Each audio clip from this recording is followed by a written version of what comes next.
tudo que acontece no nosso dia. Portanto, eu estou muito feliz em poder hoje participar nesse momento e dizer a todos vocês, parabéns TV Senado, valeu muito a pena e é muito bom conviver com vocês aqui na nossa rotina. Os 30 anos vai ser muito bem celebrado e eu faço parte dessa história. Valeu, gente!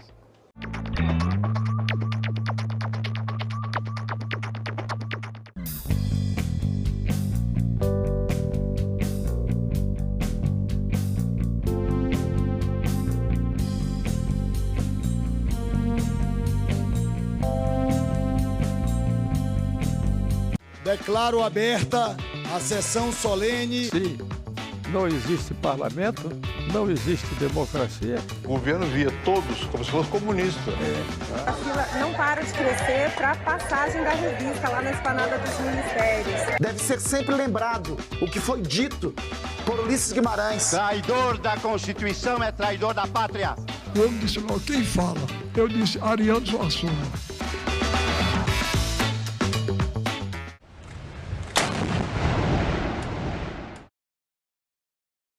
O programa a seguir é livre para todos os públicos.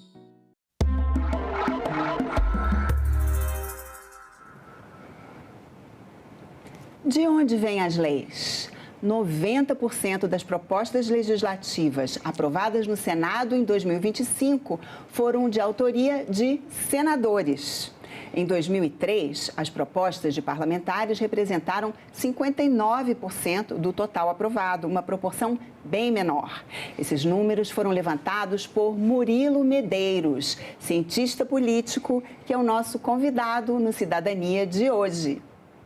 Olá, Murilo, seja bem-vindo. Muito obrigada por vir aqui participar do nosso programa Cidadania. Obrigado, Roberta. Prazer enorme participar aqui do programa.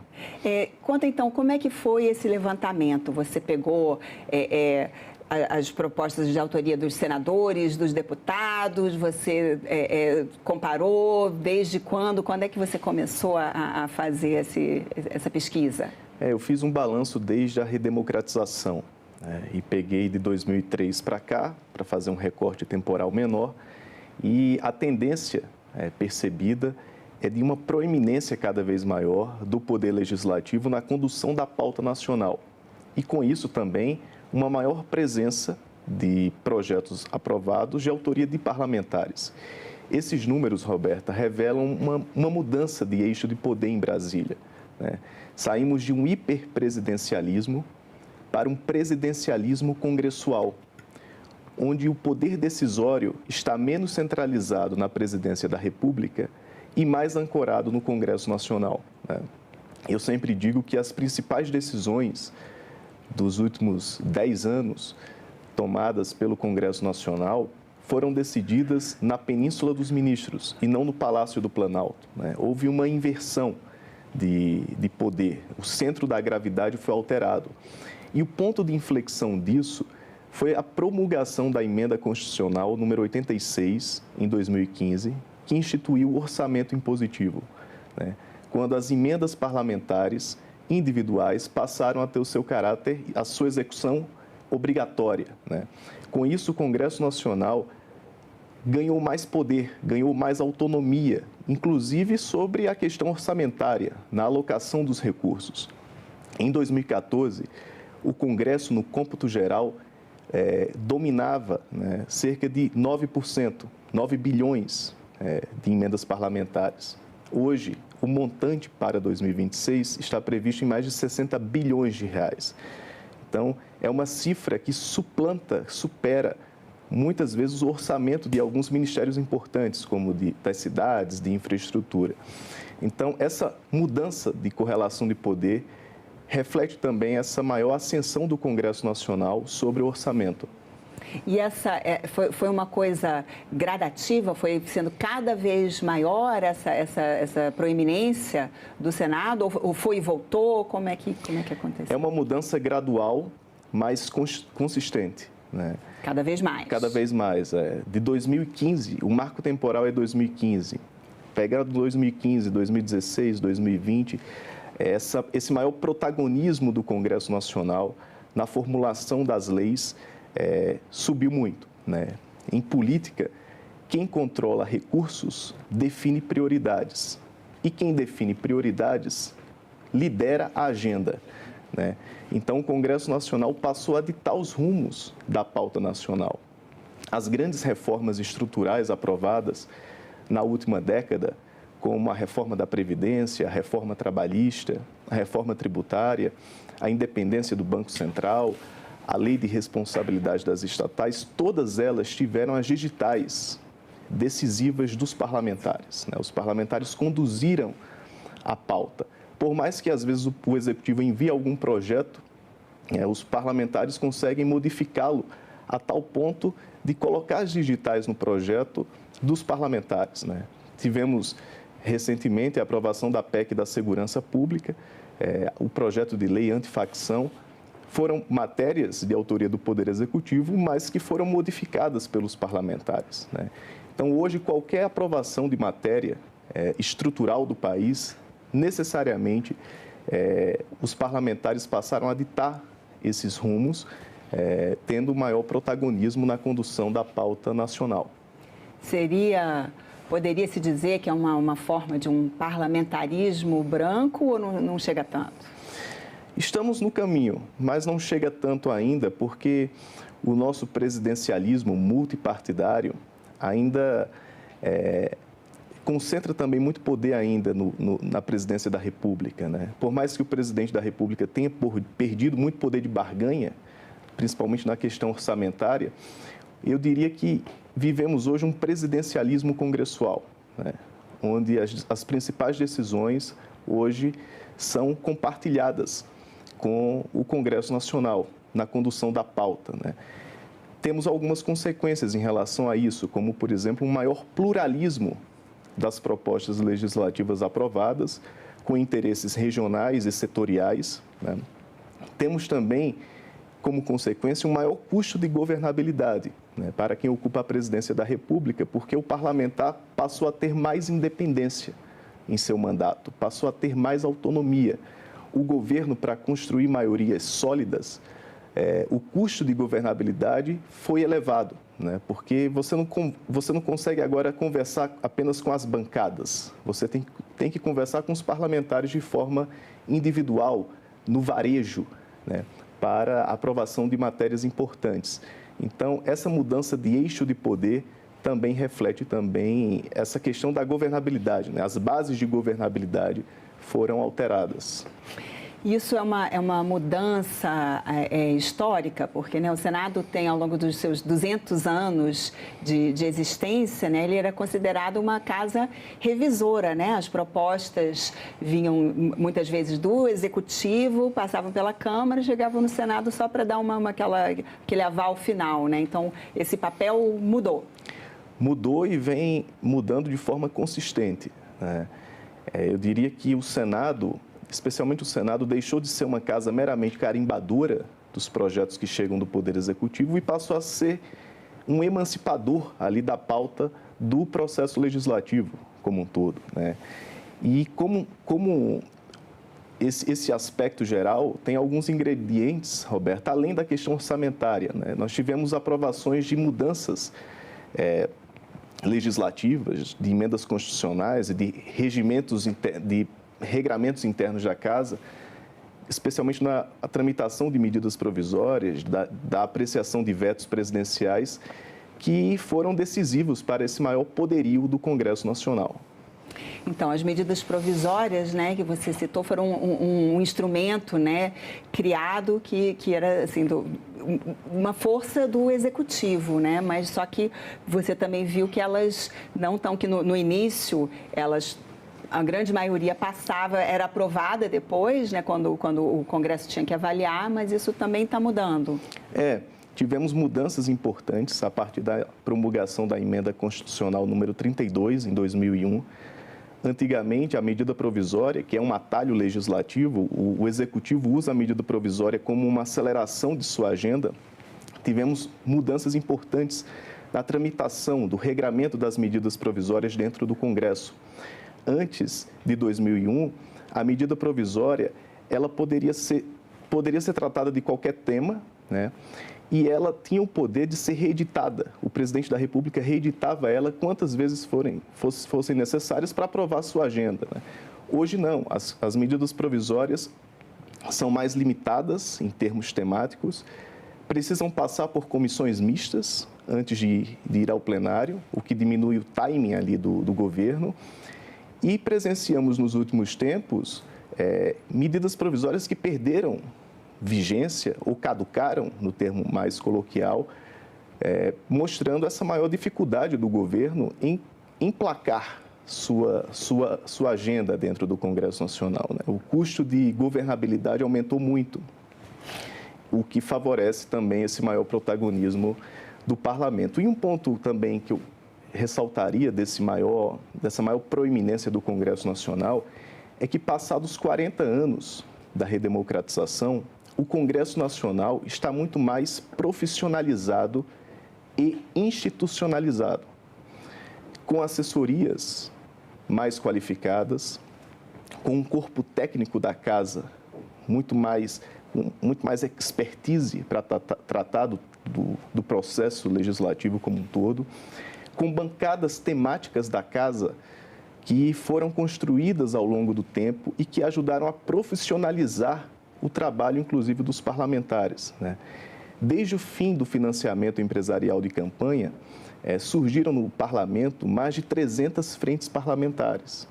Então, são organizações da sociedade, né, instituídas dentro do parlamento, que ajudam o trabalho do parlamentar, inclusive na condução do processo legislativo. Então, eu destacaria isso também, essa maior profissionalização do parlamento, que ajudou também, como consequência, numa maior produção também legislativa, né, como um todo. Quando você falou das medidas provisórias que caducaram, quer dizer que elas, né, passou do prazo e elas sequer foram votadas, né? Não é nem que elas foram derrubadas. Isso também seria uma demonstração assim, da perda da força? Sim, sem dúvida. Em 2003, por exemplo, apenas 1% das medidas provisórias enviadas pelo Poder Executivo perderam vigência, né? Agora, de 2023 a 2025, em média, cerca de 65% das medidas provisórias caducaram, perderam vigência. Não conseguiram nem entrar na pauta. Nem entrar na pauta. Então, e quando entraram, foram derrotados, né? Então, isso mostra como o Congresso Nacional passou a emparedar de forma mais fácil as pautas que chegam do Poder Executivo. E como contorcionismo estratégico, o próprio Palácio do Planalto já percebeu que, caso eu não consiga emplacar um tema por medida provisória, eu envio um projeto de lei com urgência constitucional, né, para tentar emplacar aquela ideia que não prevaleceu na MP, né? Então, o próprio Palácio do Planalto também consegue se adequar a essa nova dinâmica interna do parlamento. Explica um pouquinho, então, né, esses nomes técnicos, né, qual é essa diferença, qual é a tramitação, né, a medida provisória, como você falou, ela entra em vigor a partir do momento que ela é editada, né, e depois ela tem que ser aprovada ou não pelo Congresso dentro de um prazo, né, e como você explicou também, agora ela passa também por comissões temáticas específicas. E o projeto, qual é a diferença? A medida provisória ela já chega com força de lei, né? E o Congresso Nacional, para validá-la, aprová-la, precisa de 60 dias, prorrogáveis por igual período, ou seja, mais 60 dias, totalizando 120 dias como um todo, para apreciação da medida provisória. E já está valendo, já né? Tá valendo, já é uma lei. Já entra em vigor, basta ali a ratificação ou não do parlamento. Porém, o projeto de lei com urgência constitucional, ele não tem ainda a vigência, a força de lei, como a MP, tem um prazo mais curto de tramitação, tranca a pauta do Congresso, mas é um instrumento legislativo que permite ao parlamentar a debater melhor a matéria, né? Porque a medida provisória tem uma tramitação muito acelerada, né? Os prazos são atropelados. Quando uma MP chega no Senado, já às vezes está faltando 3 dias, um dia para apreciação, e os senadores não conseguem ter tempo hábil para se debruçar sobre a matéria. Então, o projeto de lei com urgência constitucional ajuda a melhorar, inclusive, o debate, a qualidade da lei produzida, né? E, como um todo, essa nova dinâmica de poder, Roberta, oportuniza ao Congresso Nacional ser mais representativo, né, junto à sociedade, de ouvir mais a sociedade para sintonizar a sua produção legislativa com os anseios populares. E também aperfeiçoa, dá um maior equilíbrio aos freios e contrapesos na relação entre os poderes, o checks and balances, que costumamos falar, que ajuda a melhorar esse equilíbrio entre os poderes, já que antes era muito comum o parlamento ser um mero carimbador das propostas que vinham do executivo, né? O hiperpresidencialismo, como eu ressaltei no início, deu lugar a essa relação mais equilibrada do jogo entre os poderes. Então, essa forma de proposta, então, né, por projeto que pode ser debatido, é melhor aceita pelos parlamentares. Eles percebem que eles conseguem dar o seu jeito ali, o seu ajuste, estudar melhor, chamar, como você bem lembrou, né, as assessorias técnicas para poder, né, fazer seus pareceres. Então, está sendo melhor aceita. Sim, bem melhor, porque o parlamentar tem mais tempo para se debruçar sobre a matéria, para apresentar uma emenda, para fazer uma audiência pública. A medida provisória tem uma tramitação muito abreviada e isso diminui a qualidade do debate e diminui também a qualidade da produção legislativa como um todo do parlamento. Então, quanto mais tempo o parlamentar tem para se debruçar sobre uma matéria, melhor para o processo legislativo como um todo. E essa observação, como você observou, né, que é da perda da validade das MPs, ela foi aumentando gradativamente, independentemente da linha do presidente, se fosse de direita, de esquerda, isso não influiu tanto? Não influiu muito. O marco temporal foi a promulgação da Emenda Constitucional 86, que depois veio a 100, a 105 em 2019, sobre a questão orçamentária. E como tivemos presidentes da República com popularidade um pouco mais escassa e que tiveram uma base minoritária no Congresso Nacional menor, né, a preferência mediana do Congresso era diferente da preferência de pauta do Palácio do Planalto. Isso também favoreceu essa maior proeminência, esse maior protagonismo do Congresso Nacional na condução das pautas e na possível rejeição ou caducidade ali das medidas provisórias. Então, é um processo de fortalecimento, de institucionalização do poder do Congresso Nacional, independente de quem ocupou o Palácio do Planalto, né? Eu diria que essas próximas eleições de 2026, a disputa do poder legislativo vai ter uma centralidade imensa, né?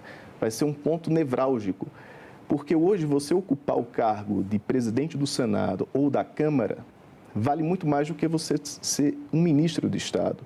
Você ser um líder partidário hoje, você consegue manejar recursos e ter proeminência sobre a pauta legislativa com muito mais assertividade do que alguém que esteja ocupando um cargo de alta patente no Poder Executivo, né?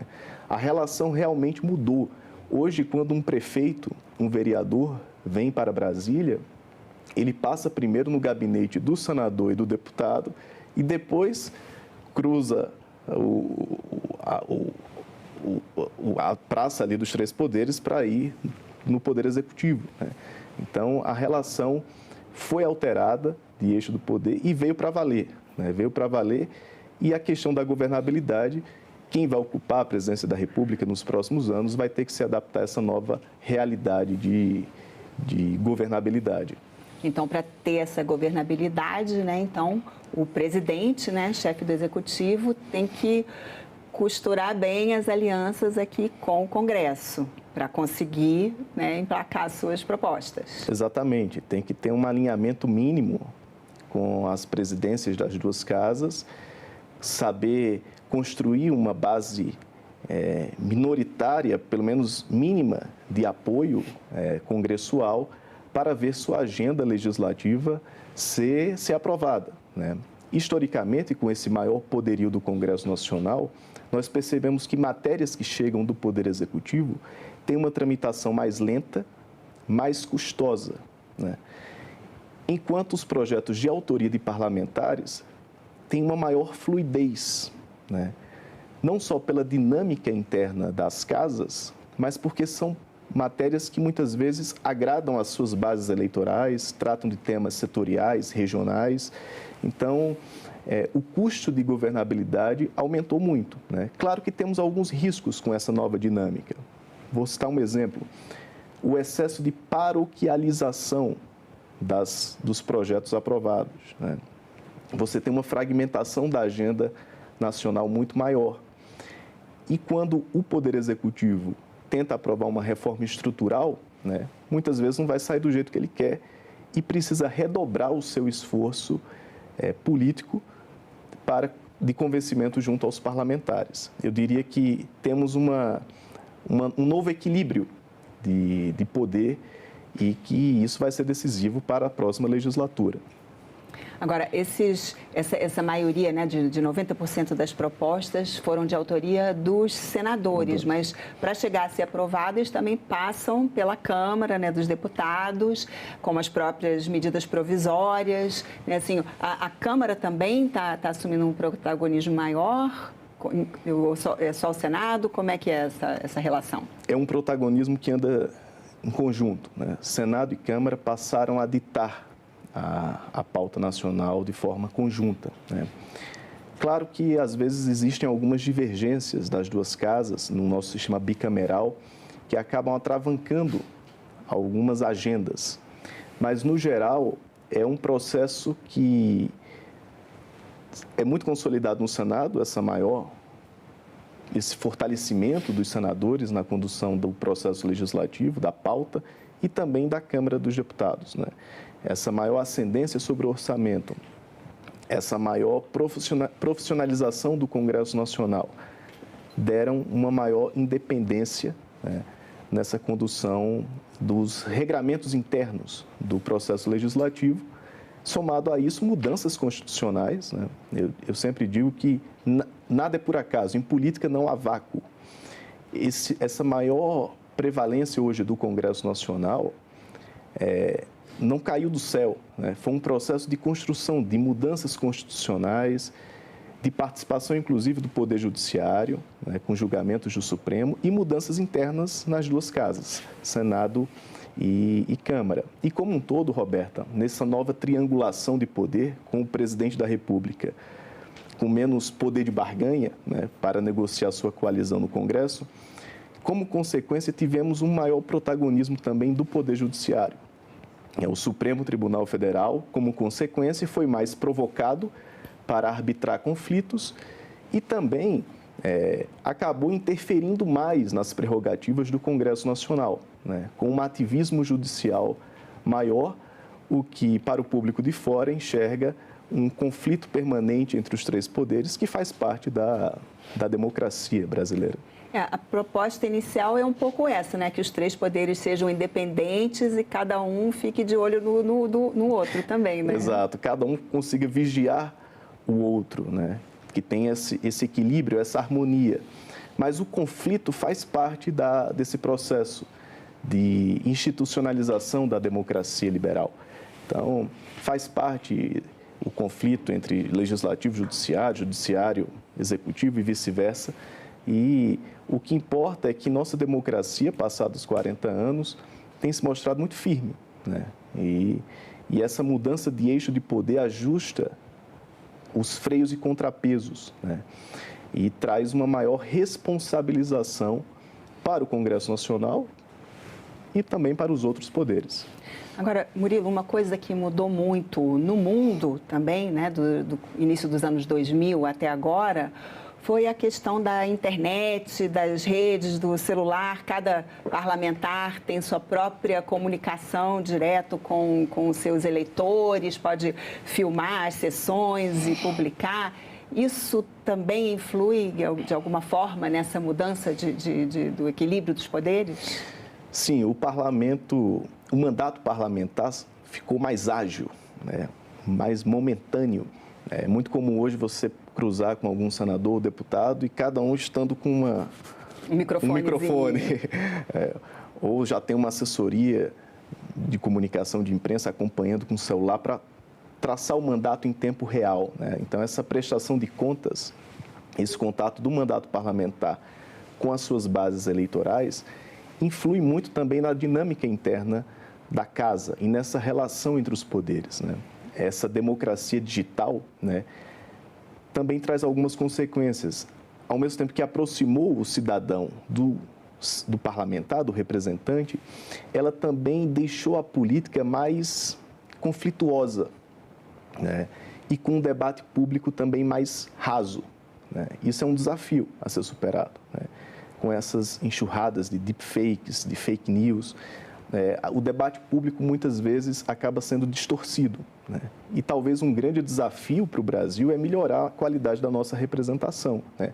Aliar a tecnologia com mandatos qualificados, né? Com representantes públicos qualificados que usem da tecnologia para melhorar ainda mais a democracia. Murilo, chegamos ao fim do tempo do nosso programa. Muito obrigada pelos esclarecimentos, por vir aqui explicar sua pesquisa, seu levantamento. Foi um prazer.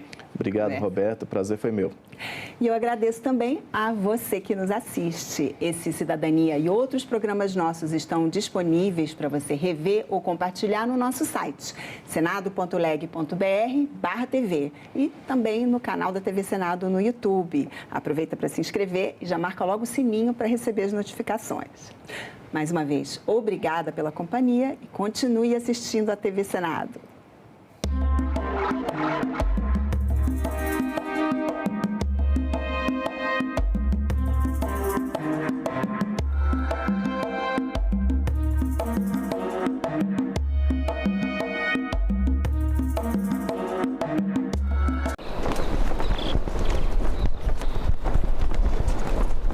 Miriam Wimmer, qual é o principal cuidado que o cidadão deve ter com seus dados?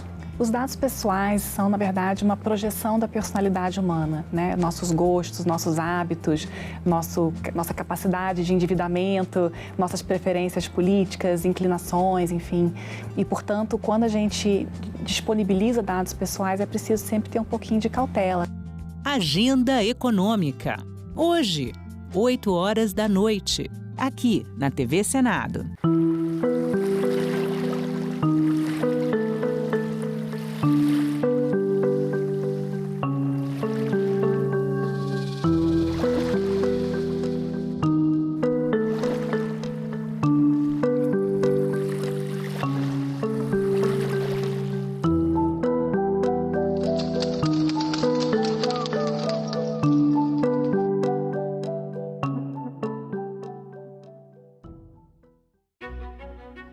Você sabe o que é uma emenda parlamentar?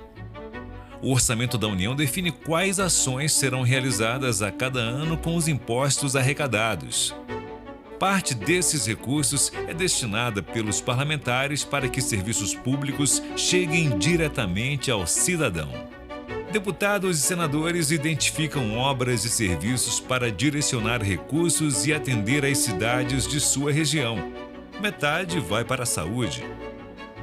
As emendas parlamentares podem ser de dois tipos: individuais, apresentadas por um parlamentar, e coletivas, propostas por uma comissão, como a de Educação ou de Segurança Pública, ou por uma bancada, grupo de parlamentares de um estado. Você pode acompanhar cada emenda, da criação à entrega. O Siga Brasil é uma ferramenta desenvolvida pelo Senado para dar transparência ao orçamento. Assim você pode saber quem enviou os recursos, quem recebeu e o que vai ser feito com ele. Você também pode fiscalizar as emendas no site do Congresso, no portal da Transparência do Governo Federal e na plataforma TransfereGov. Acompanhe e fiscalize. Em caso de denúncias, procure o Ministério Público ou os órgãos de controle. Para saber mais, acesse o QR Code. A Visita 360 é um projeto de imersão. No 360, a gente está ali por inteiro e a cena ela corre do início ao fim e isso traz muito mais verdade. Há uma magia qualquer aí. Essa é uma história que a gente criou para resgatar figuras que são importantes na história do Senado. E agora a gente trouxe o Darcy Ribeiro. Darcy, acima de tudo, é uma personagem, é uma pessoa, é uma figura, é um ser humano que faz falta. Os visitantes, quando eles vierem, eles vão conhecer o Senado aqui, fisicamente, andar. Mas quando eles vestirem o óculos de realidade virtual, eles vão ser transportados para lugares novos.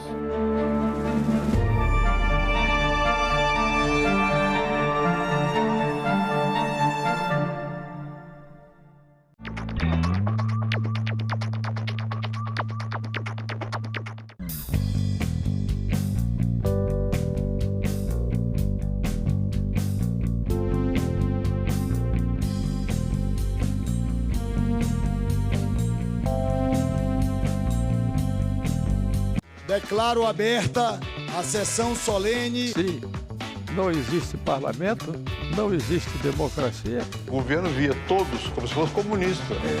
A fila não para de crescer para a passagem da revista lá na esplanada dos ministérios. Deve ser sempre lembrado o que foi dito por Ulisses Guimarães. Traidor da Constituição é traidor da pátria. Eu disse logo, quem fala? Eu disse Ariano Suassuna.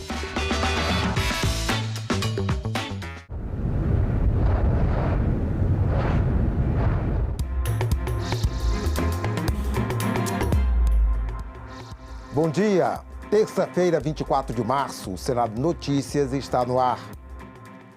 A CPMI do INSS deve ser prorrogada. O ministro do STF, André Mendonça, deu prazo até amanhã à noite para que o requerimento que pede a extensão do prazo de investigações seja lido pela presidência do Congresso Nacional.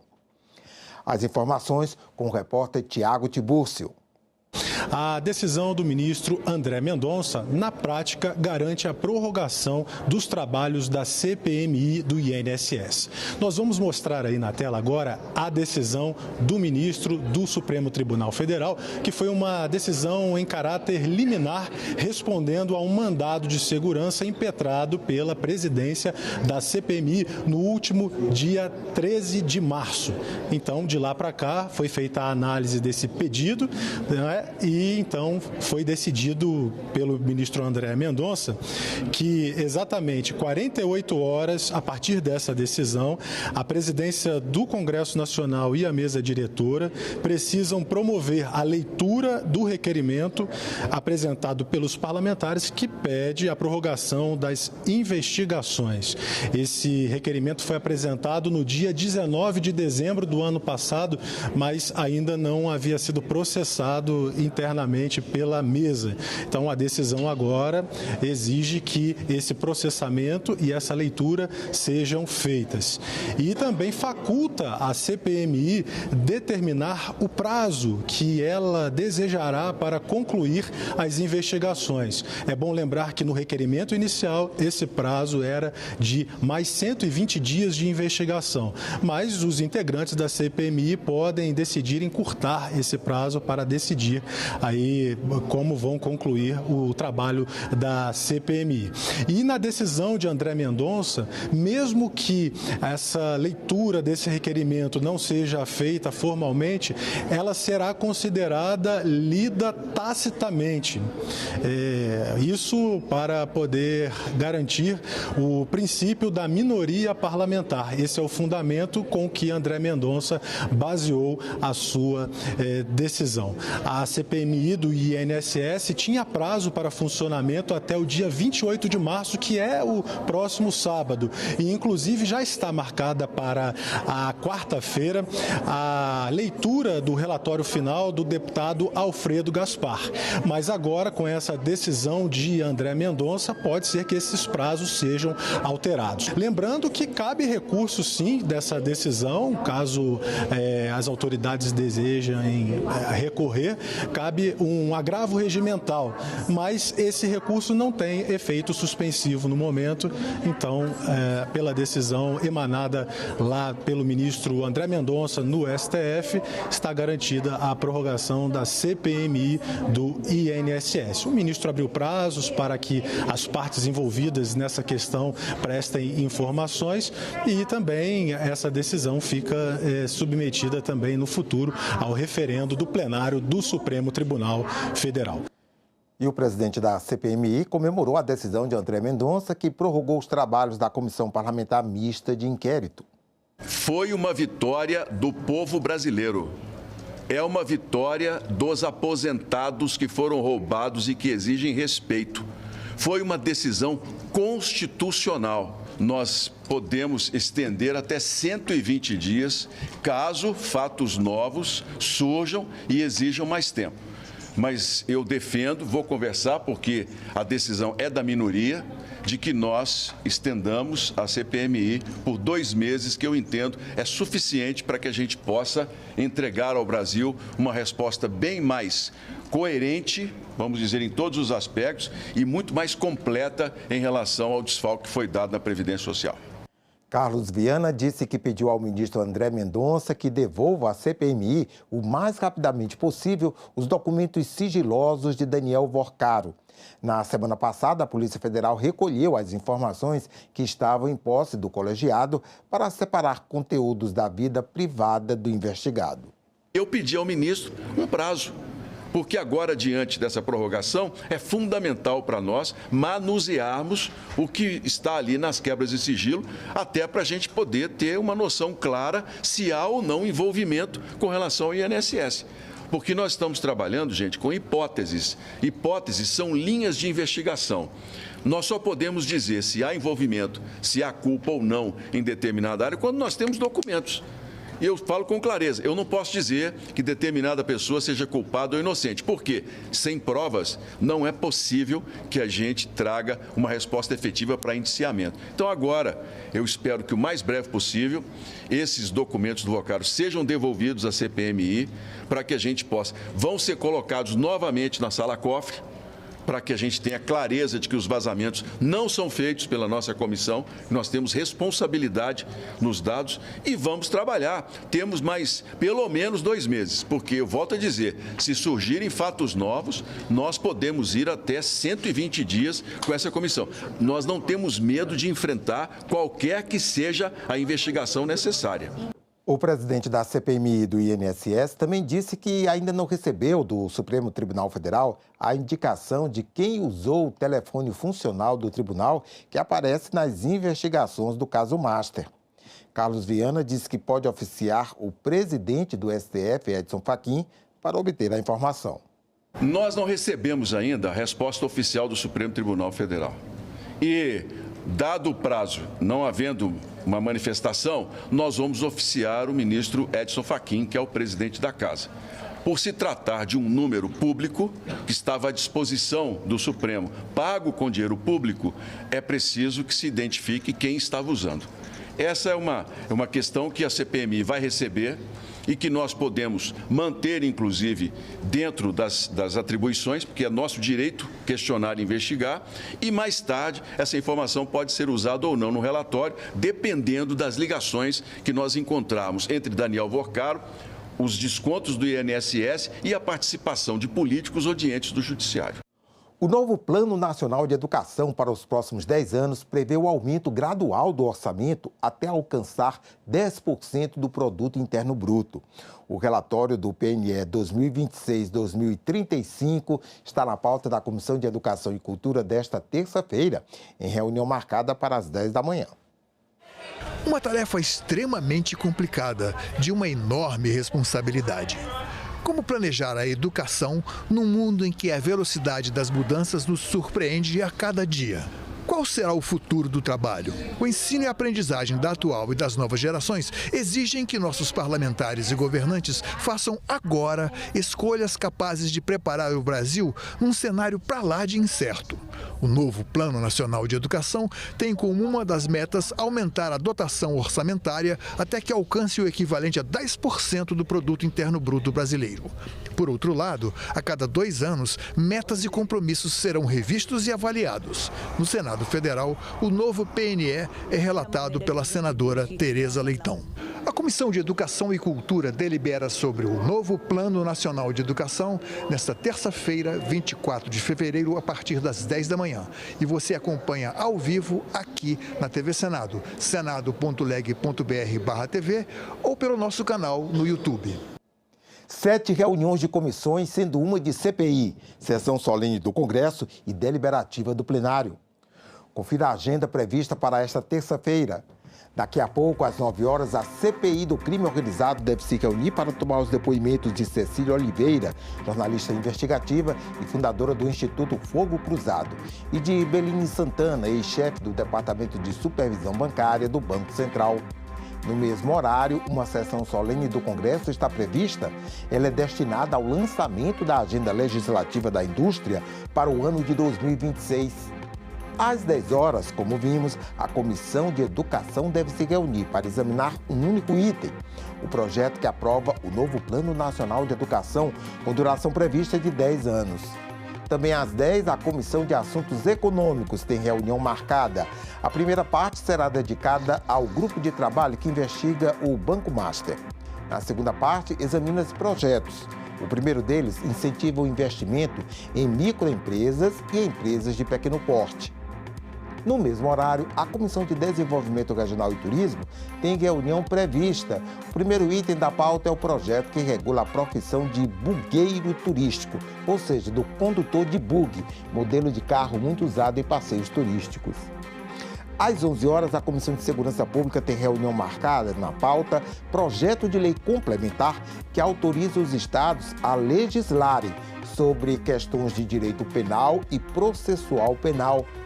E logo mais, às 2 da tarde, audiência pública prevista na Comissão de Assuntos Sociais para debater projeto que cria a campanha Março Borgonha, de prevenção e conscientização sobre a importância do diagnóstico precoce do mieloma múltiplo, que é um tipo específico de câncer no sangue. Também às 14 horas, o plenário do Senado deve se reunir em sessão deliberativa. Na ordem do dia, entre outros, projeto que inclui os crimes praticados em razão de misoginia, que é o ódio ou aversão às mulheres, na lei de 1989, que pune crimes de racismo. E às 2h30 da tarde, a Comissão Mista da Medida Provisória 1323 deve retomar a reunião da semana passada para examinar o relatório. A MP prevê a concessão do benefício de seguro-desemprego durante o período de defeso, quando a pesca é proibida por lei, ao pescador profissional que exerce a atividade pesqueira de forma artesanal. E às 3 da tarde, a Comissão de Educação tem nova reunião marcada, dessa vez uma audiência pública, para discutir o projeto que regula a comercialização, propaganda, publicidade e promoção comercial de alimentos e bebidas ultraprocessados e o uso de frituras e gordura trans em escolas públicas e privadas. Mais de 3,5 milhões de mulheres sofreram algum tipo de violência no ano passado no Brasil. Os números de feminicídios são ainda mais assustadores. Parlamentares e convidados debateram o tema no plenário do Senado Federal. Imagine você que até o horário do almoço, 2 mulheres já morreram no Brasil. E outras 2 vão morrer até o fim do dia, assassinadas apenas por serem mulheres. São dados do Ministério da Justiça do ano passado que mostram 4 mulheres são vítimas de feminicídio por dia no país. E ainda, 3,7 milhões de mulheres ou meninas sofreram violência psicológica ou familiar no Brasil em 2025. E o que mais me choca, ou nos choca, e deve chocar a todos, de que a maioria das vezes essas agressões aconteceram diante de outras pessoas. Em 40% dos casos, adultos presenciaram, olham bem, em 40% dos casos, adultos presenciaram e não fizeram nada. Em mais de 70% dessas violências aconteceram diante de crianças. Filhos e filhas que assistem impotentes e imponentes à agressão contra suas mães. O senador Paulo Paim foi o autor do requerimento para a sessão de debates no plenário do Senado, a fim de discutir esse tema, que é considerado hoje um dos maiores problemas sociais do Brasil. Paim ressaltou que as deficiências na formação e na educação são a maior causa da violência. Os homens que hoje agridem e matam não nascem assim. Foram formados numa cultura que naturaliza o desrespeito. É na infância que precisamos agir. Na família, na escola, na sociedade. Educar para respeitar é salvar vidas. O combate e a punição à misoginia, que é o ódio, o desprezo, a discriminação das mulheres, foi destaque no debate. Para a senadora Augusta Brito, procuradora especial da mulher no Senado, legislar sobre a misoginia é prioridade. Não vamos conseguir acabar com o feminicídio se não aprovar nenhuma lei que criminaliza a misoginia. Porque é através dessa criminalização que a gente vai trazer para a pauta, de uma forma mais forte, a desconstrução do machismo estrutural e, sobretudo, da misoginia, que vem nos matando. Se não é com feminicídio, de fato, vem nos matando quando nos exclui dos espaços, quando nos exclui da vida pública. A ministra das Mulheres reconheceu que os índices nunca vistos de violência contra a mulher são um problema estrutural do Brasil e que exige providências imediatas. Há um dado que nos interpela com ainda mais força. Muitas dessas mulheres já haviam buscado proteção do Estado, tinham medidas protetivas, confiaram nas instituições e ainda assim não sobreviveram. Isso nos obriga a ir além do diagnóstico, nos obriga a agir. E agir de forma unânime e agir de forma conjunta e coletiva. A diretora-geral do Senado, Ilana Trombica, ressaltou que o Estatuto da Vítima, que está em análise na Comissão de Segurança Pública, pode ser uma alternativa real para diminuir esses números. O sistema jurídico no Brasil, ele dá dúvida, né, ao réu, e se esse réu não for comprovadamente culpado, então ele não será penalizado. Mas a vítima, ela é um ente desse sistema, um ente que até esse momento não tem, né, a sua proteção e, mais do que isso, o seu papel. A mulher, né, enquanto vítima da violência doméstica, se puder ter uma posição mais ativa no processo e tiver também as proteções que o Estatuto da Vítima, né, oferece, talvez, quem sabe, ela possa ser mais protegida e não ser vítima do feminicídio. As contribuições de africanos, afrodescendentes e povos originários para a formação da sociedade brasileira foram o foco de uma audiência pública realizada nesta segunda-feira na Comissão de Direitos Humanos.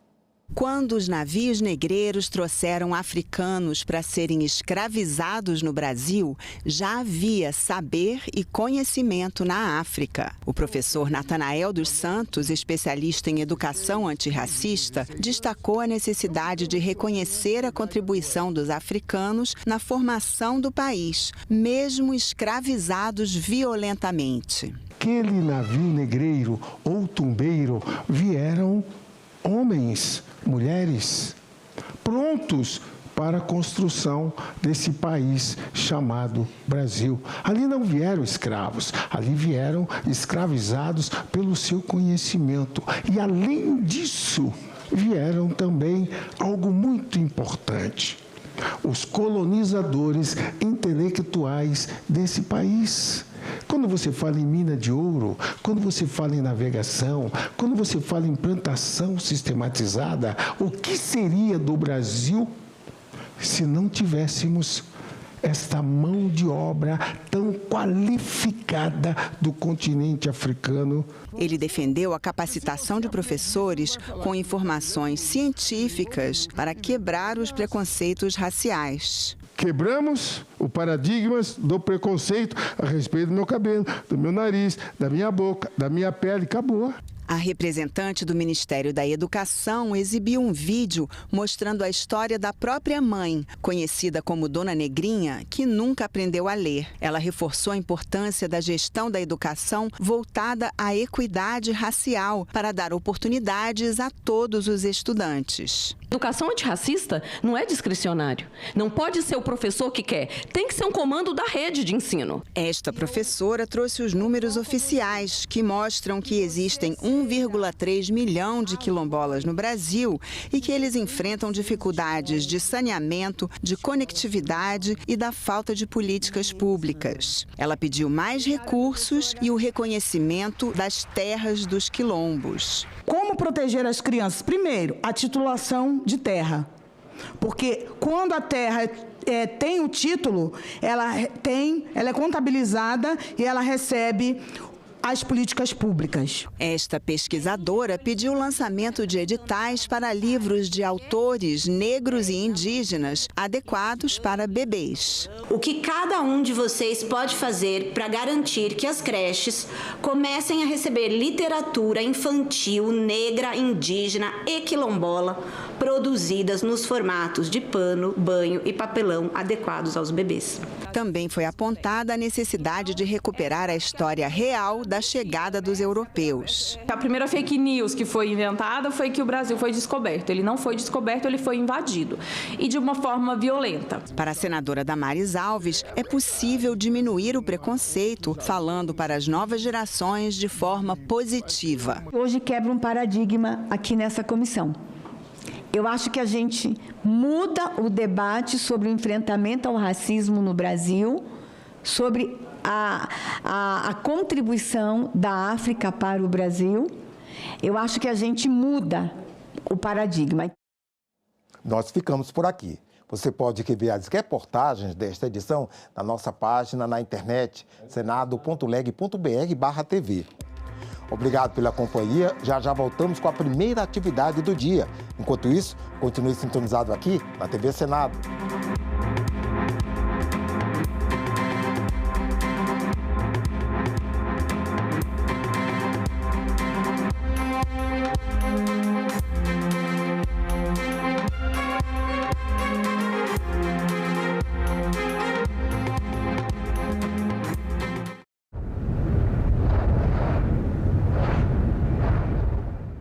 Miriam Wimmer, qual é o principal cuidado que o cidadão deve ter com seus dados?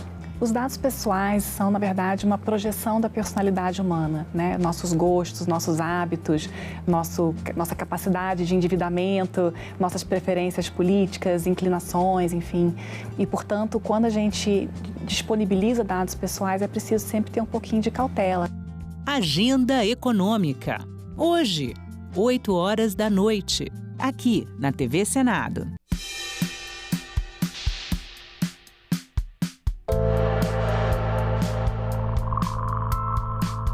A TV Senado é um instrumento de transparência do que ocorre na Casa Legislativa, que é a Casa da Federação, o Senado da República, né? Hoje, com o advento das redes sociais, a TV Senado termina sendo uma extensão do trabalho dos parlamentares. Tanto a TV como o trabalho que a TV faz nas redes sociais permite que cada parlamentar seja acompanhado, né? Seja escrutinado, seja avaliado e seja cobrado pela sociedade. Então, esse trabalho, principalmente de transparência, de evidenciar o que está sendo feito, de mostrar os debates para aqueles cidadãos que de alguma forma se interessam para o que acontece aqui dentro do parlamento, porque aqui é decidido o futuro, né, as prioridades que são dadas ao povo brasileiro e os grandes debates da nação acontecem aqui no Senado da República.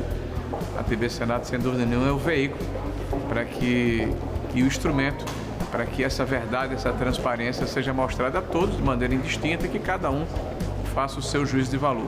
Então, quero parabenizar a TV Senado desejar que ela continue se aperfeiçoando, se modernizando e que ela possa continuar a ser esse veículo de informação e de transparência do Legislativo brasileiro, em especial da Câmara Alta.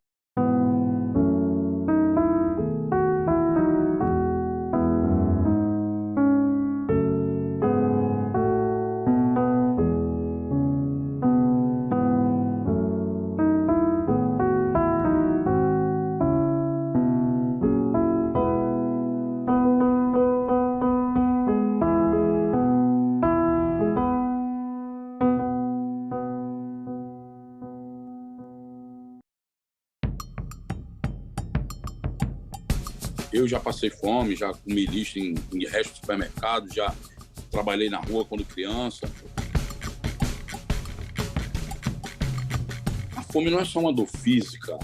A fome, ela corrompe, ela coloca em xeque a ideia que eu tenho de comunidade, que eu pertenço a uma sociedade, de que eu pertenço a um grupo.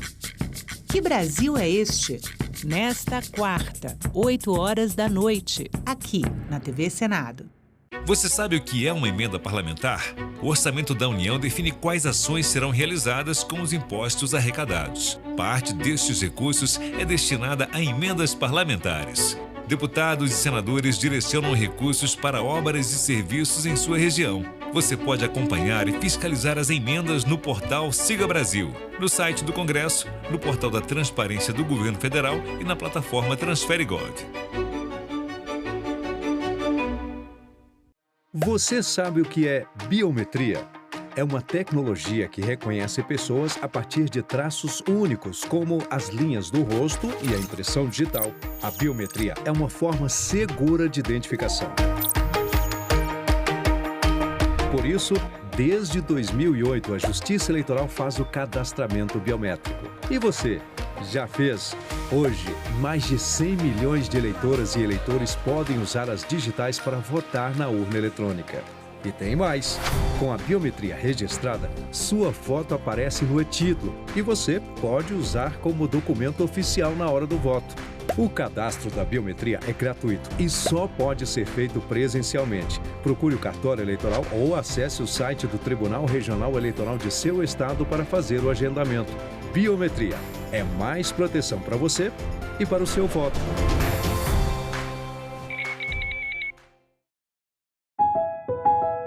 Eu sou Lorena Maria e eu estou à frente da equipe do acervo e distribuição da TV. A gente cuida da programação, então, você recebeu o conteúdo que está sendo produzido ou que está sendo adquirido fora da TV. A gente distribui, porque a gente tem a TV Senado Agência, que é onde você pode passar para veículos, para pesquisadores, para produtoras. E a gente faz também a curadoria dos documentários, que vem de fora. Isso traz uma diversidade, isso traz pluralidade para a programação, essa diversidade étnica, cultural, de regiões do Brasil, E se você pensar que o Senado é a casa dos estados, isso é tão bom, A gente poder mostrar paisagens diferentes, E olhares diferentes. Então, assim, realmente tem um outro tom, você dá mais cor, para a TV.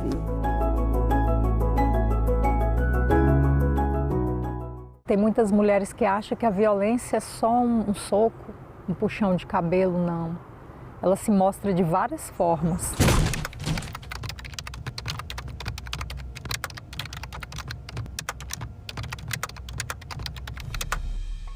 Era briga, era ciúme, era confusão. Ah, mulher minha não vai estudar. Quem é que vai te querer com esse tanto de filho? Mulher minha não dança. Mulher minha não tem amizade com homem, as falas que eu ouvia. Mulher minha tem que me servir a hora que eu quiser. Se não me servir, eu vou pra rua procurar outra. Várias vezes, inclusive, eu acordei com ele em cima de mim. Se você percebe que o seu parceiro ou não aceita o seu não, insiste muito ou desrespeita o seu estado de inconsciência e de vulnerabilidade, fique alerta porque é uma violência sexual, é uma violência grave. No início eu achava ser normal, só que chegou um determinado ponto que eu falei, isso não é normal. Buscar ajuda, uma rede de apoio de outras mulheres, psicólogos e se cuidar. Uma boa dose de amor próprio. Eu separei, hoje eu faço tudo o que eu quero.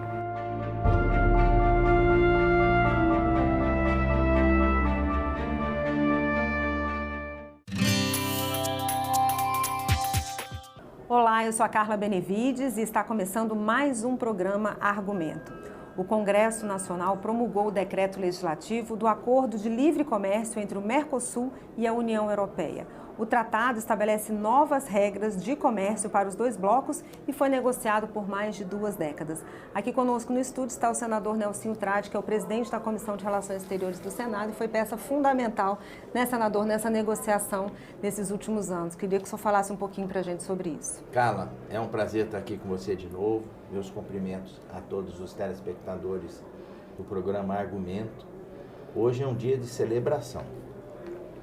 26 anos se passaram para se chegar exatamente nesse momento.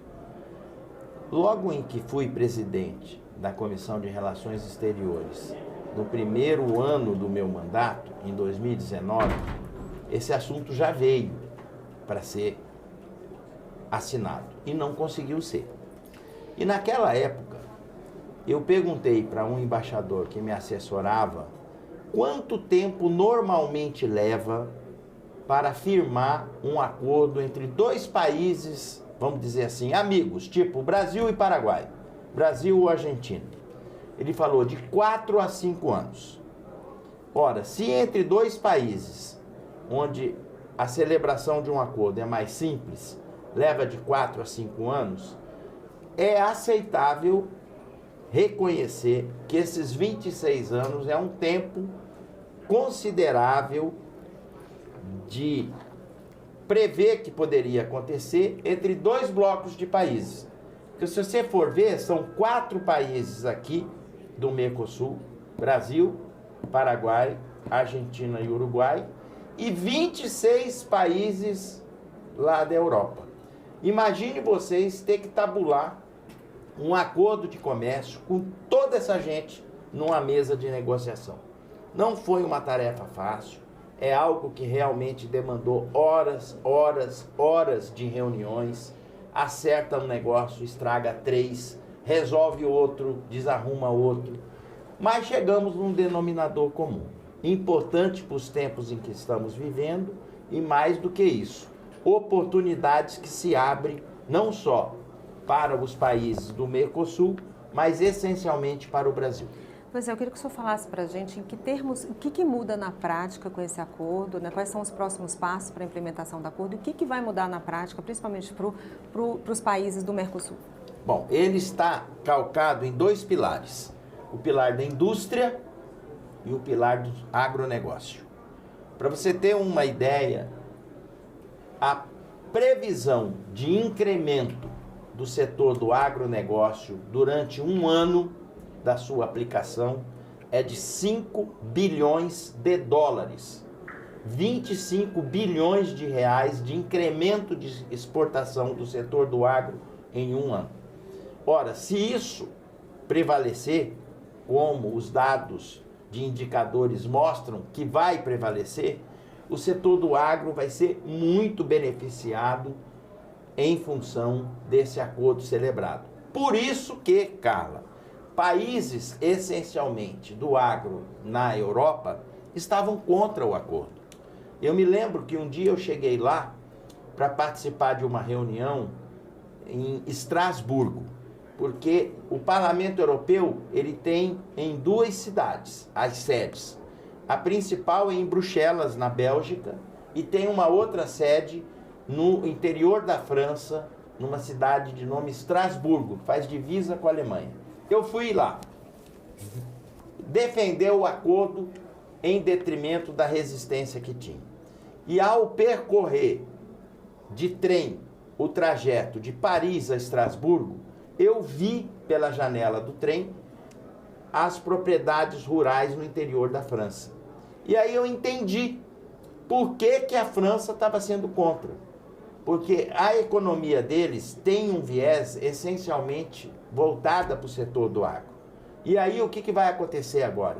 Quem que vai competir com eles? É justamente o setor do agro do Mercosul, do Brasil, da Argentina, do Paraguai e do Uruguai. E os nossos produtos, eles são competitivos. Se você pegar a nossa carne, é competitivo em relação a eles. Os nossos grãos, milho, soja, são competitivos em relação a eles.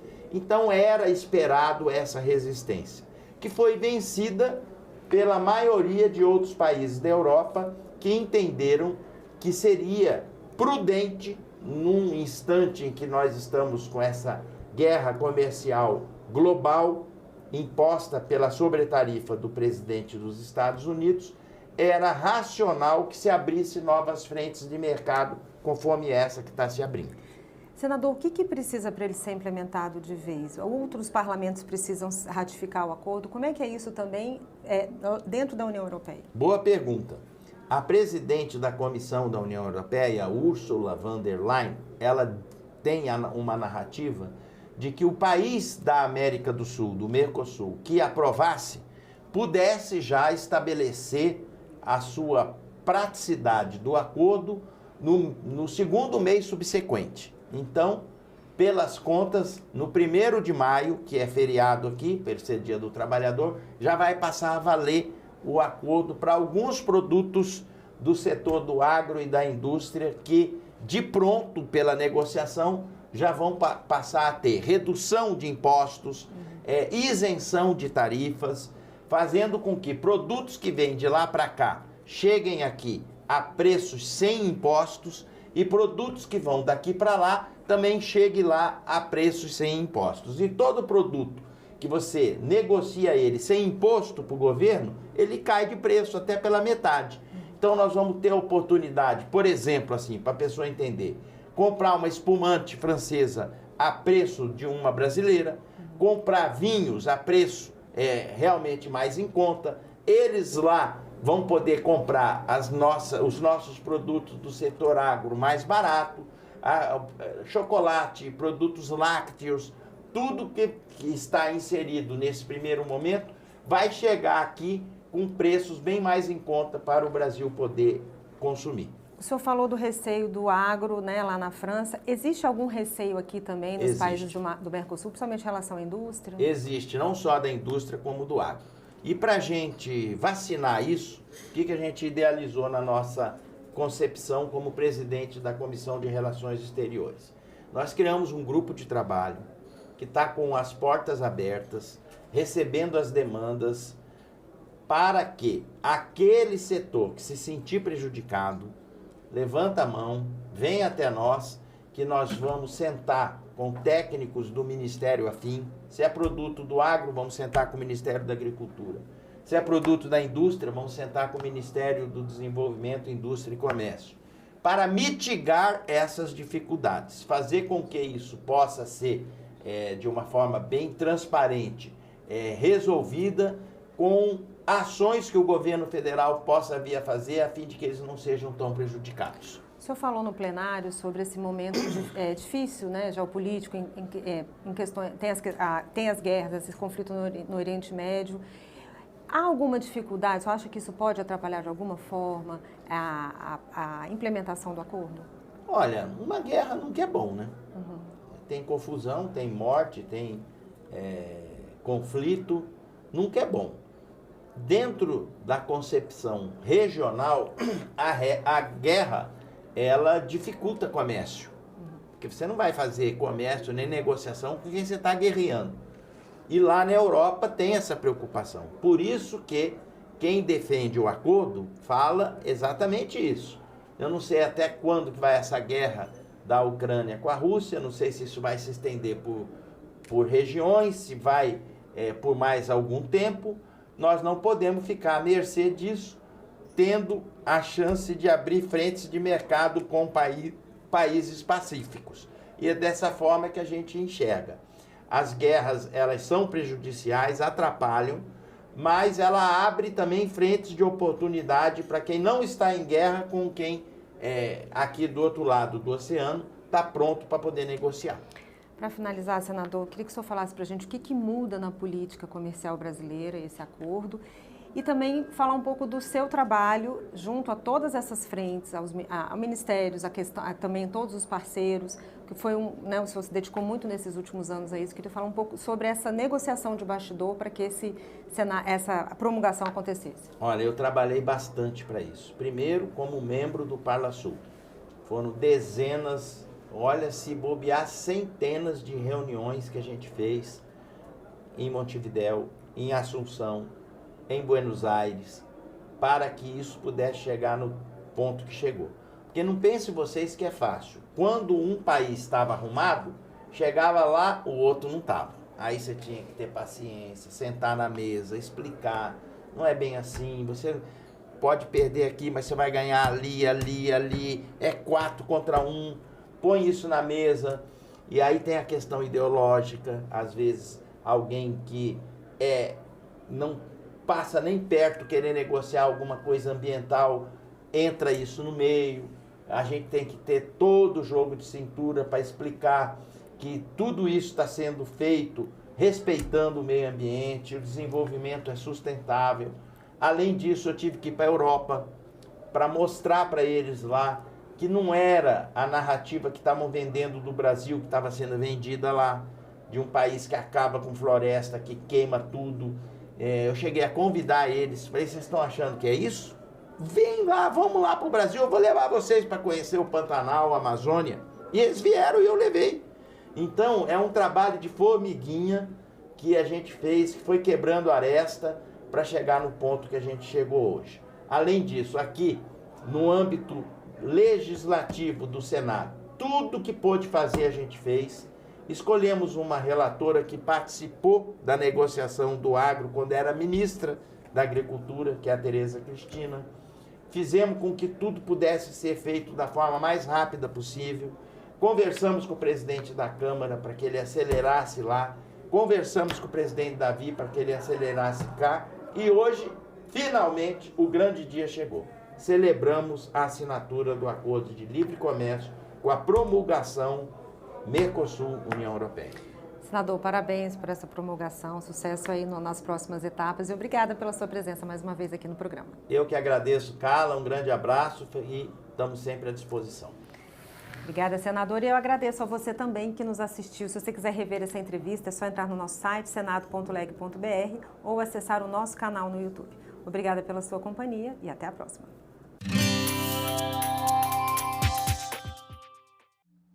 Avenida São Cristóvão, Lauro de Freitas, Bahia. Eu estava passando na rua quando 2 homens me chamaram. Eu pensei que eles iam pedir informação. Quando eu me virei para dar atenção, eles me chamaram de novinha deliciosa. Eu fiquei sem graça e sem resposta na hora. Senadoc, neste sábado, 9h da noite, aqui na TV Senado.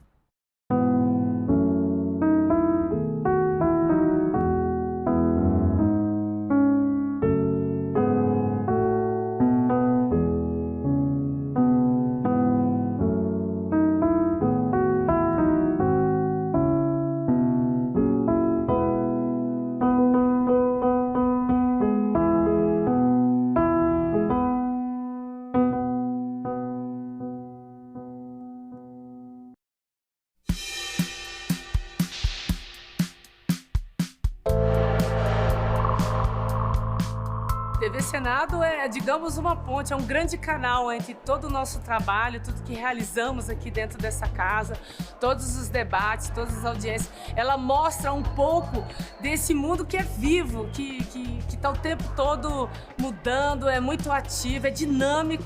E se não fosse a presença da TV Senado aqui dentro para mostrar esse dia a dia nosso, entre comissões, entre audiências públicas e as sessões do plenário, certamente nesse ambiente aqui fechado, a gente estaria muito desconectado com o Brasil de fato, com o Brasil real. Então, parabenizar a TV Senado, agradecer pela parceria, porque vocês, né, é que fazem valer o nosso mandato em termos assim de mostrar para cada cidadã e cidadão o quanto que isso aqui é dinâmico e os debates são às vezes muito acalorados, mas acima de tudo, sempre querendo, né, acertar, sempre querendo trazer a transparência devida e, acima de tudo, fazer o nosso papel ao qual toda a população deu para cada um dos mandatários que estão aqui dentro dessa casa.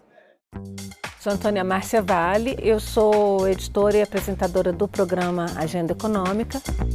Eu trabalho no núcleo de programas que produz o que a gente chama de programas de grade.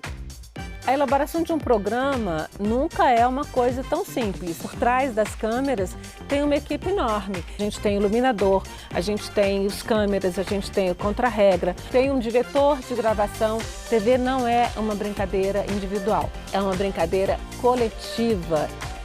O que eu vislumbro para a TV Senado é que a gente consiga fazer produtos que sejam cada vez mais informativos, que mostrem efetivamente o trabalho dos senadores e o que esse trabalho tem de impacto na vida do cidadão diretamente. Eu pude participar de momentos históricos do país e isso para mim é muito rico, é impagável. Miriam Wimmer, qual é o principal cuidado que o cidadão deve ter com seus dados? Os dados pessoais são, na verdade, uma projeção da personalidade humana, né? Nossos gostos, nossos hábitos, nossa capacidade de endividamento, nossas preferências políticas, inclinações, enfim.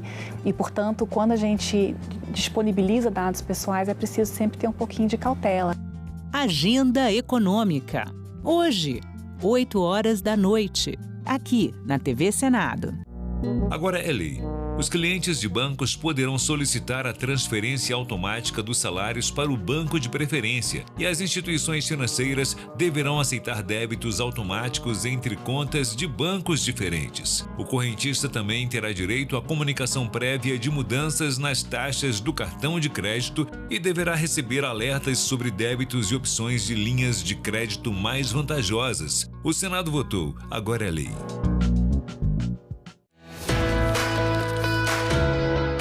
Essas 3 letras têm a enorme responsabilidade de transformar a Constituição, de atualizar. Desde 1988, a gente tem em vigor a chamada Constituição Cidadã, que marcou a retomada da nossa democracia. São exatamente essas 3 letras que representam as transformações da sociedade. E daí o nome, Proposta de Emenda Constitucional. Uma forma de atualização desse texto, onde estão os princípios e as normas de todo o funcionamento de um país.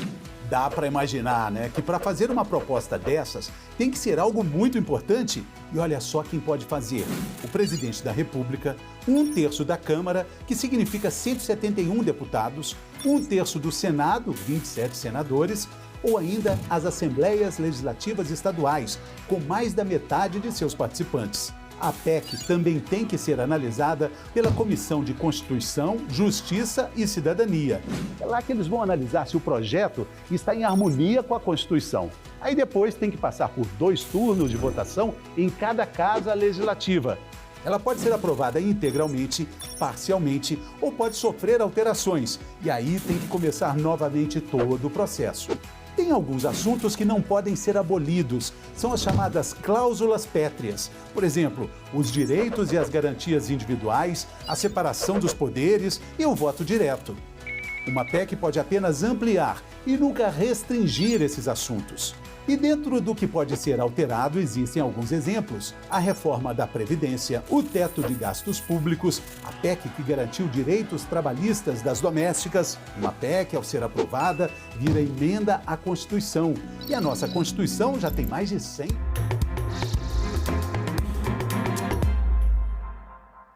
Olá, estamos de volta, são 9h17.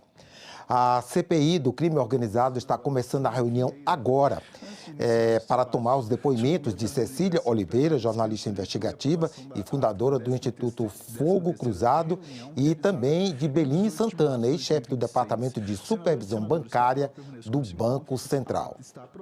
Acompanhe.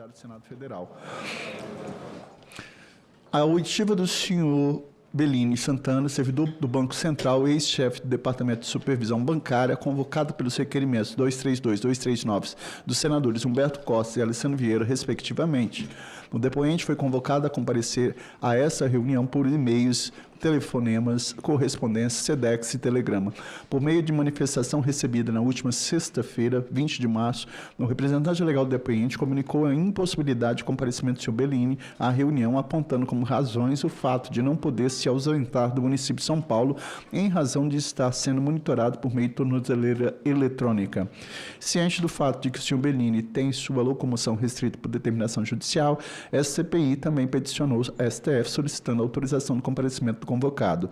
A comissão foi comunicada ontem sobre decisão do ministro André Mendonça no âmbito da petição 15556 do Distrito Federal nos seguintes termos, aspas, ante o exposto já tendo sido manifestada a objeção da defesa de Bellini e Santana, afasto a obrigatoriedade de comparecimento, transmudando-a em facultativa, deixando a cargo do peticionário a decisão de comparecer ou não à CPI do crime organizado. Na hipótese de o referido convocado optar de forma superveniente por comparecer ao ato, assegure-lhe, dos termos da jurisprudência consolidada nesta Corte, o direito ao silêncio, ou seja, de assim querendo não responder às perguntas a ele direcionadas, a assistência por advogado durante o ato, de não ser submetido a compromisso de dizer a verdade ou de subscrever termos com esse conteúdo, de não sofrer constrangimento físico ou moral decorrente do exercício dos direitos anteriores. A defesa do convocado confirmou sua opção pelo não comparecimento a essa CPI. Cumpre lembrar que essa decisão é similar àquela dada em relação ao senhor Paulo Sérgio Neves de Souza, que havia sido convocado a comparecer na 13ª reunião dessa comissão.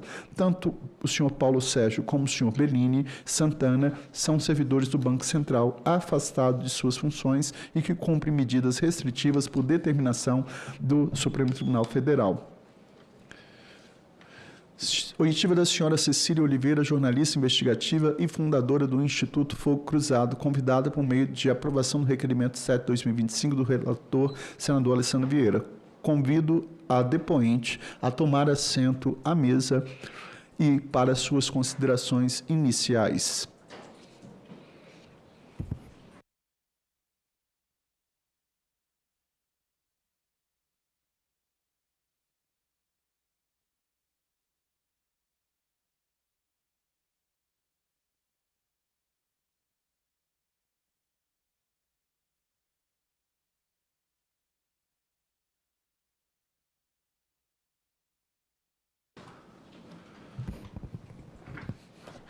Senhora Cecília Oliveira, mais uma vez agradeço, o Senado Federal agradece o comparecimento da senhora nessa importante comissão parlamentar de inquérito do crime organizado e, neste momento, eu concedo à senhora, pelo tempo de 20 minutos, podendo ser prorrogado para sua explanação da forma que melhor lhe convier para ajudar os trabalhos dessa CPI. Com a palavra, a senhora Cecília Oliveira. Muito obrigada. Bom dia, presidente, senhor relator, demais senadores. Primeiro, eu quero começar agradecendo o convite para essa CPI e, especialmente, os esforços dos senhores em torno desse tema que é importante não só para o Brasil, mas também para os brasileiros e para o nosso futuro de fato. Eu trabalho cobrindo e pesquisando segurança pública há 20 anos. Então, isso significa que eu vi acontecer ali a CPI do tráfico nacional e internacional, que aconteceu na Câmara em 2006, as duas CPIs das armas, que aconteceram no Rio de Janeiro em 2011 e 2016, e também, claro, a CPI das milícias, que aconteceu ali no Rio em 2008. Então, há pelo menos 20 anos, o Brasil tem investigado essa questão do tráfico de drogas e de armas, porque, claro, elas andam juntos, mas sempre observando pela lente de fora. Eu acho que a gente precisa, inclusive, olhar um pouco para dentro, para poder compreender as nossas demandas internas. Então, essa nova CPI surge em um momento específico que é extremamente importante, que é quando o Brasil deixa de ser rota, especificamente, do tráfico de drogas e passa a ser um importante player nesse mercado, que hoje o Brasil ele tem um papel importante no refino de cocaína, que muda totalmente o nosso papel dentro desse panorama, E esse novo papel do Brasil no crime transnacional e essa nova CPI são, em grande parte, eu poderia dizer assim, que o resultado da incapacidade do Estado de lidar com os resultados e os diagnósticos que foram apresentados nas outras 4 CPIs.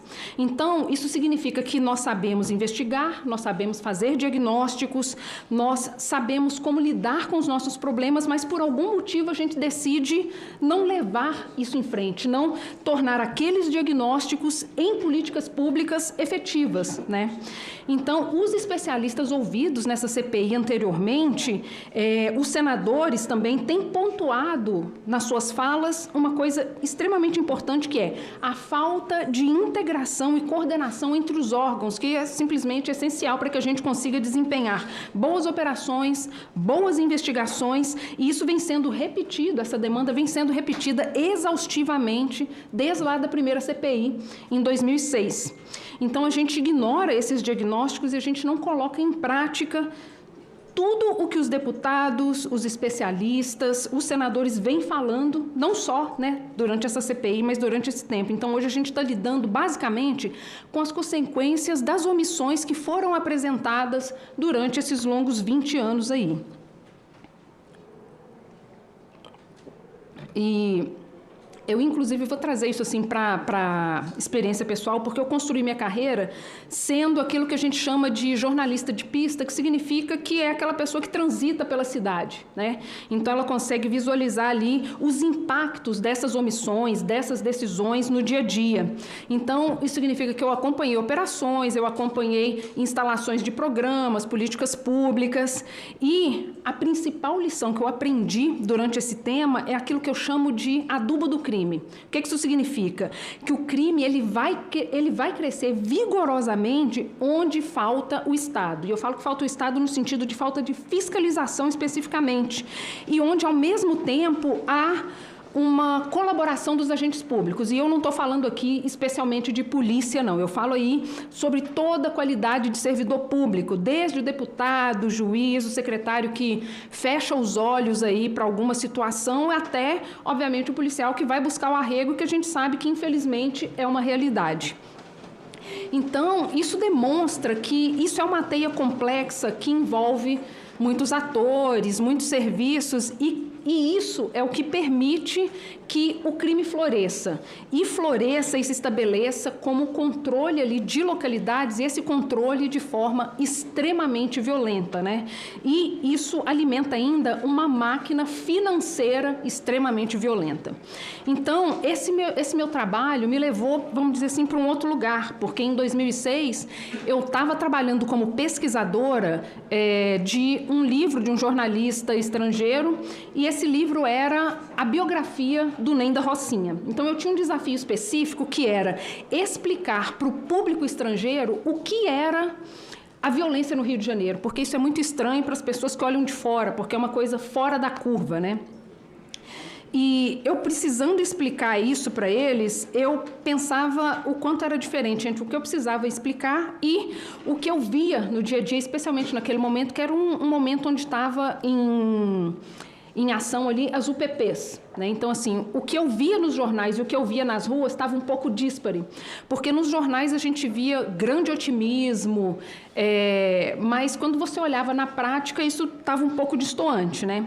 E, inclusive, uma nota pessoal aqui, porque eu trabalhei durante cerca de 2 anos como jornalista no programa UPP Social.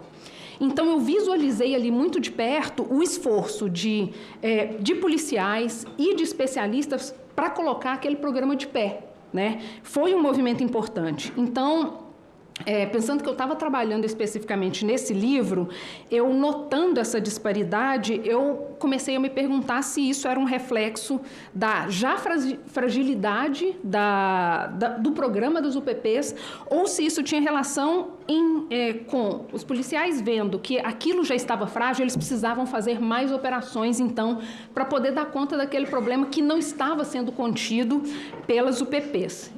Gostaria de ver a apresentação?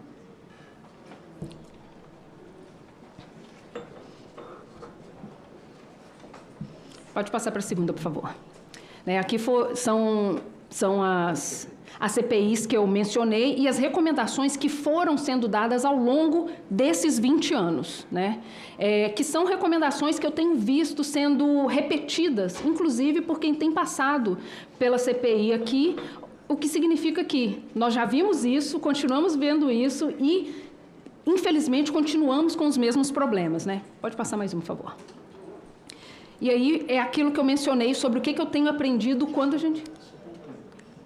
Na anterior, por favor, daquelas recomendações, algumas delas foram implementadas? Pouquíssimas recomendações. Assim, eu posso dizer que majoritariamente, vamos dizer 90%, 95%, virou só relatório, infelizmente. Não, tem outras. Essas aí são só as que eu destaquei, que eu acho que tem uma relação mais direta com o conteúdo dessa em relação a crime organizado diretamente. E quando eu percebi, né, essa sensação que eu estava mencionando entre a disparidade do que eu via nos jornais e o que eu via na prática, tanto circulando quanto observando ali o que as pessoas falavam nas redes, principalmente, né, relatando ali o seu dia a dia, eu percebi que faltava um pouco mais de informação para que a gente pudesse compreender essa realidade. Então, naquele momento, eu fui atrás de dados para poder entender se aquela realidade que eu estava vendo conseguia ser amparada pelo cenário que a gente estava vendo e que era desolador, né? Então, não só não havia muita informação, como ao longo do tempo o governo do estado do Rio de Janeiro deixou de produzir algumas informações, como é o caso, por exemplo, de balas perdidas, vítimas de balas perdidas. Esse é um número que ajuda a gente a entender o quanto que a violência armada afeta a população de uma forma geral, né? Então, eu fui atrás desses números em 2016 e descobri que esse indicador tinha deixado de ser produzido em 2012. E aí eu pergunto, por quê? Por que alguém tomou a decisão de deixar de produzir um indicador que é extremamente importante para a gente compreender a dinâmica, não só dos embates entre os grupos criminosos, mas também entender o quanto que isso afeta a população. E, inclusive, um outro dado interessante que pode ajudar a gente a entender se há mais conflitos entre milícias e facções, tem um dado interessante que é o número de policiais baleados fora de serviço. Esse dado, ele não é produzido pelo governo do estado, né? E a gente sabe que há muitos policiais que estão envolvidos em negócios ilícitos e saber as condições em que eles foram baleados ajuda a gente a entender exatamente esse quadro. E esse dado não existia, né, antes do Fogo Cruzado começar a produzir essa informação. Então, eu me deparei com um quadro desolador, mas eu percebi que era possível colaborar, produzindo essas informações. E foi assim que nasceu o Fogo Cruzado, que hoje é um instituto que produz dados sobre violência armada, colaborativamente com a participação ativa da população. Então, hoje, nós podemos dizer quando houve um tiroteio, onde, por quê, entre quem, com que frequência isso acontece e quais são os impactos desses tiroteios na vida da população. Então, hoje o Fogo Cruzado produz mais de 50 indicadores em todas as cidades das regiões metropolitanas do Rio, Recife, Salvador e Belém. Então, em toda essa ação do Fogo Cruzado, a gente pode dizer que nos 10 anos, porque o Fogo Cruzado está fazendo 10 anos agora, nós já mapeamos mais de 45 mil tiroteios. Isso eu estou falando apenas de Rio de Janeiro. Então, eu posso dizer que a principal lição que eu aprendi com essa carreira é o tamanho da nossa estupidez quando a gente lida com a segurança pública, porque ela é tratada como uma espécie de negacionismo. Porque a gente tem as informações, a gente sabe o que fazer e a gente não faz, né? Poderia passar mais uma vez, por favor? Mais um. Esses aqui são alguns dos dados que eu mencionei, especialmente sobre o Rio de Janeiro. Então, eu estou falando, né, quando eu menciono essa estupidez, eu estou falando de todos nós brasileiros, porque nós estamos há 30 anos tentando combater a criminalidade, mas da mesma forma, né?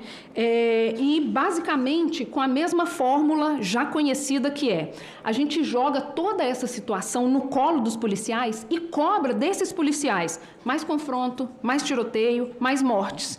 E não precisa da gente ser especialista no tema para a gente entender que não tem funcionado, né? E basta aí a gente, inclusive, lembrar que a primeira grande chacina policial no Rio de Janeiro aconteceu no Complexo do Alemão, em 94, quando houve ali 13 mortos, 3 adolescentes estupradas, e levou o Brasil a ser julgado na Corte Interamericana de Direitos Humanos, isso em 2017. Então, isso tem 30 anos, senadores, 30 anos, né? E eu era jovem, eu era ali uma adolescente, quando a polícia do Rio já estava, né, combatendo o Comando Vermelho com a fórmula muito tiro, muitas mortes, e o número de mortos, inclusive, foi basicamente multiplicado por 10 ali em outubro do ano passado, né? E foram mais de 100 mortos no mesmo Alemão, na mesma Penha, contra o mesmo Comando Vermelho, com a mesma polícia e com o mesmo dia seguinte. Nada mudou, nem na cidade e nem na estrutura do Comando Vermelho. E ali é também uma localidade onde houve mais crianças e adolescentes baleados nesse período. Foram 40, 7 delas dentro de casa, né? E essas não foram as primeiras operações que eu vi, e não são as primeiras operações desse tipo, né? Que são um tipo de espetáculo que agem como se fossem para poder mostrar que o governo está trabalhando, quando de fato ele não está, ele não entrega o que é prometido em meio a essas operações. Aquelas promessas, elas não se concretizam, né? Então eu vi muitas dessas operações acontecerem e elas dão essa falsa impressão de que está sendo feito um trabalho. E não há essa sequência, esse trabalho não segue sendo feito. Gostaria de mudar mais um, por favor.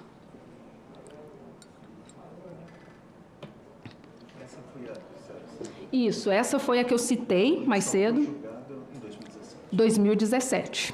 Então, assim, eu trouxe essas duas imagens, né, são 2 manchetes, para perguntar o que mudou, exatamente para poder mostrar que a gente tem a mesma situação sendo enfrentada da mesma forma, sem que a gente altere, né, a eficácia das nossas ações. E uma coisa que a gente não consegue mensurar de tudo isso que eu falei é o custo econômico de tudo isso. A gente não consegue mensurar, né, o custo econômico, o custo disso na saúde, na educação. Então, a gente sabe que a gente tem postos de saúde fechados, escolas fechadas, ruas fechadas, comércio fechado, e a gente não mensura o custo disso real para tanto o impacto de o que a gente poderia ser e não é, quanto o impacto mesmo para a vida da população. E ao longo, né, desses anos, a gente conseguiu registrar 512 interrupções de transporte público no Rio, para vocês terem uma ideia.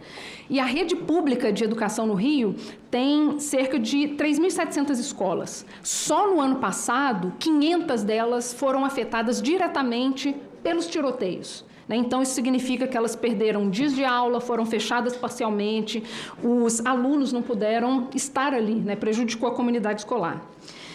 E isso quer dizer, então, que essa estratégia que a gente tem adotado, né, esse modo de dizer que a gente está enfrentando esses grupos armados por meio de demonstrações de força policial apenas, tem um custo social e econômico imenso que a gente não consegue mensurar, e a gente não ataca o coração do problema.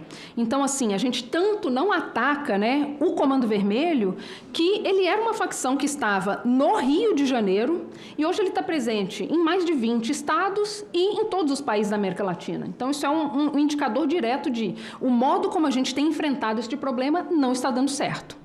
Então, os senhores podem até pensar assim, mas a gente está falando de Rio de Janeiro quando a gente falou de Comando Vermelho. Exatamente, a gente estava falando de Rio de Janeiro. Hoje a gente está falando de Brasil. E essa mesma realidade para vocês terem um exemplo, se repete na Bahia, obviamente adaptada a dinâmicas locais, claro, né? E a Bahia é um caso interessante de trazer aqui para vocês, porque é um desses lugares onde o Comando Vermelho não é 100% o controlador dessa área, mas o Comando Vermelho está em expansão para a Bahia. E essa expansão, ela é feita de forma extremamente violenta, né? Então, ela acontece pelo meio de uma imposição muito bárbara de domínio, de força. E isso, como a gente vê pelas ações no Rio de Janeiro, a gente vê, isso não apenas não está barrando a ação desses grupos no Rio de Janeiro, como a gente vê que isso tem se espalhado com uma frequência que, né, não seria o ideal, obviamente, e a história mostra que não está dando certo, né? Então, o que eu estou narrando aqui é algo que há anos deixou de ser uma questão do Rio de Janeiro e passou a ser um impasse que se reproduz para o país inteiro. Eu vi, inclusive, aqui nas outras sessões da CPI, uma fala do meu amigo Renato Lima, do Fórum Brasileiro de Segurança Pública, e ele mostra, inclusive, que essa questão do uso exacerbado da força não é padrão para todos os estados, o que de fato confere. E o ponto que eu quero destacar aqui, quando eu menciono isso, é que ao longo das últimas décadas a gente não apenas deixou de repensar esse modelo do Rio de Janeiro, como a gente pegou esse modelo do Rio de Janeiro e implantou, né, país afora. Então, ao mesmo tempo que a gente fez isso, as facções elas se fortaleceram, elas cresceram, elas ampliaram a sua atuação nacionalmente e internacionalmente. Então, isso vem em um mesmo momento. A gente replica o modelo do Rio de Janeiro e as facções continuam crescendo. E qual que é a consequência desse movimento, para além da expansão, especialmente do Comando Vermelho, daquilo que eu chamei de estupidez da política de segurança pública adotada nesses últimos 30 anos. Gostaria de mudar mais uma vez, por favor. Isso é aquilo que eu tinha mencionado, né, em relação ao custo invisível daquilo que a gente viu. Mais uma, por favor. Eu vou mostrar aqui, a partir dos dados especificamente do Rio, do mapa dos grupos armados que a gente, no Fogo Cruzado, produziu em parceria com o GENI, da Universidade Federal Fluminense, a UF. Os territórios de domínio de grupos armados no Grande Rio dobraram em 16 anos. Eles passaram de 9% para 18% da área da região metropolitana. E essa expansão, isso aqui é um dado interessante, essa expansão ela não se deu principalmente entre confrontos, naquilo que a gente espera. As facções entram em confronto e muda de domínio. Não foi assim. Isso representa cerca de 5% desse movimento. A grande maioria desses domínios, dessa expansão, ela se deu por um movimento que a gente chama de colonização, que é aquilo. A área que não tinha domínio algum passou a ser dominada por algum grupo. Então, eles colonizaram novas áreas, né? Então, isso significa que toda aquela ação, aquela violência, aqueles mortos, aquelas escolas fechadas, ruas fechadas, elas não impediram... 60 segundos. Ok, elas não impediram... Pode continuar. Especial para mim, muito obrigada. Então, eu queria dizer que essa expansão, toda essa expansão, ela significa que tudo aquilo que a gente viu implantado nesses últimos 30 anos, seja mais mortes, mais operações espetaculosas como a gente viu, escolas fechadas, ônibus parados, isso não impediu que as facções e milícias ampliassem o seu domínio. Pelo contrário, as facções e milícias hoje, elas dominam mais espaço, elas estão mais poderosas, mais fortes, mais ricas e mais influentes política e economicamente. E a gente pode ver que esse processo de colonização, ele não para, né? Tanto no Rio como em outras cidades brasileiras. E eu quero que os senhores guardem essa informação acerca da colonização quando a gente for pensar em como que a gente vai combater isso, pensando especificamente território, porque a gente fala muito sobre o controle territorial, né? E a gente vendo que essa expansão se dá apesar desse controle. E isso me deixa ali a pergunta acerca de qual a estratégia que a gente tem hoje para poder conter a ocupação de novas áreas, que é uma dinâmica importante quando a gente pensa nessa expansão dessas últimas quase 2 décadas. Porque nesse período as milícias cresceram mais de 300% se a gente considerar o que a gente chama de zonas de influência. Se a gente pensa nessa influência, esse salto chega a mais de 500%. Então, só para poder esclarecer, zonas de influência são aquelas áreas onde o grupo armado ele não tem o controle efetivo de dizer que ele está ali rotineiramente com o uso da força, mas ele controla serviços e mantém a presença armada. O Comando Vermelho, ele avançou 46% em território controlado. Então, hoje ele domina uma área onde vivem 1,6 milhão de habitantes do Rio de Janeiro. É muita coisa, né? No total, são cerca de 4 milhões de moradores vivendo sob controle e influência desses grupos armados. E isso significa um crescimento de 60% em 18 anos. É um número realmente que devia nos fazer refletir e fazer com que a gente tome realmente providências para poder impedir que isso continue crescendo. Então, esse é o tamanho da população do Rio de Janeiro que sofre cotidianamente com uma política de segurança pública que é negacionista, né? E eu falo isso porque no sentido de a gente tem essas informações, a gente tem os diagnósticos, a gente tem todos os relatórios de investigações que já foram feitas, mas a gente falha na implantação daquelas recomendações, que é isso, são recomendações, né? Não tem uma obrigatoriedade de ser ali executado. E eu sei que pode parecer que tudo que eu disse até agora seja assim, né? O fim da linha, mas não é. O que eu quero dizer é que isso pode até desanimar a gente um pouco, mas os dados mostram que o Rio e o Brasil têm jeito ainda, que é onde a gente deve agir. A violência ela não está em todo lugar, o tempo todo, com a mesma força e a mesma intensidade. Pelo contrário, as nossas pesquisas mostram que, em média, esses confrontos acontecem em cerca de metade dos bairros da região metropolitana do Rio, por exemplo. E quando a gente pensa naquele tipo de confronto crônico, realmente muitos tiroteios durante muito tempo, eles são concentrados em 4% dos bairros do Grande Rio. E isso significa que nós sabemos onde são esses pontos críticos, eles são hiperlocalizados e nós temos ali a chance de saber como identificar isso, como intervir e com quais medidas a gente consegue intervir, porque a gente tem ali um recorte muito específico da realidade de como a gente poderia trabalhar. E quando eu vejo que a gente tem, né, esse recorte de 4% especificamente desses bairros, a pergunta que fica é qual é o governante que quer atuar realmente dessa forma?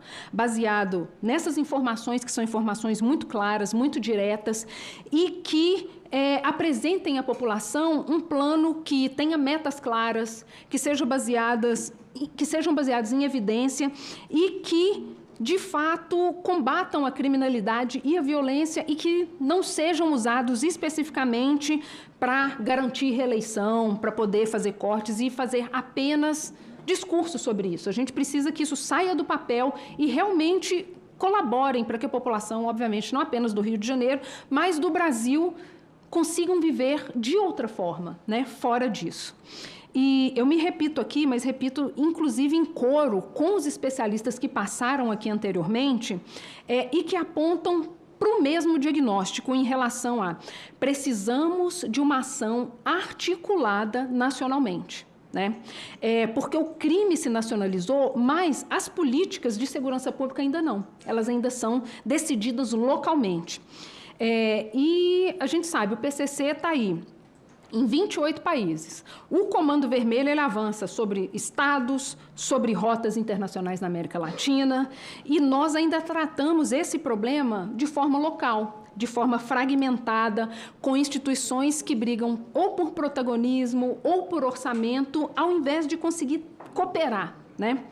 E é papel dos governadores eles sentarem juntos para poder enfrentar esse problema que afeta todos nós de forma coordenada, e esse movimento ele precisa, de fato, ser liderado pelo Legislativo e pelo governo federal. porque sozinho não tem como a gente incidir de forma efetiva sobre isso.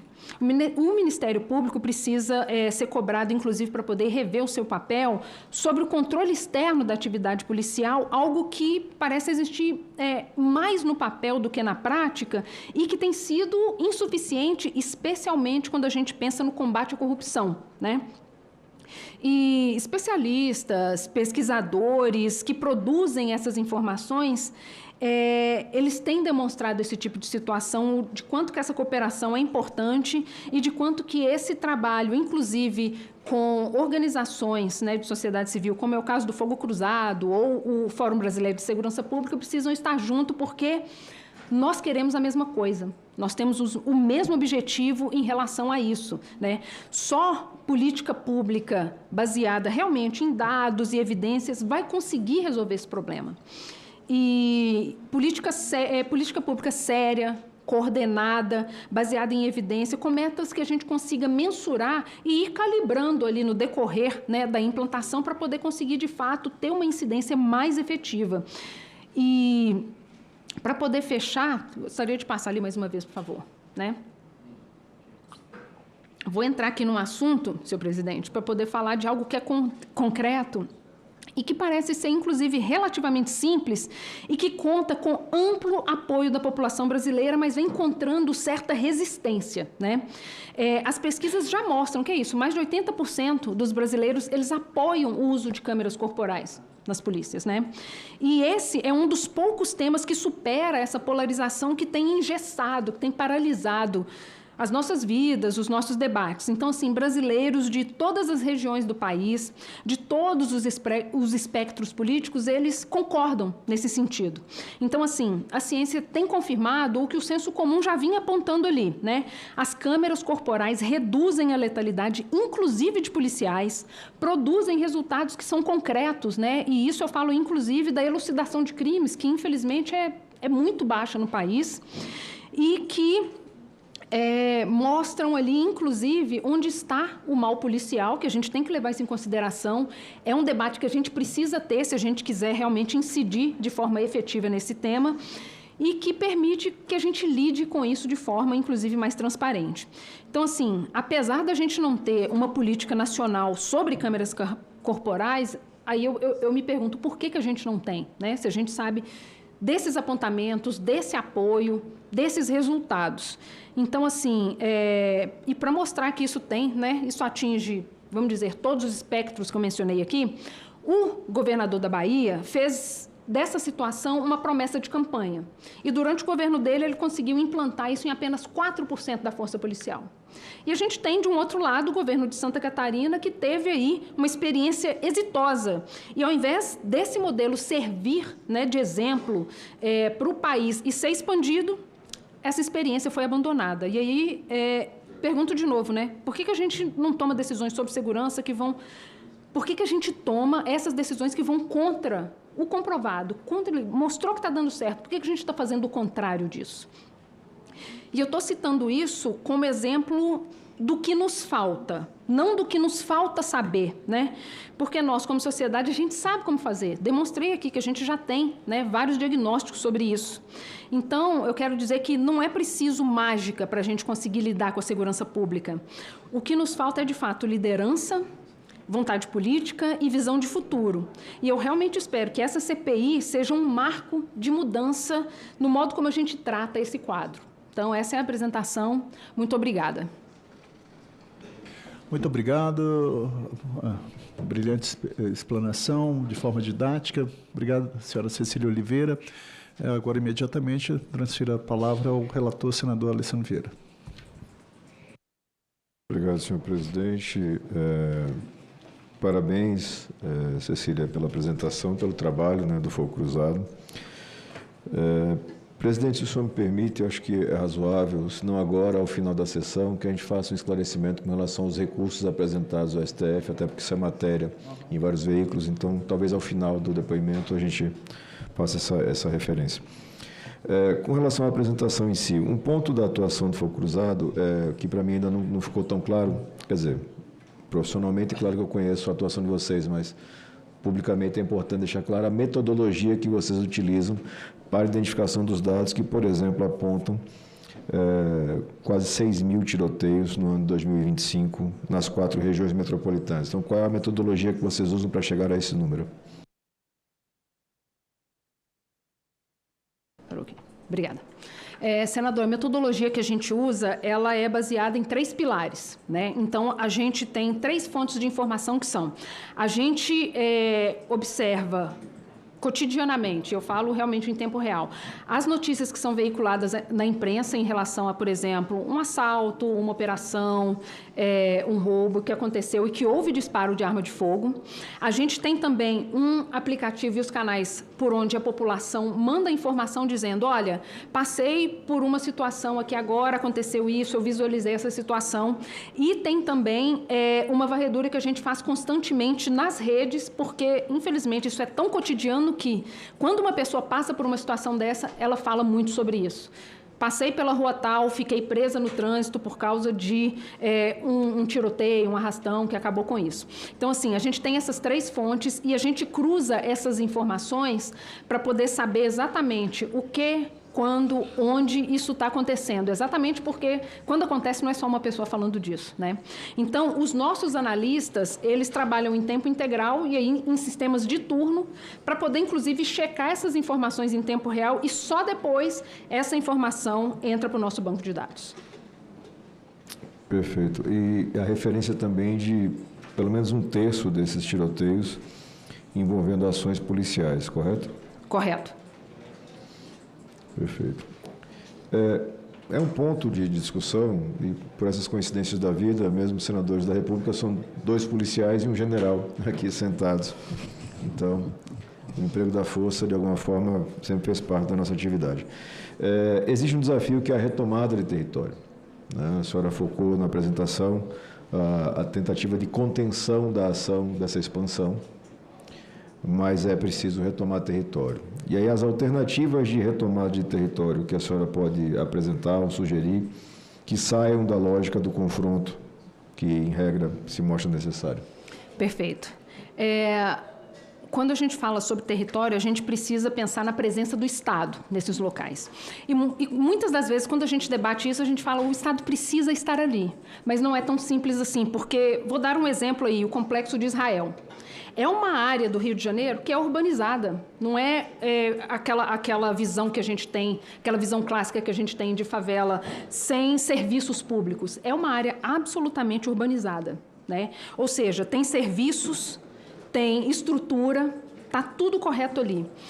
Então, qual que é o elemento que a gente precisa levar em consideração quando a gente fala, inclusive, de uma área muito urbanizada, com presença do Estado e que, mesmo assim, é hoje um dos locais que a gente vê aí mais vigente, tanto nos relatórios da polícia quanto na imprensa. Tem uma coisa ali que é importante da gente levar em consideração, que só é possível que um bairro estruturado como esse se torne um local a ser chamado Complexo de Israel se a gente tiver um elemento ali chamado corrupção. Porque, infelizmente, para você conseguir fazer uma ação num local como esse, você precisa de uma estrutura de inteligência e de cooperação. E para que isso ocorra e tenha o efeito necessário que a gente espera, isso precisa ocorrer com uma integração absolutamente perfeita. Então, a gente não pode falar, por exemplo, de vazamento de informações, como a gente viu recentemente, infelizmente, no Rio de Janeiro. E a gente sabe também que o crime é dinâmico. Então, às vezes, ali vai aumentar ou vai diminuir os índices, mas isso não significa que o controle diminuiu ou aumentou, até porque é muito bom que não haja notícias sobre essas situações para que, né, o controle cresça ali de forma silenciosa. Mas o que eu quero dizer é que o controle territorial, ele facilita a infiltração política e econômica desses grupos. Então, para que a gente pense em recuperar o território, a gente precisa de algumas coisas que são uma presença estatal contínua, e aí a gente tem que levar em consideração essa questão da corrupção, isso precisa ser realmente um ponto central ali. A gente precisa também de, obviamente, investigação e inteligência muito focadas, e a gente precisa falar sobre regulação econômica, porque esses grupos, eles não crescem se eles não tiverem dinheiro para crescer. Ilustrando isso, a gente pode pensar, por exemplo, num sistema de franquia. A gente tem a lanchonete A. Você tem 20 desses estabelecimentos. Se um desses estabelecimentos pega fogo, ele vai ficar temporariamente inoperante. Mas as outras lojas vão se organizar e falar, vamos treinar um pessoal e mandar para lá. Mas para você fazer esse movimento, você precisa de dinheiro.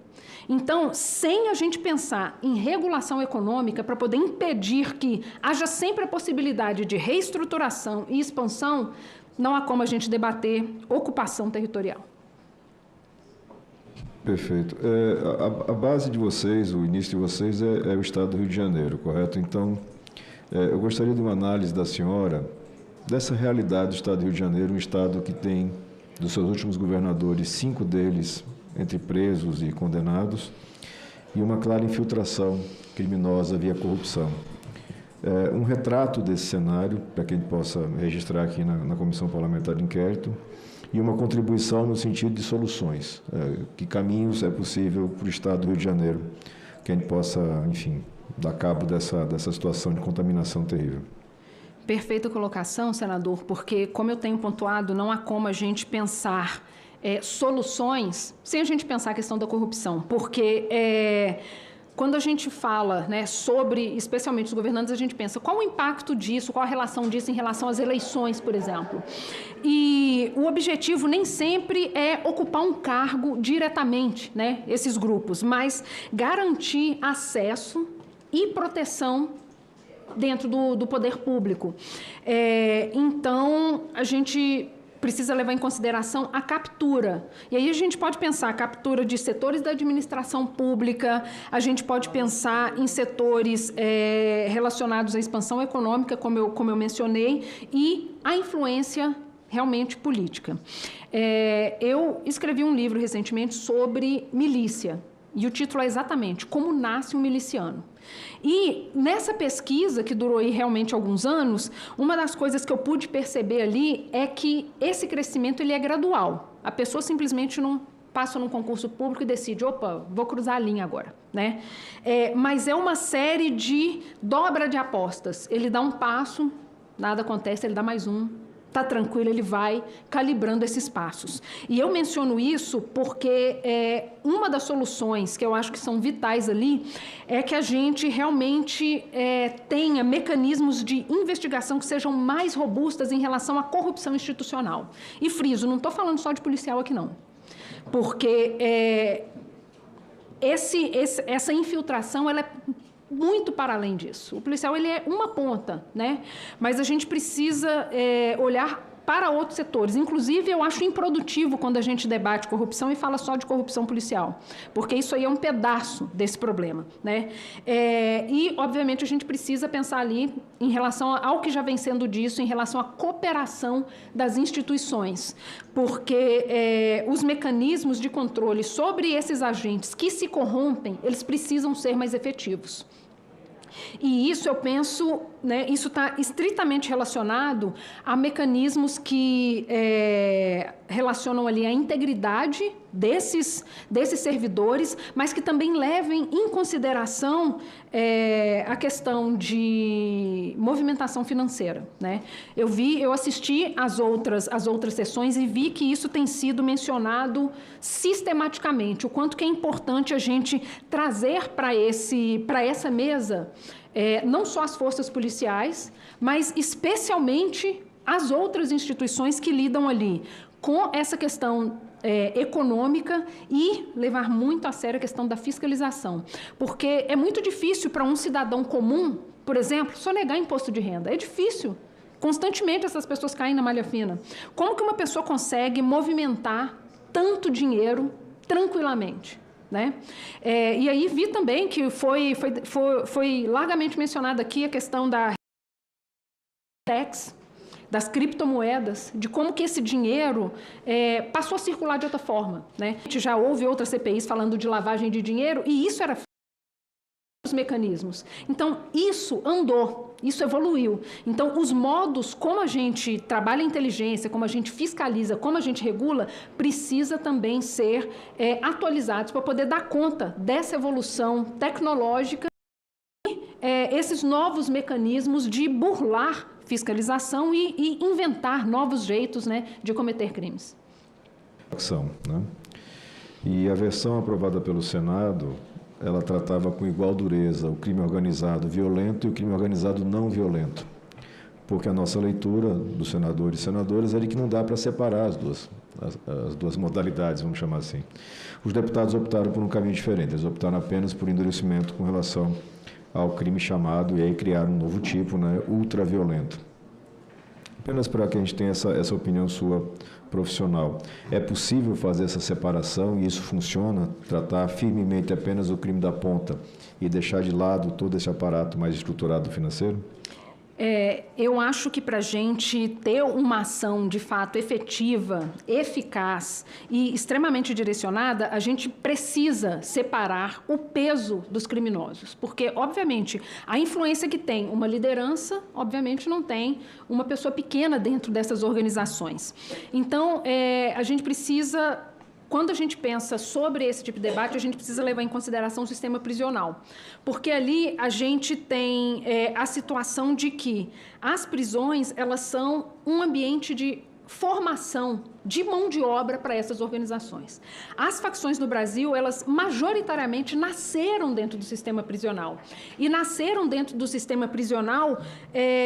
diante ali de uma autogestão dos presos. A gente sabe que isso existe. Todo mundo sabe que eles se autogerenciam ali, né? Então, você tem, de um lado, a baixa capacidade de controle estatal e essa autogestão.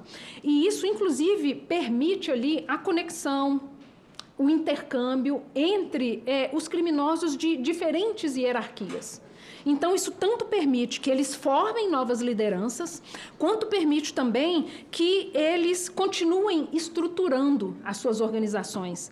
Então, o combate ao crime organizado, nesse sentido, ele exige tanto reformar o sistema penitenciário, melhorar essa questão da inteligência prisional e, definitivamente, isolar lideranças estratégicas, para que a gente consiga separar, consiga trabalhar separadamente o impacto que cada um tem dentro dessas organizações. Perfeito. Ainda voltando à questão da letalidade policial, né, vocês trazem indicativos e apontam uma suposta inexistência de relação de causa e efeito entre maior letalidade policial e maior eficiência policial. E cito os dados do Rio de Janeiro e da Bahia. Eu queria que a senhora detalhasse um pouquinho mais esse ponto.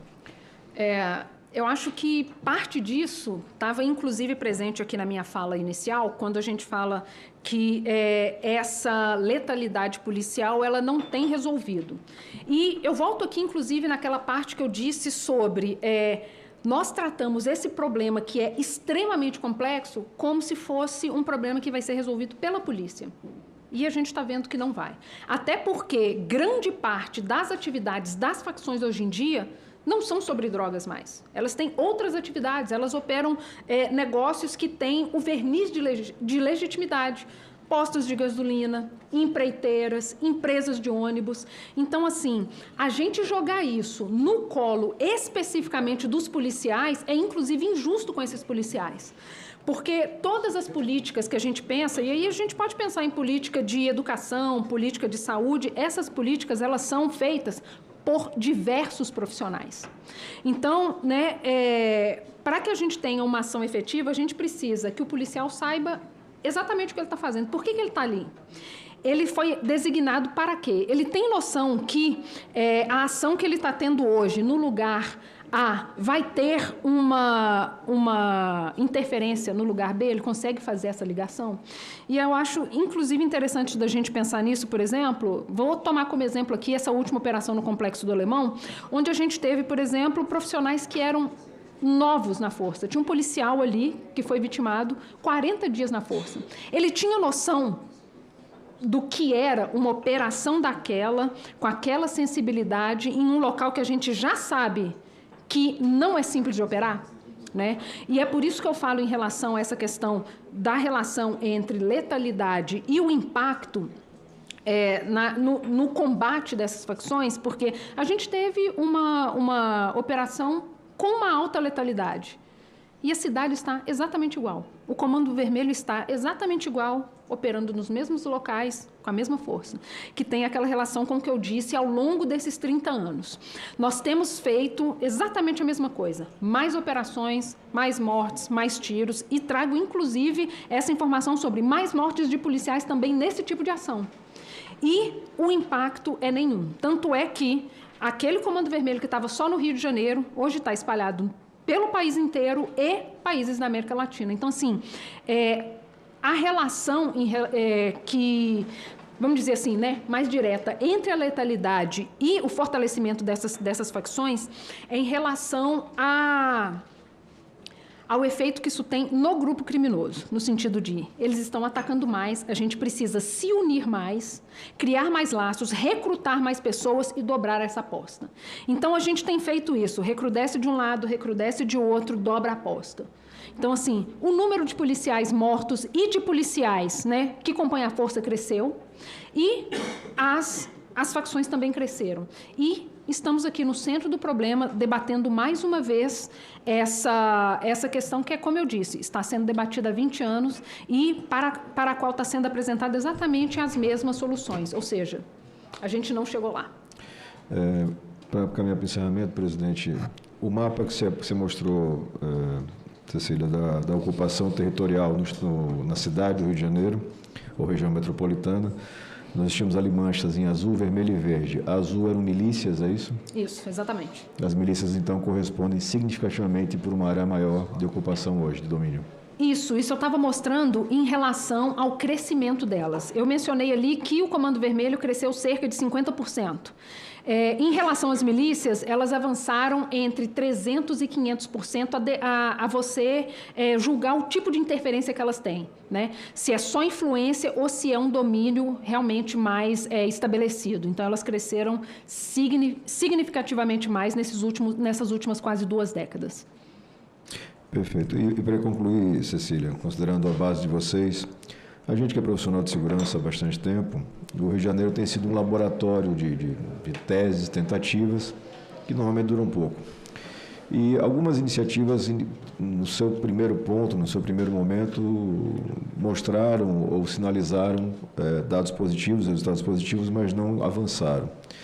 Então, você teve ali aquela nova polícia, delegacia legal, acho que era governo Garotinho, por aí, e depois as UPPs do governo Sérgio Cabral. Eu queria que você desse uma visão dessas iniciativas e por que elas não conseguiram dar frutos, para além do que a gente já sabe, né? Falta de liderança política adequada e tudo mais. É bom da gente pensar sobre essa perspectiva, né, geral do que a gente tem feito no Rio de Janeiro, porque, como eu mencionei, é isso. O que é feito no Rio de Janeiro se espalha pelo país. Isso aconteceu, por exemplo, com as UPPs, né, que começaram como um programa efetivo, teve uma ótima aceitação e, inclusive, houve implantação de UPPs em outros estados. Mas, assim como outros programas e projetos que a gente teve, a UPP ela foi um programa de governo, né? Não foi um programa de Estado, que é o que tornaria ações ali, médio e longo prazo, e que, de fato, seriam mais efetivas, né?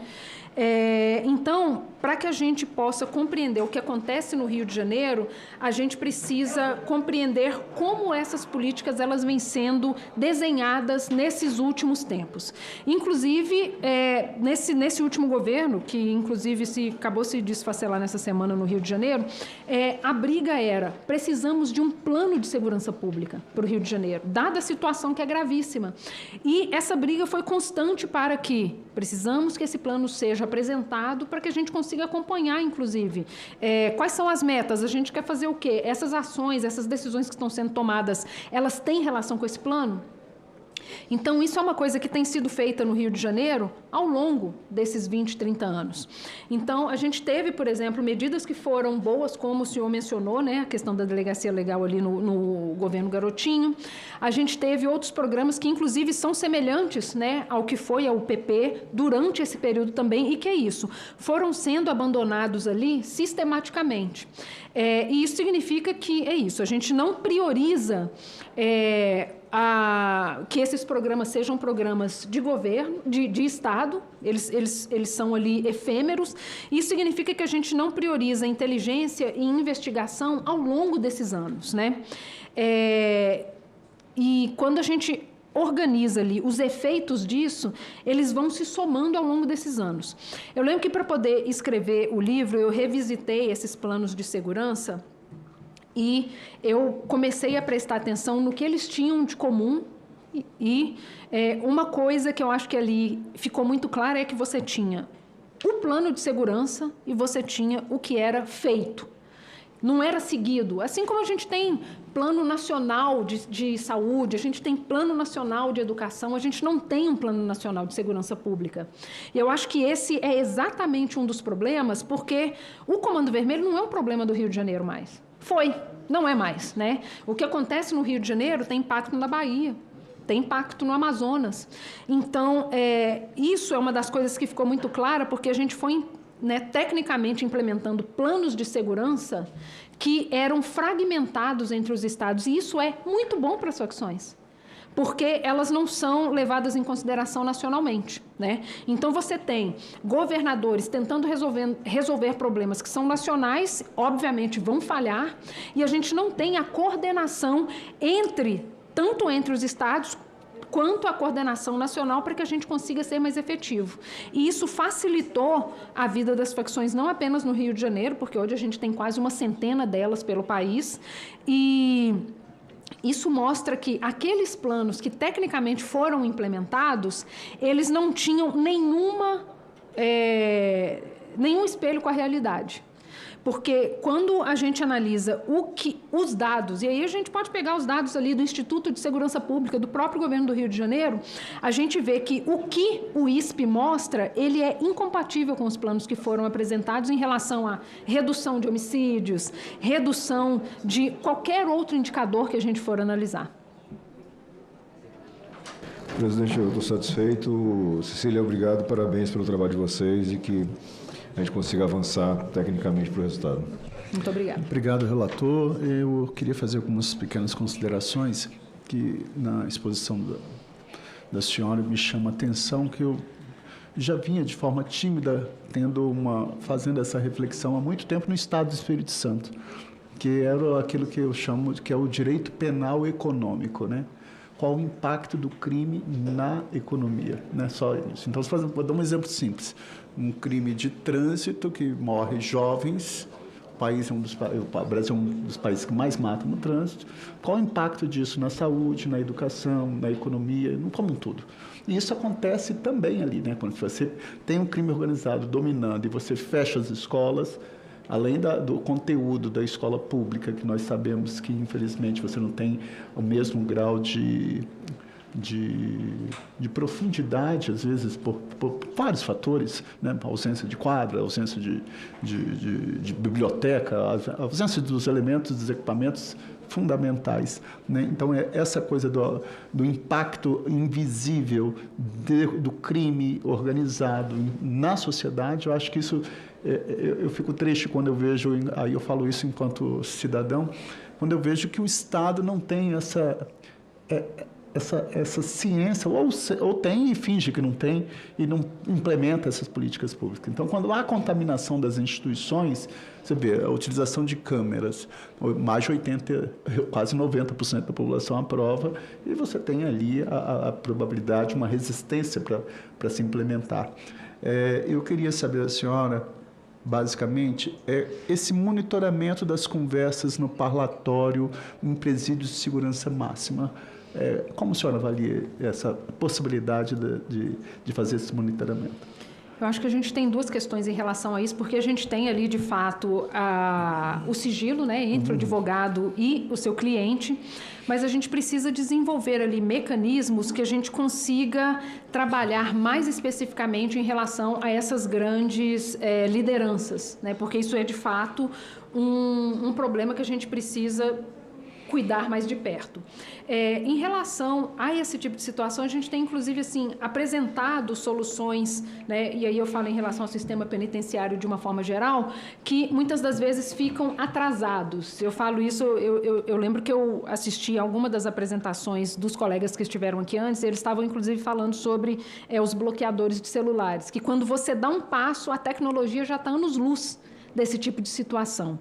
Então, tanto essa questão em relação ao parlatório quanto as outras medidas que a gente toma em relação ao sistema prisional, elas precisam, de fato, acompanhar as mudanças que são extremamente rápidas, porque o modo como as pessoas se comunicam, elas não são mais tão simples, né, como a gente costumava ver. Existem realmente não só as tecnologias, mas os códigos e as nuances dessas comunicações que a gente precisa levar em consideração, e eu falo isso em relação ao modo como a gente, não só o modo como a gente comunica, mas o modo como a gente investiga esse tipo de situação, porque essas comunicações elas vão acontecer de uma forma ou de outra, né? Não existe a incomunicabilidade 100%. Então, a gente precisa desenvolver técnicas, metodologias, tecnologias que a gente consiga, inclusive, observar essas comunicações de uma forma que esse resultado seja utilizado para a nossa inteligência. Para que isso, caso isso passe, a gente tenha a capacidade de entender e usar isso ao nosso favor no sentido de isso aqui agora vai ser observado pela inteligência que vai conectar esses pontos e isso vai ser utilizado agora para o combate e não só deixar isso passar livremente. Perfeito, nós sabemos que o crime é um fenômeno social e que todos nós temos interesse na redução desse fenômeno. Eu lembro que no Espírito Santo nós tivemos uma experiência exitosa que foi o programa Estado Presente. Então, o Espírito Santo ele teve um mapeamento, principalmente para a redução de homicídios, né, e com um foco na juventude, em políticas públicas e fortalecimento das instituições, principalmente os órgãos de fiscalização e controle. Então, quando você fortalece uma corregedoria que tem uma atuação contundente, não é para perseguir policial, absolutamente nada disso, mas para responsabilizar aquele policial que optou por ter um desvio de conduta, então ele tem que ter responsabilidade penal, tem que ter a responsabilidade penal, civil, administrativamente. Então, hoje o Espírito Santo ele tem essa fotografia um tanto quanto melhor com relação ao combate do crime e da criminalidade. E eu fico assim muito reflexivo, os colegas me conhecem aqui também, né, com relação a... Eu fui professor de Direito Penal por muito tempo, penal e processo penal, e trabalhei muito na vara de execuções penais. Se você pegar a Lei de Execução Penal e o Código Penal Brasileiro, você tem uma universalidade de institutos que, é claro, que a pena tem o caráter dúplice de readaptação como vício familiar e é retributivo pelo mal praticado. Mas se você pegar ali, por exemplo, uma pessoa que pratica um homicídio, disparo de arma de fogo, a pena é de 6 a 20, ele é condenado a 9 anos, e ele com menos de 1 ano e 6 meses, ele está solto. Então, você tem 1/6 regime aberto, 1/3 livramento condicional. A cada 3 dias trabalhado, remissão de pena pelo trabalho. Lê o livro, remissão de pena pelo trabalho. Final do ano, indulto, comutação de pena. Então,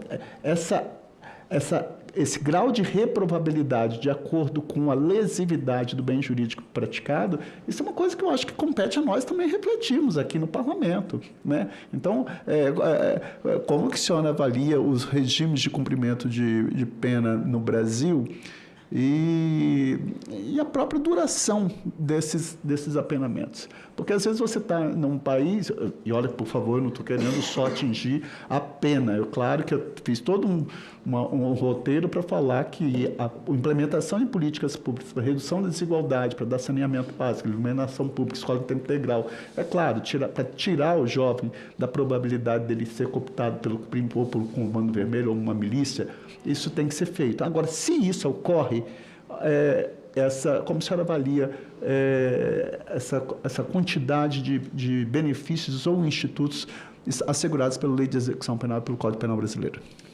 Senador, eu acho que aqui a gente tem 2 questões.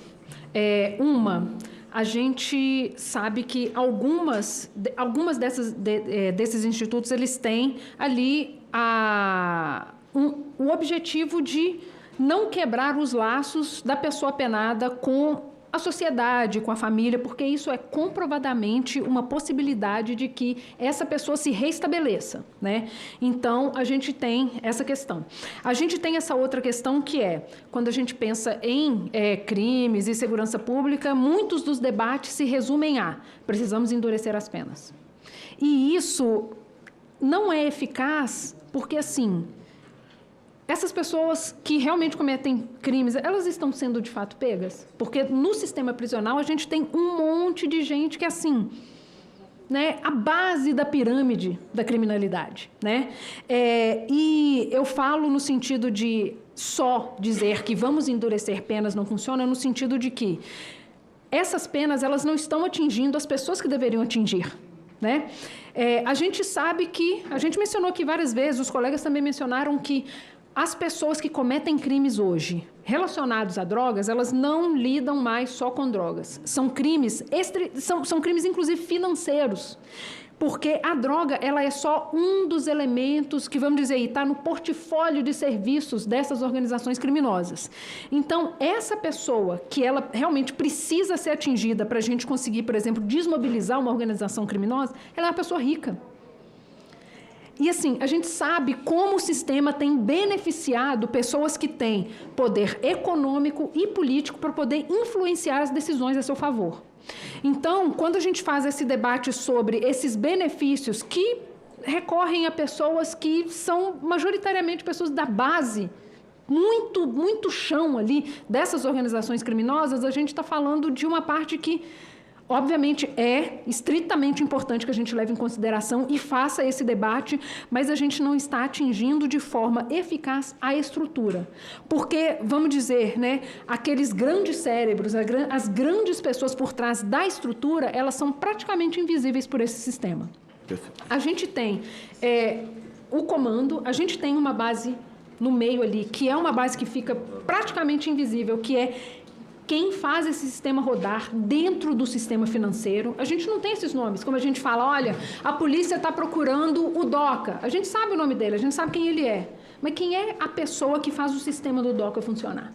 E aí a gente tem o chão. A gente age majoritariamente nessa base e nessa parte de cima. E a parte que faz toda essa engrenagem girar, a gente deixa de fora. Então, assim, só aumentar pena ou tirar benefícios não está afetando essas pessoas. A gente precisa da integração desses sistemas, que é algo que já foi dito aqui, e precisa que a gente impeça esse sistema de funcionar, que é quando a gente traz de volta o debate sobre corrupção para a mesa. Eu concordo plenamente, mas eu quero só ressaltar que não é simplesmente aumentar a pena, é porque você está praticando, com todo o respeito, um estelionato com a sociedade. Porque se você fala que um autor de um homicídio, que é um crime doloso contra a vida, foi condenado a 9 anos e não fica 1 ano e 6 meses preso, não é razoável. Sem dúvida. Então, eu pergunto à senhora acha razoável a legislação brasileira do Brasil, o Estatuto da Criança e do Adolescente, por exemplo, um rapaz de 17 anos pratica um latrocínio, que é um roubo qualificado pela morte, e que ele pode pegar no máximo 3 anos de internação? É razoável? É razoável um rapaz estuprar uma moça, matar e ocultar o cadáver e vai ficar 1 ano, 2 anos internado? Eu acho que isso também tem que ser visto, porque se o crime é um fenômeno social e a gente cobra as políticas públicas de implementação para que não haja esse fenômeno ou a redução desse fenômeno, mas é preciso ter o grau de reprovabilidade de acordo com o ato praticado. Então, eu acho assim, eu fico assim, perplexo quando eu vejo, eu não canso de falar do Espírito Santo, porque um rapaz de 16 anos entra numa escola armado com 2 armas do pai, que é policial militar, e mata 4, entre crianças e professores, e deixa dezenas de feridos, e já saiu com 3 anos de internação. Isso não é nem sensação de impunidade, é certeza da impunidade. E olha que eu tenho uma postura de defesa das políticas públicas para redução da criminalidade, para que não haja só. Mas o que eu estou fazendo, a minha colocação, não é simplesmente aumentar pena. Eu estou falando uma pena de um homicídio de 9 anos, ele não fica preso 1 ano e 6 meses. Isso não é razoável, né? Como é que eu explico isso para uma mãe que perdeu o filho por disparo de arma de fogo, que o autor já foi solto com 1 ano e 6 meses, quando ele violou o principal bem jurídico, que foi o homicídio, a vida humana? Como que eu explico que uma pessoa que praticou um roubo com o uso de arma, que ele já foi solto? Como que eu... Olá, bom dia. Nós estamos ao vivo aqui na TV Senado. Você estava acompanhando a CPI do crime organizado. Você pode continuar a acompanhar essa reunião no nosso canal no YouTube. Agora a gente passa a transmitir a Comissão de Educação, que vai debater a aprovação do Plano Nacional de Educação. Acompanhe. Não, obrigada. Relembrando a seleção de política pública da Comissão de Educação para avaliação em 2026. As inscrições continuam abertas até o dia 31 desse mês. O prazo para que membros da Comissão de Educação e Cultura apresentem sugestões de políticas públicas a serem avaliadas ao longo do corrente exercício. Podem encaminhar até o dia 30 de março, às 18 horas, e serão escolhidas sugestões entre as sugestões aprovadas e o relatório deve ser avaliado em novembro do corrente ano, como de praxe. A presente reunião ocorre de modo semipresencial e é uma reunião de pauta única. É destinada ao debate sobre o PL 2614 de 2024, que aprova o Plano Nacional de Educação. A reunião será dividida em duas partes. A primeira parte será destinada à apresentação da consultoria legislativa sobre o panorama do projeto de lei número 2614. E a segunda parte será destinada à leitura e discussão do relatório do projeto de lei, ao qual eu sou relatora. As inscrições para uso da palavra podem ser solicitadas por meio do recurso levantar a mão ou no chat da ferramenta para senadores que participam remotamente. Todo o trabalho foi feito muito de acordo com o apoiamento da nossa consultoria.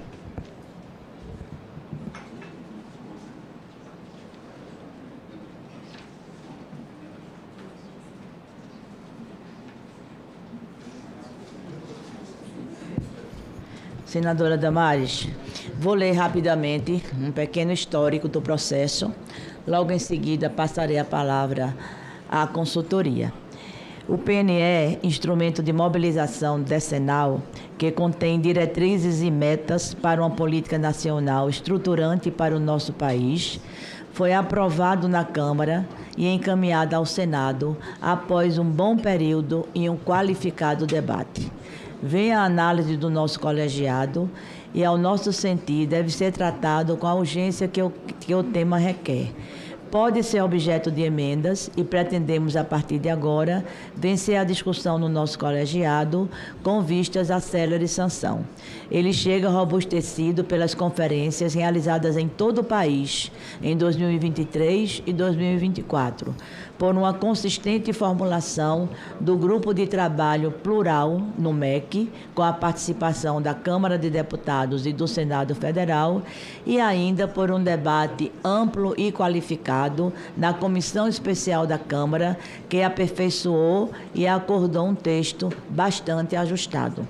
Como eu destaquei em mensagem aos senadores e senadoras, em 2023, 2024 e 2025, realizamos em nosso próprio colegiado dezenas de audiências sobre o tema, abarcando todas as representações nacionais, sempre atentos a cada passo dado na tramitação do plano. Nosso intuito, pautado o tema hoje, é avançar na discussão, se necessário, em reunião extraordinária logo amanhã, para que possamos levar o projeto ao plenário. Informo que convidei aqui para estar conosco a qualificadíssima consultoria legislativa desta Casa para fazer uma exposição geral do trabalho que eles realizaram e colocaram à disposição de todas as pessoas e, de igual modo, detalhassem o escopo de possíveis mudanças redacionais que desejamos encaminhar, de modo que o texto não tenha que retornar à Câmara. Luana Bergamo Soares, Tatiana Feitosa de Brito, José Edmar de Queiroz e Mardem Ribeiro Rocha Barbosa foram os nossos colaboradores e colaboradoras.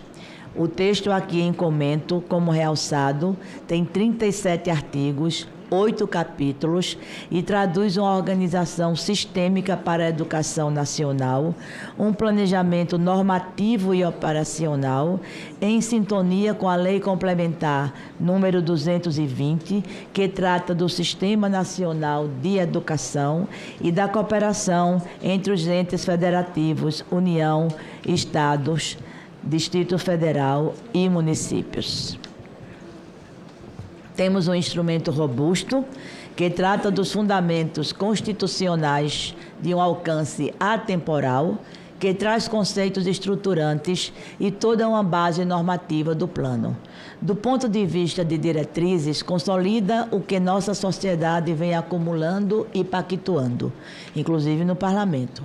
Compromisso com a equidade, que permeia todo o plano, compromisso com a inclusão, com a qualidade social, intersetorialidade, educação, cultura, saúde, assistência social e interseccionalidade.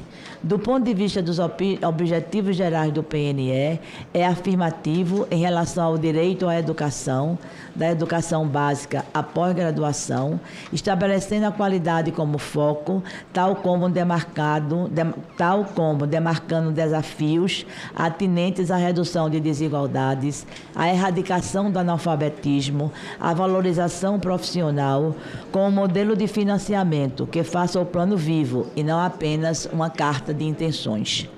O texto que estamos defendendo trata de planos subnacionais, reitero, nos termos do que também demarca o Sistema Nacional, mais articulação federativa, planos decenais locais que expressam os desafios de cada território, com participação social e ainda mais, alinhamento com as metas nacionais. Esse compromisso de reforço ao relacionamento e ao equilíbrio federativo também se expressa na governança e no monitoramento. O PNE, sintonizado com o Sistema Nacional, reforça a coordenação federativa, a avaliação contínua, a transparência, os indicadores mais sensíveis e desagregados com o trabalho delegado e a centralidade conferida ao INEP, que precisa ser reforçado. Ademais, cuida das conferências e de processos democráticos de gestão e de monitoramento, que serão realizados de forma bianual. Sabemos que o primeiro plano, pós-Constituição de 88, foi muito impactado pelos vetos ao financiamento. E o PNE que nos chega cuida de mais equidade federativa, ratifica o CAC, o custo aluno qualidade, busca a eficiência do gasto, com mais transparência e planejamento orçamentário integrado. É tarefa de todos pactuar e investir em educação. É o que ratifica o nosso Plano Nacional de Educação. Um capítulo importante é também o tratamento ao Programa Nacional de Infraestrutura Escolar, uma grande novidade nesse Plano Nacional de Educação. Este tem como horizonte a exclusão dos valores deste programa dos limites de gasto, de modo a promover expansão, modernização, redução das desigualdades, sempre com pactuação federativa, critérios e com prioridade à educação básica. O texto atual do PNE, em debate neste momento, deixa muito mais evidentes os prazos para entregas, que precisam mobilizar e fazer movimentar gestores, de maneira especial. Também prevê monitoramento mais consistente ao longo de todo o processo, prevendo uma necessária revisão quinquenal. Afinal, o planejamento deve ser contínuo e estável, e há transições em curso, sobretudo com o Sistema Nacional de Educação a este novo plano. Objetivos e metas estão mais bem organizados, assim como cronogramas e calendários visíveis e instrumentos operacionais previstos, como os planos de ação educacional.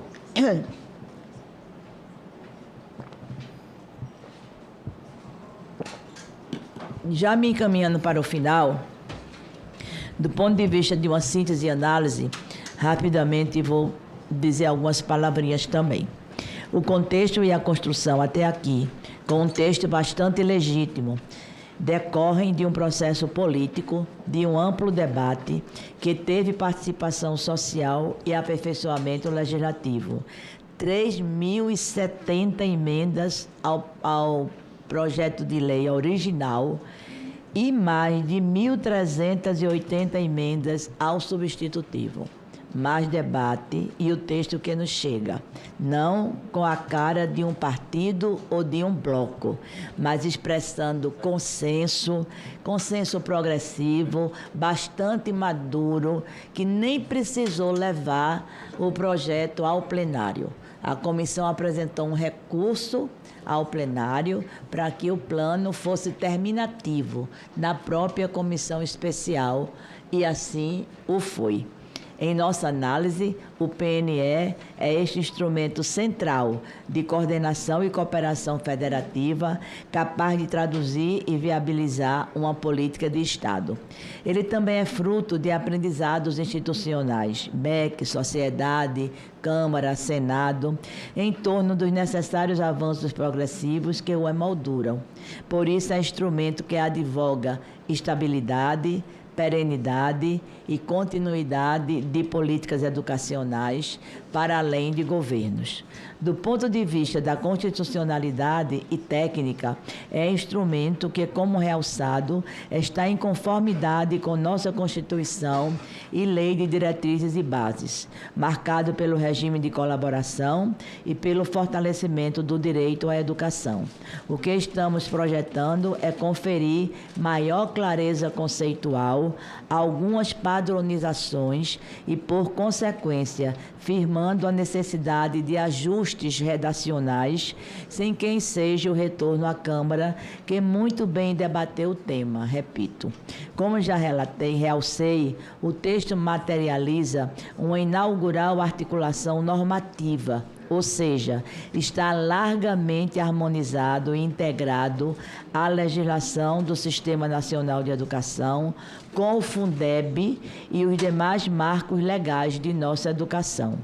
Do ponto de vista de monitoramento e controle, o texto ratifica a avaliação contínua, a transparência, a responsabilização tripartite e uma governança estruturada, com instâncias inovadoras da educação, comissão intergestores, fóruns dos Conselhos de Educação, Fórum Nacional de Educação e fóruns permanentes em todos os entes federativos, entre outros.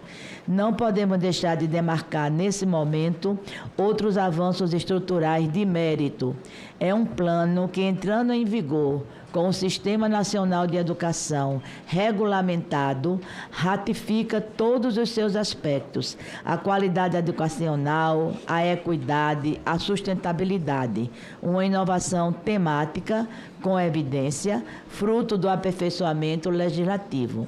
Um Plano Nacional de Educação que trata de maneira consistente os aspectos atinentes a acesso, permanência e aprendizagem, avançando em relação ao modelo anterior. Em síntese, sinalizo: temos um PNE robusto, abrangente, inovador e alinhado à Constituição. E temos desafios para materializar sua implementação, mas agora com novas institucionalidades. Um modelo de financiamento mais robusto, mais coordenação federativa e monitoramento consistente.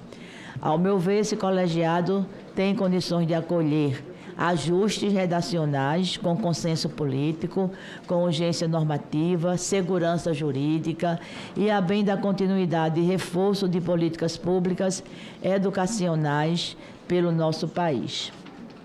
Dando boas-vindas, aos senadores que aqui chegaram, além da senadora Damares, senador Portinho, senadora Roberta, conforme anunciado no início da reunião, nós vamos para a parte de trabalho, que é a apresentação da consultoria sobre o panorama do projeto de lei aprovado na Câmara dos Deputados. Então, convido aqui para a mesa as consultoras legislativas da área de educação, Tatiana Feitosa de Brito e Luana Bergman Soares. Presidente... Também dando boas-vindas ao senador Contarato. Que está lindo hoje. Presidente, enquanto elas sentam aí, é só uma questão de organização. Hoje o dia está horrível, a senhora imagina, né? Enquanto elas falam e a senhora vai começar a ler o relatório, eu vou precisar ali dar posse a uma outra pessoa no partido.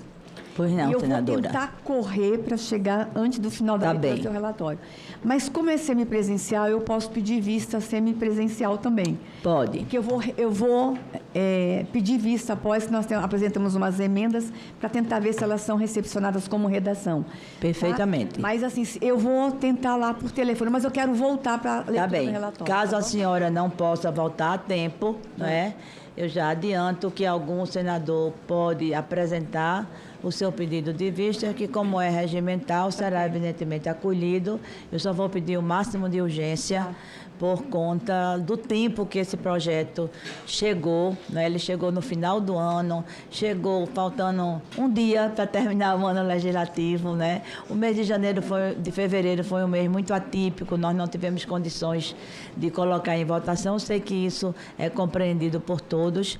Pode ir tranquila, senadora, mas, Tereza, que acho que dará tempo. Eu falei para o Portinho aqui o seguinte, ele chegou no final do ano, mas a gente está discutindo esse plano nessa casa desde 2023. Por isso que eu acho que a gente está em plenas condições. De audiências, que foi paralela com a Muito Câmara. bem lembrado, senadora. Preciso deixar isso registrado. Exato, e é por isso que a gente tem condições de acelerar sem ser acelerado, né? Nós vamos acelerar com a consciência de que estamos numa estrada tranquila, numa estrada sem atropelos, né? Da velocidade certa, e vamos chegar no ponto final com toda essa segurança. Muito obrigada, senadora. Quem vai começar? Senhora presidente, me permita interromper mais um pouquinho, se for possível? Pois não, senador. Eu queria fazer uma manifestação, serei breve, mas é porque eu estou presidindo a CPI do crime organizado e eu fiz questão de vir até aqui, e eu pediria até, se a senhora permitir, eu fazer uma explanação e as convidadas também. Eu sou autor do projeto de lei 5143, senadora Tereza, que estabelece isenção de imposto de renda para professor ou qualquer profissional que atua na educação que ganha até R$10 mil. Mas eu acho que passou da hora da gente fazer um enfrentamento e valorizar efetivamente quem está na ponta.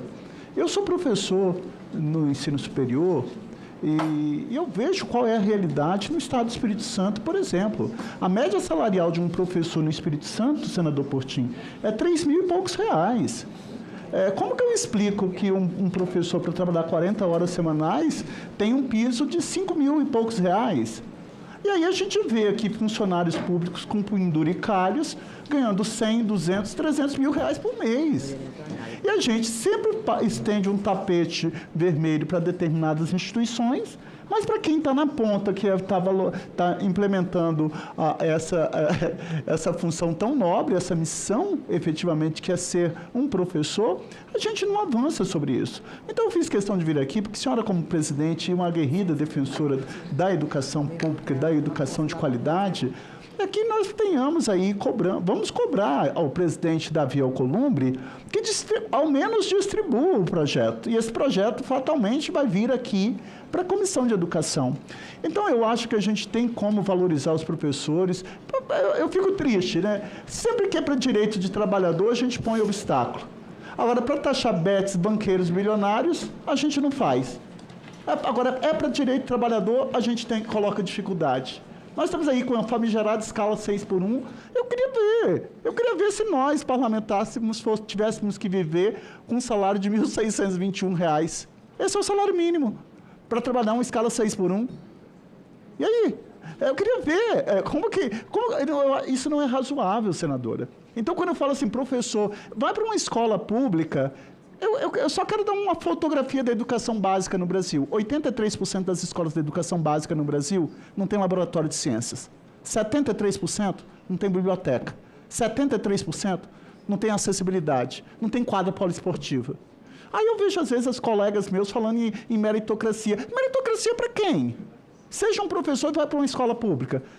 ainda assim, esse profissional que ganha até R$10.000, nada mais justo do que ele tenha isenção, porque 0,3% dos funcionários públicos, 20 mil funcionários públicos do Brasil, ganham super salários, com 100, 200, 300, 500 mil reais. Faço um apelo que a senhora, enquanto presidente, faça uma gestão junto ao presidente do Senado para que distribua o projeto de lei 5143 de minha autoria, que concede isenção de imposto de renda para todos os profissionais da educação que ganham até R$10.000. Desculpa o incômodo. Muito Nada, senador. Muito obrigado. obrigado pela sua intervenção.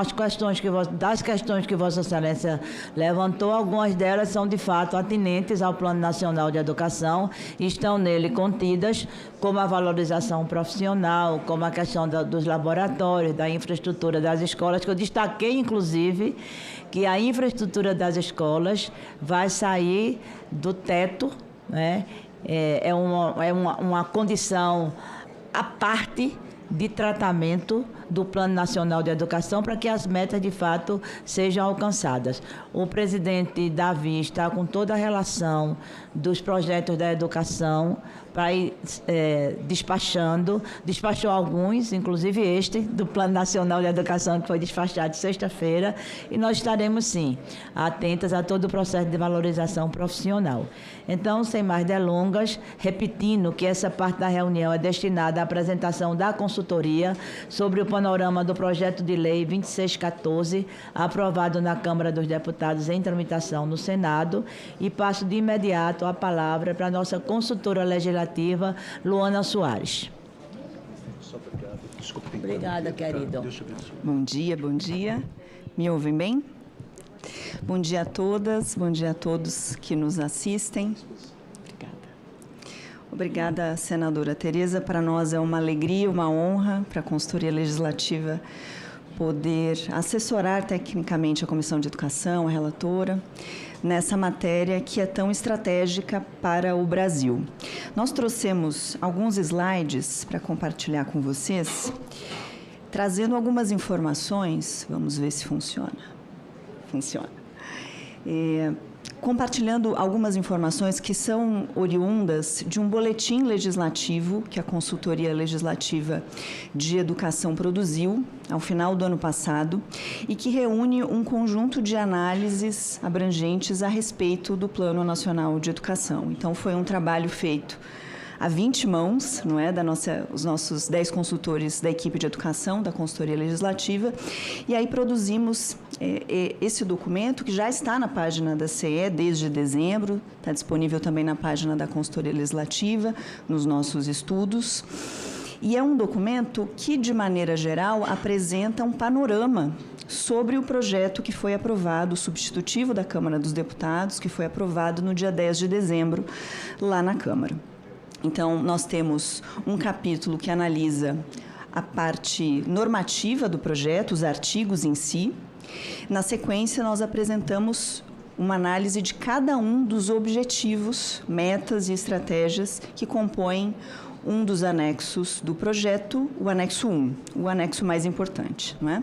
Então, esse documento já está disponível e caso, enfim, quem deseja se aprofundar, temos uma análise de cada um dos 19 objetivos trazidos pelo projeto.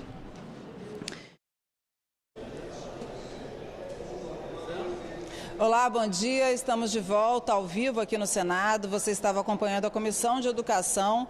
Agora nós passamos a transmitir a Comissão de Assuntos Econômicos. Você pode continuar a acompanhar a Comissão de Educação no nosso canal no YouTube. A Comissão de Assuntos Econômicos vai ser dividida em duas partes. A primeira parte é a reunião do grupo de trabalho que acompanha as investigações do Banco Master. E na segunda parte, os parlamentares vão analisar projetos. Acompanhem. Que aprovam permaneçam como se encontram. A ata está aprovada e será publicada no Diário do Senado Federal. A presente reunião está dividida em duas partes. A primeira reunião de trabalho e a segunda reunião deliberativa. Iniciamos, portanto, a parte do trabalho da comissão.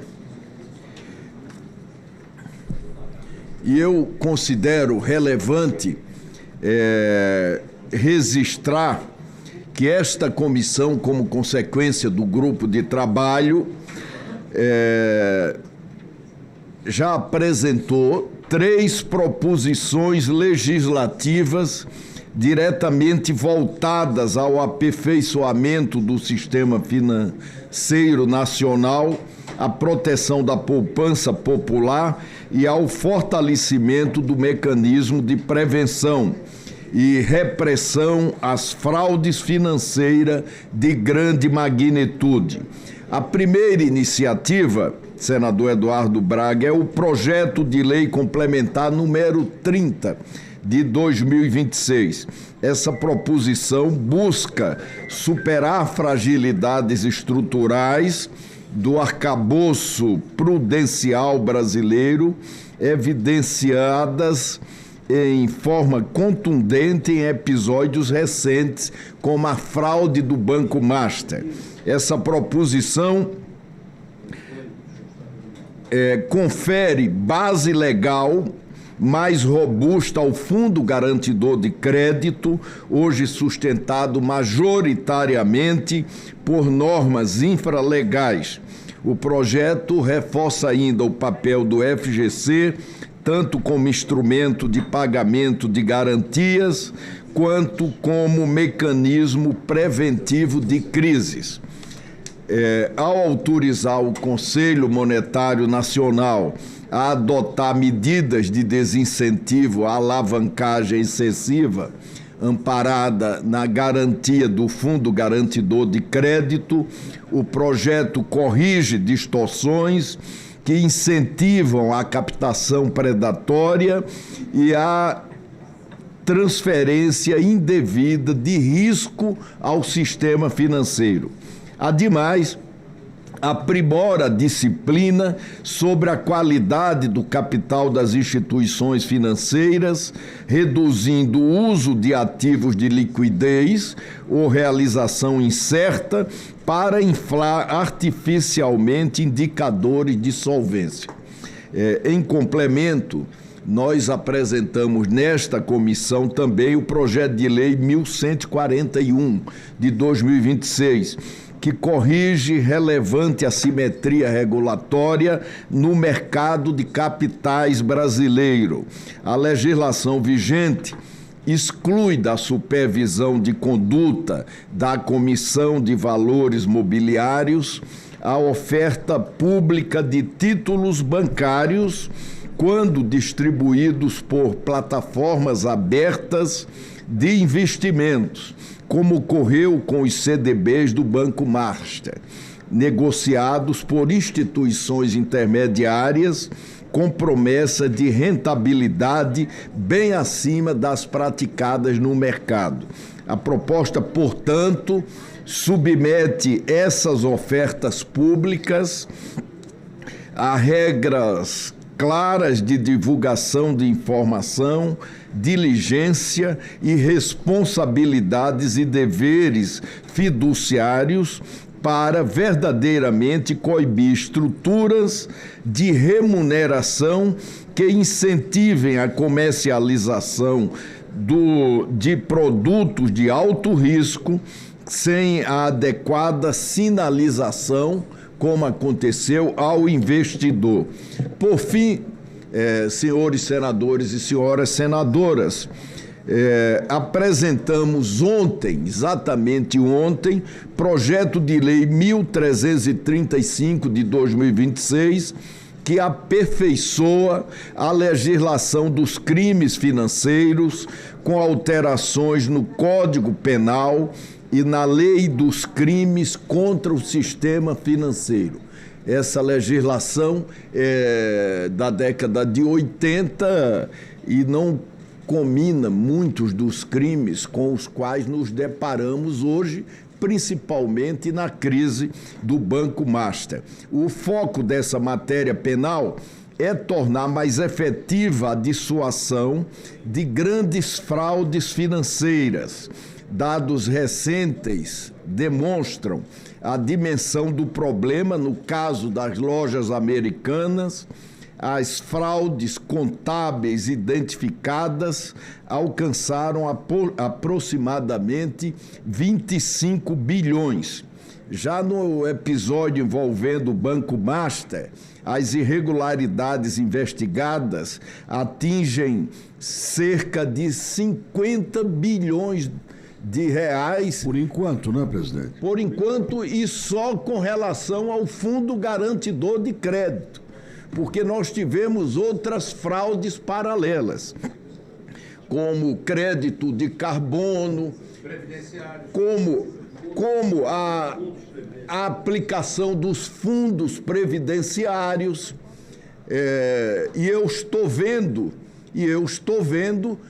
mandatário que tiveram responsabilidades na aplicação desses recursos, desses fundos, deixando os cargos sem que nenhuma solução tenha sido feita ou cobrada.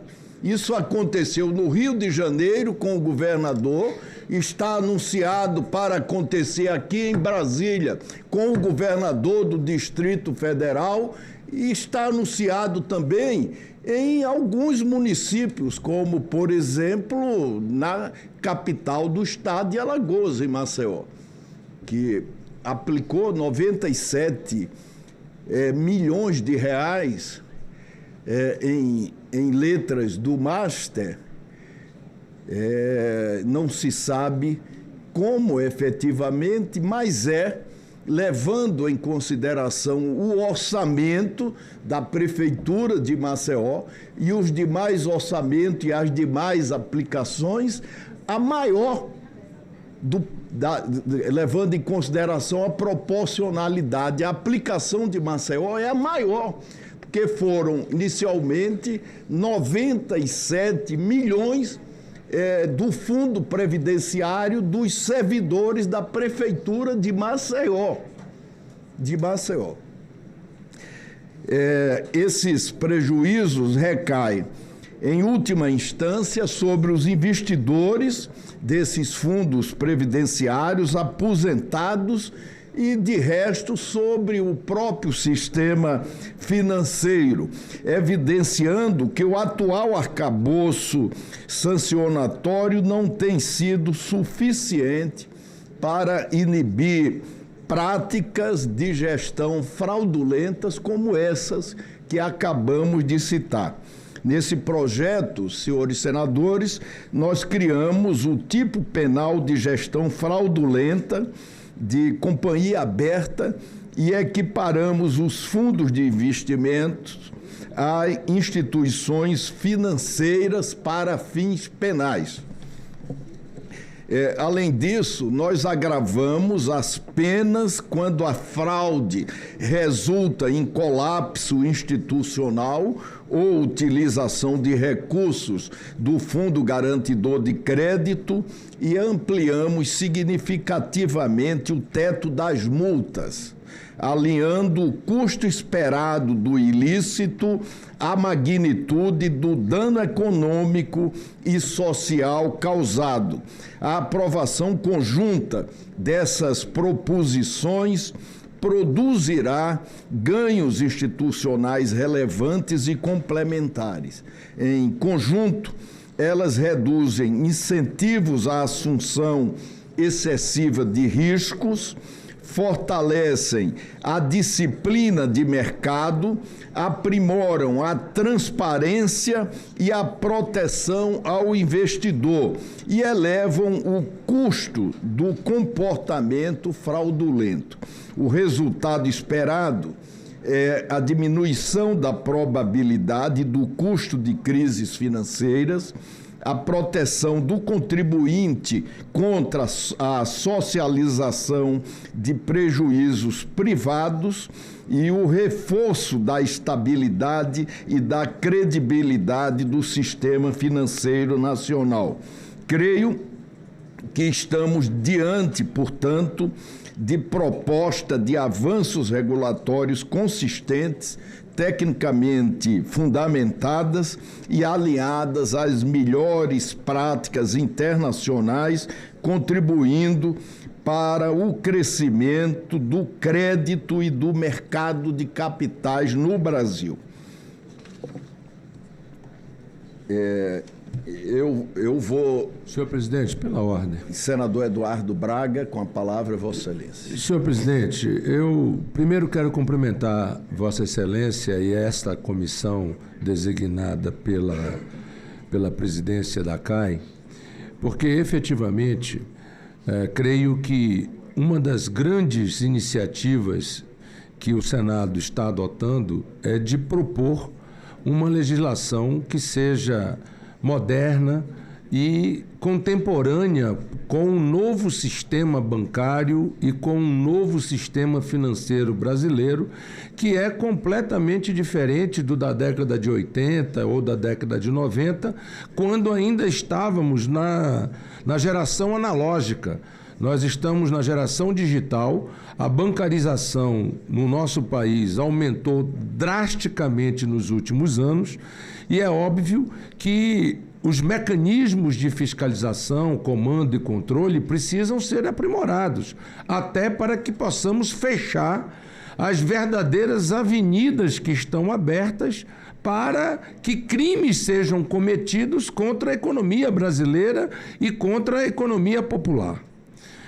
Vossa Excelência abordou todos os pontos. Eu gostaria de acrescentar a questão dos fundos fechados, porque aqui, nesta comissão, nós fomos informados pelas autoridades competentes de que hoje no Brasil existem mais de 30 mil fundos fechados, cujos fundos sequer são fiscalizados, seja pela CVM, seja pelo Banco Central, seja pela Receita Federal.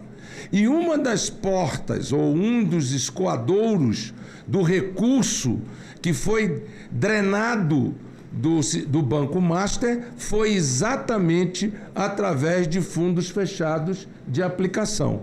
Portanto, eu creio que esta é uma questão extremamente importante. A outra, senhor presidente, que creio que merece o debate desta comissão, ainda há pouco tratávamos, juntamente com o senador Espiridião Amin, o senador Jordano, o senador Fernando Farias e Vossa Excelência, sobre a questão do relatório de auditoria que foi formulado pelo Tribunal de Contas da União, órgão auxiliar do Congresso Nacional, do Poder Legislativo brasileiro.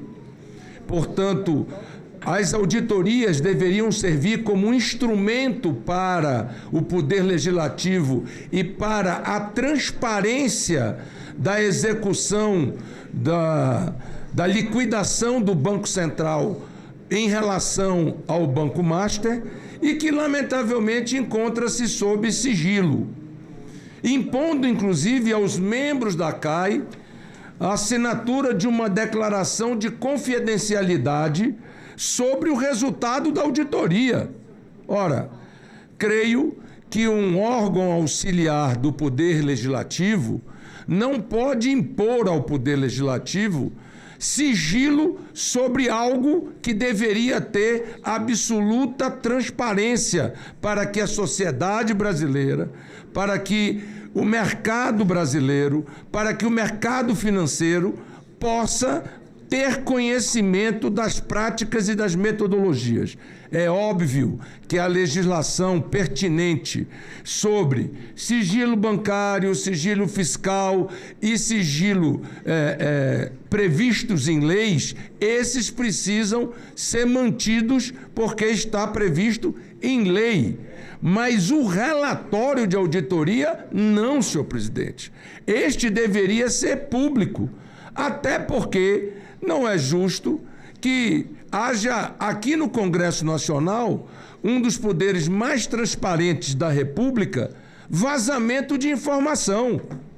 Ora, se nós criticamos vazamento de informação de inquéritos policiais sob sigilo, o que dizer de vazamento de informação sobre uma auditoria que deveria ser pública? É óbvio que isso requer ao Poder Legislativo e à presidência da CAI e aos membros da CAI um questionamento de até onde vai o poder de silenciar ou de estabelecer sigilo do ponto de vista de um documento que deveria auxiliar os trabalhos desta casa. Com estas colocações, eu quero cumprimentar Vossa Excelência, cumprimentar a comissão pelos projetos já apresentados, me colocar à disposição para contribuir como relator naqueles projetos que Vossa Excelência entender que eu possa contribuir e sugerir a Vossa Excelência medidas que, de uma vez por todas, estabeleça luz, transparência sobre a questão da auditoria no caso da liquidação do Banco Master. Senador Esperidião Amin. Presidente, eu quero apenas fazer coro às observações do senador Eduardo Braga, rememorando mais uma vez que este grupo de trabalho, criado pela sua presidência, é a única manifestação expressa do Senado Federal a respeito do caso do Banco Master. Nós não conseguimos ver prosperar nem a CPI mista, nem a CPI do Senado, nem a CPI da Câmara. Pelo viés do crime organizado e da roubalheira do INSS, a gente consegue chegar a partes desse escândalo que já é memorável. Então, eu creio que quanto mais nós pudermos antecipar em matéria de providências legais, legislativas, melhor, especialmente naquelas zonas, naquelas áreas onde existe mais sombra do que luz. É o caso dos fundos, senador Eduardo Braga.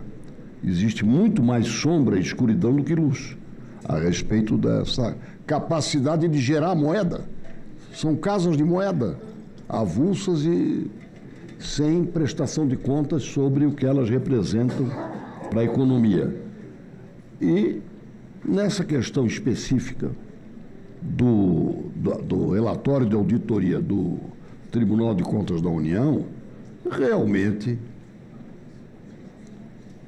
primeiro, há uma convicção geral de que aquele primeiro ensaio do TCU foi muito mais para questionar a liquidação do banco e inibir a ação de liquidação do que para defender o interesse da sociedade. É isso que restou. Então, manter sob sigilo um relatório cuja explicação sobre a sua configuração não foi satisfatória até agora, eu acho que é um erro do TCU e o erro será nosso se nós concordarmos com a manutenção deste sigilo sem fundamentação. Ele não tem fundamentação. As partes dele que contiverem o sigilo que não tem a ver, aquele preservado pela Constituição, do interesse do cidadão, de coisas até de natureza particular, sobre isso eu acho que nós teremos a cautela. Agora, sobre o que aconteceu no Banco Central, o que aconteceu na relação do Banco Central fiscalização com o Banco Master, isso aí tem que vir a público. Sem dúvida. Com a mesma dosimetria com que nós tomamos conhecimento de benefício para tal ou qual e despesas fantásticas criadas, por exemplo, em matéria de consultoria no âmbito do Banco Master e dos seus conexos, que são inúmeros.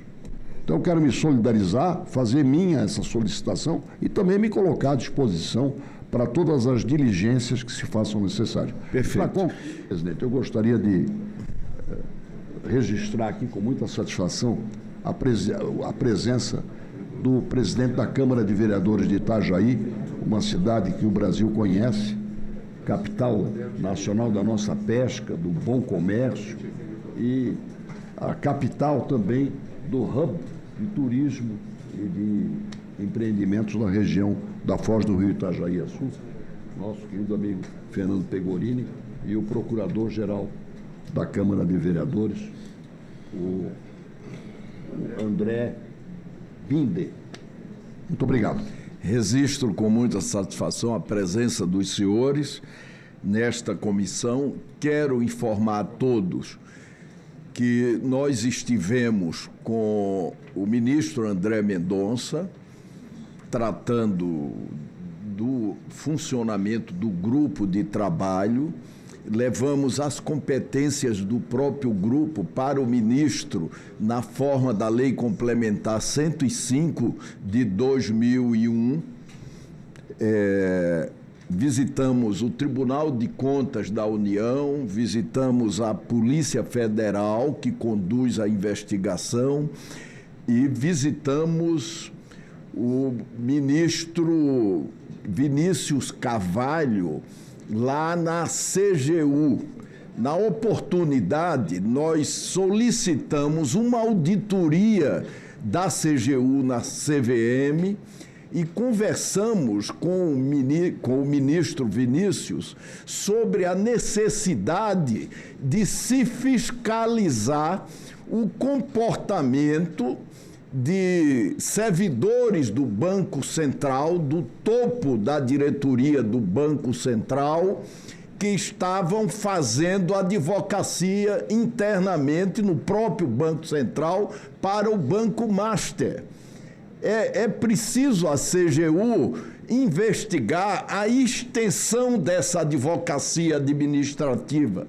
E ontem foi aberta pela CGU uma investigação exatamente sobre esses servidores que já foram afastados do Banco Central, senhor Bellini, senhor Paulo Sérgio, e deveriam estar presos, porque eles estavam ilameando a instituição que é responsável pelo equilíbrio do sistema financeiro. E atendendo às colocações feitas pelo senador Eduardo Braga e pelo senador Esperidião Amin, eu gostaria de lembrar o que eu tenho dito ao longo das últimas reuniões. O crime financeiro tem uma natureza tipicamente anfíbia. Quando ele bate no caixa, não dá preferência ao guichê da esquerda ou da direita. Ele tem, nesse caso do Banco Master, envolvimento de muita gente. E atendendo às colocações do senador Eduardo Braga e do senador Esperidião Amin, e no espírito de contribuir para a completa elucidação deste escândalo, o maior do país, nós vamos agora tornar pública a consulta aos documentos recebidos do Tribunal de Contas da União, inclusive, principalmente, a auditoria desautorizando a tese enviesada do Centrão, assumida por um ministro do Tribunal de Contas da União, que, pressionado por superiores da Câmara dos Deputados, queria liquidar a liquidação através de uma inspeção do Tribunal de Contas no Banco Central, até mesmo depois da própria Câmara dos Deputados ter tentado votar a urgência de um projeto que autorizava o Congresso demitir diretores e presidente do Banco Central, no caso do Master, e depois deste Senado Federal ter derrubado uma proposta que elevava de R$250 mil para R$1 milhão os regates, os saques do FGC. Então, nós estamos quebrando o sigilo, nós estamos retirando o sigilo e deixaremos o sigilo apenas para aquilo que for sigiloso na forma da lei e não para a auditoria do Tribunal de Contas sobre o Banco Central, que é uma auditoria que a sociedade tem total interesse em conhecer. E não sei por que o próprio tribunal decreta sigilo sobre uma auditoria que ele próprio fez. Se o Senado tivesse colocado sigilo para o Tribunal de Contas cumprir, tinha sentido.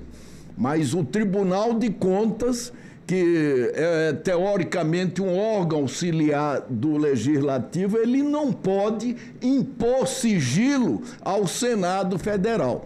Por isso, nós retiramos o sigilo e reclassificamos, portanto, essas informações. Parabéns. Parabéns, presidente. Só não quer ler a determinação? De quê? Que é retirada da disponibilidade. Portanto, eu determino à Secretaria da Comissão de Assuntos Econômicos do Senado Federal a disponibilização ao público dos processos do Tribunal de Contas da União, inclusive daqueles que forem de caráter sigiloso, e não guardar o sigilo que é defendido na forma da lei, ou seja, de contas bancárias, telefônicas, informações pessoais, confidenciais. Esse sigilo nós efetivamente não podemos e não devemos classificar, mas tornar público tudo que efetivamente deva ser público, sem ocultar nenhum comportamento errático de ninguém. De ninguém. De ninguém. Tá bom? Senador Eduardo Braga. Senhor presidente, apenas para quando Vossa Excelência agora iniciar a questão deliberativa, como há a sessão do MDB em homenagem aos 60 anos, e com certeza podendo representar, inclusive, Vossa Excelência, muito prazer, na qualidade de líder do MDB no Senado, eu pediria a inversão da pauta, porque eu sou relator do item 4 da pauta, para que eu possa relatar e comparecer à sessão solene que está acontecendo nesse momento na Câmara dos Deputados. Não havendo...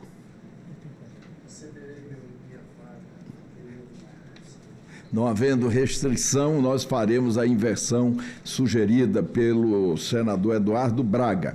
Item 4º da pauta, projeto de lei 1975, altera a lei 12.641, de 8 de dezembro de 2012, que dispõe sobre as medidas de esclarecimento ao consumidor de que trata o parágrafo 5º do artigo 150 da Constituição Federal.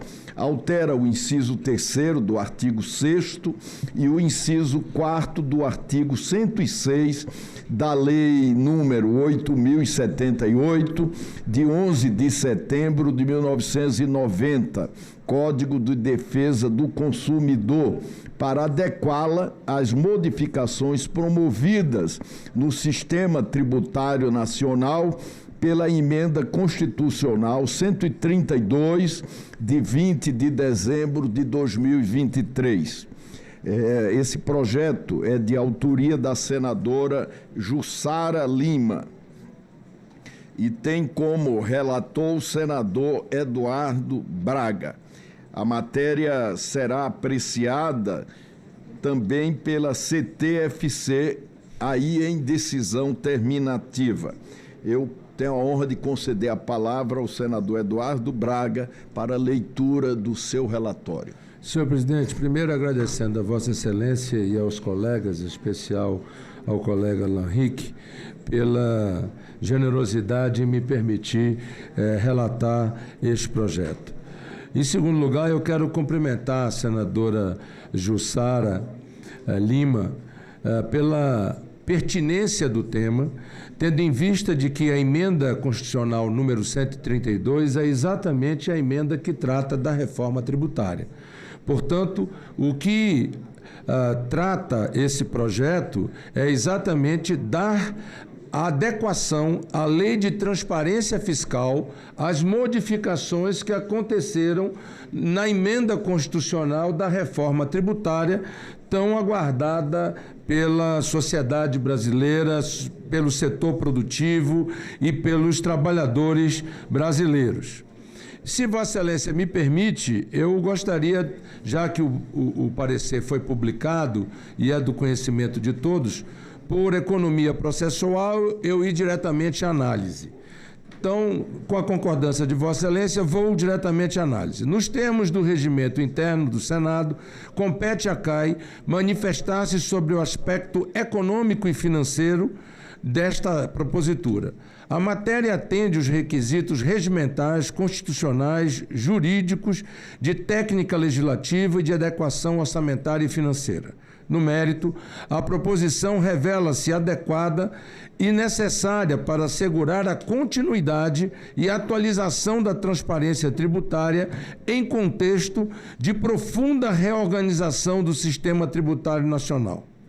A reforma tributária promovida pela Emenda Constitucional 132 instituiu novos tributos sobre consumo e estabeleceu longo período de transição, circunstância que torna essencial ajustar a legislação vigente para evitar descompasso entre as exigências de transparência fiscal e o novo modelo constitucional.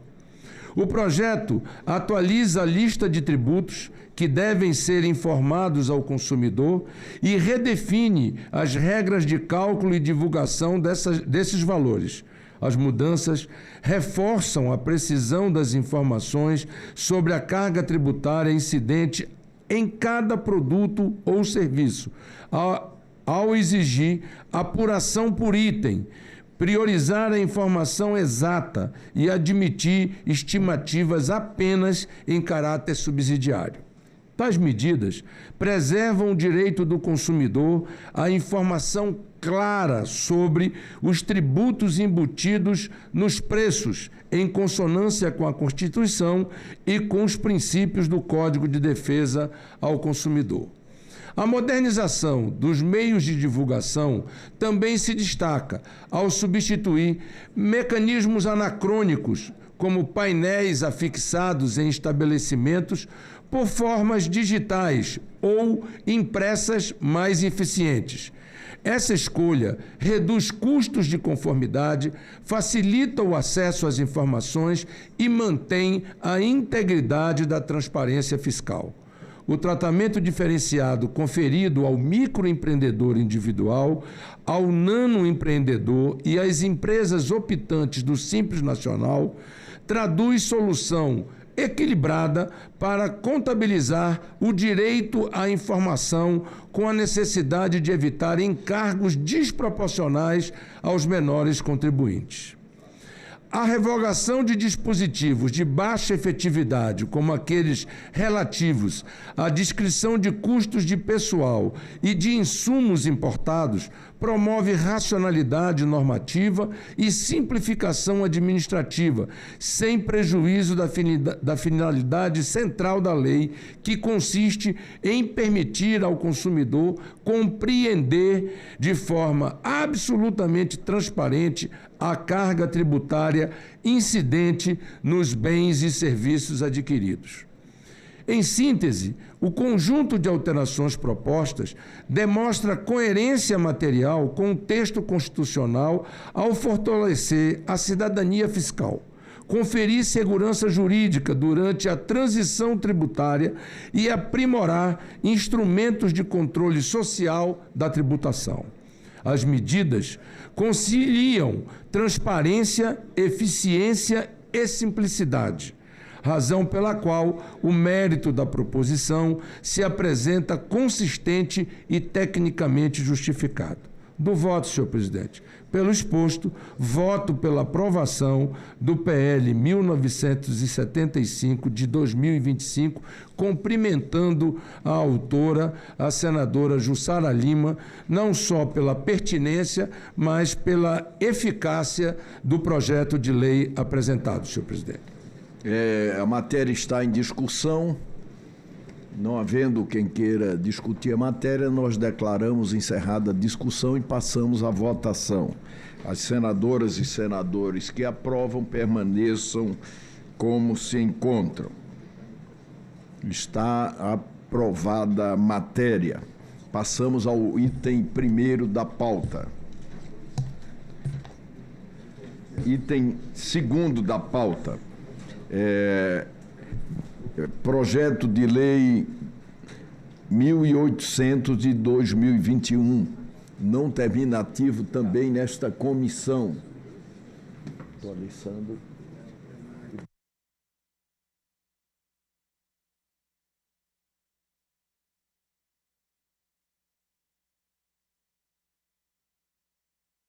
Item 2 da pauta. Altera a Lei 11.196, de 21 de novembro de 2005, a fim de autorizar o creditamento da contribuição para os programas de integração social e de formação do patrimônio do servidor público, contribuição para o PIS/PASEP e da contribuição para o financiamento da Seguridade Social, CONFIS, nas aquisições de determinados materiais em consonância com o disposto no inciso 2º do caput do artigo 3º das leis 10.637, de 30 de dezembro de 2002 e 10.833, de 29 de dezembro de 2003, bem como de isentar dessas contribuições a venda de desperdícios, resíduos e aparas que especifica. Esse projeto é de autoria da Câmara dos Deputados e o relator é o nosso querido senador Alan Rick. Eu tenho a satisfação de conceder a palavra ao senador Alan Rick para a leitura do seu relatório. Primeiramente, presidente, parabenizar Vossa Excelência pelas medidas adotadas no âmbito da Comissão de Acompanhamento das Investigações do Banco Master, a proposta do projeto de lei de Vossa Excelência e a transparência que tem que ser dada à sociedade brasileira num dos casos mais escandalosos, né, de corrupção e de intervenção de entes públicos numa situação claríssima, né, de abuso de poder. Senhor presidente, peço sua permissão para ir direto à análise. Em se tratando da constitucionalidade, da juridicidade dos aspectos regimentais, não foram identificados vícios capazes de comprometer o projeto. A medida está alinhada à Constituição Federal e aos princípios da ordem econômica e proteção ambiental, além de se integrar à lógica da economia circular, que busca reduzir, reutilizar e reciclar os resíduos. Quanto ao mérito, o PL 1800/2021 visa permitir o uso de créditos do PIS/PASEP e COFINS na aquisição de materiais recicláveis, o que é atualmente vedado, e visa também garantir a isenção da contribuição ao PIS/PASEP e à COFINS nas vendas dos referidos materiais, beneficiando empresas do setor de reciclagem e reduzindo sua carga tributária. O objetivo central é fortalecer a política nacional de resíduos sólidos e incentivar a reciclagem por meio de incentivos fiscais. Apesar das diversas ações implementadas para estimular o aproveitamento e a recuperação dos resíduos sólidos, a reciclagem ainda apresenta índices baixos no Brasil. Segundo indicadores do Sistema Nacional de Informações em saneamento básico, Sinisa, de 2024, o país recupera, seja por reutilização, reciclagem ou recuperação energética, apenas 1,67% dos resíduos sólidos existentes. Ao tratar de resíduos sólidos urbanos, o Brasil chega a uma taxa de 8% de recuperação. Em outras palavras, 92% dos resíduos sólidos gerados nas cidades vão parar em aterros ilegais, em lixões a céu aberto e até mesmo nas ruas, parques, rios e mares do nosso país. Algumas das razões para tal situação são a carência na infraestrutura dos serviços de coleta seletiva, a inexistência ou má estruturação dos mercados locais de reciclagem e a elevada tributação incidente sobre as diferentes etapas, principalmente sobre a matéria-prima secundária. O PL propõe mudar esta realidade, garantindo incentivos fiscais ao setor na compra e venda da matéria-prima para a reciclagem. A proposta conta com o apoio técnico e político dos diversos setores envolvidos e busca colaborar com o desenvolvimento da reciclagem no Brasil, alinhando-se à agenda de sustentabilidade ambiental e da economia circular. Um ponto que merece destaque é que este projeto de lei garante benefício fiscal para o mercado de reciclagem como um todo. Isso inclui as empresas de coleta, de aparagem, de reciclagem e, em especial, os catadores e as organizações de catadores de lixo. Nesse contexto, merece destaque o papel desempenhado pelos 800 mil catadores e catadoras de lixo do Brasil, somados às associações e cooperativas de reciclagem. Estes são um importante elo da cadeia de coleta, triagem e reaproveitamento de resíduos sólidos no Brasil. Esses trabalhadores exercem função ambiental, social e econômica relevante, ao promover a destinação adequada de materiais que, de outra forma, seriam encaminhados a lixões e aterros com custos ambientais e sanitários elevados.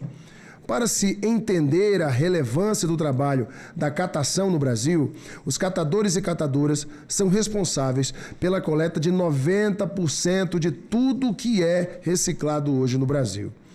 A reduzir a carga tributária incidentes sobre os materiais recicláveis, o projeto de lei em discussão reforça a viabilidade econômica dessas atividades e instituições, estimula sua organização produtiva, amplia oportunidades de trabalho e renda, contribuindo para a inserção produtiva de milhares de famílias e para a efetividade da Política Nacional de Resíduos Sólidos. Por fim, esta proposição está acompanhada do Informativo de Adequação Financeira e Orçamentária, número 65 de 2023,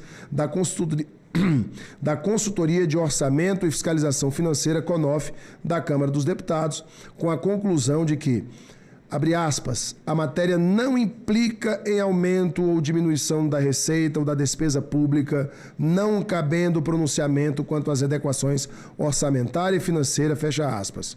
Ademais, a Consultoria de Orçamento, Fiscalização e Controle do Senado Federal, CONORF, foi igualmente consultada, a qual também registrou a ausência de impacto orçamentário da matéria na nota técnica de impacto orçamentário e financeiro, número 98 de 2025, esclarecendo ainda que o PL apenas ratifica o entendimento já vigente por força de decisões do STF, sem criar nova renúncia nem alterar a arrecadação. Desta forma, restam atendidos os requisitos impostos pela Lei nº 15.321 de 2025, a Lei de Diretrizes Orçamentárias, LDO 2026, e pela Lei Complementar 101 de 2000, a Lei de Responsabilidade Fiscal, LRF, em relação ao que versam sobre renúncia de receitas. Voto.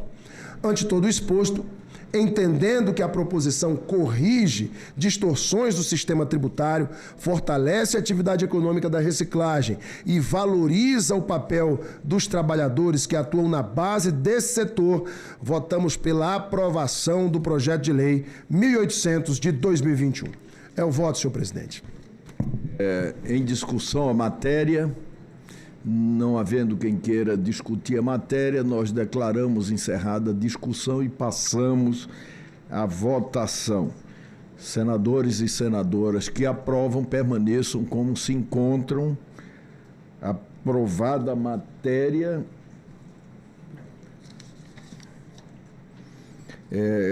E aprovado também um relatório que passa a constituir o parecer da comissão, portanto, favorável ao projeto. A matéria vai ao plenário. Senador Jordano, com a palavra, Vossa Excelência. Primeiramente, parabéns ao nosso relator aqui e queria agradecer muito, presidente, que nós tivemos semana passada juntos, fui no seu gabinete, expliquei a importância dessa matéria na ponta, né? Os catadores e o senhor, presidente, foi um fato assim primordial. Obrigado. Essa pauta e a aprovação dessa pauta. Eu queria agradecer os catadores que estão representados hoje aí, pela ANCAT, pela OCB, pela CRUMA, pela Conatrec, pelos Coopercaps e pela Rede Sul. Os recicladores da ABAL e do Instituto do Aço, e os aparistas do INESFA e da BREM. Queria agradecer a todos os presentes, agradecer muito ao presidente. Isso é uma matéria muito importante para o governo. O governo, o presidente Lula e a primeira-dama Janja brigam muito pelos catadores no Brasil e eles, nesse momento, devem estar muito felizes por essa aprovação, porque isso na ponta vai fazer uma grande diferença. Obrigado, presidente. Obrigado, relator. Senhor presidente, aproveito a oportunidade para solicitar a urgência da matéria diante da importância do tema, a urgência para o plenário desta matéria, senhor presidente. Em votação, requerimento de urgência proposto pelo senador Alan Rick. As senadoras e senadores que aprovam permaneçam como se encontram. Aprovada a urgência da matéria. O requerimento da pauta. Antes do senador Jaime Bagato, ele pediu a inclusão desses nomes.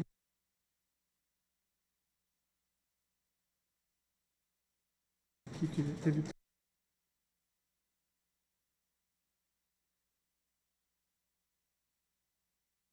esses nomes.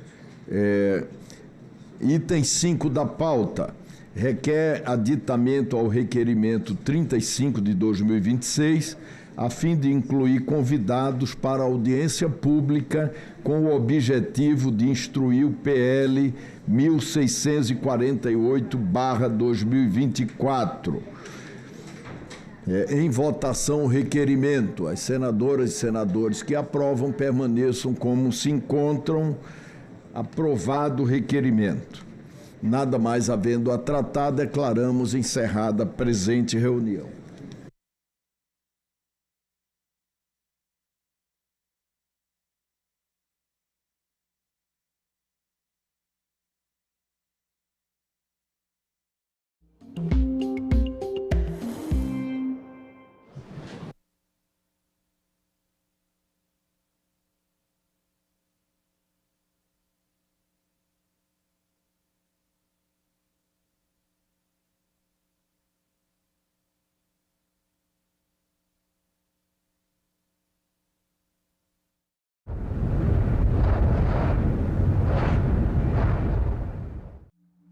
Avenida São Cristóvão, Lauro de Freitas, Bahia. Eu estava passando na rua quando 2 homens me chamaram.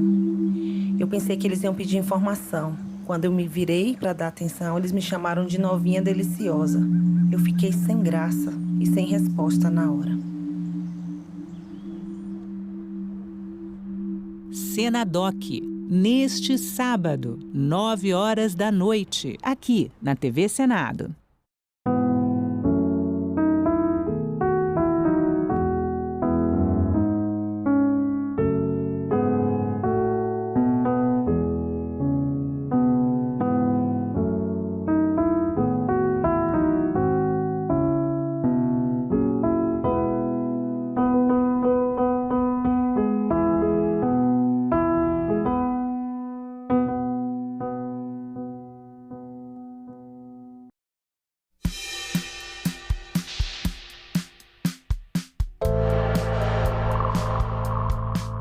TV Senado é, digamos, uma ponte, é um grande canal entre todo o nosso trabalho, tudo que realizamos aqui dentro dessa casa, todos os debates, todas as audiências. Ela mostra um pouco desse mundo que é vivo, que está o tempo todo mudando, é muito ativo, é dinâmico.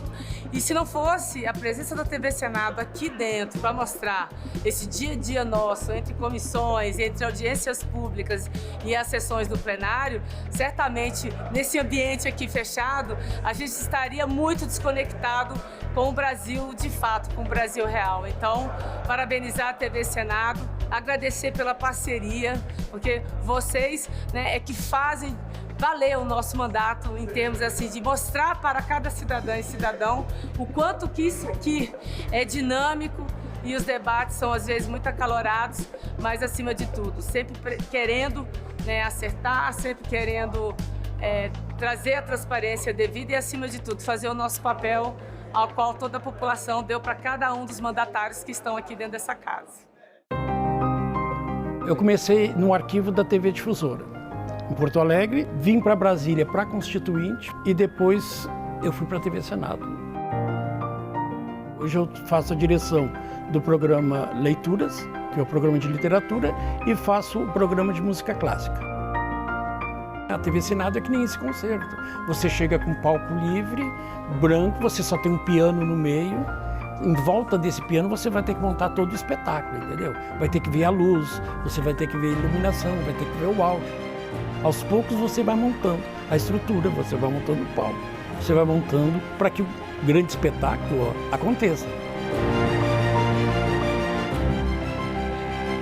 E a importância da TV Senado é exatamente você chegar a todos os lugares e as pessoas terem a oportunidade de ligar o aparelho e ver o que está acontecendo. E isso é importante para a cultura política das pessoas. Miriam Wimmer, qual é o principal cuidado que o cidadão deve ter com seus dados? Os dados pessoais são, na verdade, uma projeção da personalidade humana, né? Nossos gostos, nossos hábitos, nossa capacidade de endividamento, nossas preferências políticas, inclinações, enfim.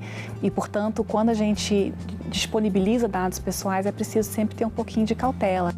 Agenda Econômica. Hoje, 20h, aqui na TV Senado. Você sabe o que é uma emenda parlamentar? O Orçamento da União define quais ações serão realizadas a cada ano com os impostos arrecadados. Parte desses recursos é destinada pelos parlamentares para que serviços públicos cheguem diretamente ao cidadão. Deputados e senadores identificam obras e serviços para direcionar recursos e atender às cidades de sua região. Metade vai para a saúde. As emendas parlamentares podem ser de dois tipos: individuais, apresentadas por um parlamentar, e coletivas, propostas por uma comissão, como a de Educação ou de Segurança Pública, ou por uma bancada, grupo de parlamentares de um estado. Você pode acompanhar cada emenda, da criação à entrega. O Siga Brasil é uma ferramenta desenvolvida pelo Senado para dar transparência ao orçamento. Assim você pode saber quem enviou os recursos, quem recebeu e o que vai ser feito com ele. Você também pode fiscalizar as emendas no site do Congresso, no portal da Transparência do Governo Federal e na plataforma TransfereGov. Acompanhe e fiscalize. Em caso de denúncias, procure o Ministério Público ou os órgãos de controle. Para saber mais, acesse o QR Code. Essas três letras têm a enorme responsabilidade de transformar a Constituição, de atualizar. Desde 1988, a gente tem em vigor a chamada Constituição Cidadã, que marcou a retomada da nossa democracia. São exatamente essas três letras que representam as transformações da sociedade. E daí o nome, Proposta de Emenda Constitucional. Uma forma de atualização desse texto, onde estão os princípios e as normas de todo o funcionamento de um país.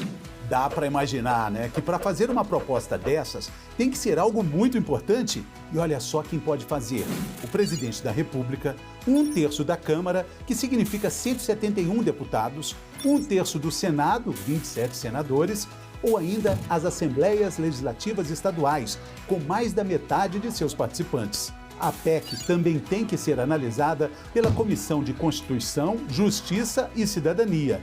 É lá que eles vão analisar se o projeto está em harmonia com a Constituição. Aí depois tem que passar por 2 turnos de votação em cada casa legislativa. Ela pode ser aprovada integralmente, parcialmente ou pode sofrer alterações. E aí tem que começar novamente todo o processo. Tem alguns assuntos que não podem ser abolidos. São as chamadas cláusulas pétreas. Por exemplo, os direitos e as garantias individuais, a separação dos poderes e o voto direto. Uma PEC pode apenas ampliar e nunca restringir esses assuntos. E dentro do que pode ser alterado, existem alguns exemplos. A reforma da Previdência, o teto de gastos públicos, a PEC que garantiu direitos trabalhistas das domésticas. Uma PEC, ao ser aprovada, vira emenda à Constituição. E a nossa Constituição já tem mais de 100 emendas. Entender o que é uma PEC é perceber também que tudo começa com o nosso direito de escolha, com o nosso voto.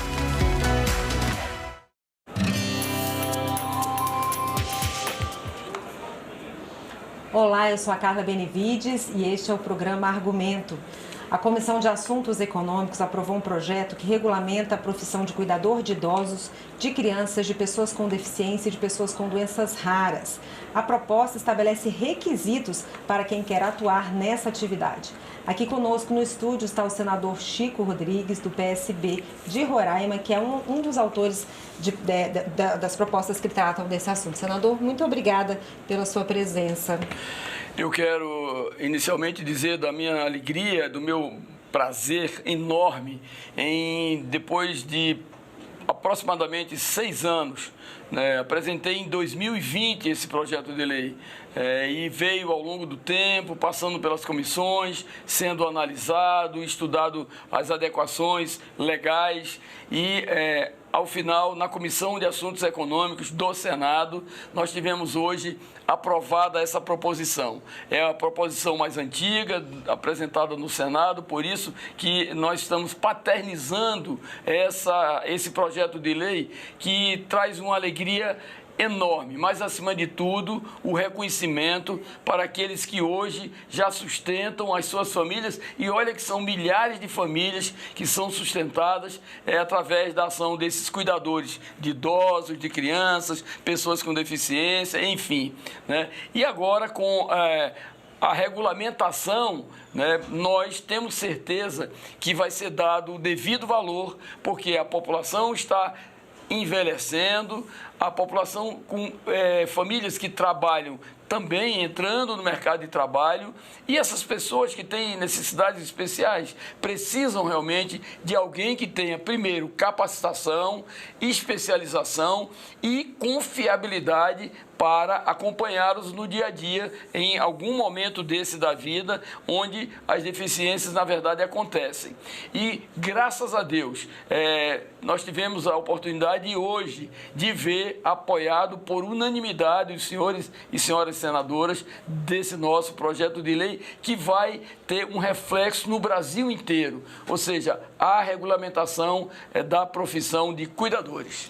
Só para a gente esclarecer aqui para os nossos telespectadores, quando o senhor fala paternizando a proposta, é porque havia outras 2 propostas, além da do senhor, como a sua era mais velha, o relatório que foi apresentado é fruto dessas 3 propostas, mas o relatório do senhor é o mais antigo, aí foi esse que ficou, encabeçou. Exatamente, inclusive o senador Paulo Paim, com a sua gentileza conhecida, que é, na verdade, uma pessoa dedicada às causas sociais do Brasil, ele entendeu que a minha proposição tinha sido anterior, né, e, lógico, acatou, porque, obviamente, foi uma iniciativa primeira da nossa autoria, depois de conversar com vários cuidadores no meu estado de Roraima, no Amazonas, aqui em Brasília, inclusive, e a dificuldade que eles tinham por não ter a sua atividade regulamentada.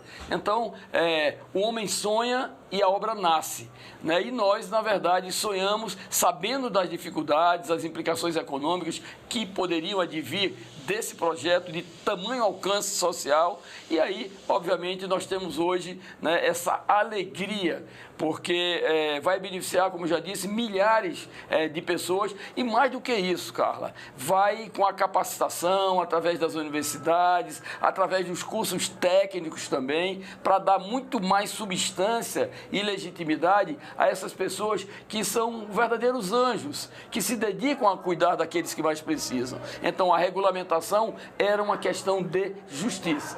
Senador, o senhor falou, além da especialização, da qualificação técnica, o projeto prevê que a pessoa tenha mais de 18 anos, idoneidade moral e também não permite que se misture com a atividade prevista apenas dos profissionais da área de saúde, não é isso? Exatamente. Você, inclusive, foi bom que você reforça a minha explicação, né, e o conteúdo programático do projeto, porque você dá, na verdade, a pessoas que recebem a capacitação, porque, veja, dependendo do segmento que você cuida, ou da criança, ou de uma pessoa com alguma deficiência, ou do idoso, que a faixa de crescimento, né, de pessoas que têm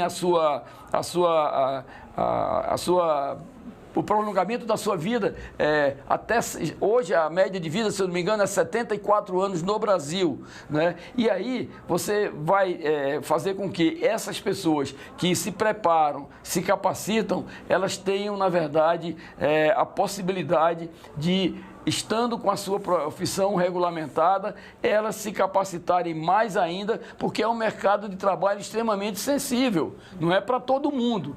Tem a confiança, tem a experiência, tem o cuidado e a dedicação, que é uma dedicação muito bela, né? Porque imagine o que é você cuidar de uma pessoa já de idade, que já está praticamente com as suas condições orgânicas prejudicadas, e mesmo assim alguém se dá realmente com um trabalho amoroso de cuidar daquelas pessoas. Então, claro que tinha que ser regulamentado, né? E essa foi a nossa visão, e esperamos, na verdade, que seja grande contribuição, uma das grandes contribuições que nós temos dado ao longo do nosso mandato de senador. Agora, para quem é atualmente um cuidador, né, de idoso, de criança, de pessoas com deficiência, essa pessoa, como é que fica a situação dela agora? Há um período de transição para que ela tenha que ter esse curso, ou ela não precisa fazer, isso vai daqui para frente? Como é que fica?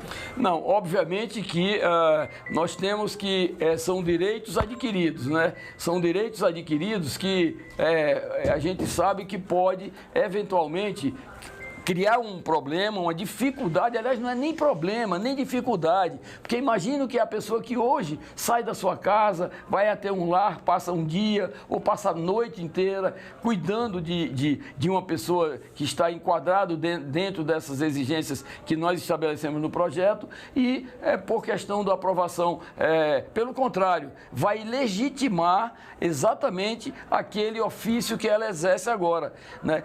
E claro que na regulamentação nós vamos cada vez mais aperfeiçoando e fazer com que essas pessoas tenham a oportunidade de também participar de cursos de capacitação para cada vez mais preencherem essa demanda com qualidade, com eficiência, com conhecimento. Portanto, não se preocupem que não haverá nenhum problema em relação a vocês com a regulamentação desta lei. Portanto, vocês também serão enquadrados e esse projeto será regulamentado para alcançá-los também. Como é que fica o regime de contratação? Quais são as possibilidades? Olha, o regime de contratação, hoje as pessoas já recebem quase que de forma informal, né? Alguns exercem alguma função, seja em uma empresa, são colocados à disposição, seja a contratação da família, muitas vezes com um salário irrisório, insignificante, não tem piso. Então as pessoas, por necessidade de prestar o serviço de cuidador, ou pelas condições adversas financeiras das pessoas que demandam esse serviço, né, não existe nada que regulamente e que possa garantir pelo menos o mínimo de salário, um salário mínimo que fosse o caso, né? E que, quando for regulamentado, nós queremos estabelecer valores que não pode ser o piso, porque imagina o trabalho que uma pessoa dessa tem, né? Imagina a dedicação que ela tem com a pessoa com que ela, na verdade, está dedicada única e exclusivamente para dar essa assistência, com a sua presença, com seu zelo, com seu cuidado. Então, não tem nenhum problema. Nós acreditamos que poderá ser contratado de uma forma direta, com carteira assinada, com todos os benefícios sociais que os demais trabalhadores brasileiros têm. Senador, como é que está a tramitação a partir de agora? Foi aprovado na Comissão de Assuntos Econômicos, para onde que vai agora? Agora vai para a CAS, Comissão de Assuntos Sociais, que em tempo recorde deverá ser votado também, e tenho certeza por unanimidade, e automaticamente para a sanção. E acredito que esse não é um projeto do senador Chico Rodrigues apenas, é um projeto de todo o conjunto dos senadores, pela sensibilidade que o problema encerra, e temos a certeza absoluta que será logo imediatamente sancionado e posteriormente posto em prática. E aí vocês vão ver dezenas, centenas, milhares de cuidadores abrigados sobre o manto dessa lei que foi para beneficiá-los. Na votação na CAI, a gente percebeu o apoio, né, vários senadores elogiando, e a senadora Damares chegou a falar vai haver briga para ver quem vai relatar na Comissão de Assuntos Sociais. O senhor acha, então, que esse é um projeto que atinge, de certa forma, várias pessoas e vai dar segurança jurídica tanto aos cuidadores quanto às famílias que serão assistidas? Sim, sua observação é muito importante, porque, primeiro, que vai dar segurança aos cuidadores, segurança absoluta, dentro de todo o regime que é estabelecido pelo nosso país. Segundo, que vai dar condições também de segurança para as famílias, porque elas vão ter o acompanhamento, a fiscalização, a observação, o controle do comportamento de cada um daqueles cuidadores, né? E, logicamente, nós sabemos que essa prática que veio exatamente de demandas reprimidas a nós apresentadas, da nossa observação no cotidiano, né, ela realmente chegou num momento mágico, onde, como você disse, praticamente 5 dos senadores que estavam presentes se manifestaram favoravelmente, acompanhando, elogiando e apoiando irrestritamente esse nosso projeto de lei para que nós possamos ter o regime de cuidadores estabelecido por lei e eles, obviamente, com toda a segurança jurídica legal. Tá certo, senador. Obrigada pelos seus esclarecimentos. Eu que agradeço e peço a Deus que ande o mais rápido possível para a gente dar aos que dedicam o seu tempo, a sua saúde, muitas vezes dedica também até o seu amor por aqueles que eles cuidam, lhes dê o mais rápido possível a oportunidade de vê-los já todos recebendo os benefícios que o Estado brasileiro pode lhe conceder. Obrigada, senador. E eu agradeço a você também que nos assistiu. Se você quiser rever essa entrevista, é só acessar o nosso site senado.leg.br/tv ou o nosso canal no YouTube. Obrigada pela sua companhia e até o próximo argumento.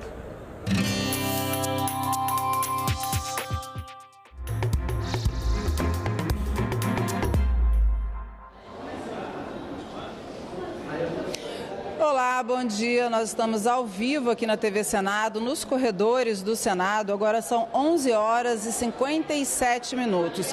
E a gente vai falar sobre a CPMI do INSS, se ela vai ser prorrogada ou não. A definição deve vir na próxima quinta-feira, quando o pedido de prorrogação vai ser analisado pelo plenário do Supremo Tribunal Federal.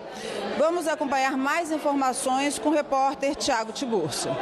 O plenário do Supremo Tribunal Federal vai decidir se mantém, na próxima quinta-feira, a decisão monocrática do ministro André Mendonça, que determinou a leitura do requerimento de prorrogação da CPMI do INSS. Foi o próprio ministro Mendonça que resolveu levar o mandado de segurança para a análise de todos os outros ministros no plenário do Supremo Tribunal Federal. Na noite desta segunda-feira, Mendonça havia dado um prazo de 48 horas para que o presidente do Congresso Nacional, senador Davi Alcolumbre, lesse o requerimento de prorrogação da CPMI. A sessão no Supremo Tribunal Federal está marcada para quinta-feira, às 14 horas, horário de Brasília. E um pouquinho mais cedo, a Comissão de Educação avaliou o Plano Nacional de Educação. Vamos ouvir agora o que a senadora Tereza Leitão falou com a gente sobre o assunto. Senadora, qual a previsão da aprovação do Plano Nacional de Educação? Nós fizemos hoje a reunião da Comissão de Educação, como estava previsto. A relatoria competiu a mim, na condição de presidente. Eu apresentei todo o relatório e antes da apresentação do relatório foi feita uma exposição técnica do novo plano, com a assessoria legislativa que trabalhou em conjunto conosco, e depois o plano foi submetido à discussão. No processo de discussão foi apresentado um pedido de vistas regimental, é um pedido regimental, para a apresentação de novas emendas. Neste sentido, eu concedi vistas coletivas até o dia de amanhã. Teremos uma nova reunião deliberativa na quarta-feira, às 9 horas, para a decisão final sobre o projeto, para poder, então, ele seguir para o plenário. Senadora, qual a meta, qual a melhoria que o plano vai trazer para a qualidade de ensino no Brasil? As metas são muito precisas nessa direção. O plano tem, inclusive, um fio condutor que trata da equidade. Equidade é oportunidades iguais para todos e todas, não só quem pode chegar, mas aqueles que precisam de reforço para chegar. O plano tem também uma novidade importante, que ele tem um plano de infraestrutura escolar. Tudo isso vinculado às questões do financiamento. O plano também tem um processo de monitoramento diferenciado. A cada 2 anos nós vamos fazer um monitoramento das metas, das estratégias, se estão alcançadas, se precisam de avanço, o que é que a gente precisa para que não chegue ao final dos 10 anos e a gente diga que não conseguiu alcançar as metas. Os objetivos estão mais enxutos, eu diria, não é? Mais precisos, mais diretos, e isso é muito bom para o entendimento, e traz também uma novidade, que é a relação do Plano Nacional de Educação com o Sistema Nacional de Educação, que foi já aprovado e votado pelo Congresso. Significa que a relação federativa entre a União, os estados e os municípios será absolutamente observada. E acho que isso é importante para que a gente consiga a tão sonhada qualidade da educação que está em curso. Está em curso com vários programas que agora serão albergados em metas, estratégias e objetivos precisos dentro da maior lei da educação, que é o Plano Nacional de Educação. Obrigada, senadora. De nada. E a tarde promete ser bem agitada aqui no Senado. Confira agora a nossa agenda para esta terça-feira. Daqui a pouquinho, às 2 da tarde, a Comissão de Assuntos Sociais faz audiência pública para debater projeto que cria a campanha Março Borgonha, de prevenção e conscientização sobre a importância do diagnóstico precoce do mieloma múltiplo, que é um tipo específico de câncer no sangue. No mesmo horário, o plenário do Senado faz sessão de votações. Na pauta, um dos projetos é o que inclui os crimes praticados em razão de misoginia, que é o ódio ou aversão às mulheres na lei de 1989, que pune crimes de racismo. E às 2h30 da tarde, a Comissão Mista da Medida Provisória 1323 deve retomar a reunião da semana passada para examinar o relatório. A MP prevê a concessão do benefício de seguro-desemprego ao pescador profissional que exerce atividade pesqueira de forma artesanal durante o período de defeso, que é quando a pesca é proibida por lei. E às 3 da tarde, a Comissão de Educação faz uma audiência pública para discutir o projeto que regula a comercialização, propaganda, publicidade e promoção comercial de alimentos e bebidas ultraprocessados e uso de frituras e gorduras trans em escolas públicas e privadas.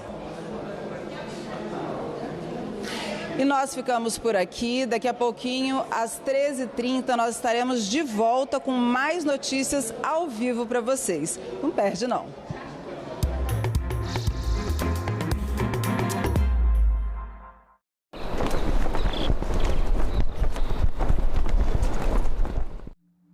Avenida São Cristóvão, Lauro de Freitas, Bahia.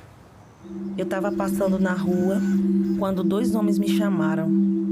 Eu pensei que eles iam pedir informação. Quando eu me virei para dar atenção, eles me chamaram de novinha deliciosa. Eu fiquei sem graça e sem resposta na hora. Senadoc, neste sábado, 9h da noite, aqui na TV Senado.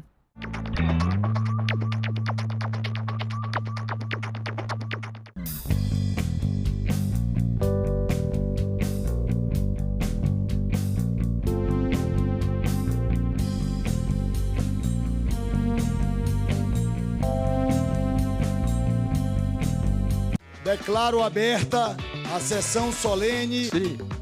Não existe parlamento, não existe democracia. O governo via todos como se fosse comunista. A fila não para de crescer para a passagem da revista lá na esplanada dos ministérios. Deve ser sempre lembrado o que foi dito por Ulisses Guimarães. Traidor da Constituição é traidor da pátria. Eu disse logo, quem fala? Eu disse Ariano Suassuna.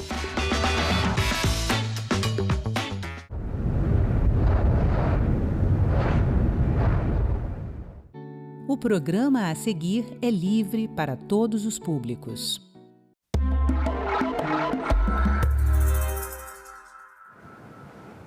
Brasil e Sérvia mantêm uma forte relação diplomática desde 1938. Somos o maior parceiro comercial sérvio na América Latina e essa cooperação tem se reforçado cada vez mais. No último dia 15 de fevereiro, o país europeu celebrou 222 anos de sua revolução.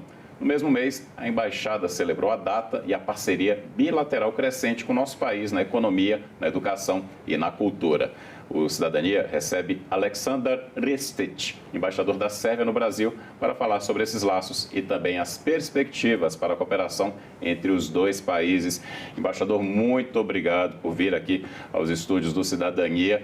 E olha, é uma relação antiga, consolidada e com muitos marcos interessantes. Antes da gente falar especificamente dessa relação, pesquisando para fazer esse programa, algumas histórias me chamaram a atenção. Por exemplo, eu não sabia, a primeira embaixada a ficar pronta aqui em Brasília foi a embaixada da antiga Iugoslávia, da qual a Sérvia era o maior país, né? Eram 6 países ali unidos.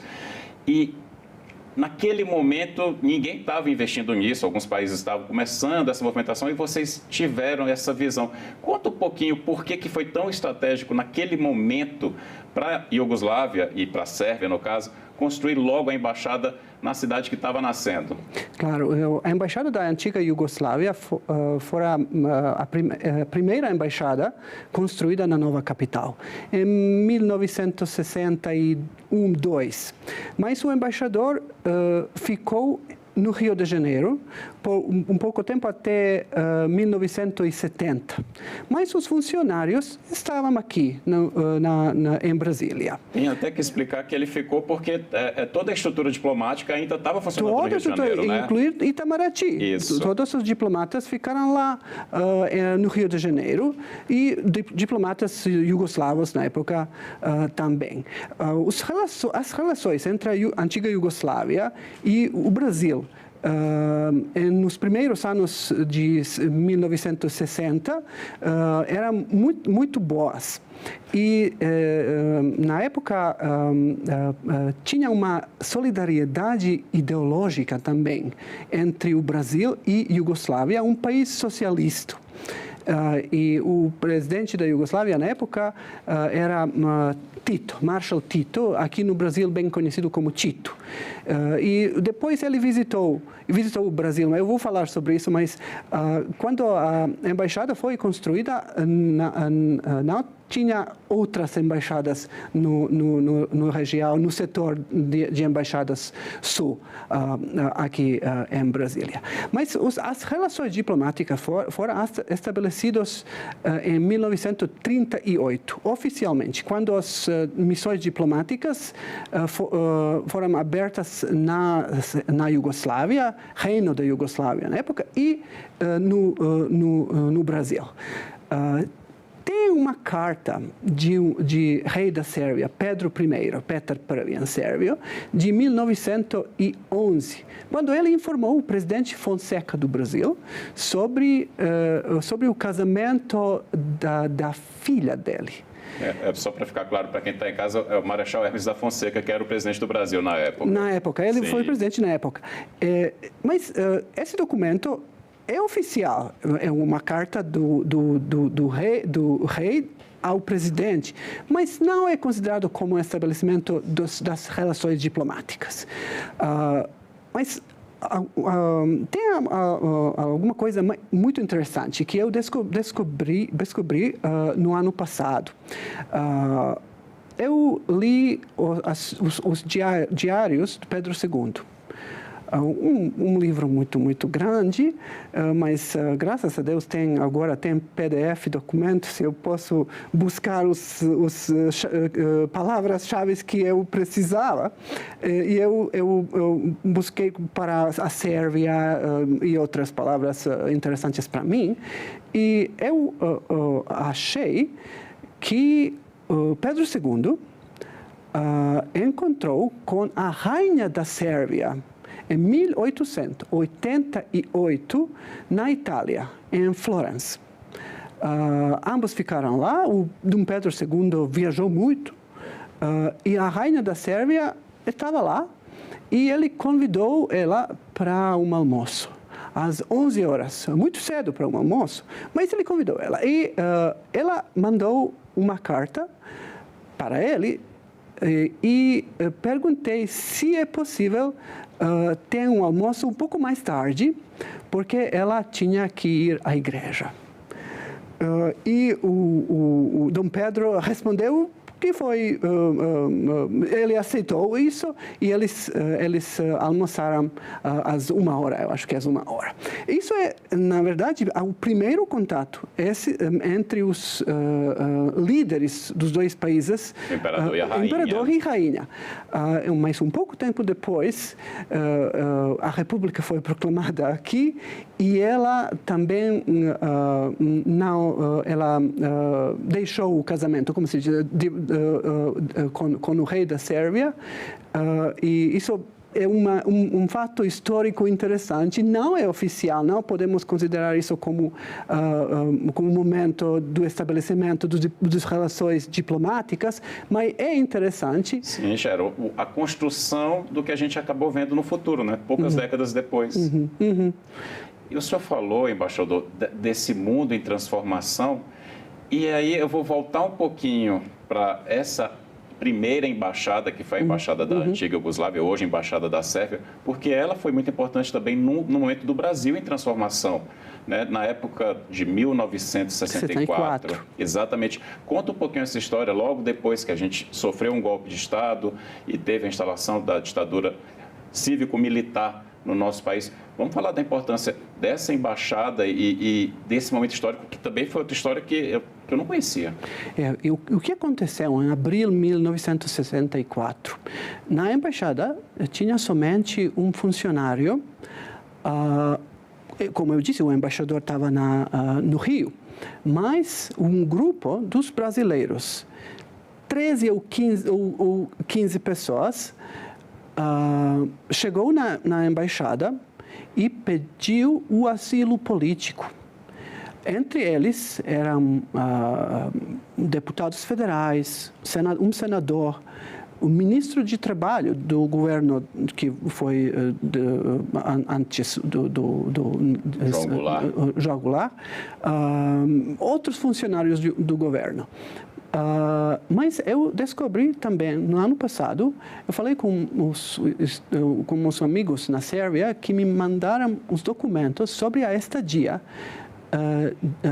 de Rubens Paiva, também na embaixada no mesmo período. Rubens Paiva, só para ficar claro para quem está nos assistindo, foi deputado. O filme Ainda Estou Aqui trata sobre ele. Né, sobre o assassinato dele e a luta da viúva. Isso, mas isso aconteceu antes. E antes do filme, depois a embaixada da Iugoslávia, ele e outras pessoas foram à Iugoslávia e Suíça, França, outros países europeus, mas o Rubens Paiva ficou na Iugoslávia por 2 meses.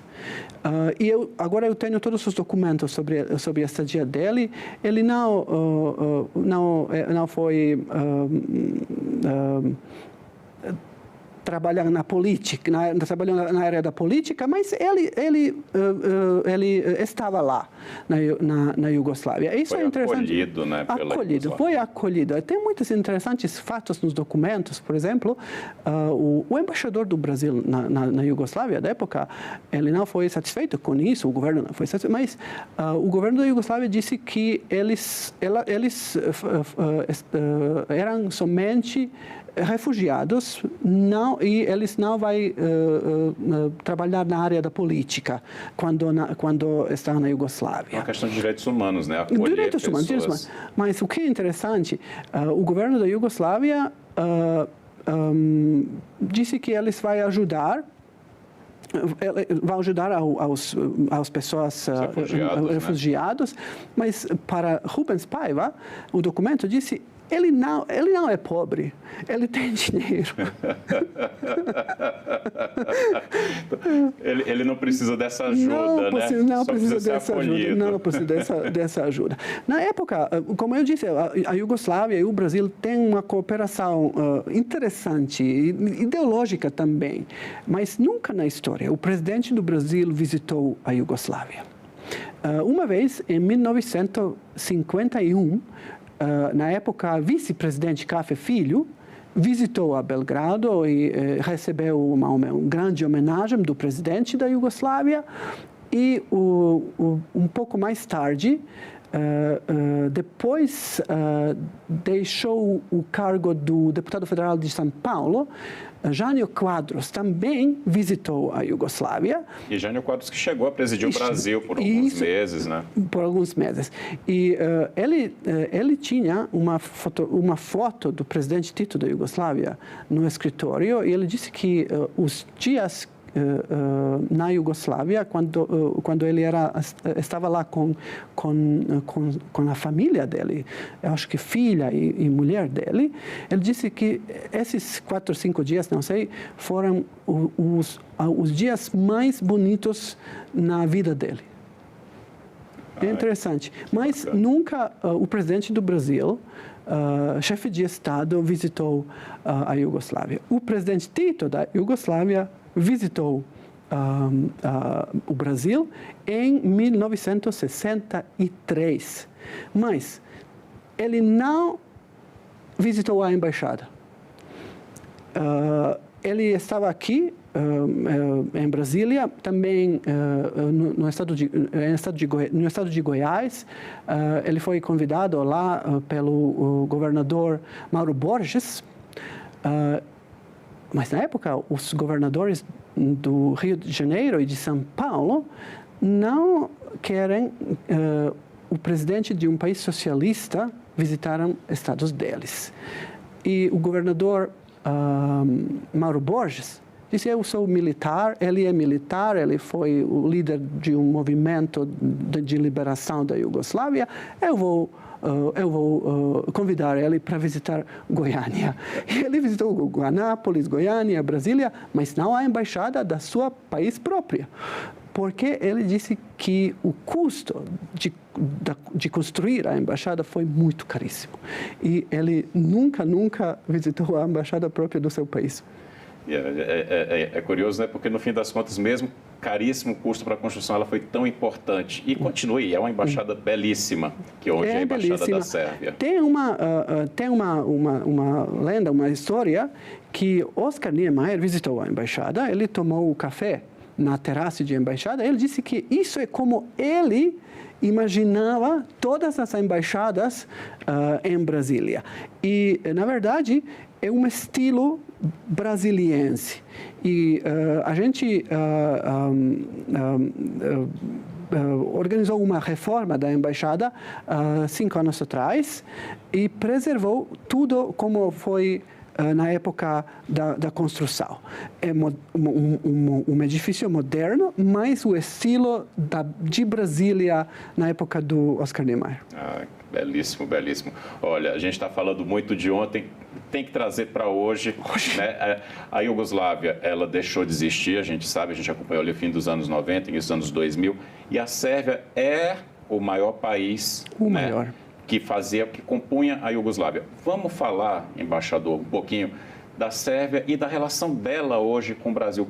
Como é que é essa cooperação?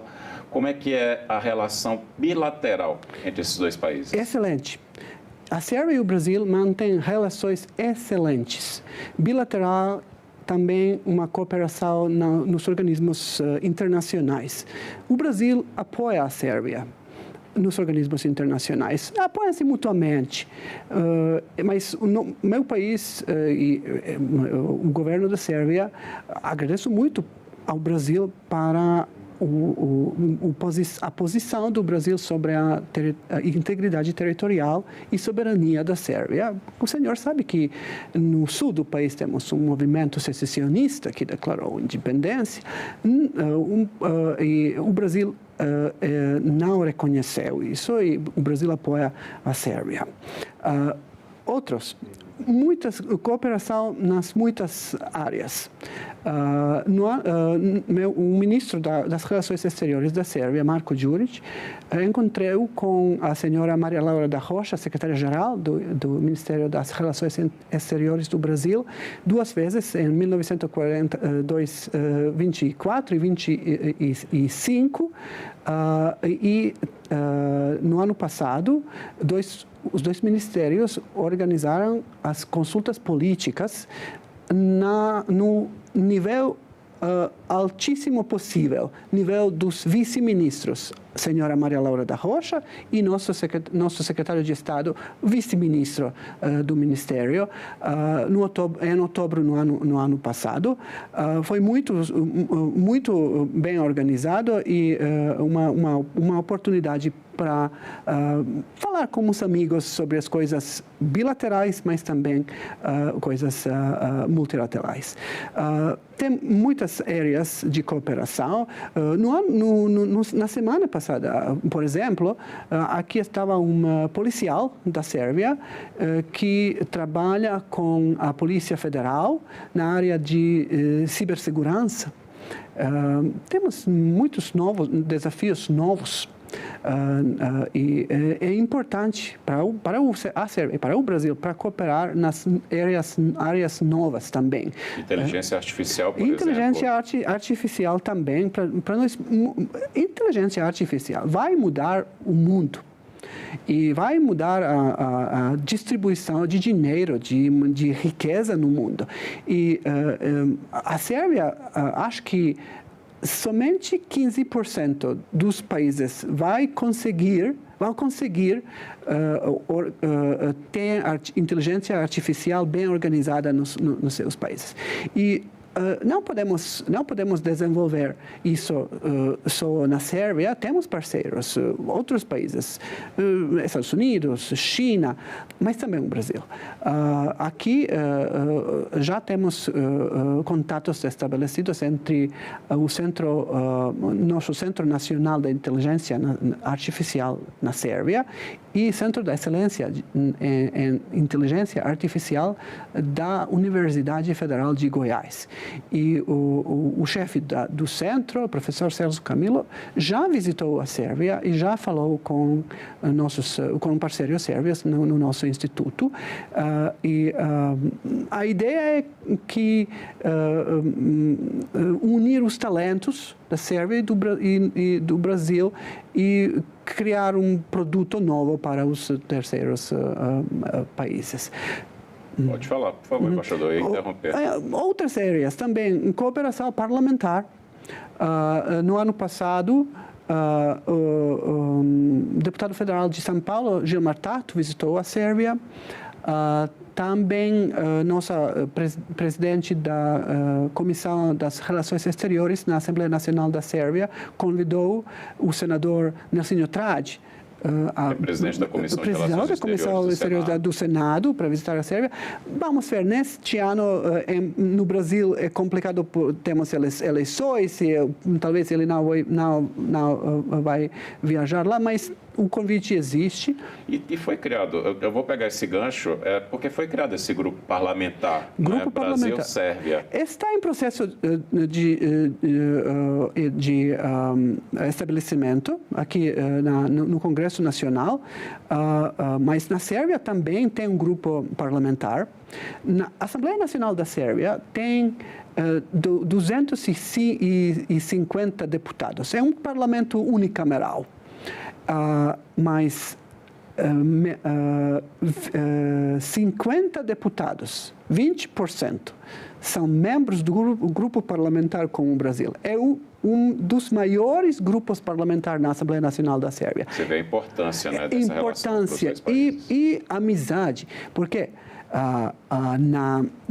no grupo tem deputados do partidos do governo, com certeza, mas também de oposição, socialistas, progressistas, ruralistas, até monarquistas, também todos verdes, todos. Ou seja, é uma gama ideológica totalmente diferente, mas que está unida nesse ideal dessa parceria. Normalmente, com outros países, é baseado ideologicamente, mas com o Brasil não é. Todas as opções políticas são representadas no grupo parlamentar na Assembleia Nacional da Sérvia. Isso mostra como a população da Sérvia, pelos deputados eleitos, vê o Brasil. E digo que a situação é a mesma aqui também, tá? Diferentes grupos ideológicos partidários também veem essa relação com a mesma importância, Brasil e Sérvia. Isso. Um ponto também que é importante nessa relação é a questão da agricultura de precisão, né? E a Sérvia tem relação bem específica até com o estado de Goiás. Queria que o senhor falasse um pouquinho sobre isso, embaixador. O estado de Goiás tem uma população como a Sérvia, 7 milhões. Goiânia tem a população como Belgrado, nossa capital. Norte da Sérvia, uma província autônoma que se chama Vojvodina, é Goiás da Sérvia. O centro de produção de soja e milho. E, na verdade, estamos esperando para a assinatura de um memorando de cooperação entre a Assembleia da Vojvodina e a Assembleia Legislativa de Galego, de Goiás também. A gente, eu acho que entre Goiás e Sérvia, entre o Brasil e Sérvia, podemos fortalecer as relações na área da agricultura. Sérvia tem um grande potencial agrícola, mas temos também desafios e problemas. Por exemplo, nossos sistemas da irrigação não são bem desenvolvidos. Isso é uma coisa que podemos aprender com o Brasil, como melhorar nossa irrigação. Mas a Sérvia também tem um centro que se chama Biosense, Instituto Biosense, que trabalha com inteligência artificial, tecnologias modernas na agricultura. É um orgulho da ciência sérvia e eu acho que podemos também cooperar junto, mas o Brasil, como um país com agricultura muito desenvolvida, pode ajudar a Sérvia com problemas que a gente tem. Expo 2027 vai acontecer em Belgrado. A Sérvia já convidou o Brasil. Fala um pouquinho, explica para quem está em casa o que é a Expo 2027. Expo 2027 é o maior evento organizado pela Sérvia na história do país. Até hoje, temos 150 países que confirmaram a presença. Nessa semana, vamos organizar um evento para os representantes dos países que vão participar e eles podem ver como isso vai funcionar. O Expo 2027 é uma exposição especializada com o tema esporte e música para os todos. E tem uma frase, Play for Humanity, em inglês, mas em sérvio, play, essa palavra em inglês, significa muitas coisas. Jogar, brincar e dançar é a mesma palavra. Então, os temas do Expo 27 são esporte e música para todos. Não tem um país no mundo que pode oferecer mais na área do esporte e da música como o Brasil. E a Sérvia está esperando para a confirmação do governo brasileiro sobre a participação nessa exposição. Olha, tenho certeza que vai participar sim, que vai ser um evento lindo. Embaixador, a gente chegou no final do nosso tempo. Eu quero muito agradecer sua presença aqui no Cidadania. Obrigado pelo convite. E eu agradeço também a você que nos acompanhou até aqui. Este programa já está disponível em senado.leg.br/TV e também no canal da TV Senado no YouTube. Muito obrigado pela companhia. A gente se vê no próximo Cidadania.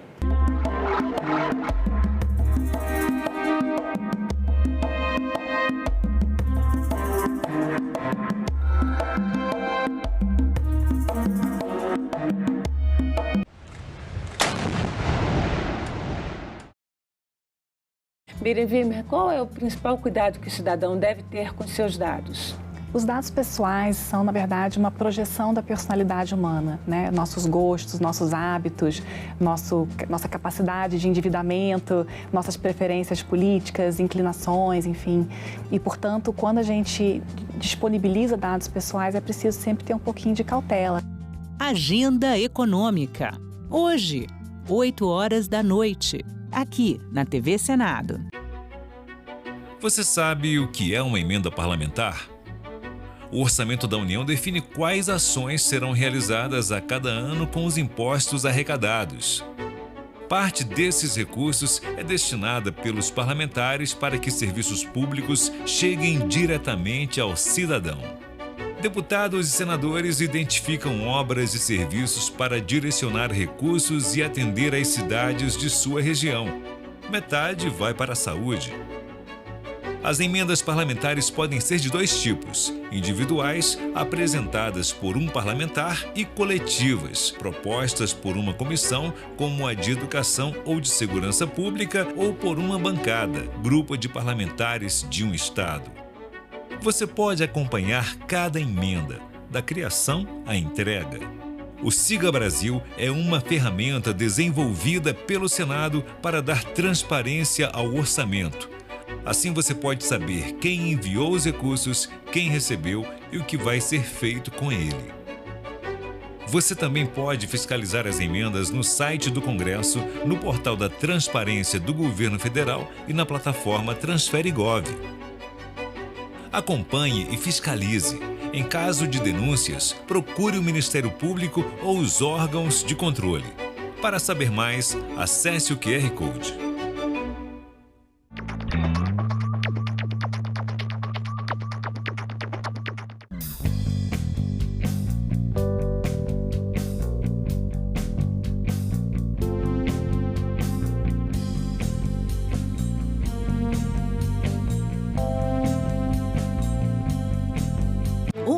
Cabe dentro de um museu. É só entrar e deixar a curiosidade te guiar. Pinturas, esculturas, traços e cores que atravessam séculos e que contam histórias. Cada obra é uma janela aberta para outras épocas, outros olhares e outras culturas. A arte não tem tempo, ela vive e está exposta. Museus, onde o passado encontra o presente e inspira o futuro. Visite, descubra, valorize.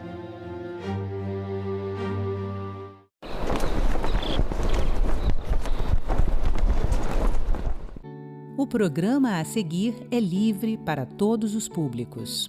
O Agente Secreto não trouxe o Oscar, mas já tem 49 prêmios internacionais, 4 deles no Festival de Cannes, na França. Em 2025, Ainda Estou Aqui recebeu quase 40 prêmios em todo o mundo e outros tantos aqui no Brasil. O assunto parece da pauta de cultura, mas estamos falando de um setor econômico que hoje gera mais empregos no Brasil do que a indústria automotiva.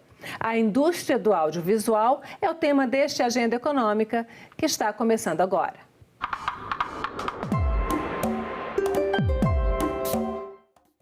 E para conversar com a gente sobre a indústria do audiovisual brasileiro, eu recebo a secretária do audiovisual do Ministério da Cultura, Joelma Gonzaga. Joelma, muito obrigada pela sua presença. Bom dia. aqui na agenda econômica. Muito bom, né? A gente não está torcendo para o Oscar, né? Não está comemorando aqui os prêmios do agente secreto, mas a gente tem outros prêmios aí da área econômica para comemorar, né? Eu queria que você falasse um pouquinho, primeiro sobre esse fenômeno de 2 filmes brasileiros em anos seguidos, concorrendo a várias indicações no Oscar, recebendo vários prêmios internacionais. A que se deve isso? O que é que tem por trás de todo esse sucesso do atual cinema brasileiro? Pronto, bom dia. Obrigada pelo convite, Antônia. Eu acho que queríamos hoje estar todos comemorando em clima de Copa do Mundo, mas eu acho que sim, nós temos muito que celebrar. Temos, como você falou, 2 anos seguidos que o nosso cinema, falado em português, do Brasil, transborda todas as fronteiras e inunda, agrada, é acolhido por todas as audiências do mundo e chega à principal premiação da indústria do cinema, que é o Oscar. E chega bem, chega muito bem representado. O Agente Secreto, ele tem 1/3, ou menos de 1/3 do orçamento de todos os outros que estão concorrendo ali, né? E ele é fruto de política pública do audiovisual do Brasil. E eu sempre falo, desde o ano passado, do retorno do governo Lula III, do retorno do Ministério da Cultura e do audiovisual e da reconstrução do audiovisual, que o Ainda Estou Aqui ano passado, o Agente Secreto esse ano, todos os prêmios que ganhamos com muitos outros filmes, não é um fato isolado.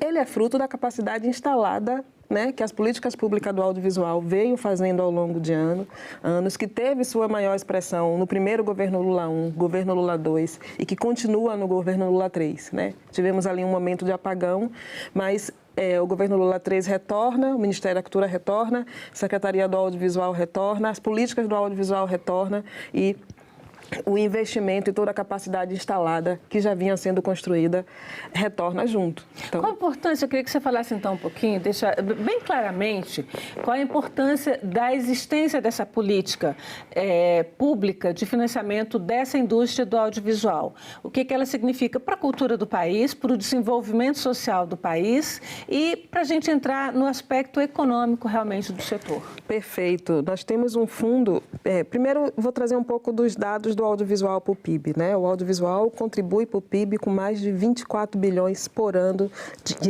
diretamente.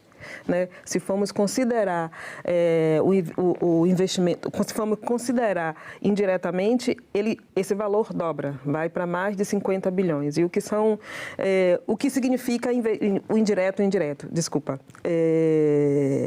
Os orçamentos de produção de um filme, de uma série, né, você tem um grande orçamento ali para fazer aquela filmagem, 70% do orçamento dessa produção vai para quase 68 segmentos: turismo, gastronomia, vestuário, alimentação.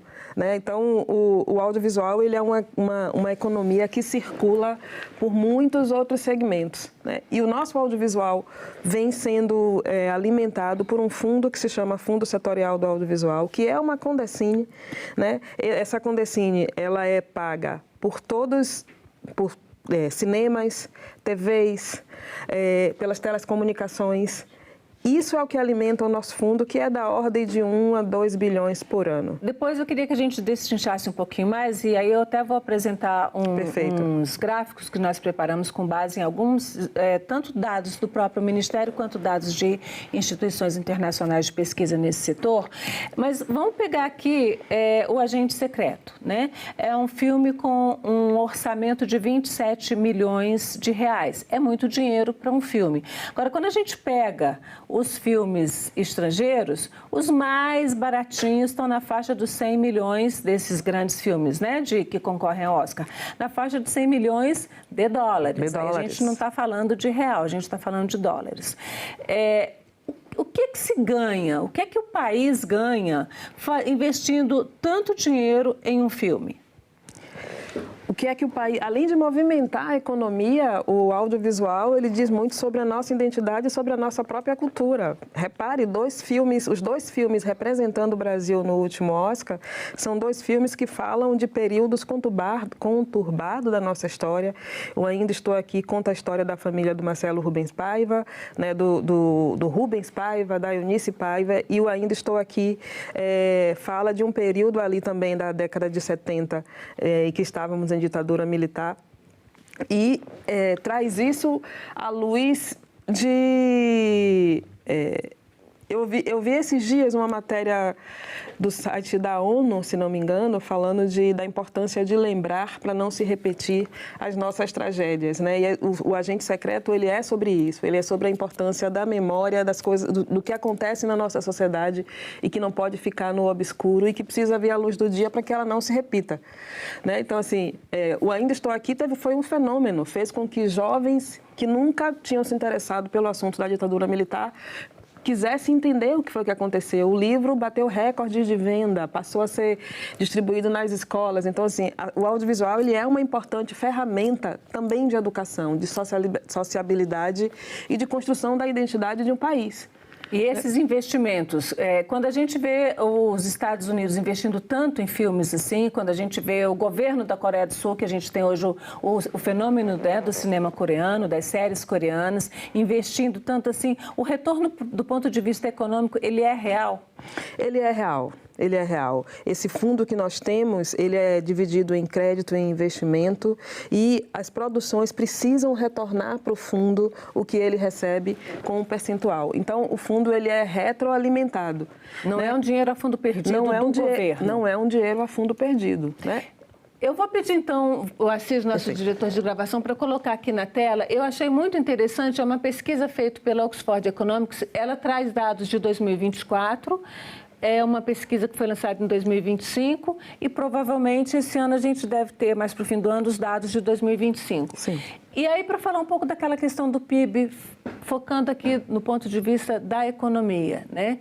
A gente teve em 2024, então, circulando 70 bilhões, mais de 70 bilhões de reais, uma geração de empregos de mais de 608 mil empregos e impostos que foram pagos para o governo, e aí tem governo federal, governo estadual e municipal, de quase 10 bilhões de reais. Eu queria que você falasse para a gente o que é essa contribuição direta, o que é a indireta e o que é a induzida, né?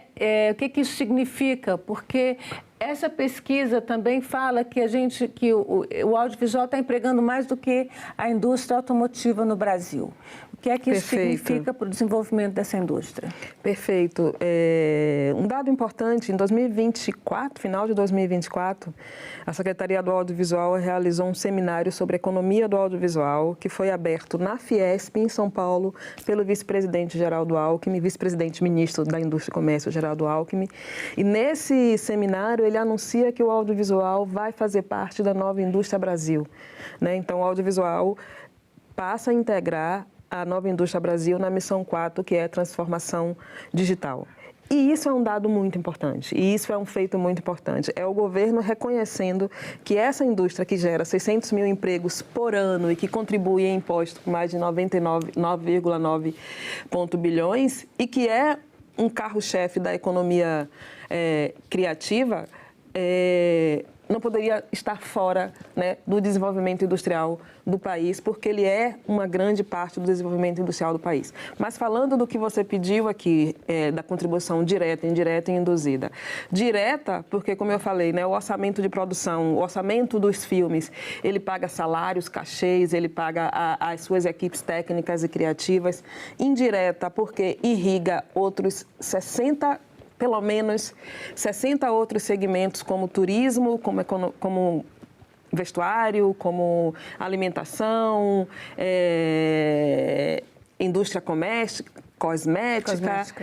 Induzida porque os salários recebidos por essas pessoas, eles vão ser consumidos em muitas outras cadeias, se reverte também em consumo. Então, ela é uma economia circular muito viva, né? E, como eu falei, carro-chefe da indústria criativa, que é a indústria... O turismo deve aumentar muito, né? O povo com aquelas cenas de Recife, no caso do agente secreto, se o turismo para Recife deve aumentar bastante esse ano e agora. O turismo, ele é muito impactado pelo audiovisual e isso é um fenômeno mundial, não é uma situação isolada do Brasil. Eu estava no Festival de Berlim recente, fazer um parêntese aqui, eu fui para o Festival de Berlim, nós estávamos lá com 10 filmes brasileiros, né, no Festival de Berlim, que é um dos maiores do mundo, fui representando o Brasil, e eu lembro que teve um coquetel depois de um dos filmes, depois de um dos eventos, e 2 pessoas de Berlim conversando comigo, uma me indagou, de onde é o seu sotaque? Uhum. E eu falei assim, eu sou de Salvador. E a pessoa fez assim, Salvador que fica perto de Recife. E eu achei isso muito interessante, fui perguntar dessa referência. Ela tinha visto o Agente Secreto, né? Ficou encantada e curiosa por Recife, foi pesquisar e aí pesquisou toda a região do Nordeste e ficou com essa referência de que Salvador era perto de Recife. Então, de repente, vem para o Brasil conhecer Recife por causa do filme. Com certeza, com certeza. Existe o turismo de tela, existe... Eu acho que eu arrisco a dizer que todos nós aqui temos uma grande paisagem que foi nos apresentada pelo cinema e que nos motiva a querer conhecer por causa do cinema. Não por acaso o governo federal está trabalhando numa política que se chama Film Commission, uma Film Commission nacional, né, que vai ser uma grande estrutura que vai atrair filmagens para o Brasil, vai potencializar filmagens entre cidades do Brasil, pensando nas suas paisagens e nas suas vocações naturais, para o audiovisual. E Recife está nesse contexto agora de muita gente olhando para essa cidade, assim como Fortaleza, assim como o sul do Brasil, assim como as cataratas. Aqui em Brasília, o setor comercial sul já ganhou turista por conta do orelhão lá, onde aparece a cena do Wagner Moura. Exato, exato. Ali no Pelourinho, no Salvador, tem aquela escadaria, né, que foi do Pagador de Promessas na década de 60 e que depois a Rede Globo fez uma série sobre o Pagador de Promessas, sobre a mesma situação e que imortalizou aquela escadaria. Assim. É verdade, eu já fui a Salvador conhecer essa escadaria. Pois é, o turismo, então, o audiovisual, como eu falei, ele movimenta muitos outros segmentos. O turismo é o dele, ele é fortemente impactado pelo audiovisual.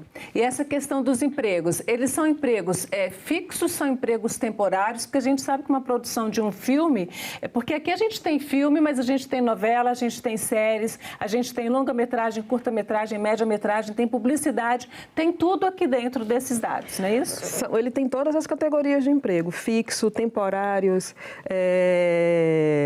muitos profissionais do audiovisual trabalham como freelancer, mas o interessante e importante dizer, desses 608 mil, mais de 600 mil empregos por ano. Voltando ao Agente Secreto, na última, quando acaba todos os créditos do Agente Secreto, tem lá, a pedido do Kleber Mendonça, ele sempre teve essa preocupação de dizer assim, esse filme empregou não sei quantas famílias, por não sei quanto tempo, por um tempo X, girou a economia de tais e tais formas. E isso, ele começou a fazer isso, eu estava conversando com ele certa vez, ele começou a fazer isso justamente porque precisava destacar o viés econômico desse segmento, né? O cinema, ele é entretenimento, ele é arte, ele é sobre identidade, mas ele é profundamente sobre economia e sobre como esse segmento gira nessa economia. Né? Agora, você falou que esses fundos, você falou de fundo setorial, de Ancine, Condecine, você falou um monte de sigla aí, que algumas significam exatamente recursos, como o Fundo Setorial do Audiovisual, e que ele existiu lá atrás, que existe a lei, mas que tinha sido bloqueado por um determinado período e voltou agora a partir de 2023. Como é que fica essa questão de quando tem uma instituição pública que trabalha nesse financiamento, essa indústria existe e quando não tem, essa indústria cai? Como é que fica até a formação aí de mão de obra, de todo mundo que trabalha na área? Então, a gente teve um apagão de 6 anos, né? Assim, na política pública, aliás, em todo o setor, em tudo no Brasil. Nós tivemos ali aquele momento que a presidenta Dilma foi destituída e depois a gestão passada que extinguiu o Ministério da Cultura e perseguiu todo tipo de cultura, toda manifestação cultural existente. E com isso, inexistiu as linhas de investimento, essas linhas do nosso Fundo Setorial do Audiovisual não existiu. Não por acaso, quando o presidente Lula retorna, a ministra Margarete assume o Ministério da Cultura, uma das primeiras ações é destravar a Lei Paulo Gustavo, que foi uma lei emergencial, né, para o setor cultural, que só no audiovisual investiu 2,7 bilhões. Isso começou na época da pandemia, mas a vigência dela ela continua em vigor, não? Não, né? ela já foi executada. Tá. Então eu vou pegar agora, vamos trabalhar com outros dados para você explicar um pouquinho para a gente, porque a gente ouve também muitas críticas sobre essa questão de dinheiro público para fazer filme, né? Dinheiro público para diversão. O que é isso? Eu queria trazer um pouquinho aqui os dados para você nos explicar. Um quadro que mostra esse total dos investimentos, né? Investimentos totais, e aí a fonte é o próprio Ministério, né? Em 2023 é 5,7 bilhões.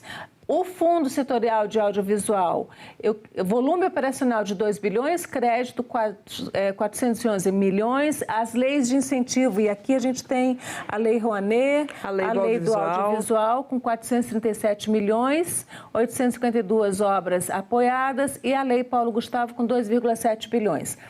Eu queria que você me falasse um pouquinho sobre esses dados, a distribuição deles no tempo e de onde vêm esses recursos. Quando a gente fala de Lei Rouanet, de onde que vem o dinheiro da Lei Rouanet? Sai do contribuinte? Sai do caixa do governo? Sai de quem? De empresa que financia? Explica um pouquinho, clareia essa situação pra muito gente. Bom falar sobre isso, porque, como eu falei, o nosso audiovisual, ele é majoritariamente fomentado por esse fundo, que é o Fundo Setorial do Audiovisual, que é uma Condecine, e ela é paga pelas empresas, pelo próprio setor, né, os cinemas, a TV, as telecomunicações, todas têm que pagar essa Condecine e que gera esse fundo que é da ordem de 2 bilhões por ano. Só explicando aqui, Condecine é uma contribuição? É uma contribuição. Que é paga pela indústria. Pela indústria. Então o governo não tem nada a ver com isso? Não, é uma contribuição paga pela indústria. Empresas de telecomunicações pagam, as TVs pagam, as salas de cinema pagam. Hoje, quem não paga a Condecine é as plataformas de streaming e por isso que a gente está tentando regular esse setor. Então, mas voltando aqui, então foram 2 bilhões, né, do Fundo Setorial do Audiovisual, que é dividido em crédito e investimento. As linhas de investimento vêm em editais e linhas que são feitas anualmente e que vão para o setor, para a produção, para a distribuição, para a comercialização e as empresas produtoras precisam retornar para o fundo, depois do filme lançado e tudo mais, um percentual do que foi investido. Então, assim, ele não é fundo perdido. Mas esse investimento inicial aí é do governo, sai dos recursos públicos? Sai dos recursos públicos. E eles retornam, e os filmes, as produções retornam uma parcela? Eles têm que retornar obrigatoriamente um percentual. Se ele fez uso do Fundo Setorial do Audiovisual, eles têm que obrigatoriamente voltar um percentual para o fundo. E provar que gerou empregos, quanto movimentou de renda. Exato. Tem uma prestação de contas aí. Tem uma prestação de contas, é preciso ser feito. Assim, não é a fundo perdido e ele precisa ser monitorado, ele precisa ser fiscalizado, ele precisa continuar girando.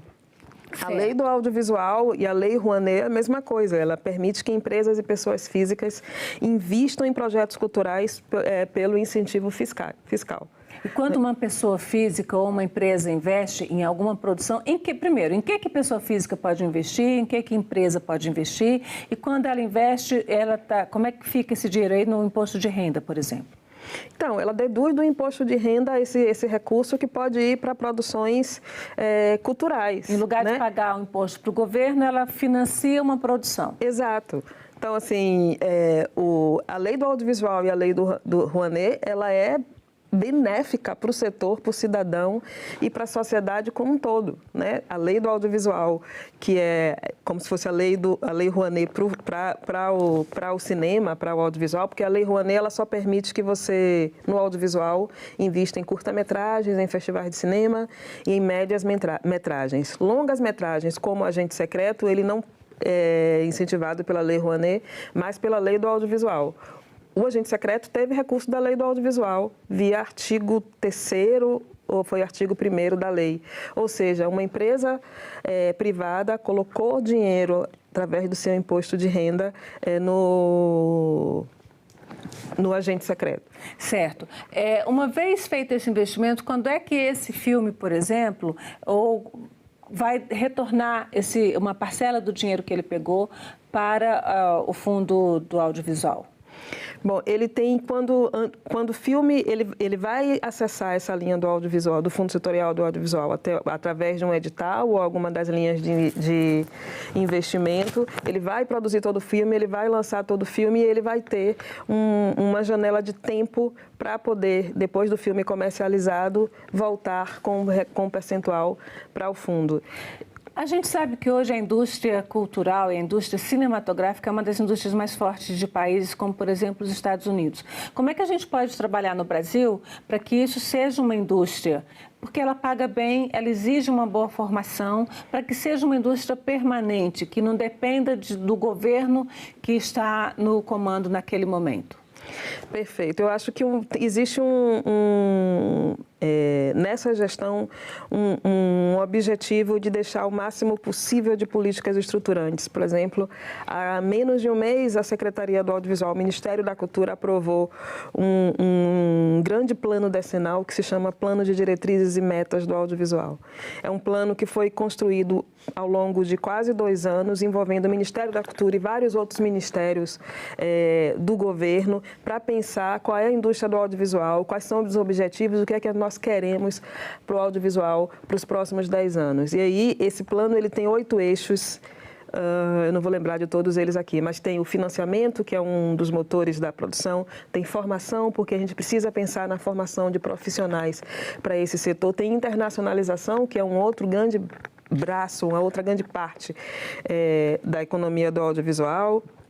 Tem a difusão, né, que é a circulação das nossas obras, que é a formação de plateia, que é o fazer chegar. Né? Tipo, a gente faz um filme, ao fim e ao cabo, é para que ela chegue nas pessoas, no consumidor. Abrir mais salas de cinema? Abrir mais salas de cinema, fomentar os festivais, fomentar mais janelas de TV e de streaming. Tudo isso faz parte do guarda-chuva da difusão. Então, vamos falar um pouquinho também da produção cultural regional? Porque a gente, por exemplo, quando a gente pega em termos de novela, né, porque a TV tem uma parcela muito grande de todo esse PIB, a gente tem basicamente Rio e São Paulo. Né? A gente não vê produções, não vê séries, minisséries produzidas em outros estados do Brasil. Filmes a gente até que ainda vê alguma coisa, mas como é que se regionaliza e fomenta essa cultura tão diversa que tem no Brasil? Perfeito. Muito, muito bom você trazer esse ponto, porque uma preocupação da ministra Margarete desde sempre é que a gente nacionalizasse o fomento federal. Né? E recortando para o audiovisual, eu queria dar um exemplo de uma política que a Secretaria do Audiovisual, junto com a Ancine, trouxe de volta, que se chama Arranjos Regionais. O que é essa política? É uma política de co-investimento. A cada R$1 que o Estado ou o município que aderir à política colocar, o governo federal vai botar de 3 a 5. E nós trouxemos essa política de volta ano passado e ela está na ordem de 540 milhões, 542 milhões. Isso, né? O governo federal vai aplicar, investir esse dinheiro? Vai investir 542 milhões, os estados e municípios, em contrapartida, vão investir mais de 100 milhões, ou seja, são quase 700 milhões só nessa linha, fora Rio-São Paulo, que como são os 2 principais polos de audiovisual do país, teve calhas separadas com montantes maiores do que as outras unidades federativas. Município do Rio teve 100 milhões, município de São Paulo teve 100 milhões, município, estado de São Paulo, 100 milhões. Então, veja, e é uma política que vai nos trazer pelo menos mais 260 longa-metragem, porque isso está no nosso desenho, vai trazer muitos telefilmes, vai trazer obras seriadas, vai trazer investimento em formação audiovisual, em preservação audiovisual, porque a gente precisa falar também da memória dos nossos filmes e da nossa produção, para onde elas estão indo, e vai irrigar também a comercialização e a distribuição do audiovisual. Então, e se você olhar, Antônia, nos últimos anos, a gente tem... O Agente Secreto é um exemplo prático. O Último Azul, do Gabriel Mascaro, fez uso dos arranjos regionais quando ele existiu no passado. Né? Marte 1, da Filmes de Plástico, que é uma produtora de Minas Gerais e que ganhou evidência nacional. Ela surge num contexto de arranjos regionais. Então, o objetivo dessa política é fomentar outros polos além de Rio e São Paulo. O Rio e São Paulo recebem um montante específico e maior, mas os outros estados recebem contribuição com essa política para tratar das suas vocações naturais para o audiovisual também. Para a gente fechar nossa conversa, o que o Congresso Nacional, o que o Senado em especial podem contribuir para essa indústria do cinema, do audiovisual firmar no Brasil? Eu acho que o audiovisual ele é uma grande...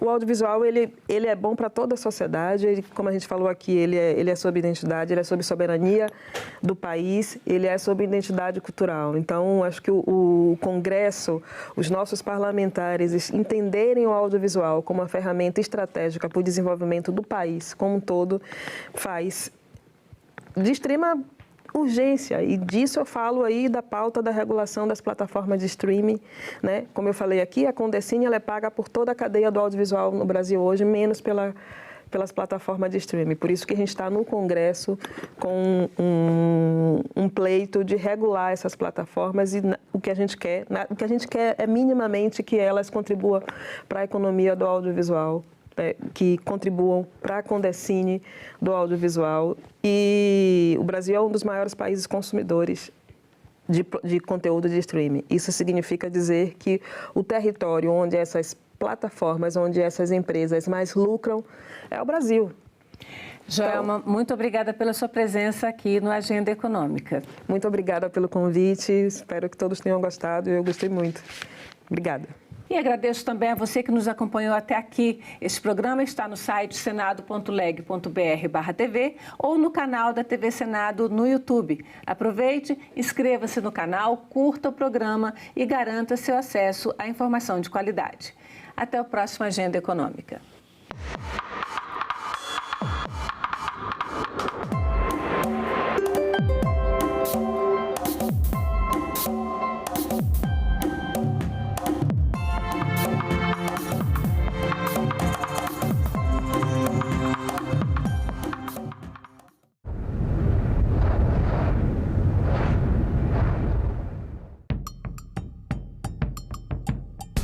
Eu já passei fome, já comi lixo em resto de supermercado, já trabalhei na rua quando criança. A fome não é só uma dor física. A fome, ela corrompe, ela coloca em xeque a ideia que eu tenho de comunidade, que eu pertenço a uma sociedade, de que eu pertenço a um grupo. Que Brasil é este?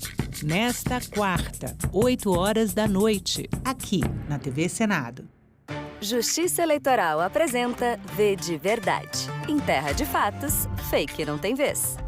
Um dos fatores que tornam difícil separar fato de fake é o volume de informações, posts. Na época das eleições, os conteúdos falsos são espalhados para enganar eleitoras e eleitores. Esses conteúdos são despejados nas redes sociais em uma quantidade assustadora. O problema piora quando a gente junta essas fake news com a enorme quantidade de conteúdos que circulam todo dia na internet. É muito difícil avaliar se esse gigantesco volume de informações é verdadeiro ou não. Mas você pode tomar alguns cuidados. Verifique se a notícia vem de uma fonte confiável. Desconfie se a notícia parecer exagerada, cheia de adjetivos. E, na dúvida, não compartilhe. Se ligue nos próximos vídeos e não se esqueça, a letra mais importante para a democracia é o V de Verdade. Justiça Eleitoral, a justiça da democracia.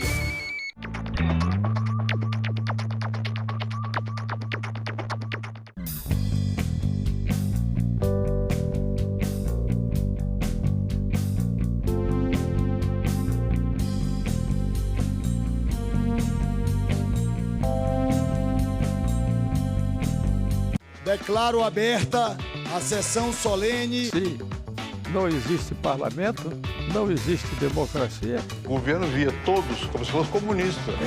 A fila não para de crescer para a passagem da revista lá na esplanada dos ministérios. Deve ser sempre lembrado o que foi dito por Ulisses Guimarães. Traidor da Constituição é traidor da pátria. Eu disse, quem fala? Eu disse, Ariano Suassuna.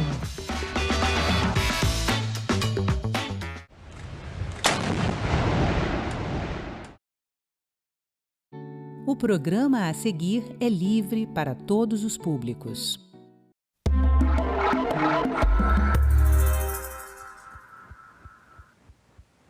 Olá!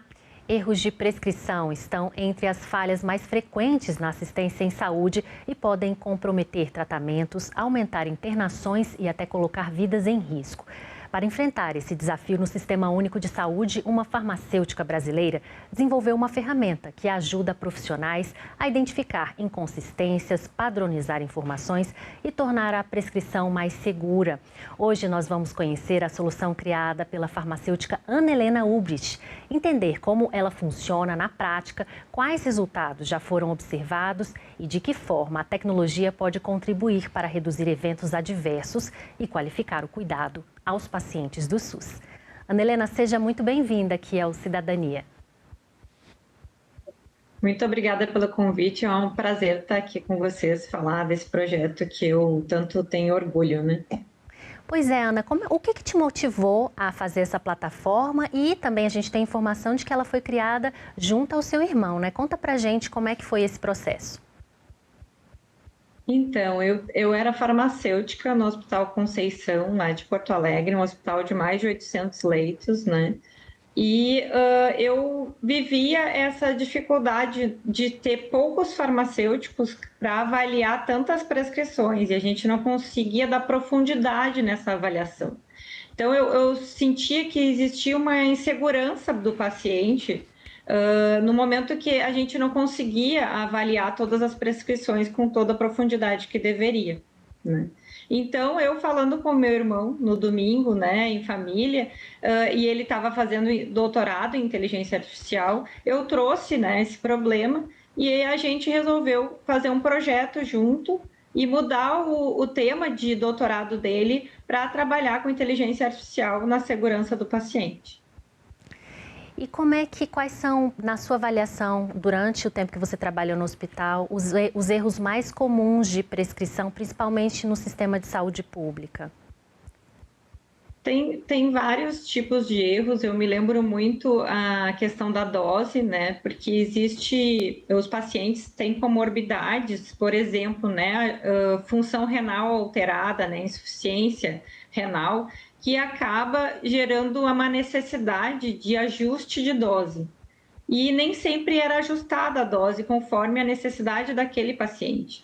Então, era muito comum fazer intervenção de ajuste de dose conforme a função renal do paciente. Outro exemplo é a indicação mesmo, né? Às vezes, tinha medicamentos que não tinha indicação necessariamente para aquele paciente. A gente sempre discutia nos rounds multidisciplinares, né, dando sugestões de melhoria da prescrição e às vezes era aceita, às vezes não, né? E aí a gente conseguia melhorar a segurança do paciente e, além de tudo, a eficiência, né? Porque às vezes era prescrito medicamentos que não eram necessários. E como é que na prática essa plataforma funciona para ajudar nessa prescrição? Então, ela se integra no prontuário eletrônico do paciente, então o hospital tem que ter, o hospital ou a unidade básica de saúde, né, tem que ter prescrição eletrônica, ou o eSUS, né, o prontuário do cidadão, ou então o prontuário dos hospitais. E aí a gente integra com esse prontuário, a prescrição vem para a NoHarm. O sistema, ele lê, a inteligência artificial lê a prescrição e dá os alertas, né? Então, dá alerta de ajuste de função renal, dá alerta de dose incorreta, dá alerta de posologia, né? Da frequência, quantas vezes por dia, né? Aquele medicamento deve ser feito incorreto. Diversos alertas, né? Eu ficaria aqui um tempo falando de todos os alertas que a NoHarm tem. Então, acaba padronizando a avaliação da prescrição e não deixando passar erros que poderiam, né, com o tempo da farmacêutica, acabar deixando de lado e poder alcançar o paciente e causar um dano, né? E como é que está essa adesão? A plataforma já é utilizada em regiões, estados? Como é que está o andamento desse trabalho de vocês junto ao SUS? A gente está em todas as regiões do Brasil já. Nós temos mais de 200 hospitais, sendo 70% dos nossos hospitais são SUS. Então, a gente tem muitos hospitais mistos, muitos hospitais 100% SUS, e os hospitais 100% SUS não pagam pela solução, né? Pagam apenas os leitos privados. Então, se o hospital não tem leito privado, ele não é cobrado. E isso porque nós somos sem fins lucrativos e a gente consegue, através da nossa eficiência, né, nossa equipe enxuta, a gente consegue entregar de graça para o SUS. Além disso, a gente tem os investidores sociais que acabam nos ajudando, nos apoiando a conseguir entregar para o SUS de forma gratuita, mesmo tendo esse percentual maior, né, de leitos SUS em relação a leitos privados. Aqui no Senado, Ana, o senador Sérgio Petecão, do Acre, ele apresentou um projeto após a morte de uma criança que teve a prescrição incorreta e faleceu. E ele apresentou um projeto para criar uma política nacional para exatamente ter um checklist dessas prescrições médicas. Você acha que essa sua plataforma ela poderia ser incluída nessa política de checagem e que seria uma boa opção caso fosse aprovado aqui pelo Congresso essa proposta?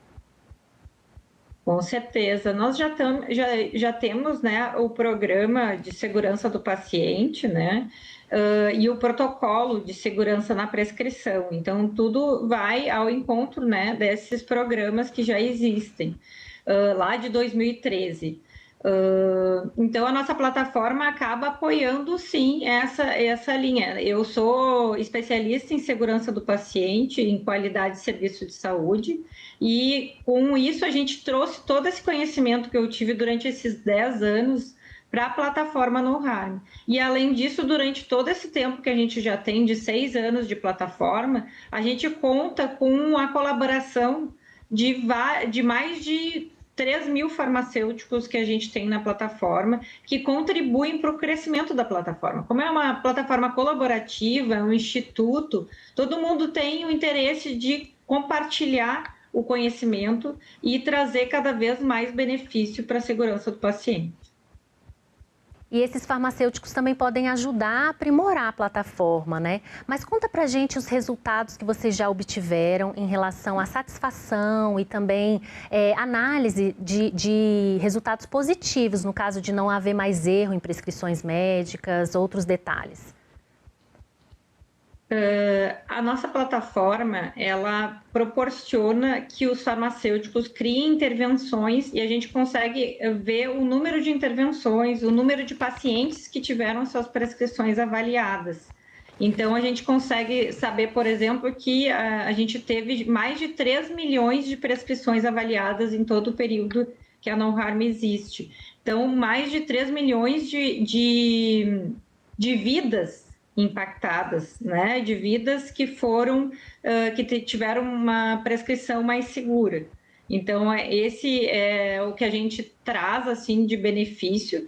Então, quer dizer que esse processo está cada vez melhorando, né, e o que a gente tem de relato dos farmacêuticos é que acaba que as intervenções mudam, né, porque os médicos vão melhorando as suas prescrições e a gente vai aprofundando aquelas intervenções. Isso eu tinha também de experiência no meu ambiente hospitalar, que no momento que a gente fazia as intervenções, aos poucos os residentes médicos, né, acabavam entendendo como que deve ser feita a prescrição e melhorando as suas prescrições. Então, acabava mudando o foco da nossa intervenção. Então, acaba tendo um aprendizado, né? E dessa forma a plataforma ela dialoga com o médico, farmacêutico e equipe de enfermagem, né? Como é que na prática isso funciona dentro da plataforma? Na plataforma, o farmacêutico consegue, como o farmacêutico em vários hospitais não tem farmacêutico suficiente para avaliar todas as prescrições, a plataforma acaba priorizando os pacientes mais críticos. Então, ela, através de um score que ela calcula, ela traz os pacientes ordenados por paciente mais crítico. E o farmacêutico, conforme ele tem capacidade, né, capacidade no sentido de conseguir avaliar o máximo de prescrições, ele avalia os mais críticos primeiro e deixando então os menos críticos mas a IA passa por todas as prescrições, entende? Então acaba priorizando aqueles pacientes mais importantes, né, que vão ter mais benefício. E a plataforma, ela dialoga apenas com as prescrições eletrônicas ou a gente pode também ter prescrições independentes? A gente tem uma nova versão, que é a No Harm Pocket, que a gente consegue, sem integração, mostrar as interações medicamentosas. Alguns alertas a gente consegue colocar. Mas a versão completa da No Harm, ela exige aquela integração de dados, né? Porque daí ela avalia exames, avalia prescrições, avalia os eventos adversos dentro dos textos clínicos, então passa uma inteligência artificial pelos textos clínicos e traz alertas importantes também. Então essa versão precisa integrar com as informações do prontuário eletrônico, mas a versão Pocket a gente consegue ler uma prescrição que não está dentro de um prontuário. Ótimo. Agora, em relação aos desafios, né? A plataforma tem 6 anos, mas ainda há desafios e houveram desafios também no passado. Quais foram as principais dificuldades que você enfrentou para montar uma plataforma como essa? Eu acho que a questão da tecnologia, a gente teve, o meu irmão, ele é desenvolvedor, além de ser doutor em inteligência artificial, então a gente não teve tanto desafio. A questão maior, eu acho, que é o próprio hospital ter uma TI disponível, pelo menos para nos fornecer o acesso ao prontuário. Então, os hospitais que não têm uma TI mínima, assim, para poder disponibilizar o acesso ao prontuário eletrônico, aí a gente acaba não conseguindo. Então, essa é uma das barreiras, assim, que a gente tem, porque nem todo hospital tem, né, uma TI que possa nos fornecer o acesso. E tem os hospitais que não têm prontuário eletrônico, né? Então, a gente não consegue atuar para esses hospitais que não têm prontuário eletrônico. Mas a gente tem a No Harm Pocket, que é uma versão nova aí, que talvez possa ajudar nesses casos, mas não vai entregar todo o benefício que a No Harm tem.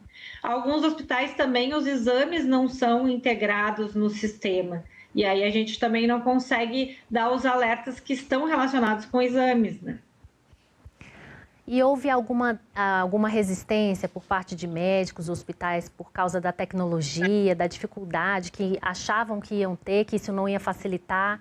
Você percebeu essa resistência ainda, que sempre tem, né? No início, quando a gente muda a tecnologia, algumas pessoas têm resistência a isso.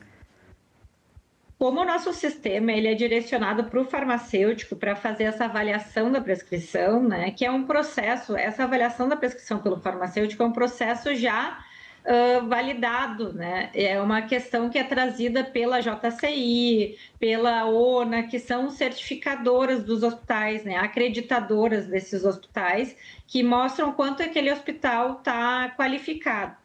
Então, esse processo já existe nos hospitais mais qualificados, né, em que o farmacêutico avalia a prescrição médica e, como não é direcionado para o médico, o que a gente teve é farmacêutico realmente muito interessado em ter a ferramenta, porque ele está ali, né, com muito trabalho e ele entende que aquelas prescrições, eles não estão dando conta de avaliar todas as prescrições com profundidade.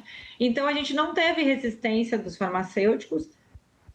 Da equipe médica, é mais essa relação farmacêutico-médico de sugerir essa alteração de prescrição, né? Um outro profissional sugerindo uma alteração de prescrição. Então, essa resistência não está relacionada com a plataforma, e sim com o processo de trabalho da farmácia clínica, que está crescendo, em alguns lugares já está bem estabelecido, né? Mas em alguns lugares ainda está sendo reconhecido pela equipe médica, pela equipe multidisciplinar. Agora, Ana, essa plataforma ela pode ajudar a reduzir custos para o SUS? E de que forma ela poderia reduzir? Com certeza, a gente tem, por exemplo, a Santa Casa de Belo Horizonte já trouxe reportagem falando numa economia de 2 milhões de reais, né? Então, como que a gente traz essa economia? Primeiro, com a eficiência do serviço.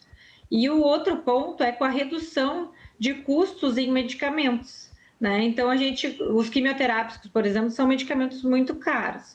Então, se tu consegue otimizar o uso dos quimioterápicos e ainda trazer segurança para o paciente, então tu consegue ter uma eficiência hospitalar maior. Agora, em relação a outros países, vocês pensam ou já trabalham com um trabalho em outros países, em levar essa plataforma para outras regiões, né, outros países? E se você teve alguma influência externa, né, de plataformas externas, para te ajudar na criação dessa que você tem hoje? A gente desconhece sistemas direcionados para farmácia clínica como o nosso, né? No Brasil, no mundo inteiro, na verdade. E a gente já fez algumas conversas com o pessoal de Chicago, da Austrália, em Portugal, e a gente não conhece plataforma similar à nossa no mundo inteiro, direcionada principalmente para o farmacêutico.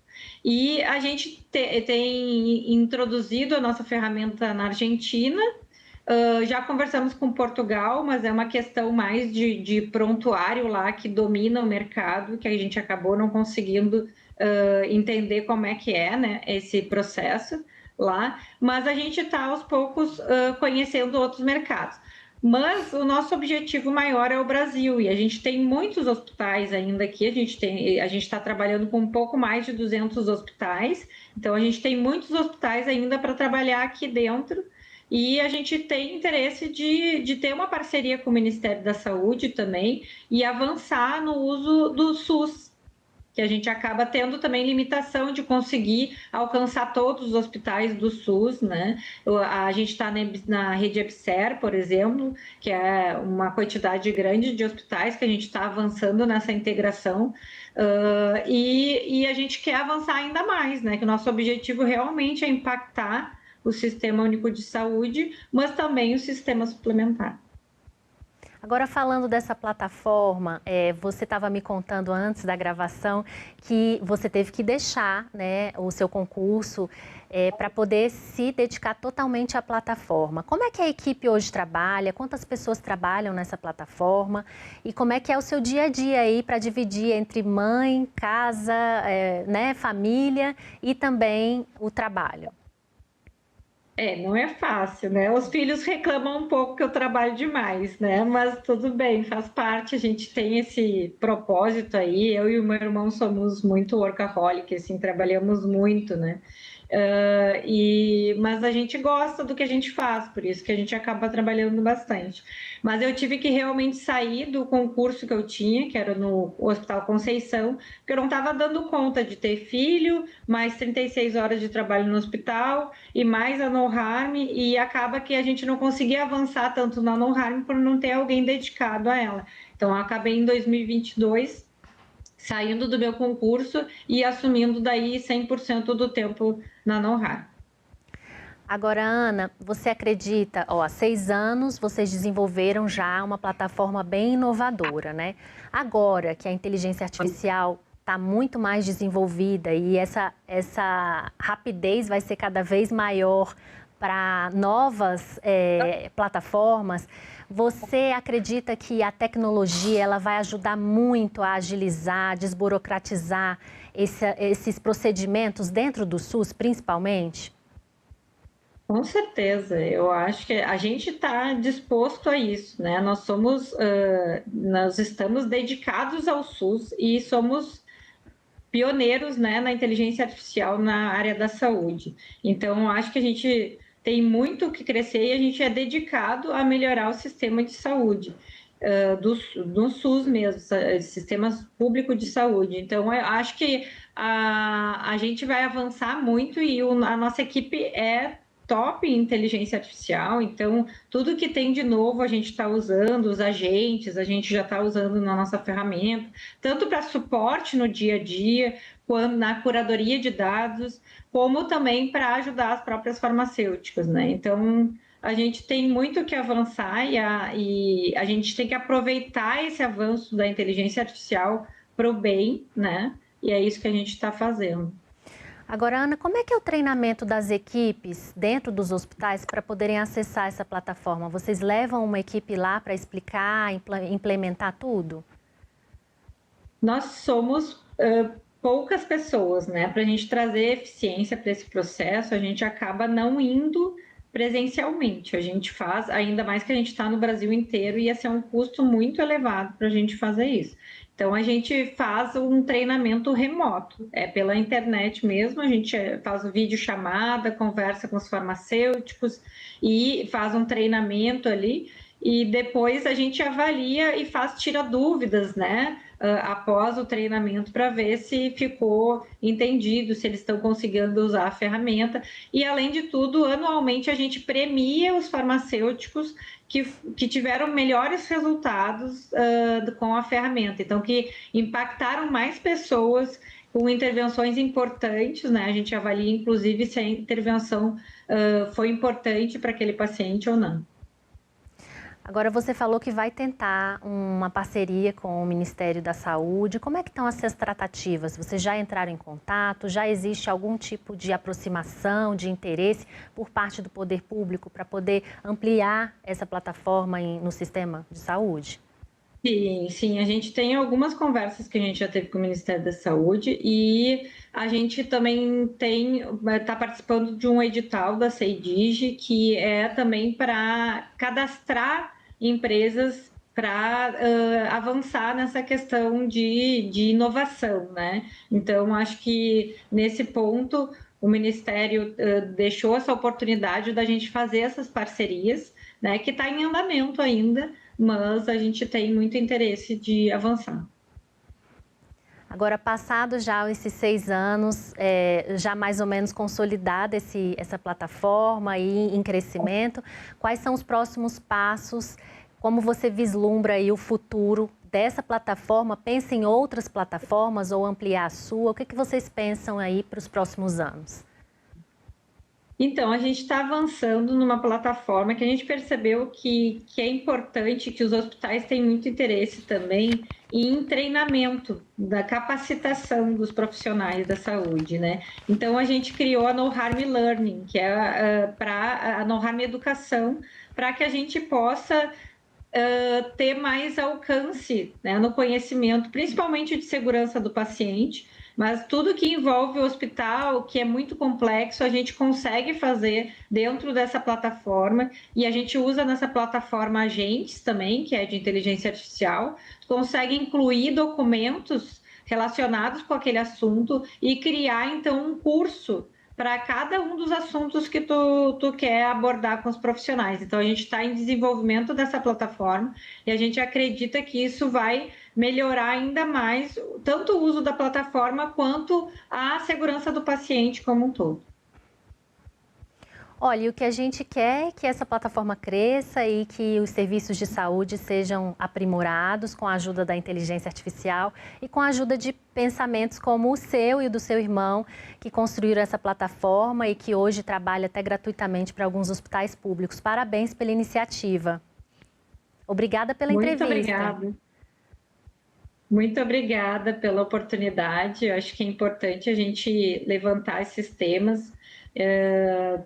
A segurança do paciente eventualmente vem à tona por causa de casos como o do Benício, né? E acho que é importante a gente sempre trazer essa discussão para cada vez mais a gente ter menos casos como esse. Você tem toda a razão. Obrigada pela entrevista.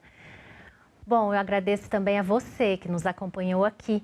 Este programa está disponível no senado.leg.br/TV e no canal da TV Senado no YouTube. Obrigada pela atenção e até a próxima.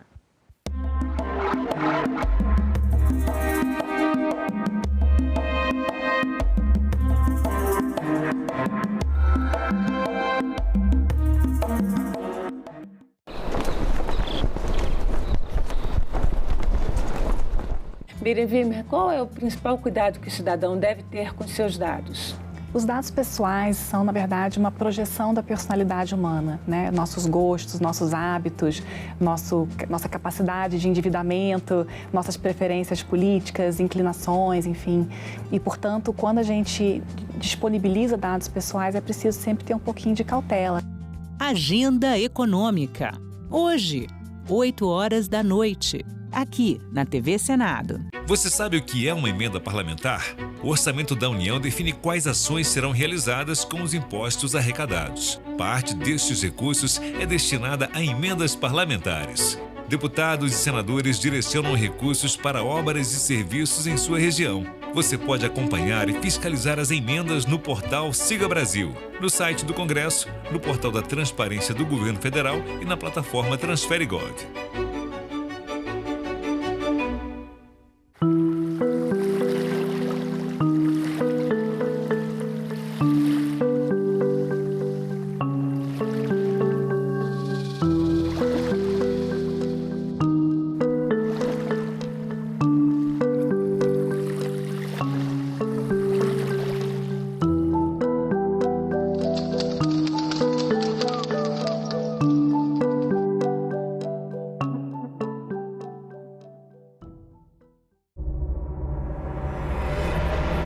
De cada 10 mulheres que já sofreram violência,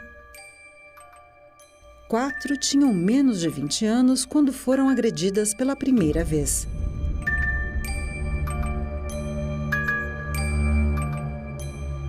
Essa violência tem que acabar. Acolha. Denuncie. Ligue 180.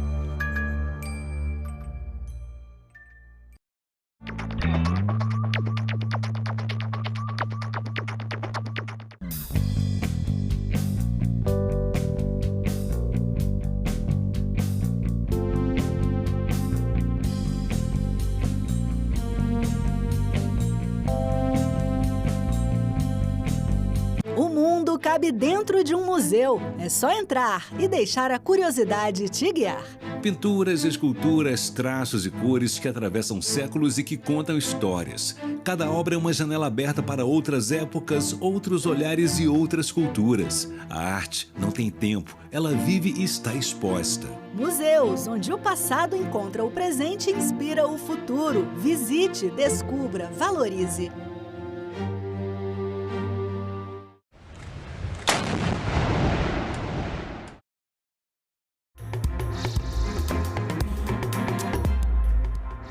Olá, boa tarde. Em Brasília, 13h30 e o Senado Notícias começa agora. A prorrogação da CPMI do INSS vai ser discutida no plenário do Supremo Tribunal Federal na próxima quinta-feira. O repórter Tiago Tiburcio tem mais informações para a gente. O plenário do Supremo Tribunal Federal vai decidir se mantém, na próxima quinta-feira, a decisão monocrática do ministro André Mendonça, que determinou a leitura do requerimento de prorrogação da CPMI do INSS.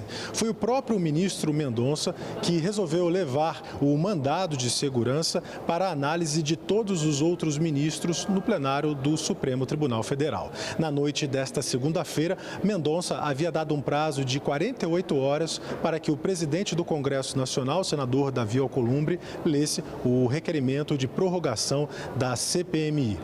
A sessão no Supremo Tribunal Federal está marcada para quinta-feira, às 14 horas, horário de Brasília.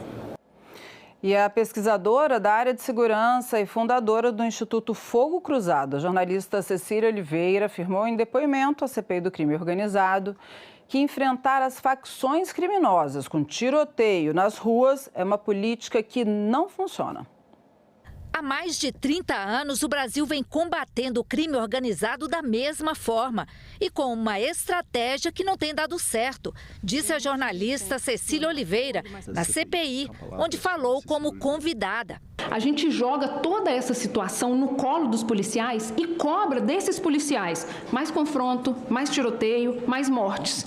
E não precisa da gente ser especialista no tema para a gente entender que não tem funcionado. Prova disso, segundo ela, é que as organizações criminosas continuaram se expandindo. o Comando Vermelho, que ele era uma facção que estava no Rio de Janeiro e hoje ele está presente em mais de 20 estados e em todos os países da América Latina. Então, isso é um indicador direto de o modo como a gente tem enfrentado este problema não está dando certo. Jornalista premiada, Cecília Oliveira trabalhou nos últimos 20 anos pesquisando a segurança pública no país. Ela acompanhou pelo menos 4 CPIs que investigaram o crime organizado e diz que as CPIs avançaram nas investigações, mas as recomendações não viraram ações concretas. As CPIs que eu mencionei e as recomendações que foram sendo dadas ao longo desses 20 anos, né?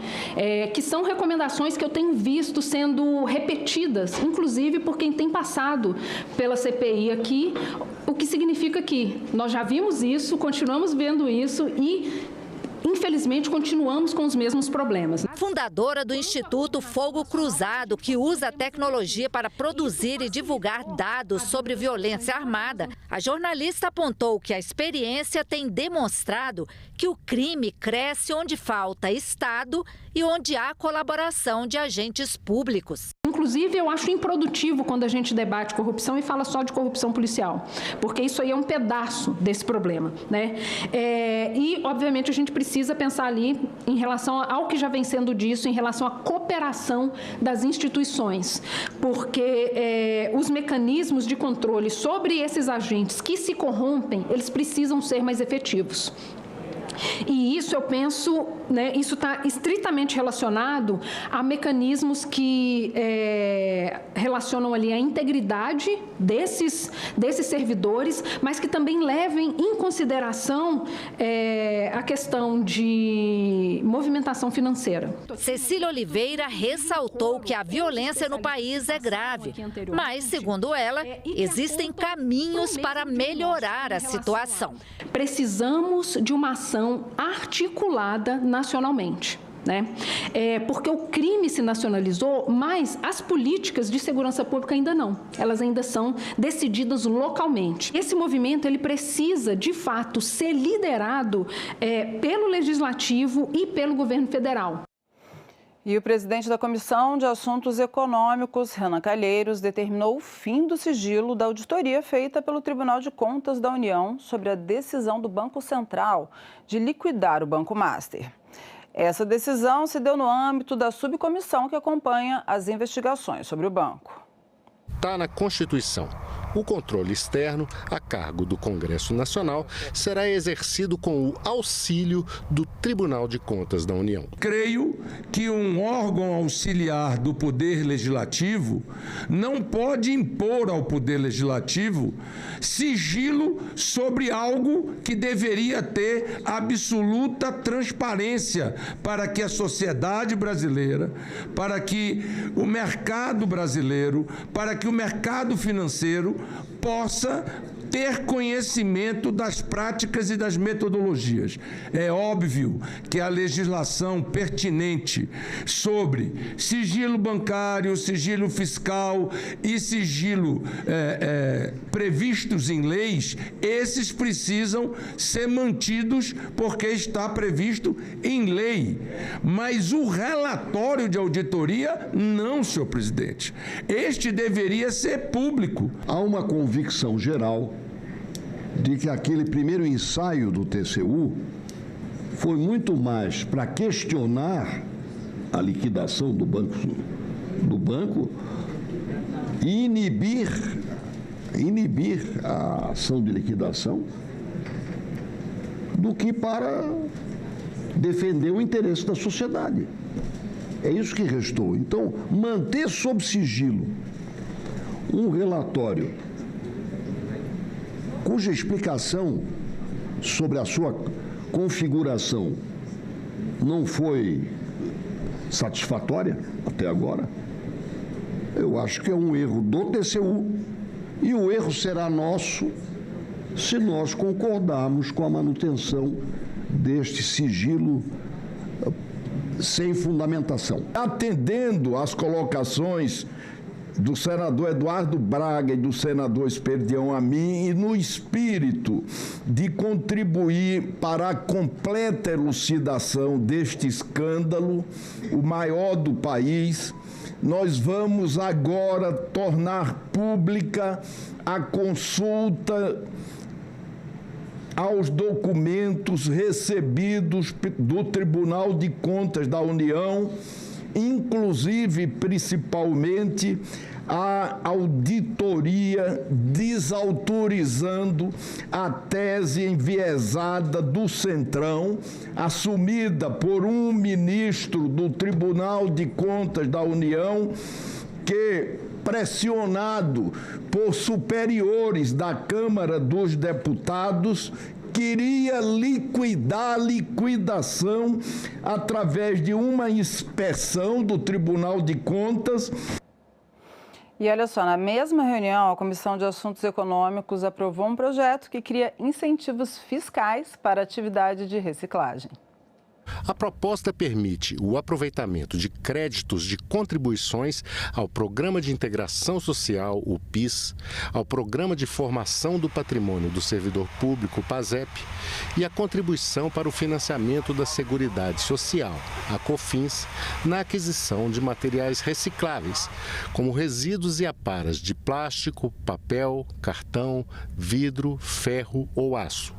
A proposta beneficia empresas que apuram o imposto de renda com base no lucro real e que empregam esses itens como matéria-prima ou como insumo secundário. O projeto quer ainda isentar desses impostos a venda dos produtos resultantes. O país recupera, seja por reutilização, reciclagem ou recuperação energética, apenas 1,67% dos resíduos sólidos existentes.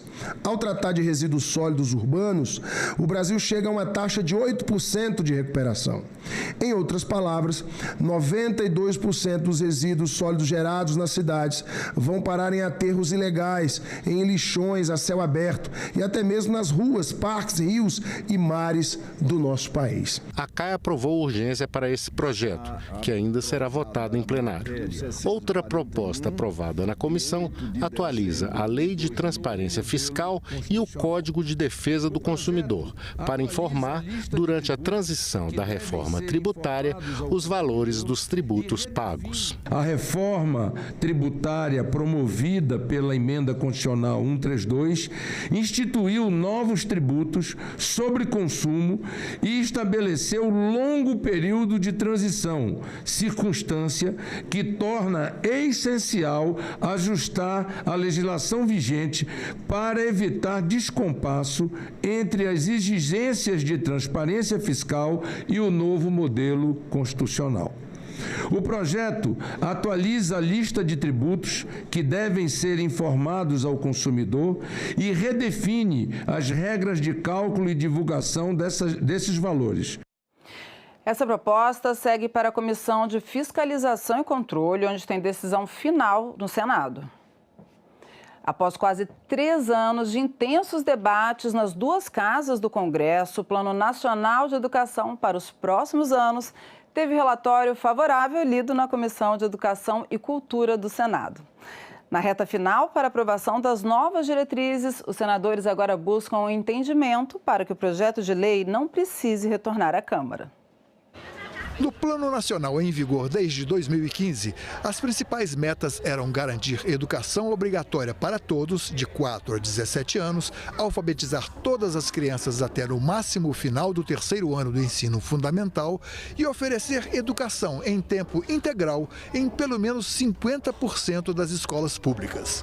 Constavam também itens como melhorar a remuneração e formação dos professores da educação básica. Mas a experiência mostra que boas ideias, diagnósticos precisos e grandes objetivos não são suficientes para transformar a realidade das escolas. Em plena 4ª Revolução Industrial, a automação, robótica, redes sociais e inteligência artificial construíram um grande mosaico de desafios para o novo Plano Nacional de Educação, que deverá entrar em vigor em 2026, com validade prevista até 2035. Em reunião presidida pela senadora Tereza Leitão, a Comissão de Educação ouviu a explanação da consultoria sobre a tramitação do projeto desde o ano de 2023 e que recebeu mais de 3.000 emendas até chegar para a deliberação no Senado. Temos um instrumento robusto que trata dos fundamentos constitucionais de um alcance atemporal, que traz conceitos estruturantes e toda uma base normativa do plano. Do ponto de vista de diretrizes, consolida o que nossa sociedade vem acumulando e pactuando, inclusive no parlamento. Compromisso com a equidade, que permeia todo o plano, compromisso com a inclusão, com a qualidade social, intersetorialidade, educação, cultura, saúde, assistência social e interseccionalidade. Aprovado substitutivo da Câmara em dezembro passado, a relatora ressaltou a necessidade de urgência na análise final, de forma que possíveis alterações não impliquem o retorno do plano à Câmara dos Deputados. A aprovação tardia do PNE comprometeria a elaboração desse documento no prazo determinado, afetando a fase inicial da execução das diretrizes e metas estabelecidas. Diante desse conjunto de elementos, entendemos que a tramitação dentro de cronograma reduzido, com eventuais ajustes limitados a aspectos de redação, evita a reabertura do mérito amplamente discutido na Câmara, reduz riscos de atrasos decorrentes do calendário eleitoral, assegura condição operacional para o cumprimento de prazos legais iniciais e mitiga os efeitos negativos da inexistência de um plano nacional no período anual. A senadora Tereza Leitão proferiu voto favorável ao plano. No entanto, novas emendas foram apresentadas ao projeto e foi feito um pedido de vista ao relatório. Devido à urgência da matéria, eu concedo vistas coletiva por 24 horas até amanhã, no dia 25 de março, nos termos do artigo 132 do Regimento Interno do Senado Federal. Que a gente possa analisar essas emendas e tratá-las da possibilidade de emenda de redação. Se isso ocorrer antes das 24 horas, não precisará da reunião deliberativa final. A gente vai direto para o plenário com as emendas incorporadas, né? Se não, a gente vai convocar a reunião para votar, porque sob vistas a gente não pode votar. E agora são 13 horas e 45 minutos e a gente vai falar do Provita. É o programa de proteção a vítimas e testemunhas que foi escolhido pelos senadores da Comissão de Segurança Pública para ser avaliado este ano. A intenção dos senadores é propor sugestões para aperfeiçoar a política pública. O Programa de Proteção a Vítimas e Testemunhas Ameaçadas, Provita, foi instituído por lei em 1999 para assegurar condições mínimas de segurança física, psicológica e social a vítimas e testemunhas, para que possam colaborar com investigações, especialmente as relacionadas ao crime organizado, à violência estrutural, à corrupção e às graves violações de direitos humanos. Estima-se que atualmente o Provita proteja cerca de 500 pessoas em todo o país, entre vítimas, testemunhas e familiares. A Comissão de Segurança Pública do Senado vai avaliar a atuação do Provita diante das novas formas de violência contemporânea e das dinâmicas atuais das organizações criminosas. Tal avaliação permitirá examinar, entre outros aspectos, a governança do programa, o grau de cumprimento das disposições legais, a coordenação federativa, a eficiência dos mecanismos de gestão e controle, bem como os resultados concretos alcançados na proteção da vida, da integridade, da dignidade das famílias e testemunhas protegidas. A iniciativa contribuirá para o aperfeiçoamento institucional da política. E olha só, o Congresso Nacional recebeu representantes do setor produtivo para o lançamento da Agenda Legislativa da Indústria 2026. Durante a sessão solene, senadores destacaram o papel estratégico da indústria para o crescimento do país, com defesa de reformas, inovação e modernização tecnológica. Quero dizer que o Congresso tem procurado acompanhar essas reivindicações.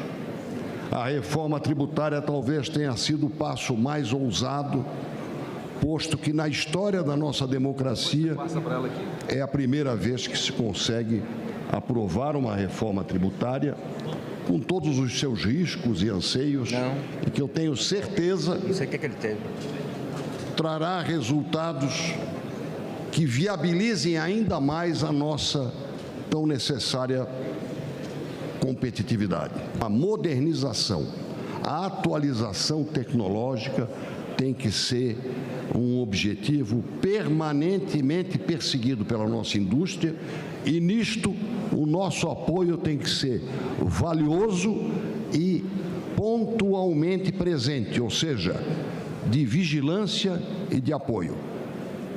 Salvar, preservar e prosperar a indústria brasileira é salvar e fazer prosperar o nosso país. Essa visita aqui hoje não deve e não será meramente protocolar, um momento de homenagem, um momento institucional, é momento de estreitar laços, de buscar vínculos, de sair do conforto da cadeira para poder também fazer entender a muitos daqueles, que são eleitos com o voto do povo do Estado, a representação que a indústria tem. É a indústria que traz consigo a maior cadeia de valor, é a indústria que traz os empregos mais qualificados, é a indústria quem mais investe em inovação. E a tarde promete ser movimentada aqui no Senado. Vamos dar uma olhadinha na agenda dessa terça-feira. Daqui a pouquinho, às 2 horas, a Comissão de Assuntos Sociais faz audiência pública para debater projeto que cria a campanha Março Borgonha, de prevenção e conscientização sobre a importância do diagnóstico precoce do mieloma múltiplo, que é um tipo específico de câncer no sangue.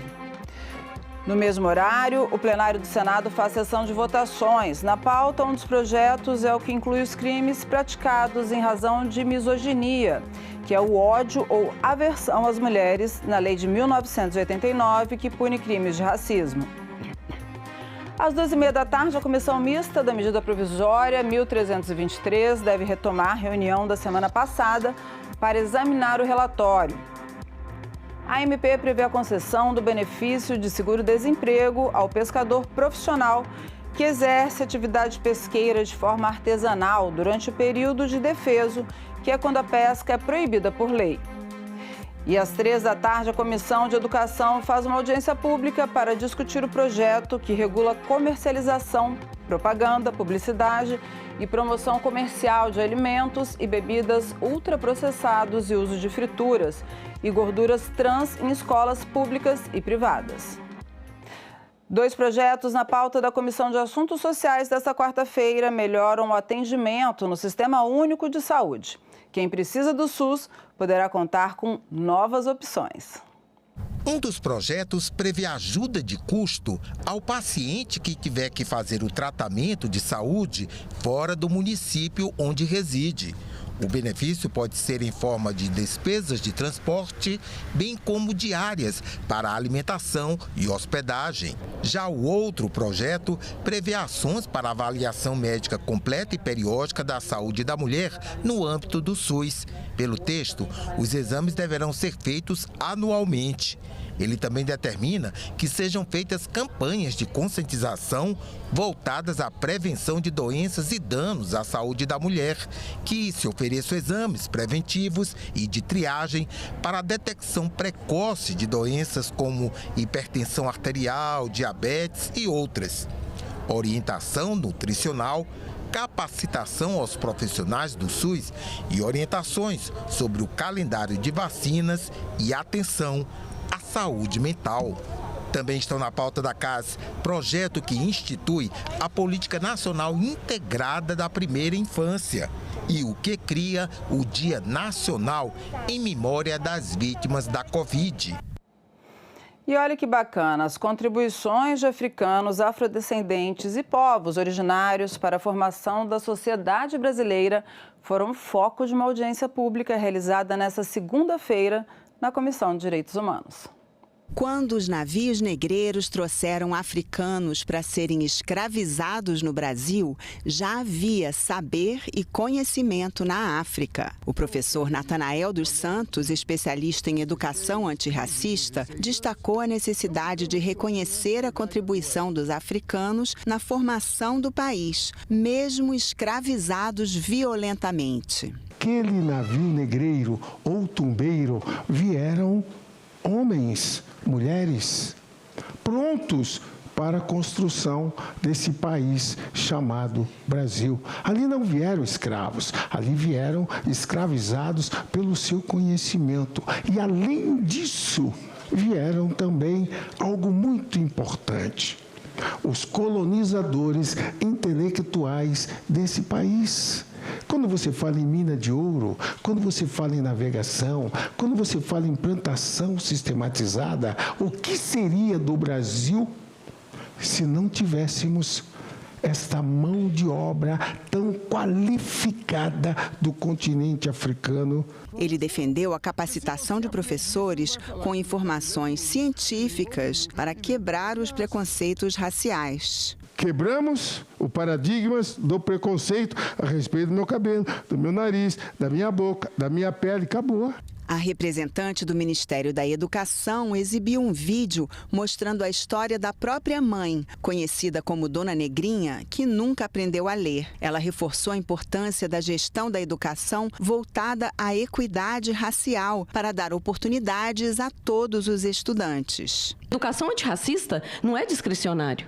Não pode ser o professor que quer. Tem que ser um comando da rede de ensino. Esta professora trouxe os números oficiais que mostram que existem 1,3 milhão de quilombolas no Brasil e que eles enfrentam dificuldades de saneamento, de conectividade e da falta de políticas públicas. Ela pediu mais recursos e o reconhecimento das terras dos quilombos. Como proteger as crianças? Primeiro, a titulação de terra.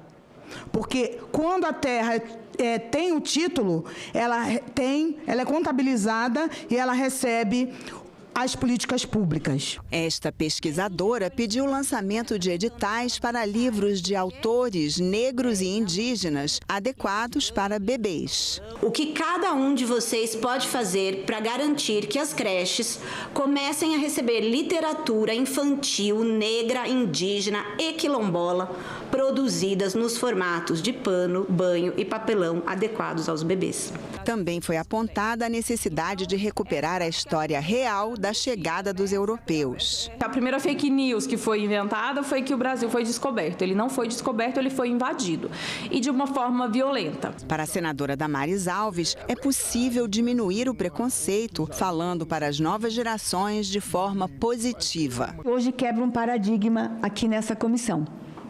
Eu acho que a gente muda o debate sobre o enfrentamento ao racismo no Brasil, sobre a contribuição da África para o Brasil.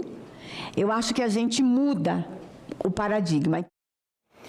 E o aumento das despesas com benefício de prestação continuada do BPC é o destaque do relatório de março da Instituição Fiscal Independente.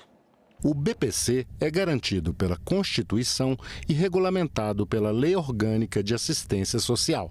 Podem receber o benefício idosos com mais de 65 anos e pessoas com deficiência que não têm cobertura previdenciária.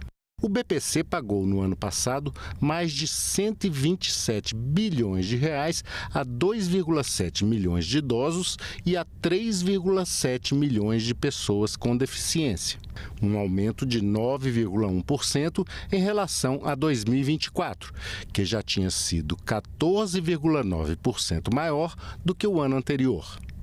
O montante gasto chegou a 1% do Produto Interno Bruto, o PIB. A IFE estima que esse percentual pode chegar a 1,4% em 2035. Houve também um grande incremento de decisões judiciais para a concessão do BPC a pessoas com deficiência, passando de 17,8% do total de benefícios concedidos em 2021 para 24,8% em 2025. O BPC já representa em torno de 5% da despesa primária total da União e vem crescendo, porque essa despesa cresce acima da média das demais despesas. E como todas as despesas, né, do orçamento, é importante que se avalie a trajetória para que se façam correções de rumo, né? Porque quando um gasto cresce muito acima da média,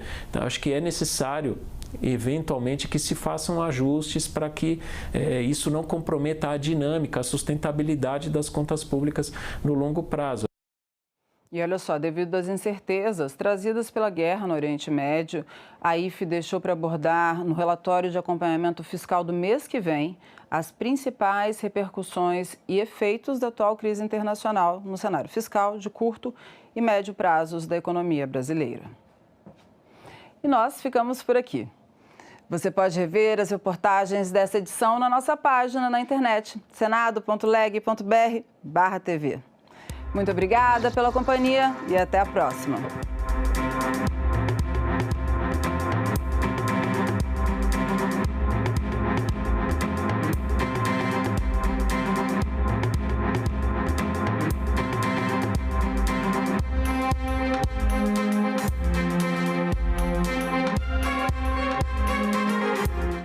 Os manifestantes conseguiram subir no prédio do Congresso.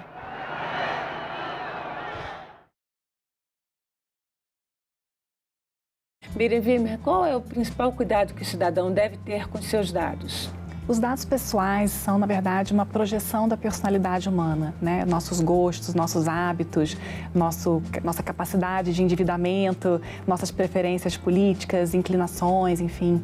E, portanto, quando a gente disponibiliza dados pessoais, é preciso sempre ter um pouquinho de cautela. Agenda Econômica. Hoje, 20h, aqui na TV Senado. Você sabe o que é uma emenda parlamentar?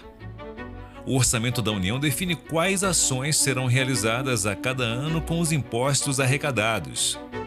Parte desses recursos é destinada pelos parlamentares para que serviços públicos cheguem diretamente ao cidadão. Deputados e senadores identificam obras e serviços para direcionar recursos e atender às cidades de sua região. Metade vai para a saúde. As emendas parlamentares podem ser de dois tipos: individuais, apresentadas por um parlamentar, e coletivas, propostas por uma comissão, como a de Educação ou de Segurança Pública, ou por uma bancada, grupo de parlamentares de um estado. Você pode acompanhar cada emenda, da criação à entrega. O Siga Brasil é uma ferramenta desenvolvida pelo Senado para dar transparência ao orçamento. Assim você pode saber quem enviou os recursos, quem recebeu e o que vai ser feito com ele. Você também pode fiscalizar as emendas no site do Congresso, no portal da Transparência do Governo Federal e na plataforma TransfereGov. Acompanhe e fiscalize. Em caso de denúncias, procure o Ministério Público. Olá, boa tarde. Já estamos de volta e passamos a transmitir agora a sessão no plenário do Senado. Acompanhe.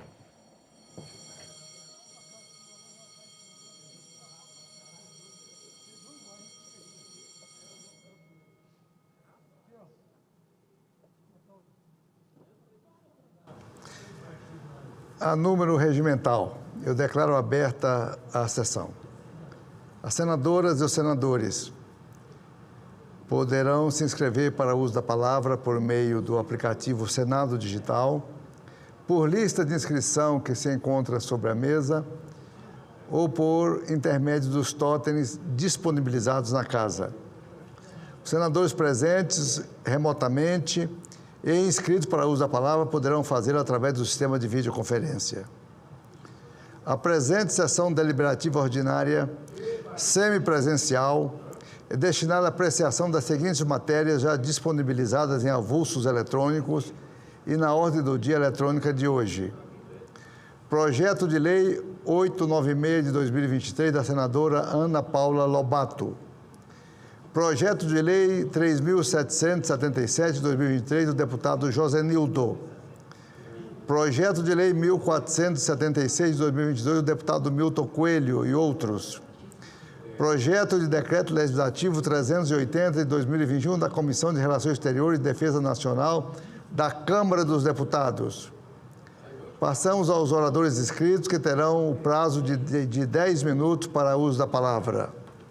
Mas antes de passar a palavra ao primeiro orador, eu quero registrar a presença aqui no nosso plenário dos professores do Instituto Federal de Educação, que estão sentados ali do lado direito, da relação à mesa, do Instituto Federal de Educação do estado de Rondônia.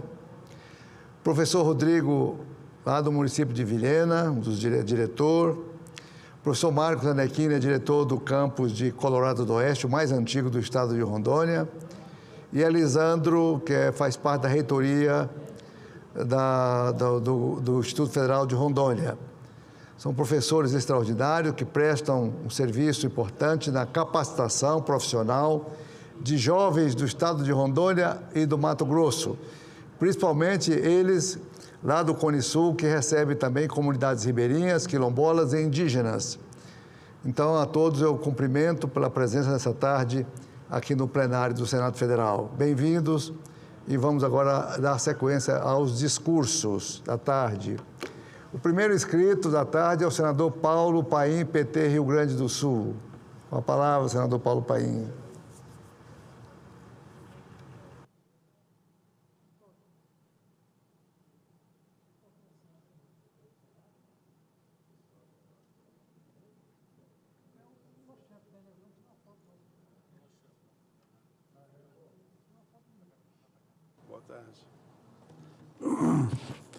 Senador Confúcio Moura, mais uma vez cumprimento a Vossa Excelência pela pontualidade. Vossa Excelência, quando convocado, está sempre presidindo em nome de toda a mesa. Parabéns a Vossa Excelência. Eu cumprimentar também o senador, no plenário, o senador Girão, o senador Cajuru e outros senadores que estão chegando.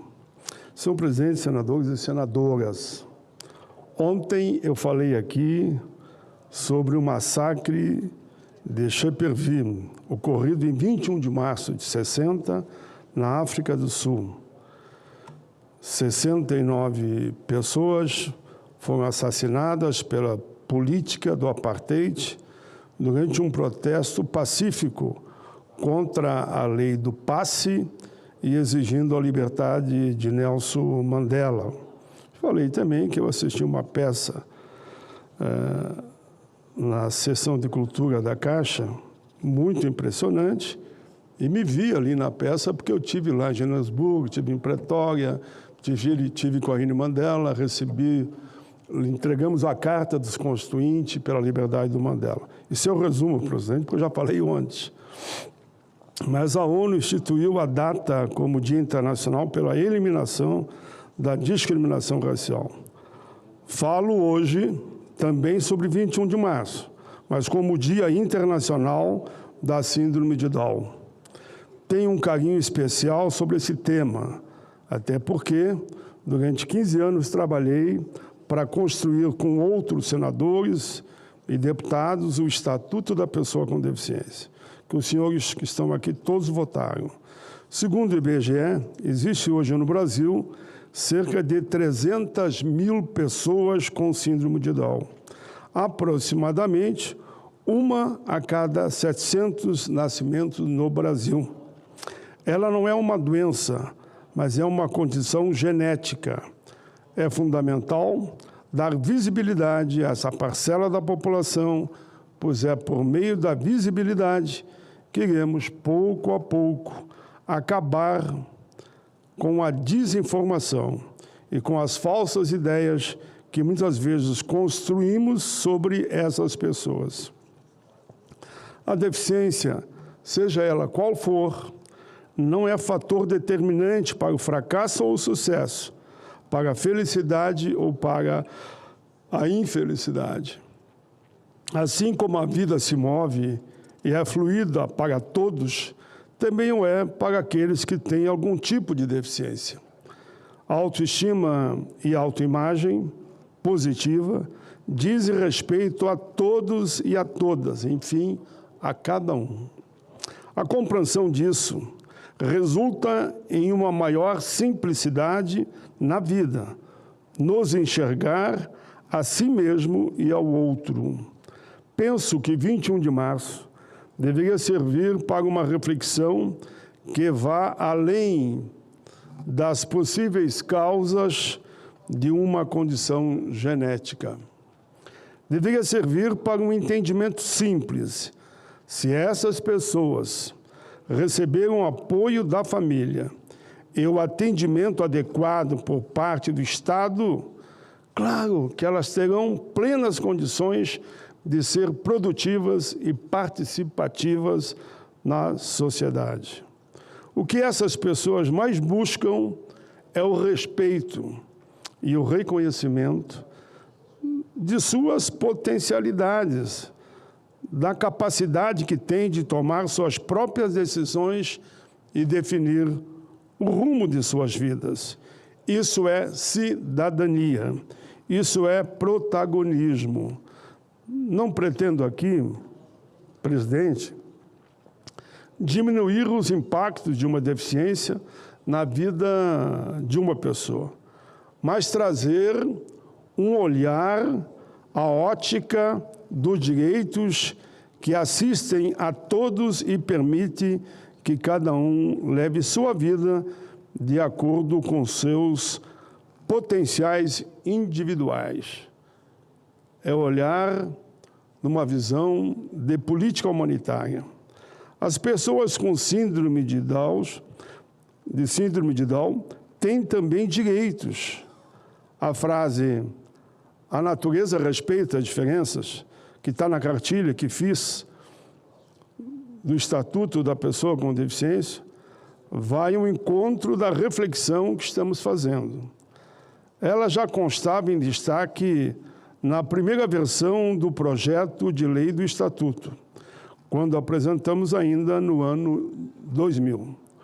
O projeto transformou-se na Lei 13.146 de 2015, sendo relatores, na época, Flávio Arnes, Romário, Maga Gabrilli e Celso Russomano. O Estatuto da Pessoa com Deficiência foi uma resposta coletiva da sociedade aos anseios das pessoas com deficiência. Foram 15 anos de tramitação e já são mais de 11 anos de vigência. O Estatuto possui 127 artigos e segue pautando os debates sobre deficiência em todos os espaços, no jurídico, na educação, na saúde, na cultura, nos transportes, na sensibilidade, no trabalho, nas tecnologias, entre outros. Devemos falar também do capacitismo, que é o preconceito em relação às pessoas com deficiência, colocando-as como incapazes de levar uma vida como as demais. As diferenças são apenas diferenças, traços comuns da rica diversidade humana, e não só no nosso país, no mundo. Todos precisam expressar sua capacidade e sua vontade diante de si mesmos. Muitas vezes, eles precisam somente de oportunidades. Eu vou dar um exemplo, senhor presidente. Meu chefe de gabinete no Rio Grande do Sul, ele é deficiente visual. E às vezes eu falo com ele, eles podem me chamar mesmo que eu sou cego, mas o jeito dele falar é tão tranquilo, tão bonito, que ele apaixona. E ele faz palestras pelo Estado. Aqui no meu gabinete tem também um, que é o que faz grande parte do meu discurso, principalmente desse tema, porque eles sentem como é que a questão é no dia a dia. Mas, enfim, eu dou só alguns exemplos. Viver em um meio onde somos ouvidos em relação às nossas necessidades, aqueles que sonham com a gente os nossos sonhos e a nossa capacidade de sermos úteis. Esta é a sociedade que queremos. esse apelo potente eu ouço das próprias pessoas com deficiência. Por isso citei duas, poderia citar milhares, né?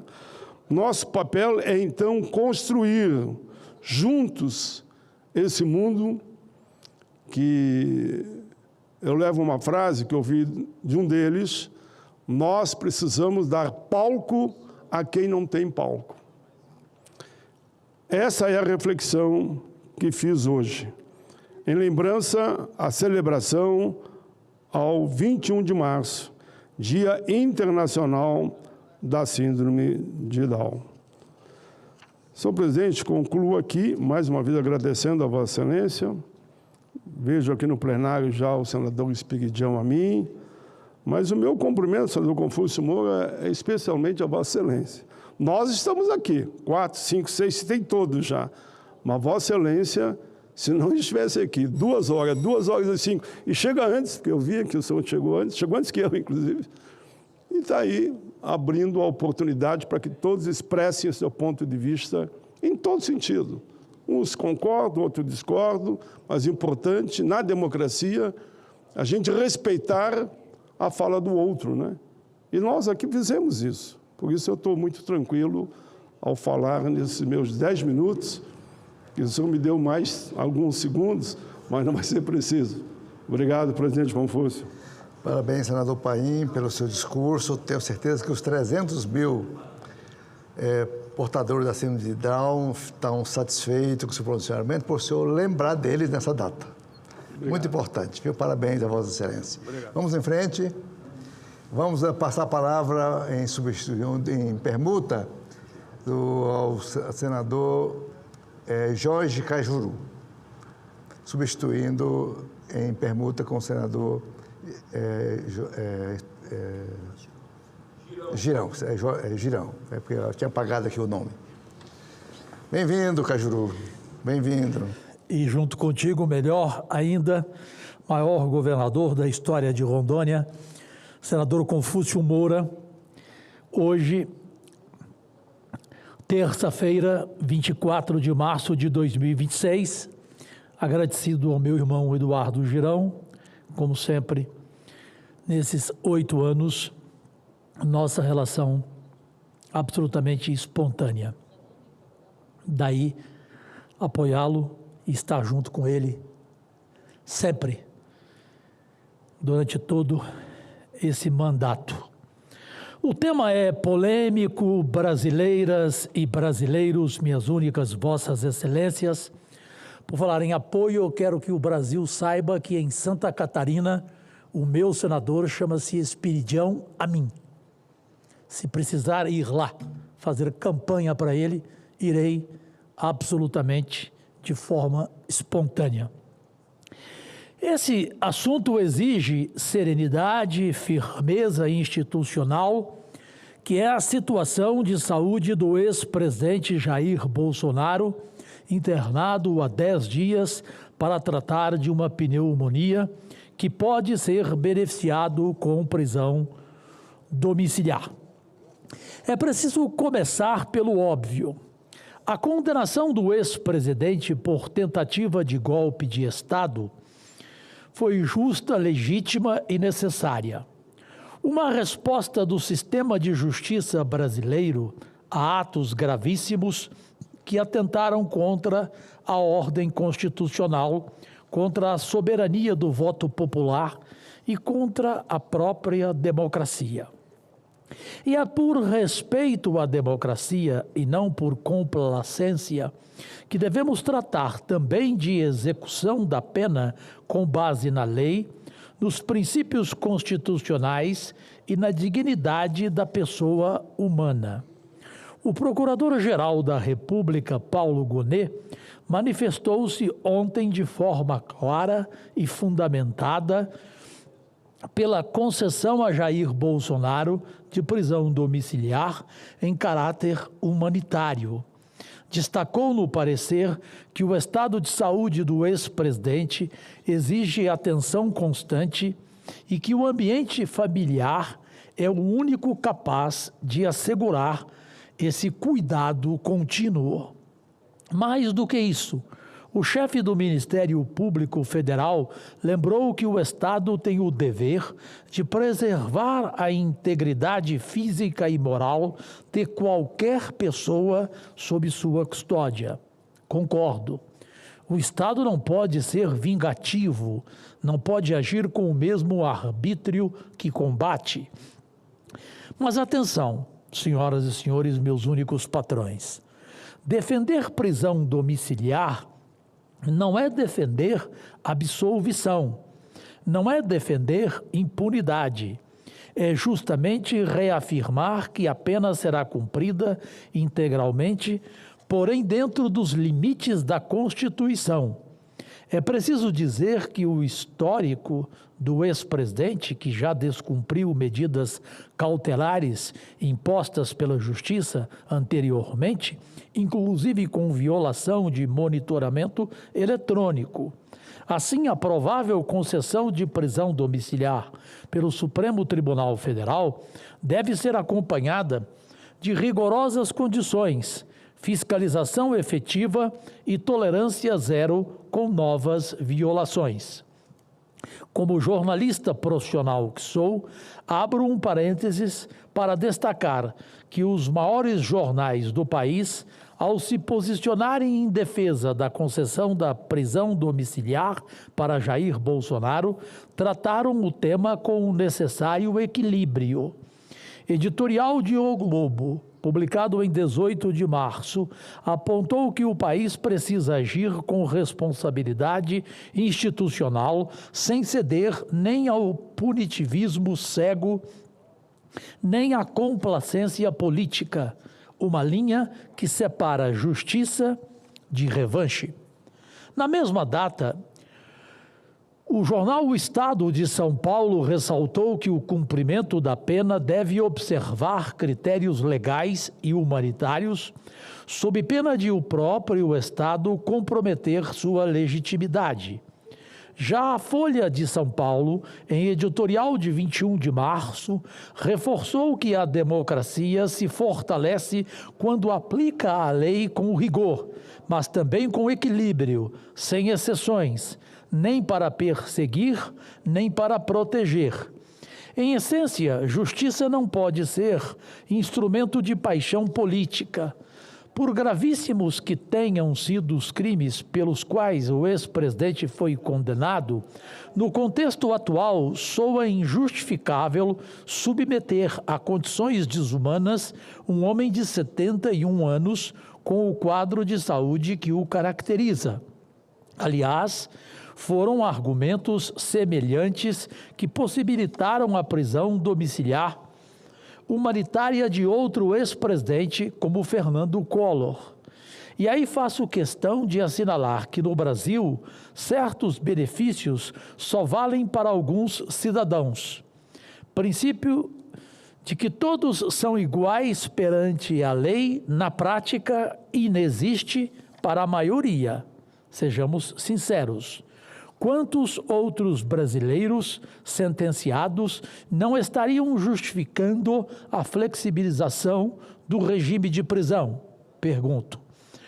Como bem defendeu o jornalista Leonardo Sakamoto, em artigo recente no UOL, a lei poderia servir também de abrigo humanitário para os milhares de presos que adoecem e morrem nas cadeias brasileiras.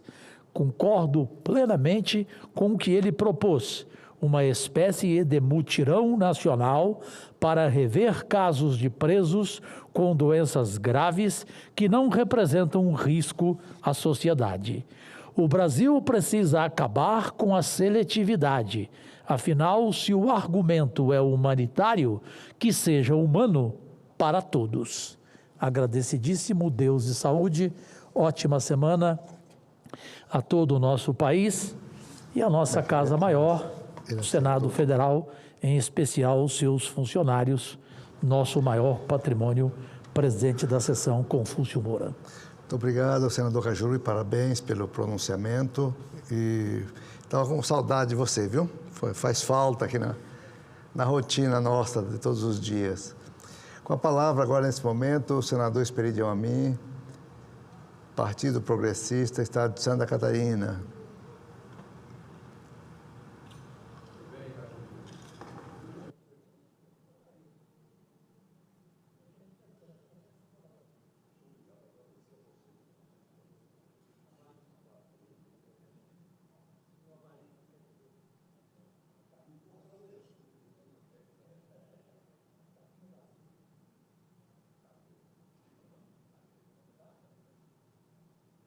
Eminente presidente, querido senador Confúcio Moura, uma satisfação muito grande usar esta tribuna sob a sua presidência e sucedendo ao senador Jorge Cajuru Nasser, a quem eu quero agradecer pelas palavras generosas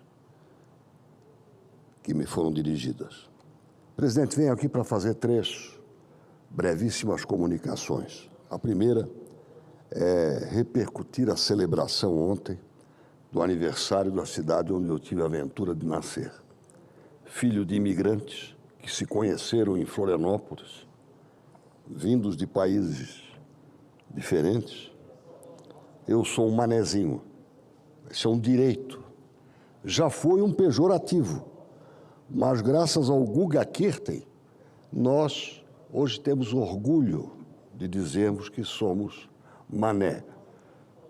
E se alguém disser perdeu o mané, não está nos ofendendo. Ou ganhou o mané também.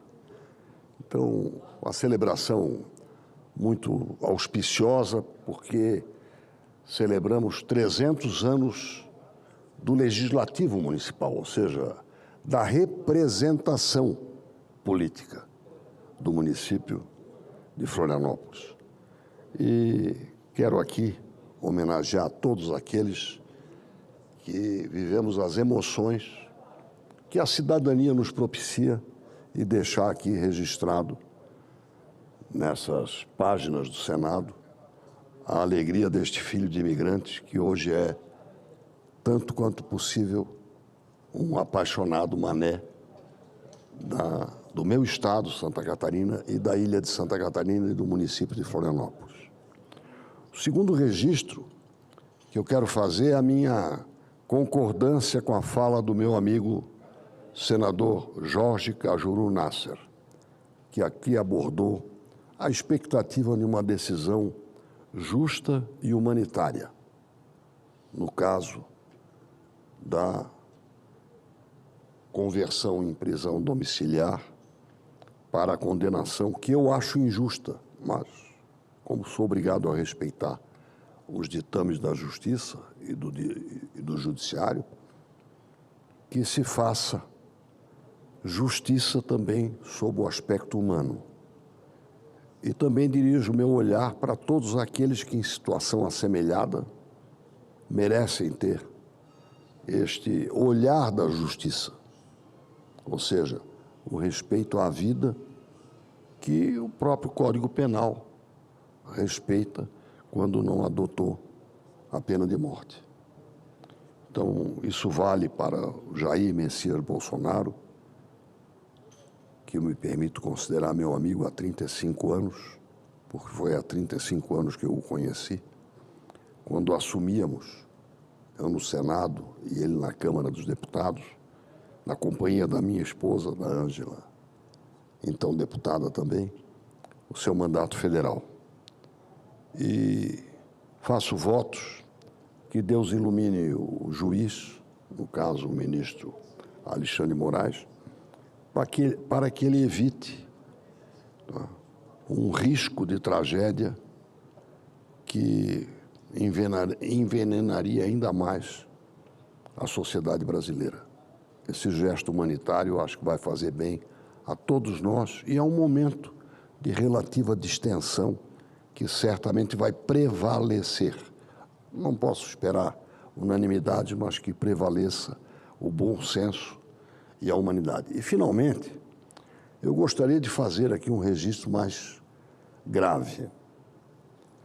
O senador Girão me instou há pouco para que nós reclamássemos a instalação ou da CPMI ou da CPI do Banco Master. Senhores, senhor presidente, O senador Davi Alcolumbre está errando. Não fosse a criação do grupo de trabalho da Comissão de Assuntos Econômicos, diga-se de passagem pelo senador Renan Calheiros, o Senado estaria absolutamente omisso. Senador Girão, senador Cajuru, em face do maior escândalo financeiro da nossa história. E se as comissões parlamentares de inquérito, a do INSS, não é o maior escândalo, mas é o mais vergonhoso escândalo, porque é o roubo daqueles mais vulneráveis, ou seja, roubar aqueles que mais precisam de proteção.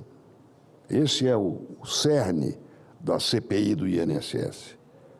E agora, com a decisão do ministro André Mendonça, é um perjúrio ignorar que não é um direito das minorias parlamentares, é um direito da cidadania brasileira e da ampla maioria do povo brasileiro que esta CPI seja prorrogada por um prazo razoável para que ela conclua os seus trabalhos, apontando os culpados, permitindo as defesas e depois encaminhando ao Ministério Público algo substancial, substancioso, com conteúdo para permitir que se faça justiça e se executem as penalidades que são necessárias até para livrar a vergonha brasileira, a vergonha do Brasil em relação a tais crimes.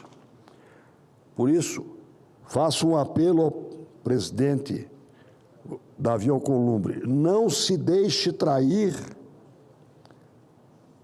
por aqueles que venham lhe aconselhar a não deferir aquilo que o bom senso, a justiça e o direito das minorias parlamentares e da maioria do povo brasileiro tem de ver essa investigação prosseguir até a exaustão.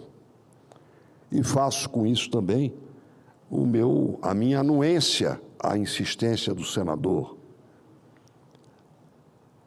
Girão a respeito das CPIs mista ou apenas do Senado, do Banco Master.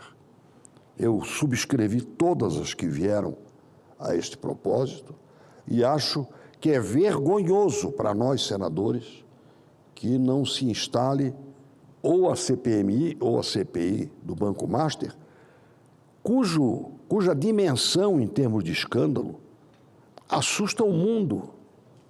O mundo está assustado com o dano causado ao sistema financeiro brasileiro, o prejuízo moral, o prejuízo do ponto de vista de segurança sistêmica que este Master e seus agregados, esse conjunto, propiciou de prejuízo, senador Confúcio, em termos de reputação, de confiança em relação ao sistema financeiro brasileiro.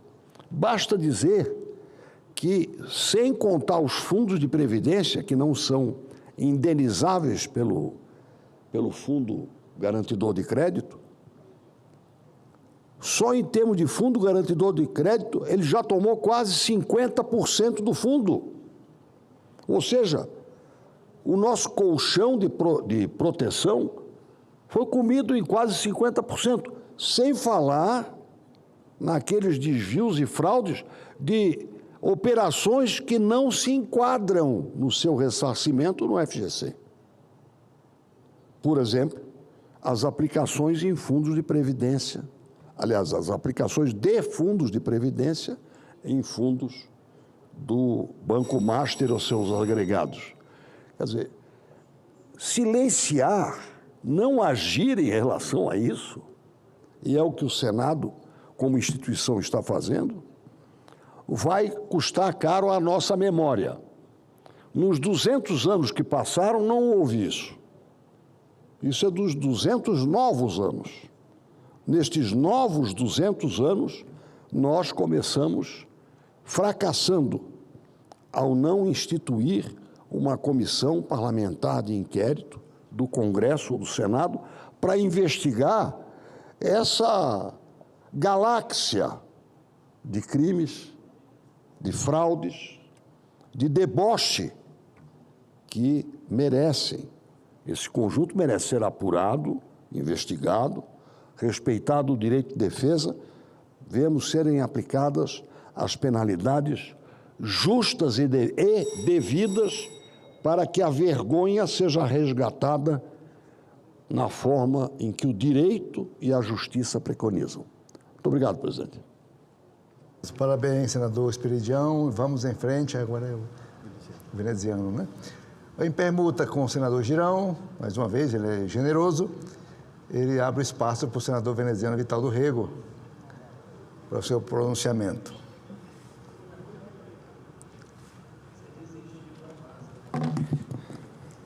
Meu querido presidente, colega Confúcio Moura, meus cumprimentos, minhas saudações. É evidente que os meus agradecimentos iniciais são direcionados ao nosso companheiro senador Eduardo Girão pela sua compreensão, entendimento em permutar na lista de oradores, e o meu compromisso é por força desse gesto carinhoso, companheiro, repito, serei breve e tentarei não utilizar dos 10 minutos reservados aos oradores que assumem esta tribuna.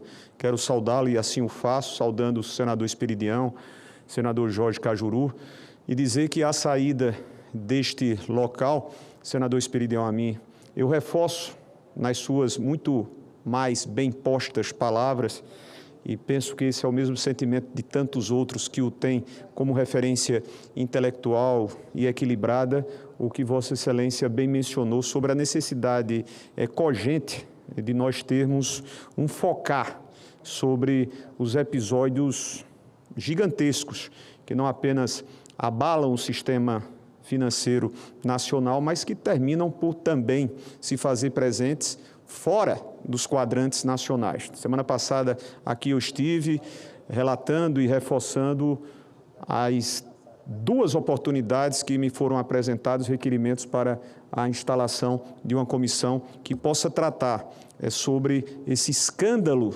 gigantesco que ganhou contornos inimagináveis, superiores a 50 bilhões de reais, e que não apenas seja uma investigação que recaia sobre a figura que intelectualmente, entre aspas, mas de forma criminosa, agiu contra o próprio sistema financeiro, agindo contra tantos e tantos milhares de seus clientes e também de tantos brasileiros que muitas das vezes não se apercebem terem tido os prejuízos na formação do próprio fundo garantidor. É importante, mesmo que, assim sendo, se identifiquem figuras, companheiros que estejam presentes nas casas legislativas, mas é necessário que nós, se assim houver essa identificação, que nós os chamemos às devidas responsabilidades como possíveis partícipes, né, protegendo, por exemplo, a ação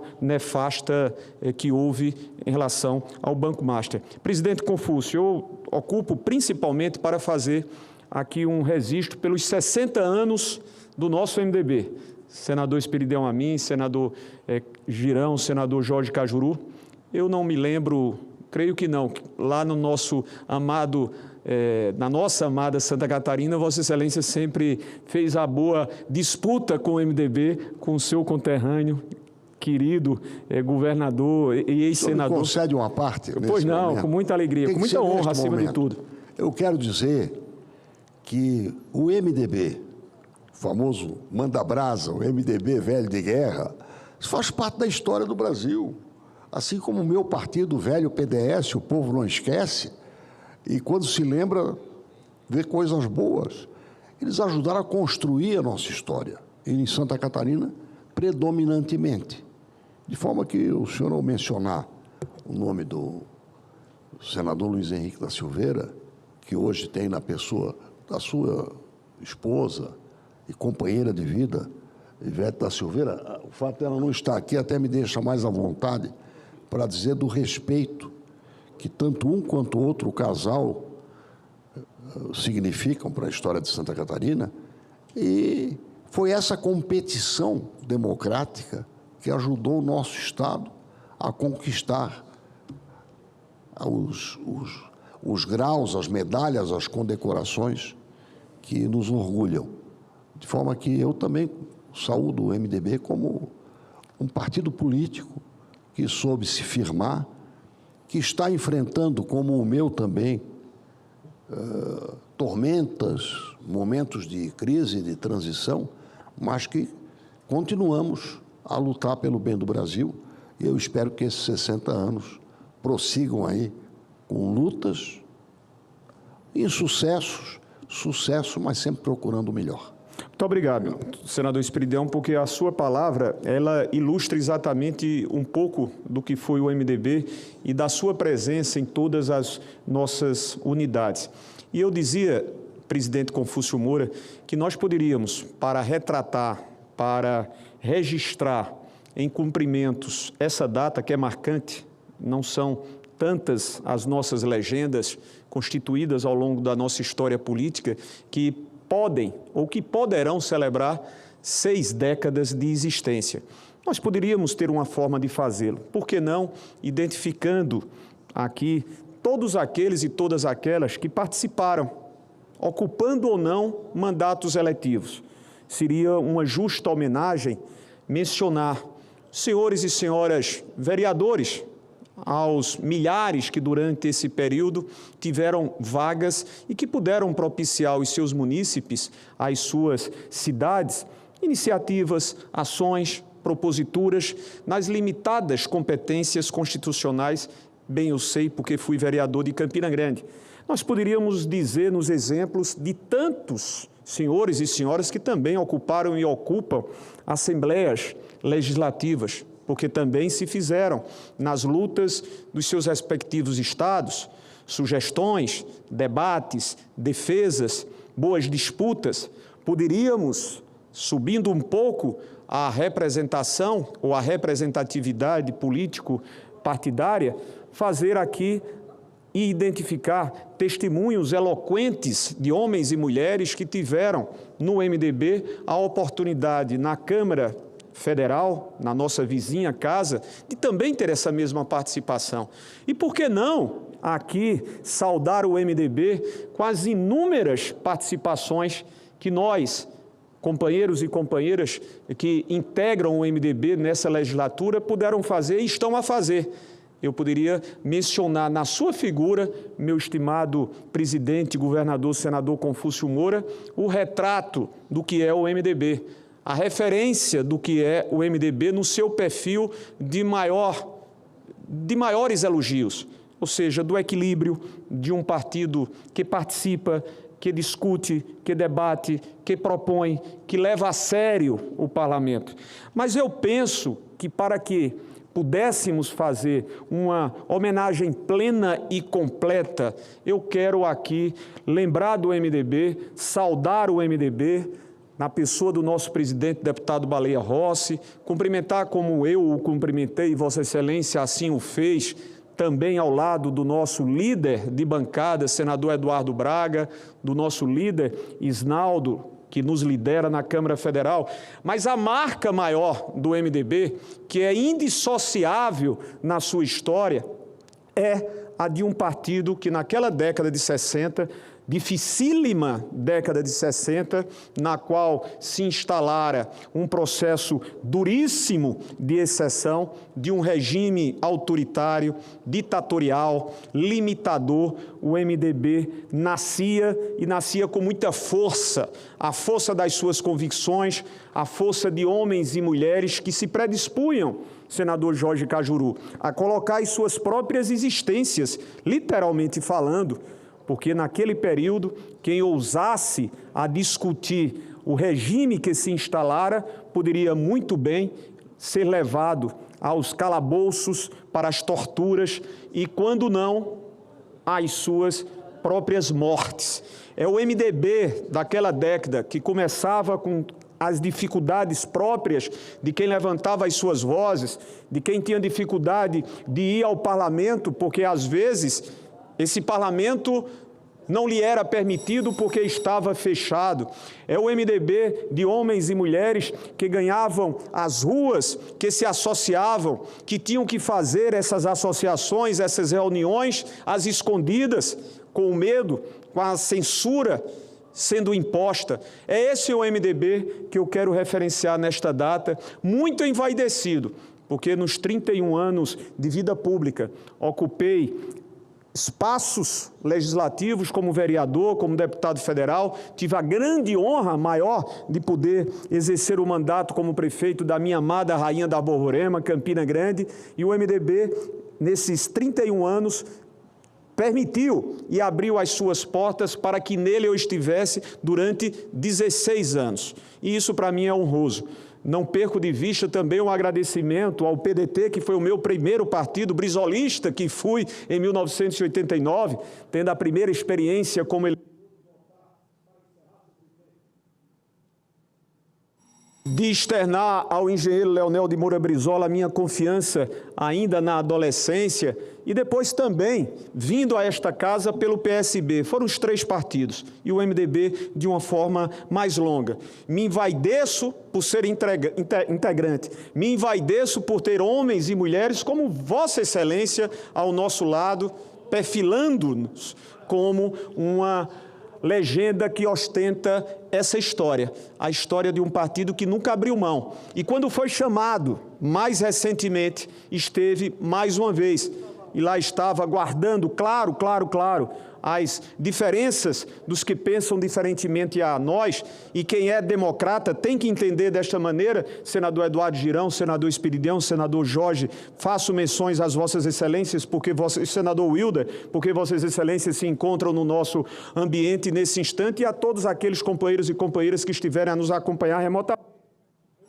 Foi chamado a participar e a levantar-se contra as tentativas do 8 de janeiro de 2023, aqui esteve, modestamente, mas altivamente, conosco, como vice-presidente, ocupando a presidência naquele instante. Então, as minhas mais sinceras saudações, os meus mais reconhecidos agradecimentos, as oportunidades que o MDB nos conferiu, nos permitiu, e o reconhecimento, acima de tudo, de um grande trabalho, de um grande exemplo e de uma grande participação em nome da nossa democracia e em nome da nossa república e em nome do fortalecimento das nossas instituições que o MDB nos permite. Um abraço a todos, muito grato, e as minhas desculpas, senhor presidente. Parabéns, meu companheiro de guerra, satisfação pela homenagem ao nosso partido, o MDB. Dando seguimento, o senador, o Girão, cadê ele? Ah, sabe. Vamos lá, Girão. É, exatamente. Eduardo Girão. Com a palavra, mestre Girão. Cajuru está te esperando para te ouvir. Para lhe retribuir. Prudentemente, o senador Eduardo Girão respeitou a presença do seu ilustre pai, que está aqui presente. Olha que beleza. Pois é, meu querido presidente, senador Confúcio Moura, senador Cajuru, senador Espiridião Amin, senador Wilder. Eu fico muito feliz em estar aqui, presente, fazendo uma saudação às brasileiras, aos brasileiros que nos acompanham nessa tarde do dia 24 de março, que é o dia do aniversário do meu pai, de 82 anos, está completando hoje. Seja muito bem-vindo. Está ali sendo cumprimentado por um senador que ele admira muito, senador Espiridião Amin, que nos recebeu em Santa Catarina há uns 2, 3 anos atrás, e a gente viu o quão querido é o senador Espiridião Amin lá. E, papai, seja bem-vindo aqui. O senhor tem sido um companheiro, né, de muitas jornadas, de muitas vitórias, angústias, né, porque é um patriota de verdade. E eu fico, assim, extremamente feliz, porque ele nasceu, o senador Cajuru, no dia de um grande cearense, Padre Cícero Romão Batista, o Padim Cício, né, que é lá de Juazeiro do Norte, e faz o aniversário no mesmo dia. E eu estava comentando com o papai hoje, senador Confúcio, o seguinte, o quão você poder exercer essa atividade honrosa que a gente faz, né? É uma casa bicentenária. Eu costumo dizer que é o melhor emprego do mundo. Se você encarar pelo ponto de vista do status, de alguns privilégios, de portas que se abrem, mas também é o pior emprego do mundo do ponto de vista de quem quer fazer a coisa certa, de quem tem o idealismo, de que ama o Brasil, de que se sacrifica. São noites mal dormidas e não é fácil enfrentar um sistema. E é isso que a gente tem procurado fazer, muito inspirado pelo meu pai aqui presente, Francisco Clodomir Rocha Girão, que hoje faz 82 anos e que sempre dá força em momentos difíceis que a gente tem enfrentado, mas a vitória se aproxima. O bem, a verdade e a justiça sempre triunfam. E talvez a sua chegada aqui ontem a Brasília, na verdade foi um pouco mais de tempo, mas ontem nós tivemos uma vitória, senador Wilder, inimaginável, que foi a prorrogação da CPMI do INSS pelo brilhante, ético, correto ministro André Mendonça, que tomou uma decisão constitucional, atendendo aos pré-requisitos de senadores e deputados que bateram recorde na assinatura da sua prorrogação, uma CPI de sucesso que tem jogado luz numa roubalheira inimaginável também, que é dos velhinhos, de viúvas, de órfãos, aposentados e aposentadas, e que essa casa, essa presidência, infelizmente, ficou inerte. E isso me deixa muito indignado. Ficou totalmente omissa. E na decisão do ministro André Mendonça é colocado essa omissão e ele determinou que em 48 horas, caso o presidente não leia, vai ser automaticamente prorrogado. Então isso foi uma vitória do Brasil, da justiça brasileira, que começa a dar sinais de recuperação. A gente sabe que a maioria do judiciário do Brasil inteiro é composta por pessoas íntegras, do bem, cumpridores dos seus deveres. Mas tem uma casta que está aqui do outro lado da praça, e não é à toa a rejeição do povo brasileiro nas últimas pesquisas, a maioria dos ministros do Supremo Tribunal Federal, que tem colocado a justiça em xeque desse país.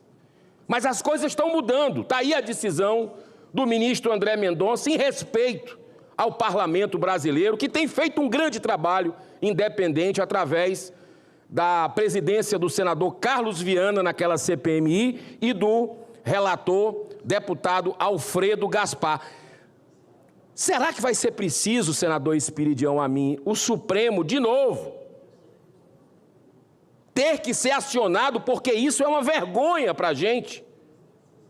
Ter que vir uma decisão do STF era necessária porque essa casa simplesmente cruzou os braços, para mim, num conflito de interesses flagrante. Porque está chegando em gente poderosa. Será que vai ser preciso para abrir a CPMI, já falada aqui hoje, pelo senador Veneziano Vital do Rego, pelo senador Espiridião Amin?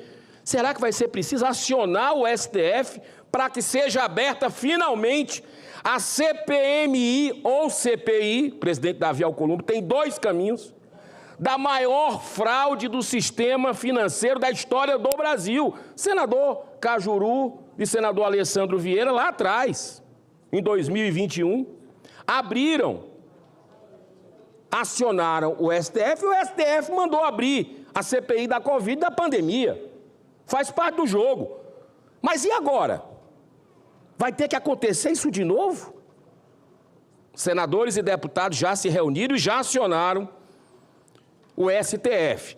Eu estou acionando essa semana, pela CPI que eu dei entrada, que dos 81 senadores, todos vocês assinaram aqui, que estão presentes, dos 81 senadores, 51 assinaram o meu pedido, o meu requerimento para abrir a CPMI do Master, para a gente passar limpo o que nós estamos fazendo lá na CPMI do INSS, que já tem 14 prisões a partir do seu início. Então, o Brasil está passando por um movimento de justiça para todos, de ética, e não podemos parar. Temos que estar inspirados nesses ideais, porque só assim o Brasil vai sair das garras da corrupção e da impunidade que voltou com toda a força nesse governo Lula. Eu também quero fazer coro aqui, senador Espiridião Amin, o senhor entrou há mais de 6 meses, pelo menos, com a CPI da Vaza Toga, que revelou a podridão de um tribunal secreto no Brasil que persegue quem pensa diferente desse regime, que persegue quem é de direita, quem é conservador, e tem gente, pelas revelações ali feitas, que ficou presa porque em 2018 tinha um posicionamento por um candidato ou pelo outro. Ou críticas que fez a ministro, ou críticas que não fez. Isso é vergonhoso para a nossa República e nós temos que abrir. Pergunto, vamos ter que entrar no STF para abrir uma CPI que vai anular o dia 8, esse julgamento, esse inquérito do dia 8 de janeiro. Completamente. Mais cedo ou mais tarde isso vai acontecer. Por que a gente não acaba essa agonia agora? Faz essa CPI do senador Espiridião Amin, que reúne um número suficiente de assinaturas, senador Wilder, para que a verdade venha à tona. Então está tudo engavetado. É pedido de impeachment de ministro, é CPI, é CPMI. Essa casa não se move. Não se move. Foi preciso um ministro do STF, cumpridor dos seus deveres, para fazer acontecer a prorrogação ontem, que foi uma vitória, comemorada pelo Brasil inteiro. Mas hoje, eu trago aqui a notícia. É aquela coisa, a alegria foi boa ontem, mas hoje já tem aqui. Alcolumbre considerou prorrogação da CPMI do INSS por André Mendonça como uma interferência grave de um poder no outro e irá responder que cabe a ele essa decisão.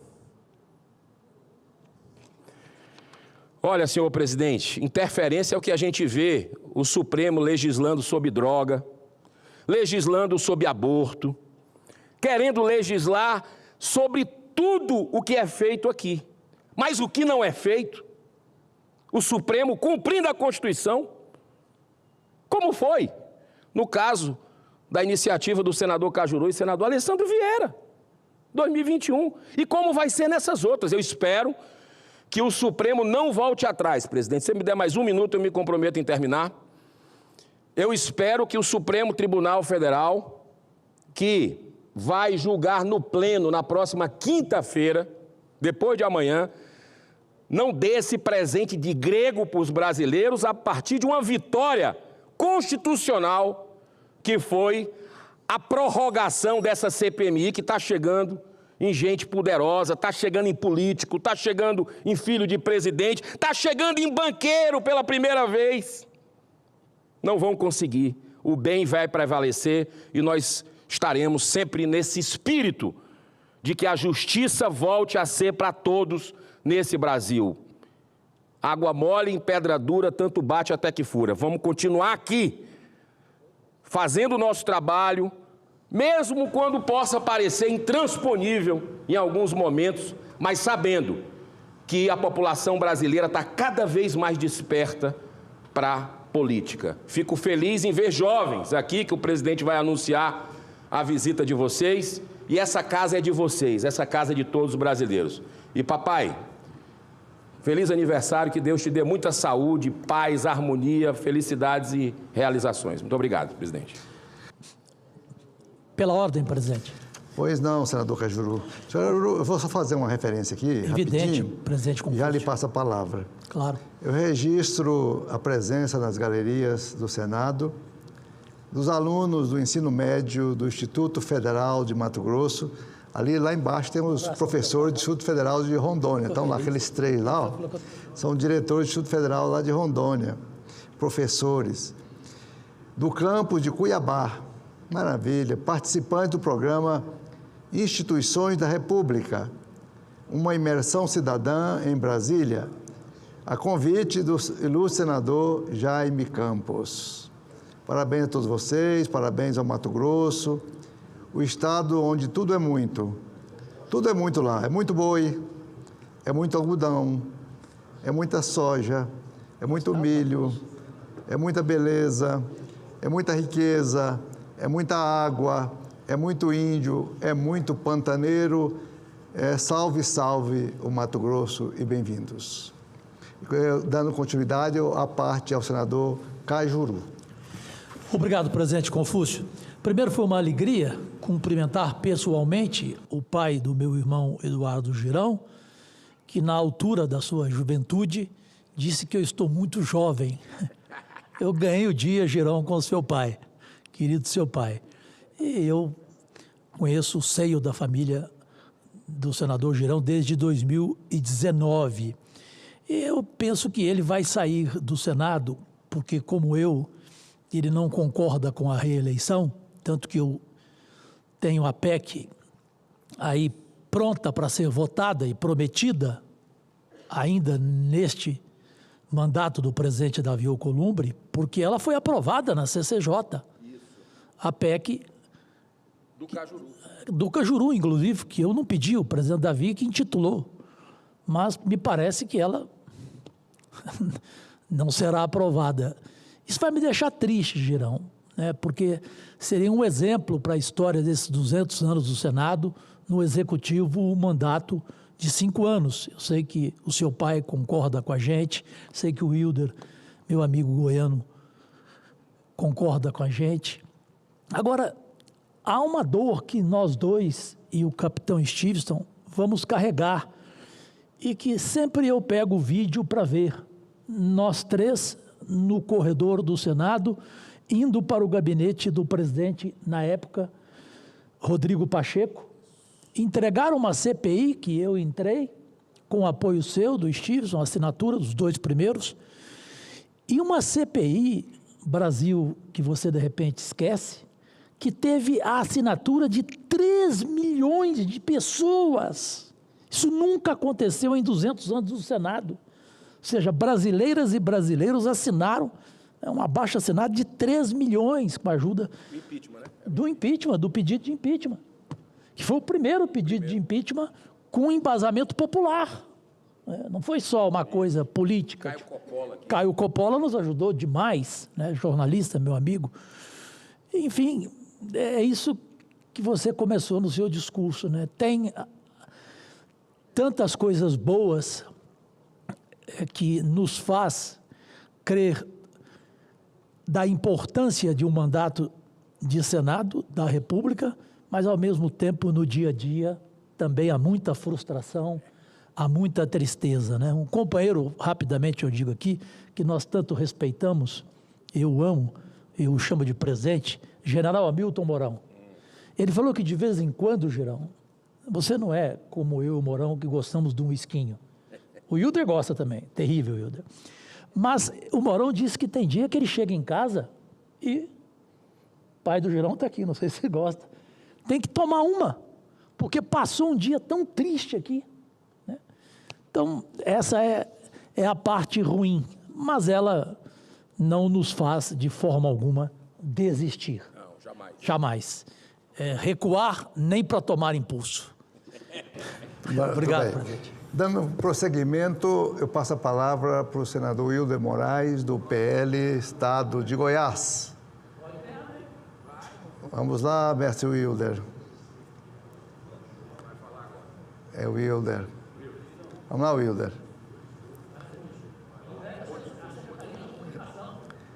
Senador Wilder, goiano.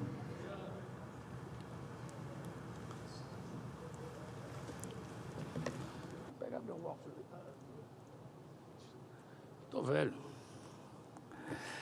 Senhor presidente, senhoras e senhores senadores, gostaria de cumprimentar aqui o Girão, meu colega senador também, seu pai, que se completa aqui, 82 anos. Feliz de você, Girão, que tem seu pai. Cumprimentando hoje aqui ele, dando os parabéns a ele. 82 anos visitando aqui o Senado Federal. Que o senhor tenha muita paz, saúde, felicidade e vida longa. Cumprimento também aqui o colega senador Cajuru, aqui do meu estado de Goiás, amigo. Aqui o Esperidião Amin também, que está aqui, meu colega. E cada um dos senhores e senhores senadores aqui presentes. Volto a essa tribuna para tratar de um tema que exige sensibilidade, responsabilidade e, acima de tudo, respeito à Constituição. Não se trata de questão política, nem de divergências ideológicas. Trata-se de humanidade. No dia 6 de janeiro, apresentei um pedido de prisão domiciliar humanitária, que contou com a assinatura de 44 senadores desta casa. Inclusive, todos que estão aqui assinaram esse meu pedido. Trabalhei também incansavelmente na coleta dessas assinaturas. Todos assinaram junto comigo, compreendendo e compartilham a preocupação com a saúde delicada do ex-presidente, um homem com mais de 70 anos de idade e que já passou por diversas cirurgias ao longo dos anos. Naquele momento, a preocupação já era grande e o pedido foi fundamentado na responsabilidade constitucional do Estado em zelar da saúde de qualquer pessoa. A custódia estatal não se resume à restrição da liberdade.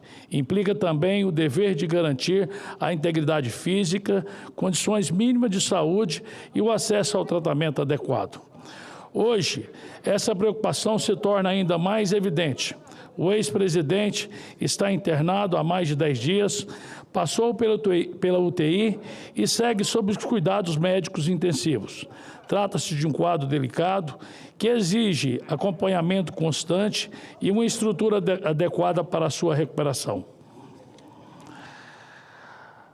A Procuradoria-Geral da República, compartilhando do mesmo entendimento legal que fundamentou o meu pedido, recomendou a flexibilização para a prisão domiciliar.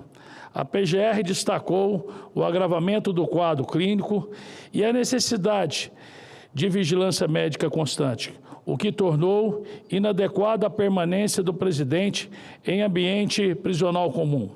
Senhor presidente, sempre defendi que a lei deve ser aplicada com equilíbrio. Não podemos permitir que a divergência política se sobreponha ao princípio básico da dignidade da pessoa humana.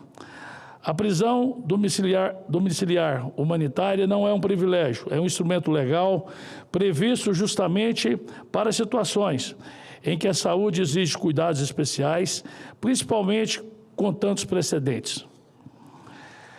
Como alguém que veio da roça e aprendeu desde cedo o valor da vida e da solidariedade, eu não posso me calar diante dessa situação. Sempre pautei minha atuação com responsabilidade, respeito às instituições e principalmente ao compromisso com a justiça. Senhoras e senhores senadores, diante desse grave cenário, é nossa responsabilidade pedir, insistir, lutar para que a justiça seja feita, para que o presidente Bolsonaro siga na prisão domiciliar humanitária urgente. Aproveito o busto do Rui Barbosa para lembrar da máxima que, abre aspas, justiça atrasada não é justiça, senão injustiça qualificada e manifesta. Muito obrigado, senhor presidente. Queria também cumprimentar aqui, terminando, cumprimentar o Instituto Federal do Mato Grosso, que faz visita hoje aqui no nosso plenário. Dizer a vocês, sejam bem-vindos ao Senado Federal e também os professores de Rondônia por estar aqui conosco. Um abraço a cada um de vocês, sejam sempre bem-vindos. Obrigado, presidente. Obrigado. Eu vou fazer meu discurso aqui sentado aqui mesmo. Ele está escrito? Dando continuidade aos pronunciamentos, eu passo a palavra ao senador Fernando Dueire, do MDB do estado de Pernambuco.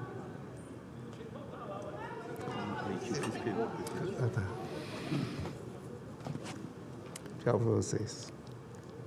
Senhor presidente, senador Confúcio, é sempre uma honra muito grande chegar a essa tribuna estando Vossa Excelência presidindo esses Senhor trabalhos. presidente, me desculpa atrapalhar o senhor que está na tribuna, mas eu acabei de fazer aqui um discurso pedindo que o presidente pudesse cumprir a sua prisão domiciliar, e nesse exato minuto, quando eu estava terminando de pedir aqui, nós tivemos aí a liberação que ele vai cumprir na casa dele. Então, questão de Deus aí e as orações nossas prevaleceu.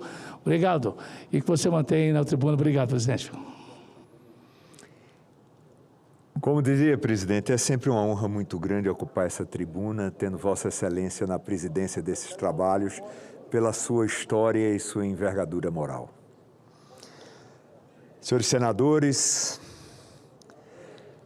senhoras e senhores, senhoras senadoras, em 2026, o Brasil recorda os 50 anos da partida de Juscelino Kubitschek de Oliveira, ocorrida em agosto de 1976, em um trágico acidente na Via Dutra.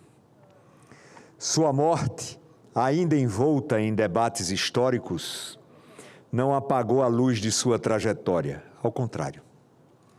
Fortaleceu a lenda, consolidou o legado e eternizou o estadista que ensinou o Brasil a acreditar em si mesmo. Juscelino foi mais que um presidente, senador Confúcio Moura. Foi um tempo histórico.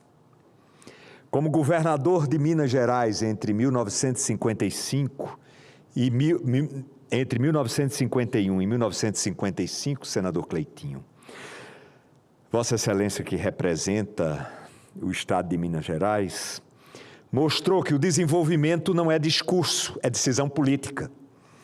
Em 1952, fundou a Companhia Energética de Minas Gerais, a CEMIG, entendendo algo essencial: sem energia não há indústria, sem indústria não há emprego, sem emprego não há dignidade.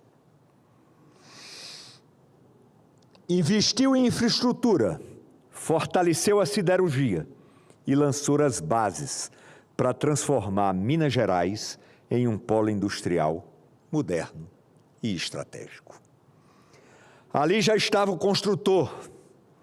Na presidência da República de 1956 a 1961, o lema 50 anos em 5 não foi bravata eleitoral.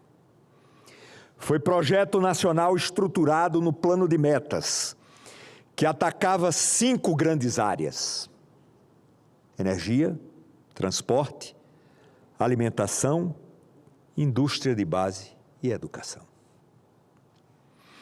O Brasil cresceu em média mais de 7% ao ano. A produção industrial avançou cerca de 80%. A indústria automobilística se instalou de forma definitiva no Brasil. O interior foi rasgado por rodovias que integram o território nacional. E então, o gesto foi mais ousado. Erguer Brasília no coração do Planalto Central não foi apenas uma obra de engenharia. Foi um ato geopolítico. Foi deslocar o eixo do poder do litoral para o interior. Foi integrar ações esquecidas. Foi transformar o mapa em destino. Em apenas 3 anos e 10 meses, a nova capital se levantou do cerrado, provocando que o impossível é apenas aquilo, senador Confúcio, que ainda não foi tentado com coragem. Mas a história também impôs a JK a face dura da injustiça. Após o golpe de 64, teve seus direitos políticos cassados. Foi perseguido, monitorado, forçado ao exílio. O homem que simbolizava desenvolvimento e democracia tornou-se alvo do regime. Tentaram apagar seu nome da história, mas não conseguiram apagar sua obra do território brasileiro. Porque pontes não se apagam, estradas não se exilam, cidades não se caçam. Meio século após a sua morte, Juscelino Kubitschek de Oliveira permanece vivo na memória nacional como presidente bossa nova, expressão que traduzia seu espírito otimista, moderno, confiante. Um líder que acreditava na harmonia entre crescimento econômico, desenvolvimento e inclusão. JK ensinou o Brasil a sonhar grande. Ensinou que desenvolvimento exige ousadia. Ensinou que liderança é acreditar no futuro, mesmo quando ele parece distante. Hoje lembramos seus 50 anos de partida e não celebramos apenas um homem. Celebramos uma visão de país. Um país que planeja, que executa, que integra e que constrói. Que o exemplo de Juscelino Kubitschek nos inspire a recuperar o espírito de grandeza, a coragem das decisões estruturantes e a fé no potencial do nosso povo. A memória registra, senador Confúcio, que deste púlpito, depois de um bravo, corajoso e ousado discurso, como senador pelo estado de Goiás, ele, ao encontrar sua esposa, que estava no canto deste plenário, foi informado que tinha sido caçado pela ditadura militar e que tinha uma escolta na chapelaria, aguardando para conduzi-lo à sua residência, onde ele, Kubitschek, passou praticamente o resto de sua vida sendo vigiado.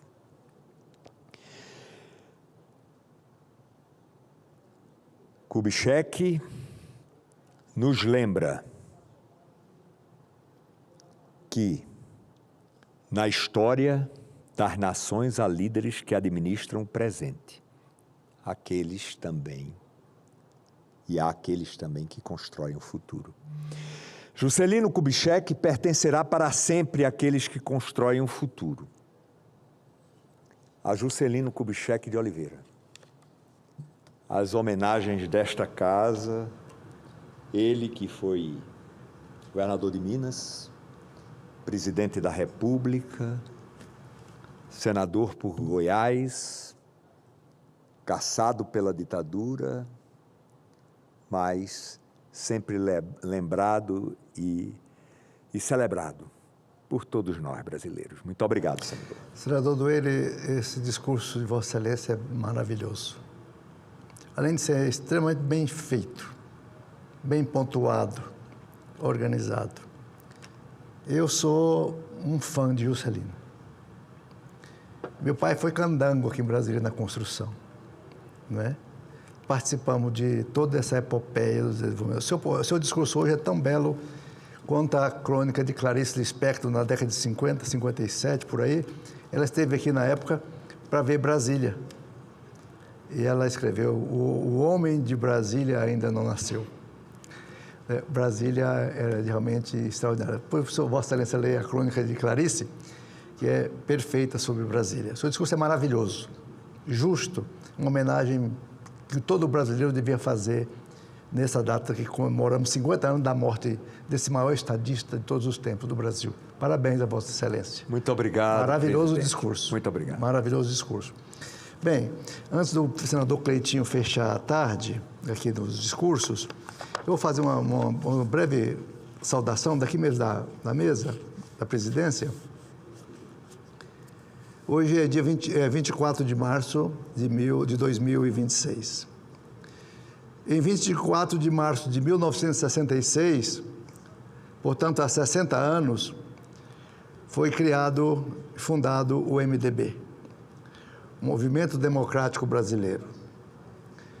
Então, todos os dias a gente sai na rua, algum lugar, alguém fala para você, um bom dia, que Deus te acompanhe, que tudo de bom lhe aconteça. Aí, às vezes, você fala obrigado, outra vez você fala amém, outra vez você fala, eu recebo. E eu recebo toda a luta, todo o grito, todo o louvor do MDB da resistência. Do MDB que soube enfrentar no Brasil os anos de chumbo de uma ditadura cruel. O MDB que não teve medo da resistência. O MDB que teve vários companheiros, como aqui o Fernando Dueire acabou de falar, Juscelino acabou de fazer o seu discurso, ele não era do MDB, e foi direto para o exílio. Tivemos muitos brasileiros exilados. Tivemos muitos cantores brilhantes brasileiros exilados. Tivemos poetas como Ferreira Goulart e tantos outros exilados na Argentina e outras partes do mundo, onde fizeram os mais belos poemas da história brasileira, como o Poema Sujo de Ferreira Goulart, feito na Argentina de maio a outubro de 1900 não lembro o ano exato da ditadura.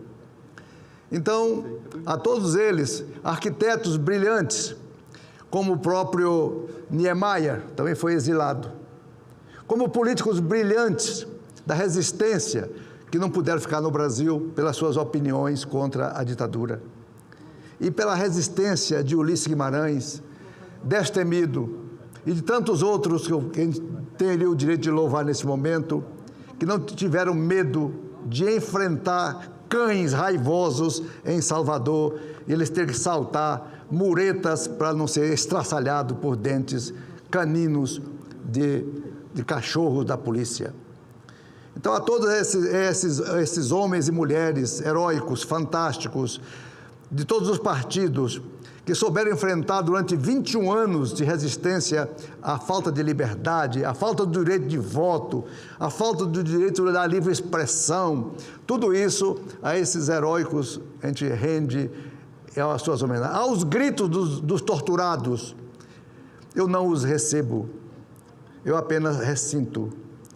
Ao choro das famílias que perderam os seus parentes na ditadura, exilados, a saudade daqueles que foram embora do Brasil e não voltaram mais, aos resistentes que realmente lutaram pela democracia lá em Xambioá, no extremo do estado de Tocantins, de Goiás antigo, não é? A todos esses extraordinários militantes, guerreiros, patriotas, as minhas sinceras homenagens. É dessa saga que nasceu o MDB da Resistência, que foi o maior partido de todos os tempos, que foi uma federação, guarda-chuva, que recebeu todos os partidos debaixo dele, federados, resistentes. Depois um saiu, foi criando os partidos, foi se fragmentando, e hoje é um partido médio a dimensão.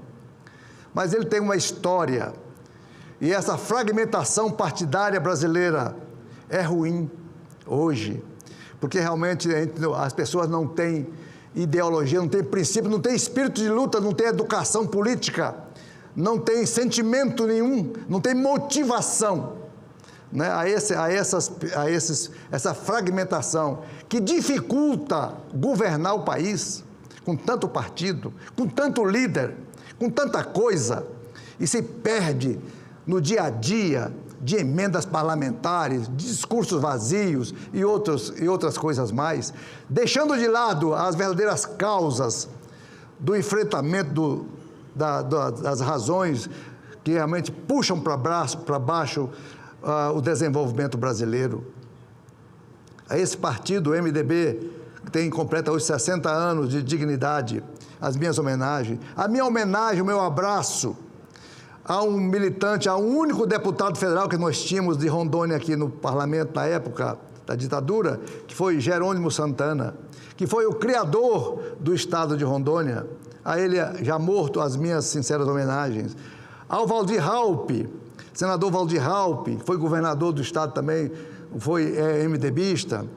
Assim, a tantos outros, como Amir Lando, que fez história, Tomás Correia, Cloter Mota, Abelardo Castro, Enjolras Araújo, Todos eles, professor Ângelo Angelim, primeiro governador da transição do estado de Rondônia, também do nosso partido, a Sidney Guerra, lá do município de Jaru, a todos aqueles que candidataram nas primeiras eleições livres e perderam todos os municípios rondonienses, a minha sincera homenagem ao grande herói extraordinário, agricultor, chamado Belisário Coelho de Ouro Preto, que teve coragem de largar sua roça e candidatar contra a ditadura.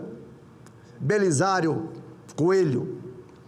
Ao evangelista da Assembleia de Deus,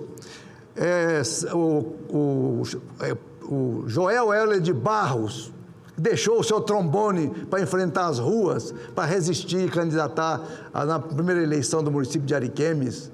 Lógico que ele perdeu a eleição, mas ele foi um guerreiro extraordinário. A Pedro Kemper, lá do município de Cacoal, a Zé Viana, lá do município de Ji-Paraná, a Paula Araújo, lá do município de Porto Velho, a todos eles, esses baluartes da democracia, que realmente hoje que nós aqui podemos usar essa tribuna e falar livremente, a gente deve a esses pioneiros da democracia e pregadores da liberdade, que foram aqueles membros que não se tutelaram ao regime militar. O Ulisses falava, eu tenho nojo da ditadura, eu tenho nojo da falta de liberdade, eu tenho nojo de qualquer processo coercitivo, eu repugno a tortura. Essa era a pregação nossa, jovens que estão aí nas galerias. Hoje faz 60 anos da fundação do MDB, o Partido da Resistência. Se vocês hoje podem estudar, se vocês hoje podem estar em grêmios, vocês podem falar, escrever, cantar. Naquele tempo não podia cantar as músicas. Não tinha como cantar música de Caetano Veloso, não podia cantar música de Gilberto Gil, não podia ler poemas de Ferreira Goulart, não podia realmente fazer a exaltação de qualquer princípio de liberdade. Isso quem trouxe foi o velho MDB de guerra. Esse partido, hoje ainda resistente, o mais antigo, o mais longevo partido brasileiro, que é o MDB, que eu faço parte dele, nunca mudei. Eu me filiei no início dos anos 80 e nunca mudei de partido. Não mudei porque não precisa mudar. Nunca senti necessidade de mudar de partido. Eu não entro em onda nova, onda de partido novo, onda de qualquer tipo de extremismo, nem de direita nem de esquerda. Eu vou na linha reta. Eu vou pelo centro e vou abraçando a todos e vou conversando. Esse é meu trabalho. Esse é meu tributo ao velho MDB de guerra. Muito obrigado. Com a palavra, Cleitinho, senador por Minas Gerais. Boa tarde, senhor presidente. Boa tarde a todos os senadores, senadoras, aos servidores dessa casa, à população que acompanha a gente pela TV Senado e aos estudantes que estão aqui presentes hoje aqui. Sejam muito bem-vindos. Discurso forte, presidente. E o que me chamou a atenção do seu discurso é porque tudo que Vossa Excelência disse agora, que aconteceu no passado, sobre ditadura, né, pessoas que não podem ter liberdade de expressão, que tem que combater os cães ferozes, isso acontece hoje no presente, está debaixo do nosso nariz, e nós aqui, senadores, não fizemos nada até agora. Impeachment ministro que precisa ser impeachmentado o mais rápido possível. O que acontece no passado, acontece no presente.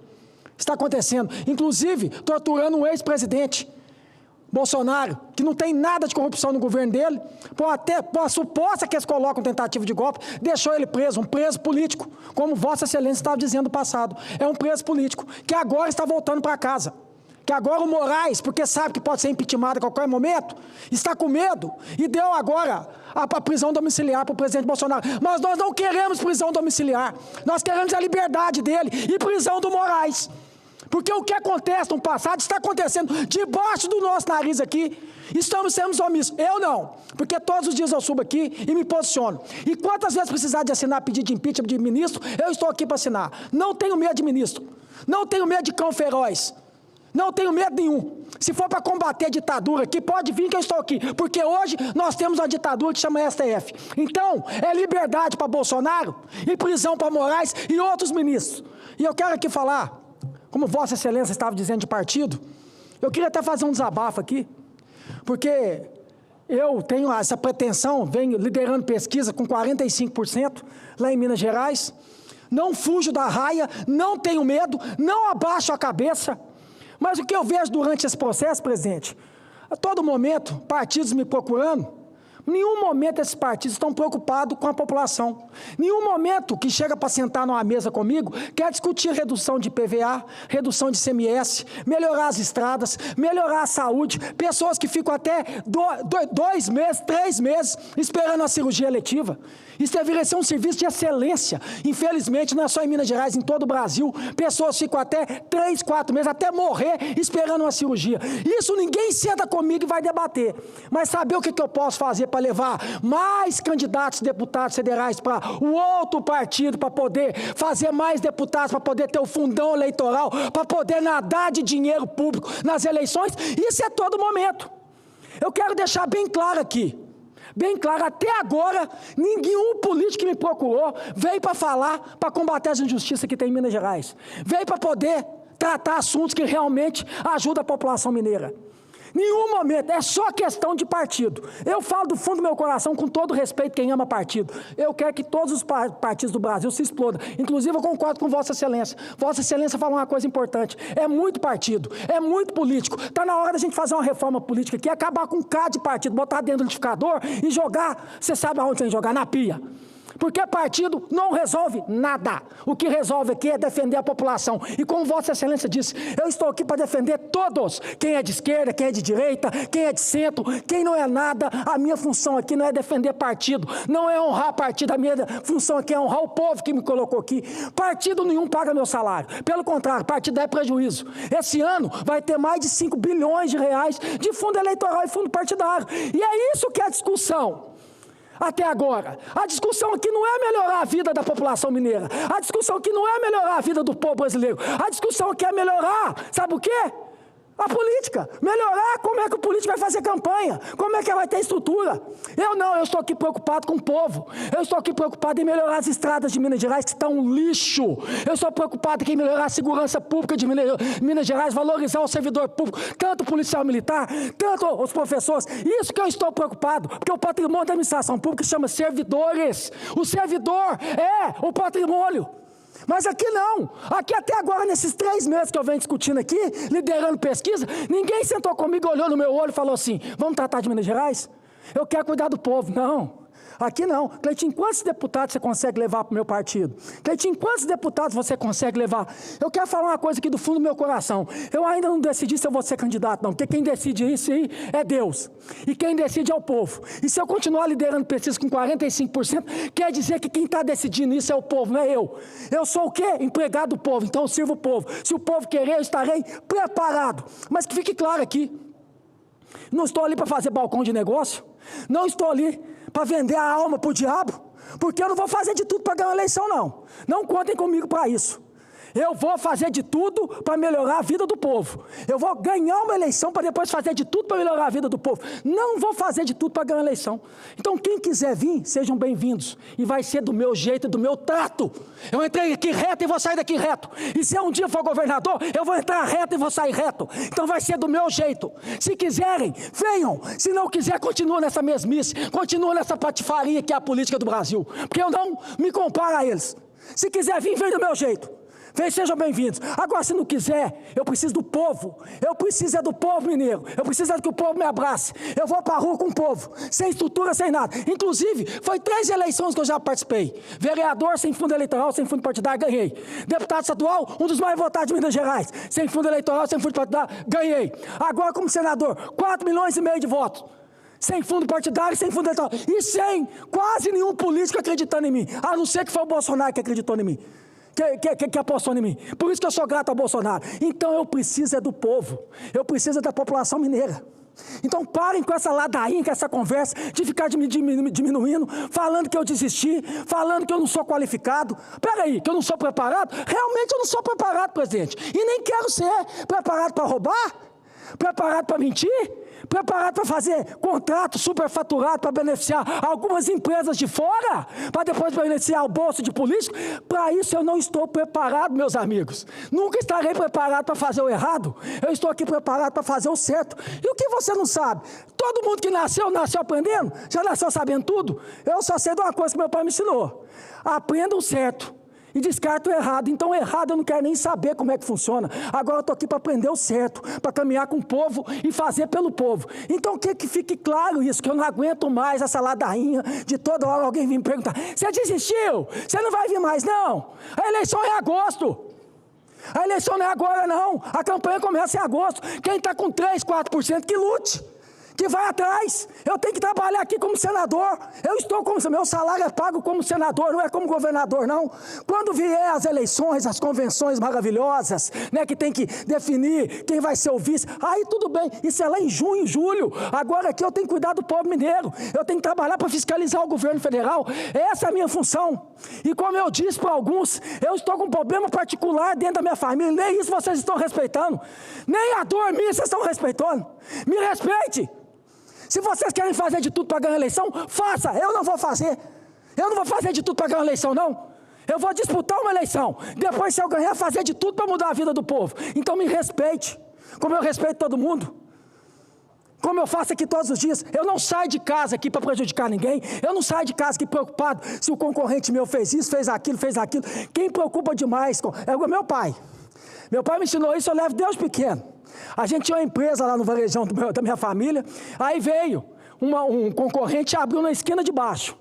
E eu preocupado, eu ia lá todo dia na esquina lá, para ver se está tendo movimento. Será que esse povo vai acabar com o nosso comércio aqui, gente? Pelo amor de Deus. Meu pai puxou eu pelo braço, falou assim comigo: quanto mais você está preocupado com eles, mais você deixa de cuidar do seu. Cuida do seu, esquece o deles, faz o seu aqui, que aqui vai continuar bom do mesmo jeito. E continua bom do mesmo jeito. Então, quanto mais vocês se preocupam comigo, mais vocês deixam de mostrar o que vocês têm para oferecer. E eu não estou preocupado com vocês. Eu estou preocupado aqui em fazer pelo povo mineiro. Eu estou preocupado aqui em lutar pelo povo mineiro. Então, quanto mais vocês se preocupam comigo, mais vocês deixam de mostrar o que vocês têm para oferecer. E eu não vou descer o nível. Eu não vou baixar o nível para vocês. Eu estou aqui para fazer o certo, para fazer o correto, para mostrar o que eu tenho para oferecer, o que eu posso fazer para o povo mineiro. É isso que eu vou fazer dentro do estado de Minas Gerais. Eu não vou baixar o nível, não. Nunca vou fazer isso. Eu ganhei 3 eleições mostrando o que eu tenho para oferecer. E se eu vier candidato a governador, é mostrando o que eu tenho para oferecer para Minas Gerais. E eu tenho muito a oferecer para Minas Gerais, sabe por quê? Porque eu não tenho o rabo preso, eu não devo. Eu não tenho que me vender para ganhar uma eleição, eu não tenho que fazer de tudo para ganhar uma eleição. Pelo contrário, como eu disse, eu vou repetir. Eu vou disputar uma eleição. E se eu ganhar essa eleição, aí sim eu vou fazer de tudo para mudar a vida do povo mineiro. Mas aqui, não espere de me mudar a vida de partido político, não espere de me mudar a vida de político, porque eu não estou aqui. Sabe por quê? Que vida de político que não melhorou? Eu faço uma pergunta para todos os senadores que estão aqui, de vereador a presidente da República. Nós, senadores, deputados federais, deputados estaduais, vereadores, ganhamos em dia. Ganhamos 40 pau por mês. Temos benefícios e privilégios. Que vida de político que não melhorou. O que é que custa eu fazer a vida do povo melhorar? Foi para isso que eu entrei. Eu acho que eu vou... Eu tenho a obrigação de fazer a vida do povo melhorar. Para finalizar, senhor presidente, e se eu virar governador, eu vou fazer isso. Fazer a vida do povo mineiro melhorar. Muito obrigado, senhor presidente. Muito bem.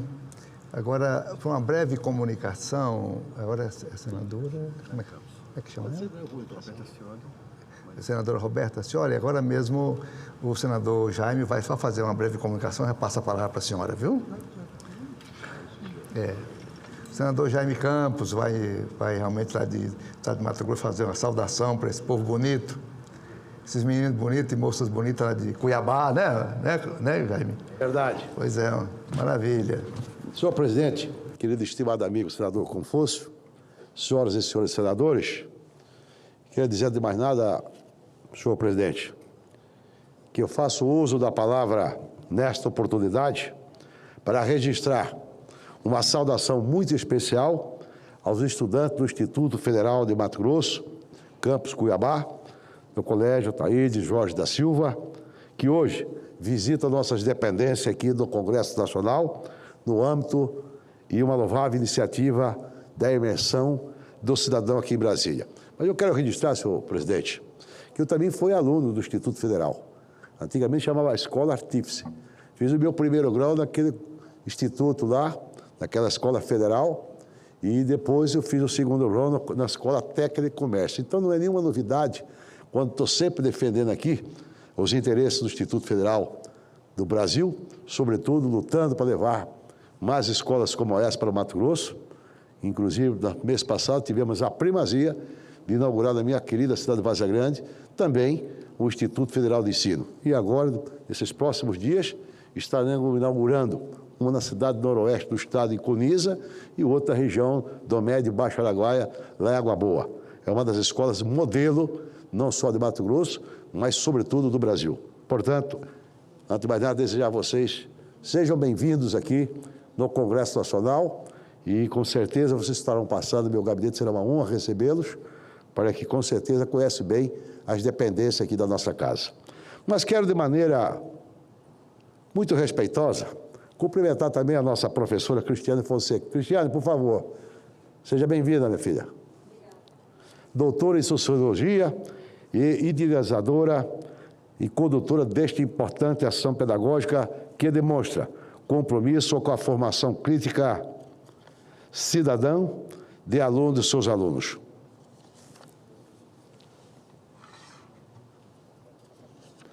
Minha mão está muito seca.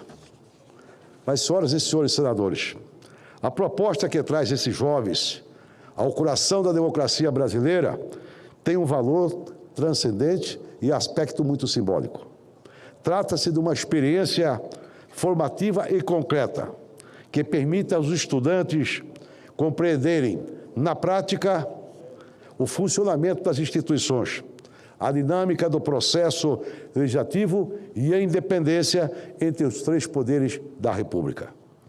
Iniciativas como essas fortalecem a democracia porque aproximam o cidadão, especialmente os nossos jovens, das estruturas do Estado, promovendo conhecimento, consciência política e senso de responsabilidade cívica. Essa agenda, senhor presidente, ela dialoga diretamente com a proposta que apresentei ao longo do meu mandato nesta casa.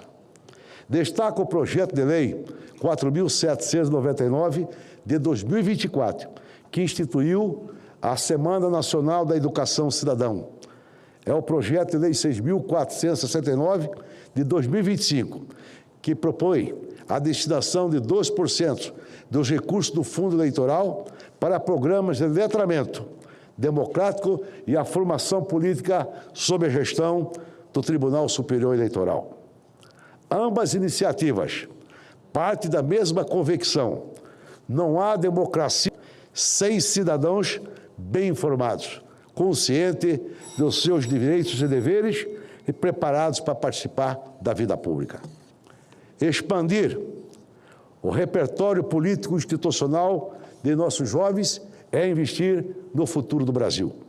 Por isso, deixo aqui meus sinceros parabéns ao Instituto Federal de Mato Grosso pela promoção desta imersão cidadã, bem como todos os estudantes participantes e a professora Cristina Fonseca, que lidera essa iniciativa com dedicação e excelência. Saibam que podem contar com o gabinete do senador Jaime Campos para fortalecer e ampliar ações como essa, que aproximam o parlamento, a sociedade e ajudam a formar cidadãos mais conscientes, participativos, comprometidos com o nosso Brasil. Encerro, senhor presidente,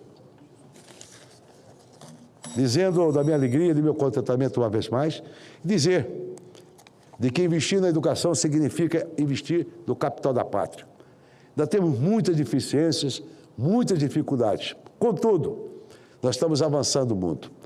E eu quero dizer aqui que um dos maiores orgulhos meu da vida pública, não só 3 vezes como prefeito da cidade de Várzea Grande, como governador do meu estado e 2 vezes senadores da República, que eu acho que a maior obra que eu realizei durante a minha gestão como governador foi a criação da Universidade Estadual de Mato Grosso, que é a Unemate. A Unemate hoje é uma instituição que frequenta mais ou menos de 20 a 22 meus alunos estão estudando o ensino 3º grau. E eu recordo muito bem de que quando eu tive a iniciativa de criar a Unemate, lá no meu estado, na década de 1991 a 94, nós tivemos a preocupação de dar a oportunidade também para que o filho do trabalhador mato-grossense tivesse acesso ao ensino 3º grau. E quando eu criei, através de uma PEC destinando parte dos recursos do semestre ao Estado, vinculando para que essa instituição pudesse funcionar, muito me chamaram de louco, pelo fato de que o Estado era responsável pelo ensino médio e fundamental, mesmo assim com muita dificuldade. Como é que o Jaime Campos vai criar uma universidade estadual? Mas eu tive a coragem, a ousadia e, sobretudo, o compromisso também de fazer com que o filho do trabalhador pudesse acessar o ensino terceiro grau. E graças ao bom Deus, hoje, nós temos uma instituição muito forte, uma instituição de ensino nível superior que tem mais de 25 cursos ali, proporcionando, com certeza, uma nova perspectiva para os nossos jovens, sobretudo, dando a ele o direito também de ser um doutor, de ser um médico, de ser um engenheiro, de ser um arquiteto, de ser um advogado, de ser um pedagogo e assim por diante. De maneiras que isso é muito, para mim, prazeroso, na medida que assim que você faz, de fato, a verdadeira política, a política da construção, a política das oportunidades e, sobretudo, a política de justiça social e cidadania. Encerro dizendo a vocês uma vez mais, sejam bem-vindos ao Congresso Nacional. Vocês estão convidados de visitar o meu gabinete e ali terá 1 ou 2 assessores com vocês andando aqui para conhecerem vários espaços aqui do nosso Senado Federal, da própria Câmara, e tenho a certeza absoluta, eu como ex-aluno, também da antiga Escola Artífice, que antigamente chamava Escola Artífice,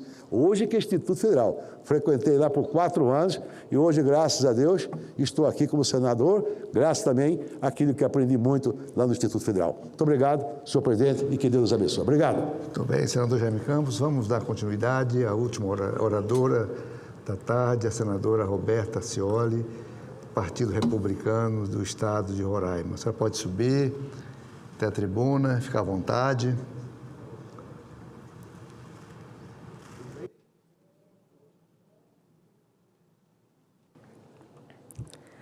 Olá, boa tarde a todos.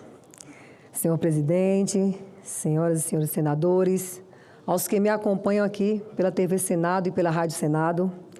Eu inicio este pronunciamento, presidente, parabenizando, primeiramente, o meu amigo Messias de Jesus, que no dia 16 de março de 2026 tomou posse como conselheiro do Tribunal de Contas do Estado de Roraima, assumindo uma nova missão pública em sua trajetória.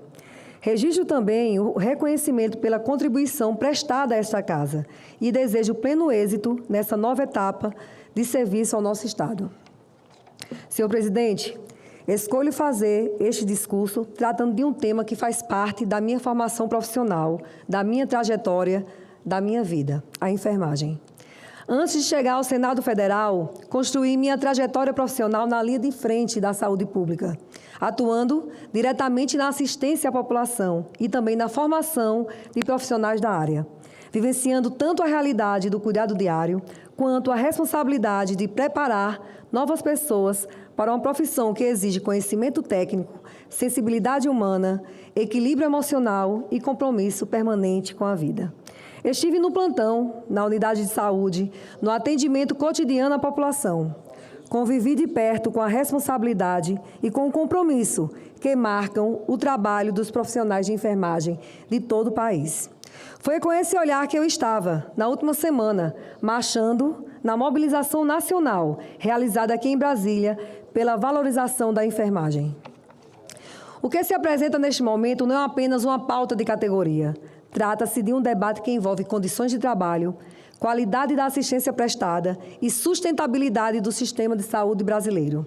Estamos falando de uma categoria composta por quase 3 milhões de profissionais, entre enfermeiros, técnicos e auxiliares de enfermagem, que presentes em hospitais, unidades básicas de saúde, maternidades, serviços de urgência e emergência, enfim, em todos os espaços onde o cuidado em saúde se faz necessário. Na pandemia, a enfermagem foi reconhecida por todo o Brasil como linha de frente, como essencial, como indispensável. E era mesmo, mas aquele período também deixou, na verdade, uma verdade evidente. Nem mesmo no auge desse reconhecimento público, a categoria teve valorização plena. Segundo estudos da Fiocruz, que apontaram que a pandemia evidenciou precariedade das condições de trabalho, falta de reconhecimento e infraestrutura inadequada. Ou seja, mesmo quando o país inteiro dependia desses profissionais, ainda havia sobrecarga, precarização e insuficiência de reconhecimento concreto. Por isso, não podemos permitir que a enfermagem seja exaltada apenas nos momentos de maior necessidade e invisibilizada quando chega a hora da valorização concreta. Essa é uma leitura que se reforça pela própria mobilização nacional e pelo diagnóstico do COFEM sobre a defasagem do piso salarial. A instituição do piso da enfermagem representou uma conquista relevante para o reconhecimento desses profissionais. Entretanto, a ausência de mecanismos claros de atualização tem gerado preocupação legítima quanto à preservação do poder de compra e à efetividade dessa política ao longo do tempo. Dados do Conselho Federal de Enfermagem indicam que, em poucos anos, já se verifica perda significativa do valor real do piso. E, neste contexto, que ganha relevância a discussão da proposta de emenda à Constituição número 19 de 2024. E aqui faço um apelo respeitoso e direto ao senador Otto Alencar, presidente da Comissão de Constituição e Justiça desta Casa, para que essa matéria seja pautada com urgência. A PEC 19 de 2024 está pronta para a pauta na comissão desde 19 de fevereiro de 2024 e ela precisa avançar. O tema é justo, atual e urgente. A proposta busca assegurar a atualização periódica do piso com base em índices inflacionários e estabelecer referência de jornada compatível com a realidade predominante da categoria, tema que merece análise técnica, diálogo federativo e responsabilidade legislativa. Não se trata apenas de números ou de parâmetros formais. Estamos diante de uma discussão sobre valorização profissional, segurança assistencial e reconhecimento social de quem exerce função essencial para o funcionamento do sistema de saúde. O Brasil precisa avançar na construção de soluções que conciliem responsabilidade fiscal, capacidade de financiamento dos entes federativos e garantia de condições dignas do trabalho aos profissionais. Como senadora da República e como profissional da área de saúde, não só como enfermeira, mas também como cirurgiã dentista, manifesto nesta tribuna meu compromisso de acompanhar de perto este debate com equilíbrio, responsabilidade e espírito público, contribuindo para que possamos construir uma solução justa e sustentável. Trago a esta casa a experiência de quem viveu a realidade da assistência em saúde e o propósito de contribuir para o fortalecimento das políticas públicas e para a valorização dos profissionais que sustentam o atendimento à população brasileira. Meu muito obrigado, senhor presidente. Senadora Roberta, eu sou da área de saúde também, eu sou médico, né? E a senhora está falando aí agora para milhares e milhares e milhares de enfermeiros, enfermeiras, técnicos de enfermagem desse Brasil imenso. Muita gente está nos hospitais, tá com a televisão, a TV Senado ligada, te ouvindo.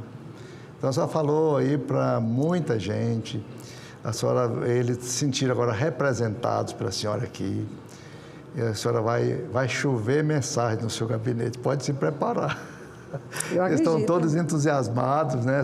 Aí mesmo pelo Conselho de Enfermagem, Federal de Enfermagem, é a maior categoria que existe.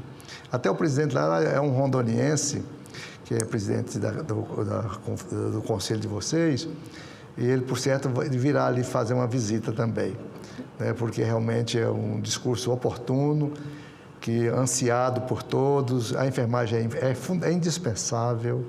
É indispensável. Não existe unidade de saúde, não existe hospital, não existe UTI que não seja tocado por essas pessoas fantásticas, cuidadoras especiais, administradoras dos remédios, enfim, da eficiência dos resultados. Então, a senhora faz um discurso muito bonito. Eu aproveito também para mandar um abraço para o Messias, que nos deixou aqui. Deve estar lá todo bonitão, sentado lá na cadeira de um conselheiro do Tribunal de Contas do Estado de Roraima, né? Deixa muita saudade para nós. Com certeza. Ele é uma pessoa exemplar aqui em nosso ambiente. E eu quero convidar a senhora para presidir a sessão agora, para fazer o encerramento. E tem o Exalci, que dá 1 ou 2 oradores para fazer. Não precisa se preocupar, aqui a mesa orienta a senhora do procedimento, tranquila, por gentileza, pode vir aqui. A senhora merece, e a enfermagem também merece.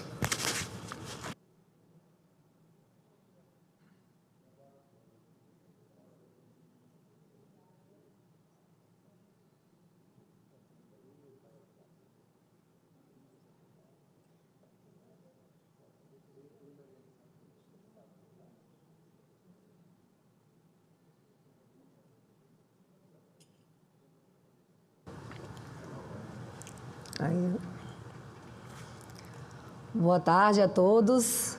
Que honra estar aqui presidindo, né, a sessão aqui no Senado. Tem mais alguma deliberação? Então, convido agora o senador Isalci Lucas para fazer uso da palavra aqui na tribuna.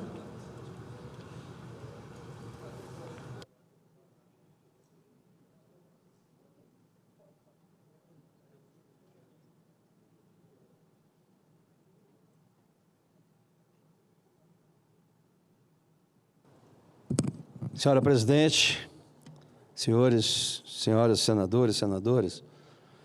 Bem, hoje saiu agora uma decisão do ministro Alexandre de Moraes. A expectativa era grande com relação a isso, tendo em vista o estado de saúde do presidente Bolsonaro. Eu estive lá no hospital, na coletiva dos médicos, e vi a gravidade do problema. E se tivesse demorado mais 2 horas para o atendimento, ele teria morrido. Então, é uma questão humanitária, realmente, essa questão da prisão domiciliar. Então, foi autorizado, mas, infelizmente, ainda foi condicionado, primeiro por 90 dias. O ministro dá a entender que entre 45 e 90 dias, se ele recuperar, é como se tivesse que voltar, né? Colocou todas as restrições possíveis, ou seja, tornozeleira, não pode receber ninguém, né? Não pode usar celular, não pode usar nem por terceiros. É uma prisão realmente que não dá para entender bem, mas de qualquer forma foi um avanço, porque de fato o presidente Bolsonaro está numa situação de saúde bastante comprometida, né? E comprometida exatamente em função do que aconteceu ainda quando candidato a presidente, a facada que ele levou em Juiz de Fora. E que, por incrível que pareça, até hoje a gente não sabe exatamente quem foram os mandantes disso. Não foi por acaso isso, não foi aquele maluco daquele cara que deu a facada. Isso aí, evidentemente, que tem pessoas por trás disso, infelizmente a gente não sabe ainda. E precisamos descobrir isso, né? E em função disso, o estado dele estava com pneumonia nos 2 pulmões, infecção, né, tratando com antibiótico, e mesmo assim atacando os rins, porque antibiótico, se tiver uma dose muito forte, ataca os rins. Então tiveram que fazer uma dosagem para equilibrar e voltar ao funcionamento dos rins. E ele soluça sempre, há muito tempo, já há meses e meses, que ele vem soluçando sempre. E toda vez que ele soluça, lá no hospital inclusive foi assim, ele tem refluxo, e com refluxo vai para o pulmão. Então realmente o estado de saúde é grave, mas de qualquer forma foi uma decisão humanitária, e eu espero que a gente consiga realmente manter para que o presidente possa restabelecer sua saúde e poder, logo, logo, a gente reverter tudo isso. Eu acredito ainda que nós vamos reverter, porque a gente vê hoje o que aconteceu realmente no 8 de janeiro. Eu disse por diversas vezes, fiz um relatório de 500 páginas aí sobre o 8 de janeiro, onde eu mostrei claramente que o GSI já sabia, 5 dias antes, que ia acontecer realmente o que aconteceu.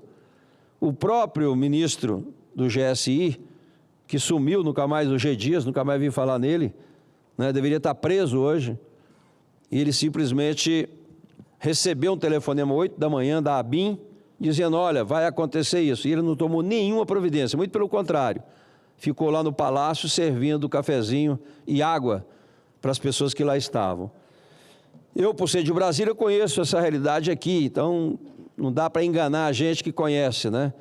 Na prática, nós temos hoje o Batalhão da Guarda Presidencial, que existe para isso, Batalhão da Guarda Presidencial. São mais de 2.000 policiais, que evidentemente se aplicassem o plano escudo, que também é uma metodologia que existe, que são atitudes que têm que ser tomadas quando acontece esse fato, não foi tomado. Em 45 minutos, a esplanada toda estaria ocupada aqui pela Batalhão da Guarda Presidencial, pela Polícia do Exército, mas infelizmente não aconteceu absolutamente nada, ninguém fez nenhum pedido ou nenhuma observação com relação a isso. Sem contar a Força Nacional, que aqui no Palácio da Justiça, atrás, tinha lá mais de 200 policiais da Força Nacional que sequer, né, foi acionado para poder tomar qualquer atitude.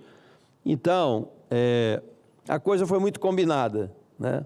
Nós pedimos na CPI as câmaras, o ministro Dino, na época, disse que precisaria autorização do Supremo, e quando o Supremo autorizou, aí sumiram com as câmaras, sumiram com os vídeos, com as gravações.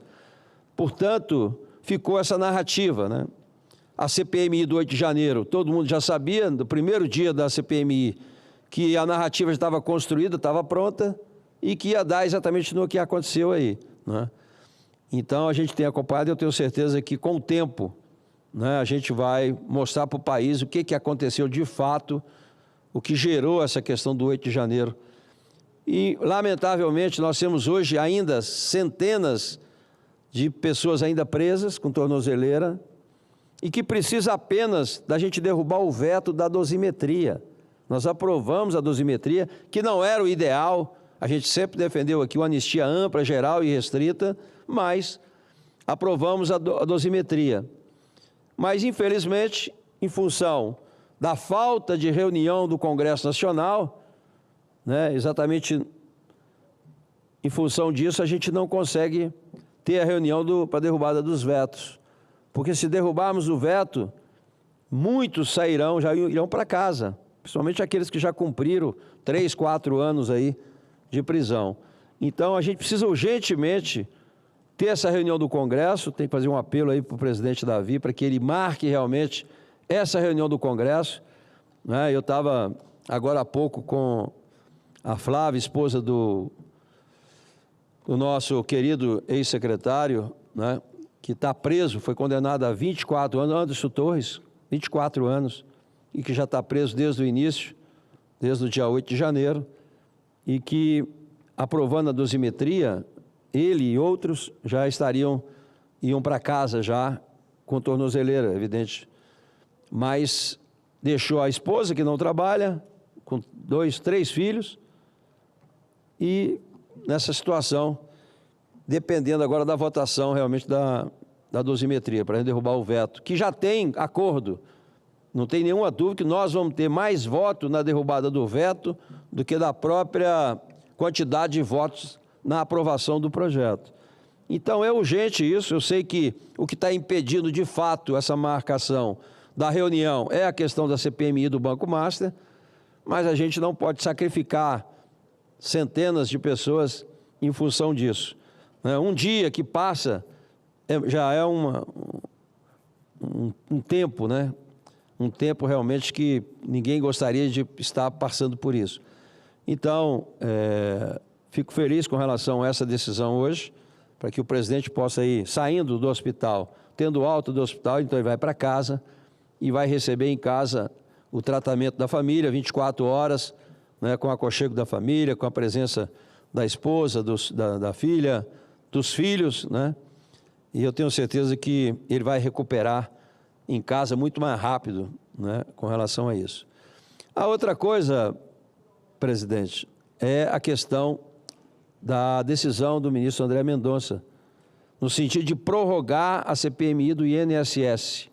Quem está acompanhando sabe que nós não conseguimos avançar ainda nos consignados, que é um rombo maior do que o desconto associativo do INSS. Portanto, a decisão do ministro André Mendonça, né, no sentido de dar 48 horas para o presidente fazer a leitura da prorrogação.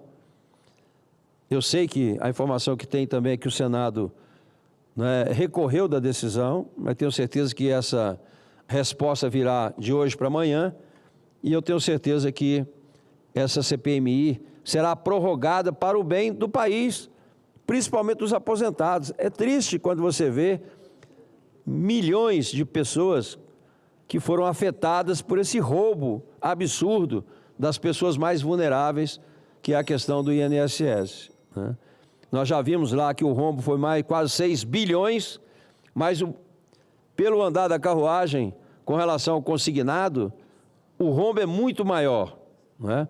Só o que nós conversamos na semana passada, do C6, teve uma decisão de devolução de 300 milhões. Só o Banco Master tem mais de 250 mil contratos que não têm autorização, né, dos aposentados e muito menos biometria. Então a gente precisa realmente fazer o nosso trabalho, lembrando realmente para os ministros do Supremo que CPI, CPMI é um instrumento da minoria e a gente tem assistido aqui diversos sequestros das CPMIs, a base de governo tomou conta, como vem acontecendo, blindando realmente várias pessoas que deveriam estar depondo. Então, espero que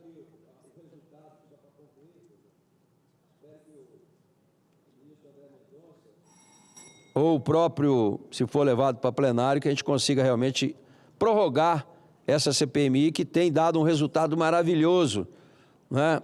Hoje nós temos aí mais de 16 pessoas presas, né? E com já muitos bloqueios, né, de bens que estão sendo leiloados, inclusive agora, para repor ao INSS esse dinheiro que foi tirado, inclusive, do orçamento. Então, era isso, presidente. Obrigado. Obrigado, senhor senador. Sua fala nos deixa muito felizes com a notícia, né, da prisão domiciliar do nosso presidente Jair Bolsonaro. A questão, como o senhor falou, uma questão humanitária. Eu, como profissional da área de saúde, né, estou extremamente alegre com essa notícia e espero que prorrogue, né, 90 dias ou mais, para que o nosso presidente tenha uma plena recuperação e possa voltar aí para os braços do povo. Agora a senadora Damares, por gentileza.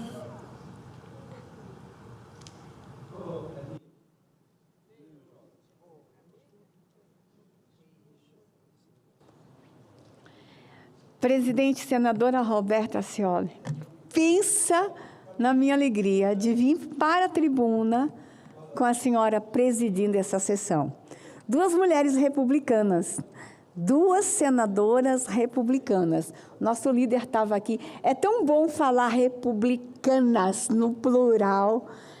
Que Deus te abençoe seu estado, Roraima. Deus abençoe o Brasil. E eu começo a minha fala, senadora, minha presidente, fazendo coro aos senadores Alci. Nós estamos realmente felizes com a decisão do ministro Alexandre. Ontem eu estive nessa tribuna, falei sobre isto e acabei de falar com a minha amiga Michele pelo telefone. Ela fica no quarto com o presidente, sem telefone, mas a cada 2 horas ela sai, vai lá fora, pega o telefone, vê as mensagens, e uma das mensagens era a minha, e ela ligou.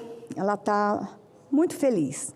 Não é o que a gente queria, meu presidente tinha que estar livre, andando nas ruas, mas levá-lo para casa e poder cuidar como esposa dedicada, é o que ela vai fazer.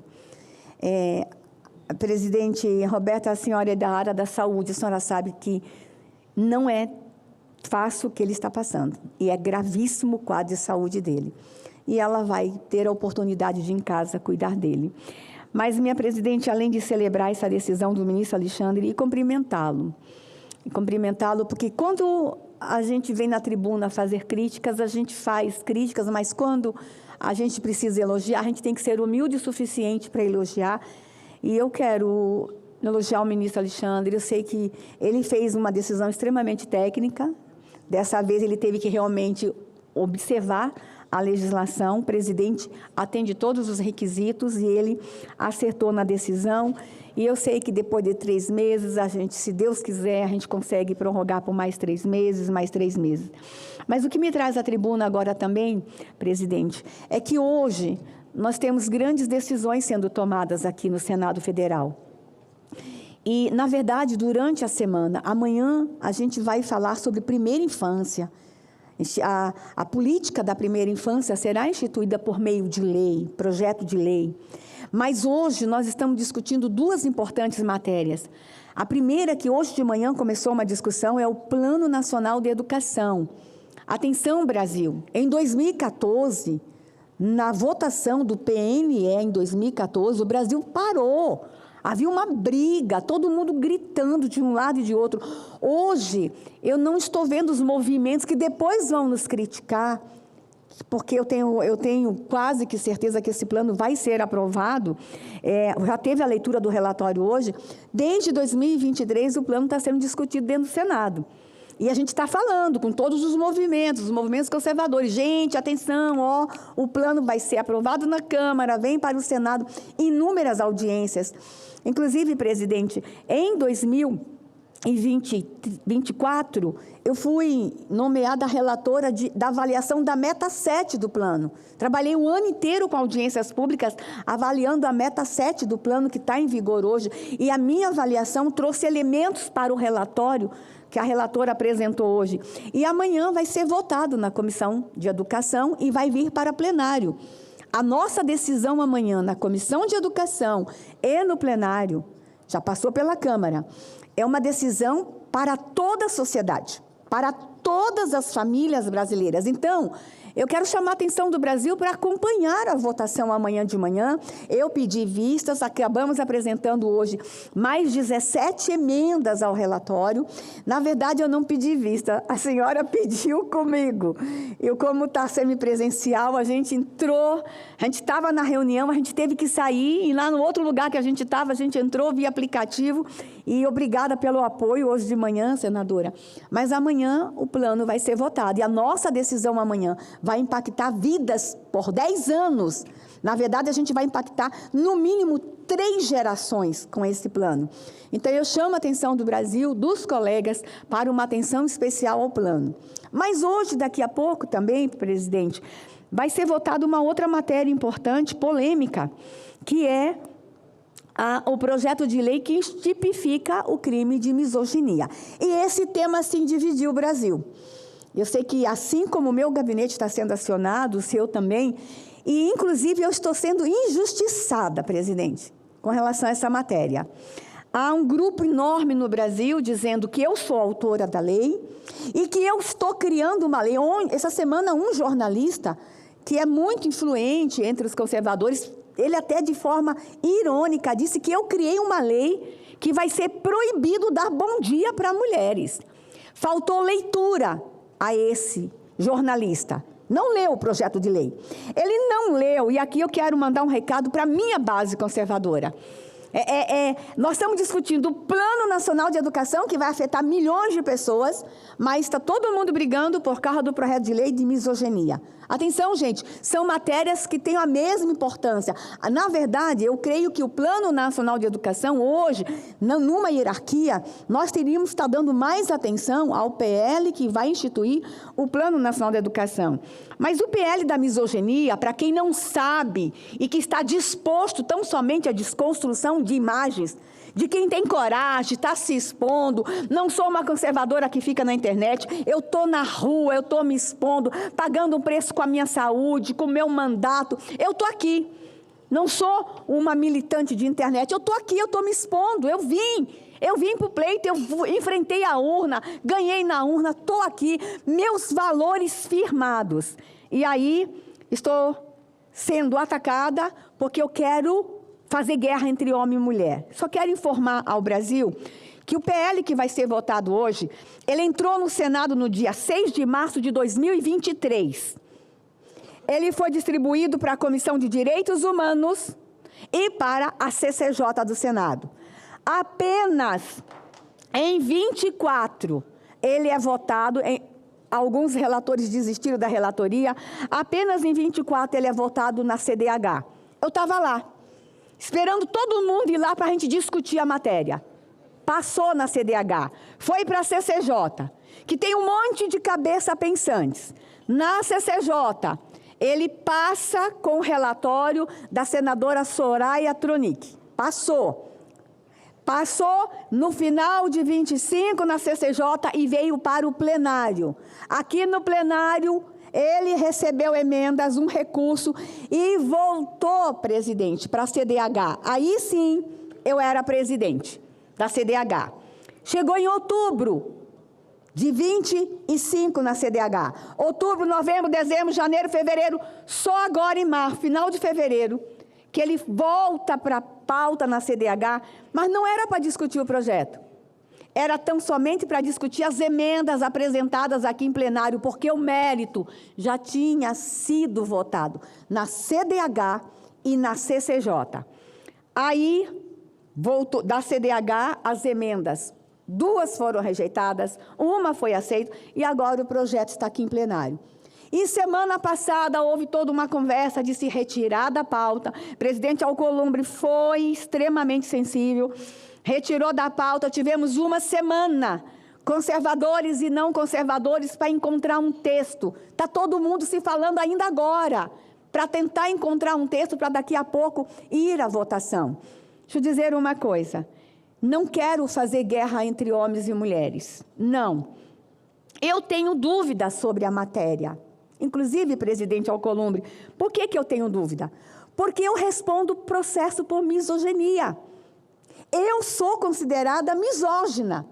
Deixa eu lhe dizer uma coisa, presidente Alcolumbre. Quando eu era ministra, em 2019, eu vim numa audiência pública na Câmara e uma deputada perguntou, assim, instruída a perguntar, ela me perguntou o seguinte: ministra Damares, é verdade que na sua religião a mulher é submissa a homem? Olha só. E a minha resposta está em notas taquigráficas, foi: na minha Bíblia está escrito que a mulher tem que se submeter aos cuidados do marido, mas o marido tem que protegê-la com a sua vida. Essa fala foi considerada misógina. Entraram com uma ação contra a União, para que a União indenizasse as mulheres do Brasil, porque a ministra das Mulheres foi misógina. E nós perdemos em primeira instância. E a indenização é de 5 milhões de reais. Está lá sendo recorrido em segunda instância. A União vai ser responsável porque deu posse a uma ministra misógina. Então, esse projeto de lei, ele realmente nos preocupa. O texto que estão tentando trazer, presidente, é que a manifestação da liberdade de expressão seja preservada, porque senão, inclusive lá, vai nos comparar a racismo, a misoginia a racismo, o político pode ficar inelegível, e é imprescritível e inafiançável. Então, o texto requer muita atenção ainda hoje, requer, porque eu poderia estar presa por causa daquela fala. Porque se eu estivesse respondendo, se na época fosse crime, eles fizeram um ativismo judicial para que fosse julgada na área civil, não na área criminal. Veja só, se fosse um crime naquela época, eu estaria presa porque era inafiançável e imprescritível. Uma fala dentro de um Congresso Nacional. E eu não sou misógina, gente. E aí a minha situação é delicada, presidente, porque a direita hoje está dizendo que eu estou comprando uma guerra entre homens e mulheres, e a esquerda tem alguns que ainda acham que eu sou misógina. Então, o texto que vamos aprovar aqui hoje pode, inclusive, definir o futuro de muitos nós, políticos, que estamos com o mandato. Mas a gente tem que enfrentar o ódio às mulheres. A gente tem que enfrentar a violência contra as mulheres. O que nós vamos entregar hoje para o Brasil, eu não sei, presidente. Nós vamos estar criando uma insegurança jurídica no país, não sei. Mas nós estamos aqui daqui a pouco. Direita, esquerda, conservadores, não conservadores, quem é a favor, quem é contra. A autora, que foi muito bem intencionada, as relatoras na CDH, na CCJ, na CDH foram 2 relatoras.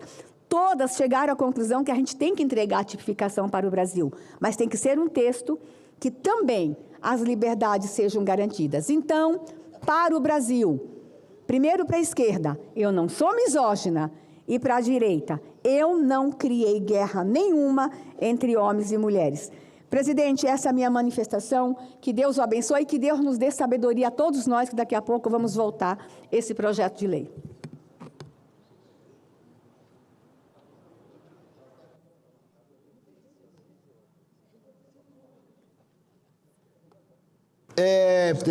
Cumprimentar a senadora Damares, a palavra pela ordem ao senador Spiridione.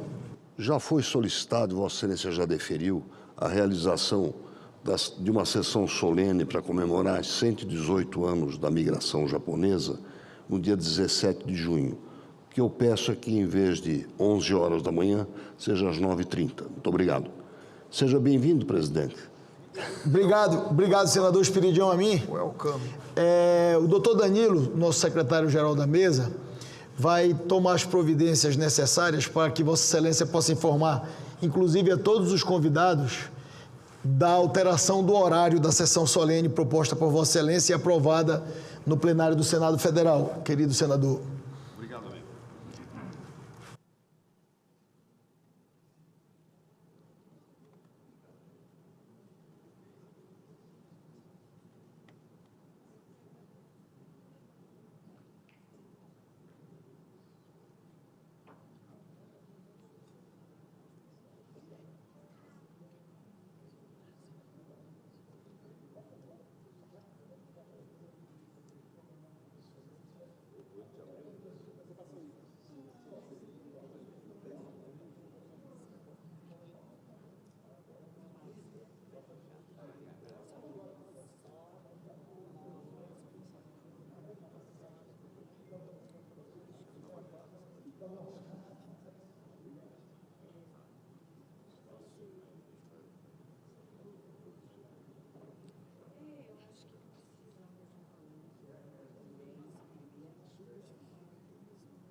Tem a lista de oradores inscritos.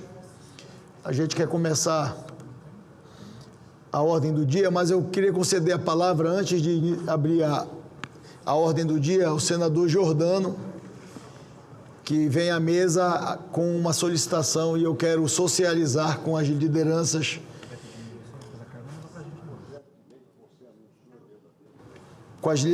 políticas e, naturalmente, com o Brasil. Concedo a palavra ao senador Giordano. Presidente, obrigado pela palavra que me concede. Eu vim aqui numa situação de urgência. Nós passamos pela Comissão do Meio Ambiente e acabamos de aprovar hoje de manhã na CAI o projeto de lei 1800. O que significa o projeto de lei 1800? O judiciário taxou o catador de reciclagem, o catador de rua. Aquela pessoa que passa na porta da sua casa pegando papelão, na praia pegando a latinha, pegando os plásticos nos bares, nas ruas. O judiciário taxou. E nós temos um projeto de lei que o nosso relator é o ilustríssimo senador Alan Rick. Eu peço a gentileza para votar extra pauta urgentíssimo, esse projeto de lei. Porque o que acontece? Os recicladores estão com reciclagens acumuladas sem poder vender. A urgência, presidente, é o que está acontecendo no país inteiro. Nós temos milhares de catadores de reciclagem nas ruas, catadores de latinhas, papelão, plástico, sem poder vender, porque não sabem como fazer isso. Então é urgentemente a gente aprovar essa lei hoje. O Senado da República, essa casa justa, tem que ser justa nessa data de hoje. Eu peço com urgência a leitura do relatório do senador Alan Rick. Senador Giordano, me permita, Vossa Excelência, eu estou tentando, a partir das informações da mesa e que Vossa Excelência traz à tribuna do Senado Federal, o senador Alan Rick está aqui ao meu lado e me parece que tem mais conhecimento em relação a este assunto, a esta matéria. Eu compreendo a manifestação de Vossa Excelência e a solicitação. Eu vou consultar os nossos assessores sobre o requerimento de urgência. Foi aprovado na comissão? Foi aprovado na comissão. Aí ele tem que ser votado aqui.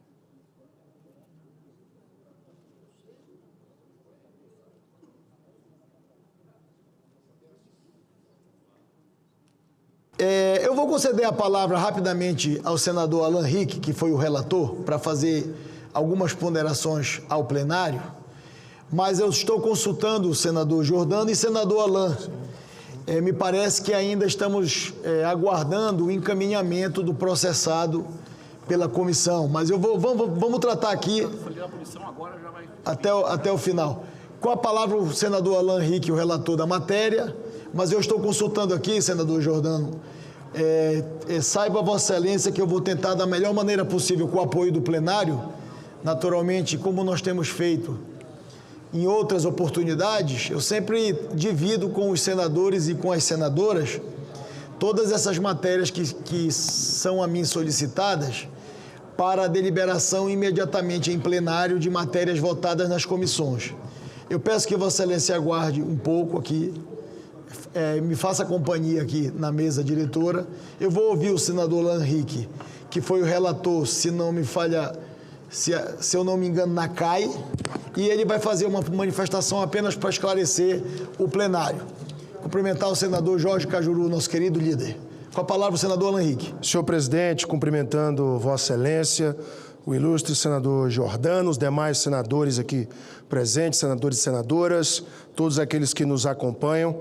O PL que estamos discutindo, o PL 1800 de 2021, ele visa permitir o uso dos créditos do PIS, COFINS, na aquisição de materiais recicláveis, o que é atualmente vedado, e visa também garantir a isenção ao PIS-PASEP, da contribuição do PIS-PASEP e COFINS nas vendas desses materiais reciclados.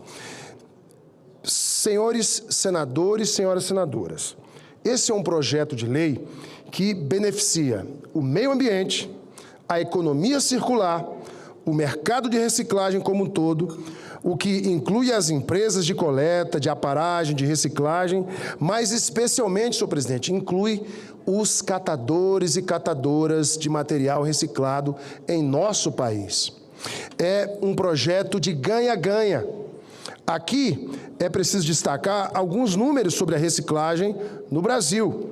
Para se ter uma ideia, hoje o nosso país recupera apenas 1,67% dos resíduos sólidos existentes e apenas 8% dos resíduos urbanos. Em outras palavras, 92% do lixo produzido nas nossas cidades vão para aterros ou lixões a céu aberto, vão para as ruas, parques, rios, mares, vão contaminar o meio ambiente. E sabe quem são os responsáveis pela coleta de 90% de tudo que é reciclado hoje no Brasil? Exatamente os 800 mil catadores e catadoras de lixo, de material reciclável, de resíduos, junto às associações e cooperativas de reciclagem. E são justamente eles, os catadores e as catadoras, esse elo tão importante do ciclo da reciclagem, que vem sendo extremamente prejudicados com a legislação atual. Ao reduzir a carga tributária incidente sobre os materiais recicláveis, este projeto de lei que estamos discutindo agora reforça a viabilidade econômica dessas atividades e instituições, estimula sua organização produtiva, amplia a oportunidade de trabalho e renda, contribuindo para a inserção produtiva de milhares de famílias e para a efetividade da Política Nacional de Resíduos Sólidos. E essa, senhoras e senhores, é uma temática muito cara para mim.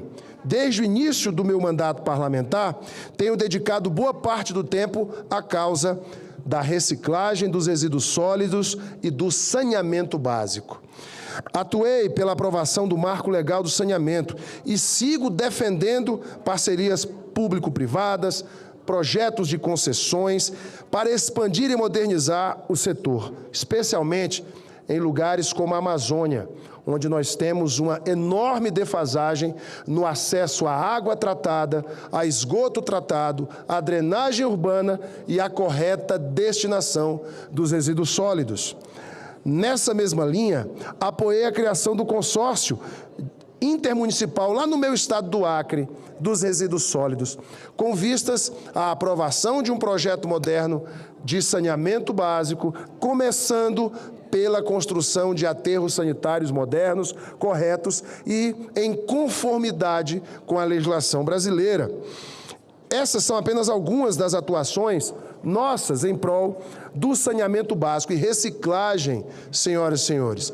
Faz parte, senador Cajuru, deste elo importante do saneamento, que é o devido e correto tratamento dos resíduos sólidos. Meio ambiente limpo não é luxo, é um direito fundamental e dever de todos nós. E preservá-lo não é proteger somente à saúde, mas é dar dignidade, futuro e expectativa e esperança para as próximas gerações. Cada real que nós investimos, repito, no saneamento básico, nós economizamos 5 em saúde. E este projeto tem o viés, além da inclusão, do cuidado com o meio ambiente, o devido atendimento aos nossos catadores e catadoras. Imagine só, senhor presidente, senhoras e senhores senadores e senadoras, se cobrar PIS, COFINS, se cobrar imposto sobre as aparas, sobre os resíduos, sobre o material que iria para o lixo e que, devidamente incentivado, poderia ser transformado em outro produto na economia circular. Um absurdo se cobrar imposto sobre o lixo. Aquele produto já foi tributado uma vez. E ele que depois se transforma em resíduo, o alumínio, as aparas de metal, os plásticos, né, papel, tudo aquilo que pode ser reutilizado, vidro, é tributado novamente. É um absurdo. Esse projeto vem em conformidade com o anseio da sociedade brasileira e também vem para viabilizar ainda mais a reciclagem no Brasil.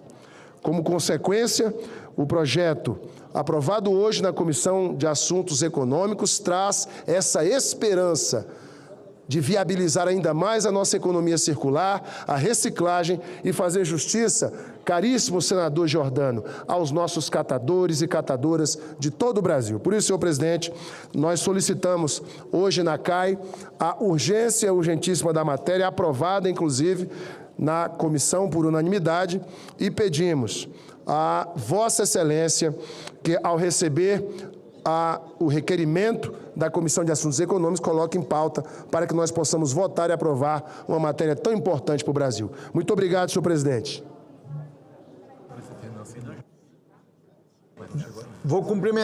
Gostaria de cumprimentar o senador Alan Rick, também o senador Nelsinho Trade.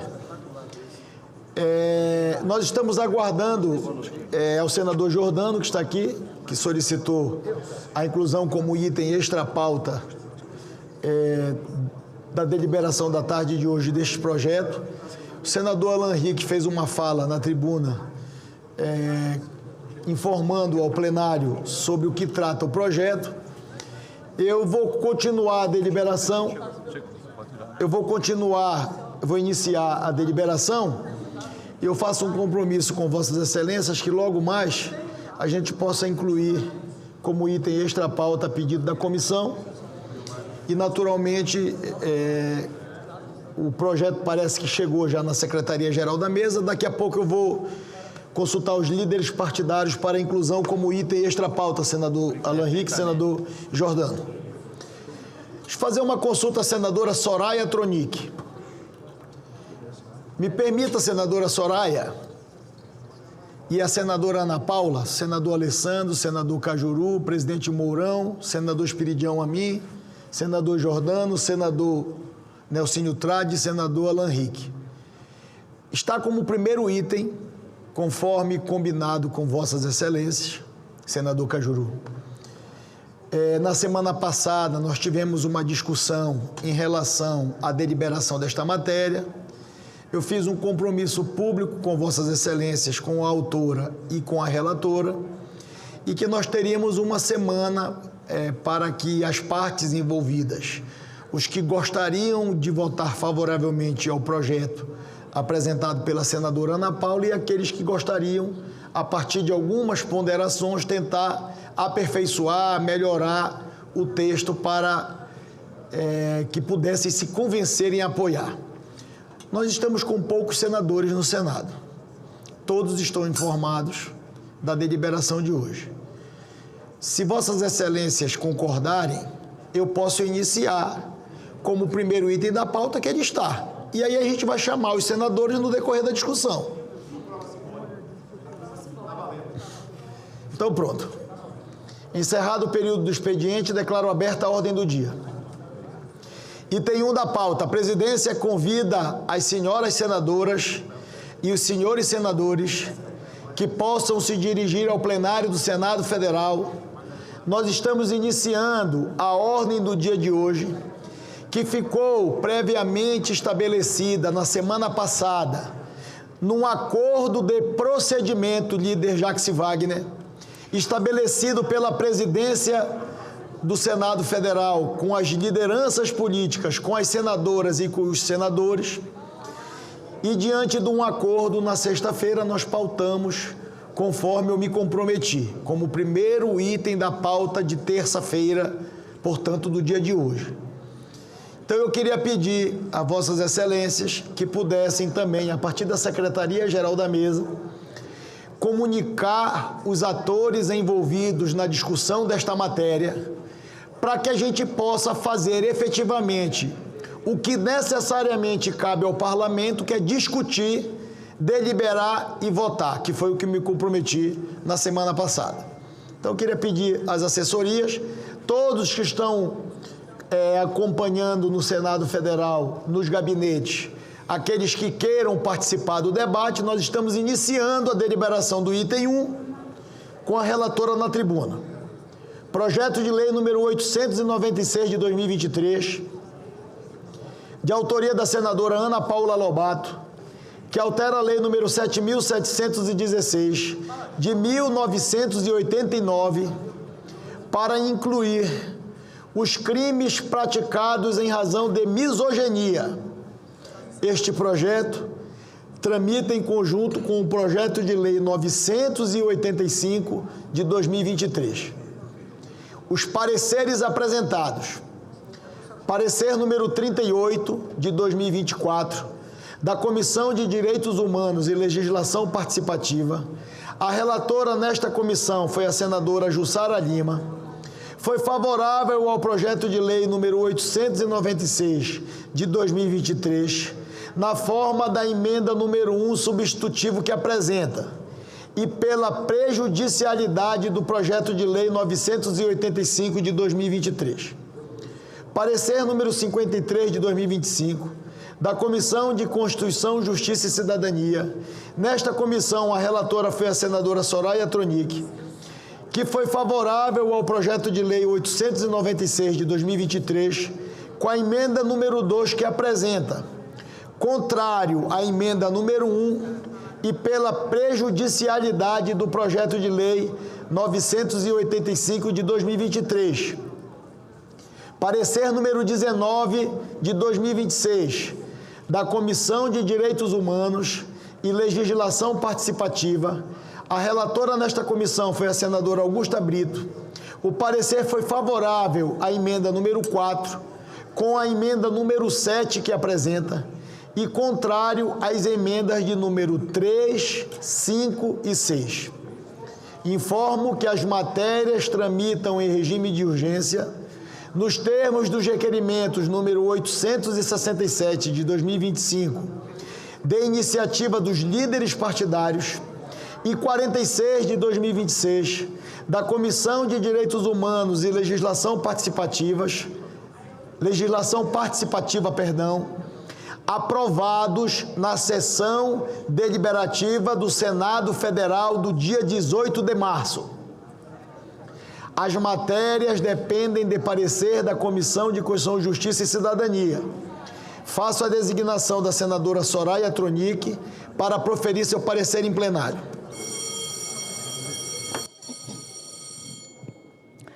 Senhor presidente Davi Alcolumbre, em nome de Vossa Excelência, eu cumprimento todos os senadores e senadoras, inclusive, todos os homens e mulheres brasileiros, principalmente pela vossa coragem e ousadia em, sim, pautar este projeto de lei tão importante, de autoria da senadora Ana Paula Lobato.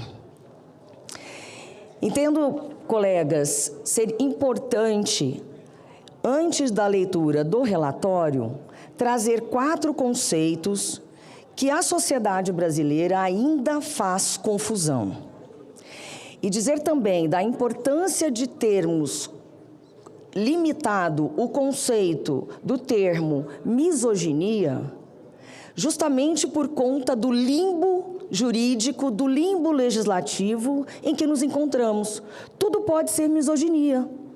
Eu consegui ouvir pouco do que a senadora Damares Alves falou na tribuna minutos atrás, antes do início da ordem do dia, mas eu creio que se esta lei já estivesse em vigor, a senadora Damares não seria processada. Portanto, eu quero deixar claro, antes de começar a leitura do relatório, que na verdade é curto, trazer 4 conceitos. Primeiro, destacar para os colegas e para a população brasileira que o contrário de machismo é femismo e não feminismo. Prestem atenção, o contrário, a oposição ao machismo, se chama femismo.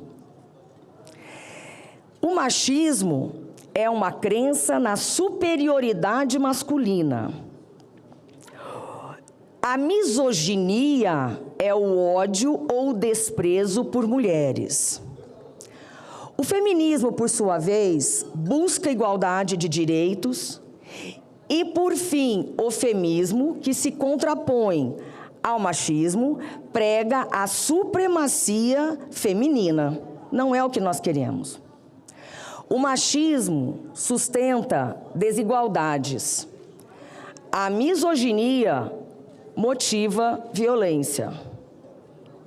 O feminismo busca equidade e o feminismo uma forma de sexismo. Senhor presidente, se formos discutir, eu estou trazendo, pela ordem, presidente, pela ordem, nós tivemos tempo suficiente para tratar desse assunto. Eu estou trazendo conceitos minimamente inteligíveis para podermos trazer, eu não estou aqui à toa, se aquelas pessoas que estão contra o parecer, contra o projeto de lei, não forem prestar atenção no meu trabalho aqui, já tivemos uma semana, não dá. Eu estou tentando explicar. Me permita, senadora Ana Paula, me permita, Vossa Excelência, e aos senadores que estão aí discutindo o assunto, eu entendi, é só porque nós estamos com a relatora na tribuna e ela está fazendo um apelo à presidência para que possa fazer um apelo a Vossas Excelências, então eu estou sendo novamente o interlocutor de um apelo da relatora que está na tribuna e que gostaria de ter a atenção de Vossas Excelências para ela tentar explicar o que ela fez. Então, ela pediu à presidência e eu externo a preocupação ao plenário.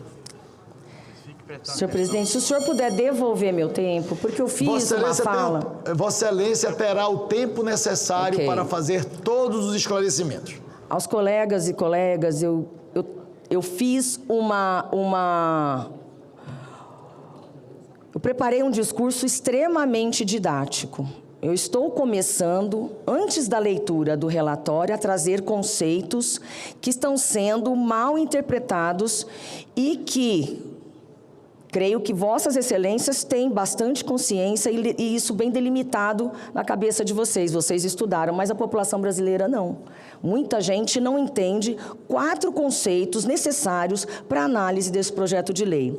Se nós não formos prestar atenção nisso, sem ler e sem ouvir, esse é o momento da discussão. A discussão começa agora e nós, sim, acatamos parte do pleito de Vossas Excelências. Eu estava dizendo que, para deliberarmos sobre este projeto de lei, é importante que entendamos 4 conceitos. Conceito de machismo e de feminismo. Conceito de feminismo e conceito de misoginia.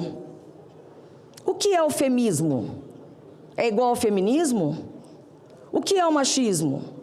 O que é misoginia? E retorno ao tema de que a senadora Damares estava na tribuna antes do início da ordem do dia, dizendo que ela foi processada por uma opinião que ela externou aqui no Congresso Nacional, utilizando a Bíblia. Eu creio que ela não teria sido processada se este projeto de lei já estivesse em vigor. Por quê? Porque nós estamos delimitando, nós estamos vivendo em um limbo jurídico, um limbo legal do conceito de misoginia. E isso dá aso a qualquer espécie de interpretação. Portanto, eu peço aos colegas que sejamos técnicos, objetivos, para que possamos tratar de algo tão sério. O Brasil clama por isso. Então vamos lá, o conceito de machismo. Machismo é o conjunto de crenças, atitudes e comportamentos que defendem a superioridade dos homens sobre as mulheres, estabelecendo papéis sociais desiguais. Não é à toa que eu vim com a camiseta com o caput do artigo 5º da Constituição Federal. E também temos que lembrar que existe diferença entre igualdade, paridade e equidade. Não vamos misturar o que não se mistura, para que a população brasileira precisa ter na sua mente, e nós tenhamos bem claro qual é o escopo deste PL. Contrariamente ao machismo, não é o termo contrário ao machismo não é o feminismo, é o femismo. E o que femismo significa? Ideologia de supremacia feminina que defende a superioridade da mulher sobre o homem. É o oposto direto do machismo, também chamado de misandria. Ponto. E aí, caros colegas, o que é feminismo? Apesar do nome ter essa derivação de fêmea, o que ocorre? O feminismo é apenas um movimento social, político e filosófico que luta pela igualdade de direitos, oportunidades e tratamento entre homens e mulheres. Não visa superioridade. Não visa superioridade. É mal interpretado e erroneamente conceituado. Por sua vez, o que vem a ser a misoginia? A misoginia se traduz no ódio, na aversão, no desprezo extremo às mulheres, muitas vezes manifestado por meio de violência física, psicológica e difamação, bem como injúria. É uma forma mais extrema de sexismo. Exemplo, saia daqui, senadora Soraya, porque o lugar de mulher é na cozinha, some daqui. Isso é uma atitude misógina, certo? Então, passo agora à leitura do relatório, já deixando claro para Vossas Excelências que eu não vou me delongar nas questões extremamente técnicas, mas sim naquilo que importa, que é exatamente o mérito.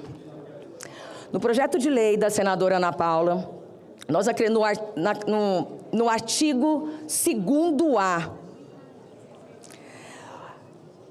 ele passa a prever a figura típica da injúria praticada por misoginia ao lado das hipóteses já previstas em razão de raça, cor, etnia ou procedência nacional.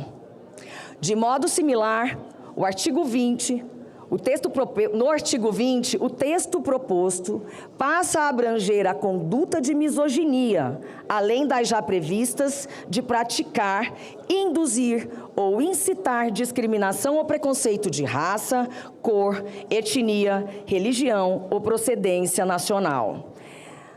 Também foi acrescentado ao projeto de lei da senadora Ana Paula o conceito de misoginia para que não reste dúvida. Por quê?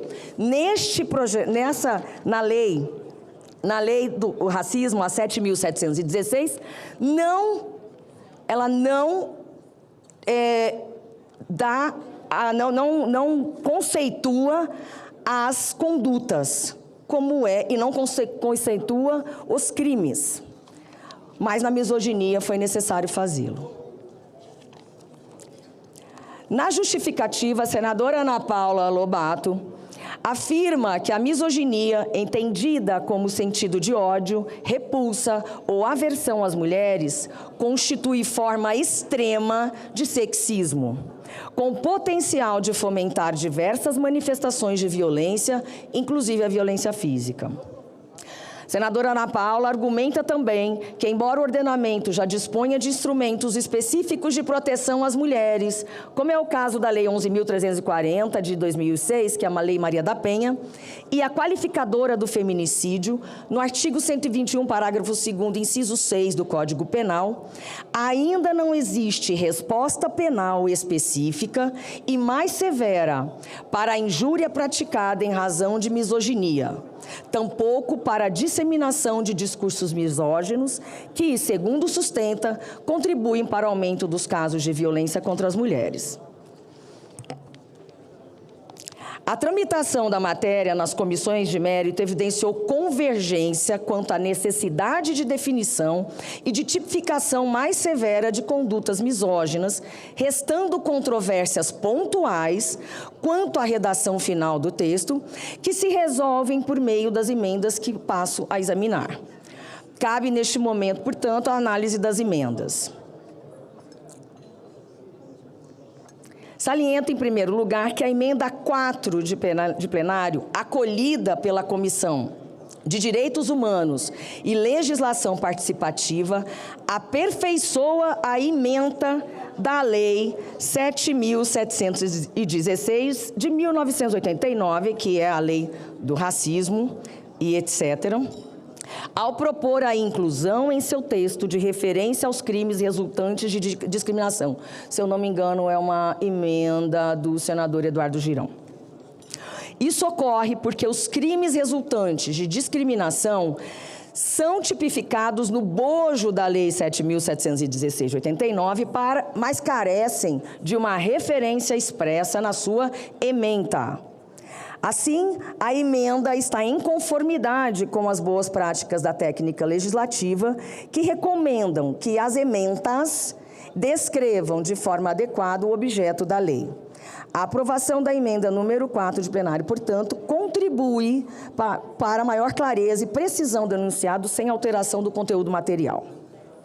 No que se refere à emenda número 7 da CDH, é uma emenda de redação, verifica-se que ela supre lacuna identificada no texto, ajustando a formulação normativa para assegurar coerência interna e uniformidade terminológica com a Lei 7.716 de 89. Contudo, ouvidou-se a emenda do termo nacional, após a expressão procedência. Por conseguinte, a aprovação da emenda número 7 da CDH revela-se conveniente e, sim, compatível com a boa técnica legislativa na forma do ajuste redacional apresentado ao final. Quanto às demais emendas apresentadas em plenário, a Comissão de Direitos Humanos e Legislação Participativa, em seu último parecer, manifestou-se pela rejeição das emendas de números 3, 5 e 6, por entender que tais propostas ou desfiguram a opção de política criminal adotada pelo projeto, ou introduzem alterações que fragilizam a proteção penal contra a misoginia ou criam descompasso com a sistemática da Lei nº 7.716 de 89. Lei, pelo que eu saiba, ninguém tem nenhuma divergência sobre. Senão, haveria inúmeros projetos de lei contra ela, para revogá-la ou, enfim. Nós respeitamos a pluralidade de ideias e o debate legislativo, que muito enriquecem os pilares da democracia nesta casa. Entendemos, nesse sentido, a preocupação de alguns parlamentares de que a inovação da Lei nº 7.716 de 89 devem ser sempre muito refletidas para não se conspurcarem liberdades garantidas constitucionalmente. Contudo, a ideia trazida pelas citadas emendas de se ressalvar expressamente, isso é importante, o direito à liberdade de expressão, ou mesmo à livre manifestação artística, política, religiosa, entre outras, é a técnica, porque se revela evidentemente desnecessária. Esses direitos constitucionais possuem supremacia sobre a legislação infraconstitucional. Todo o ordenamento jurídico, e nisso se incluem as leis federais, devem obediência à Constituição Federal. Então, para quem não leu, está na primeira página, aqui a gente não lê só 4 linhas da Constituição, não, a gente lê ela inteira, tá? Aqui está marcadinho todos esses direitos aqui, ó. Inciso 4 do artigo 5º, é livre a manifestação do pensamento, sendo vedado o anonimato. 6. É inviolável a liberdade de consciência e de crença, sendo assegurado o livre exercício dos cultos religiosos e garantida, na forma da lei, a proteção aos locais de culto e suas liturgias. 8. Estou pulando e trazendo exemplos, não dá para ler tudo aqui. Ninguém será privado de direitos por motivo de crença religiosa ou de convicção filosófica ou política, salvo se as invocar para eximir-se de obrigação legal a todos imposta e recusar-se a cumprir prestação alternativa fixada em lei. Bom, aqui eu acabei de trazer cláusulas pétreas que não podem ser mudadas.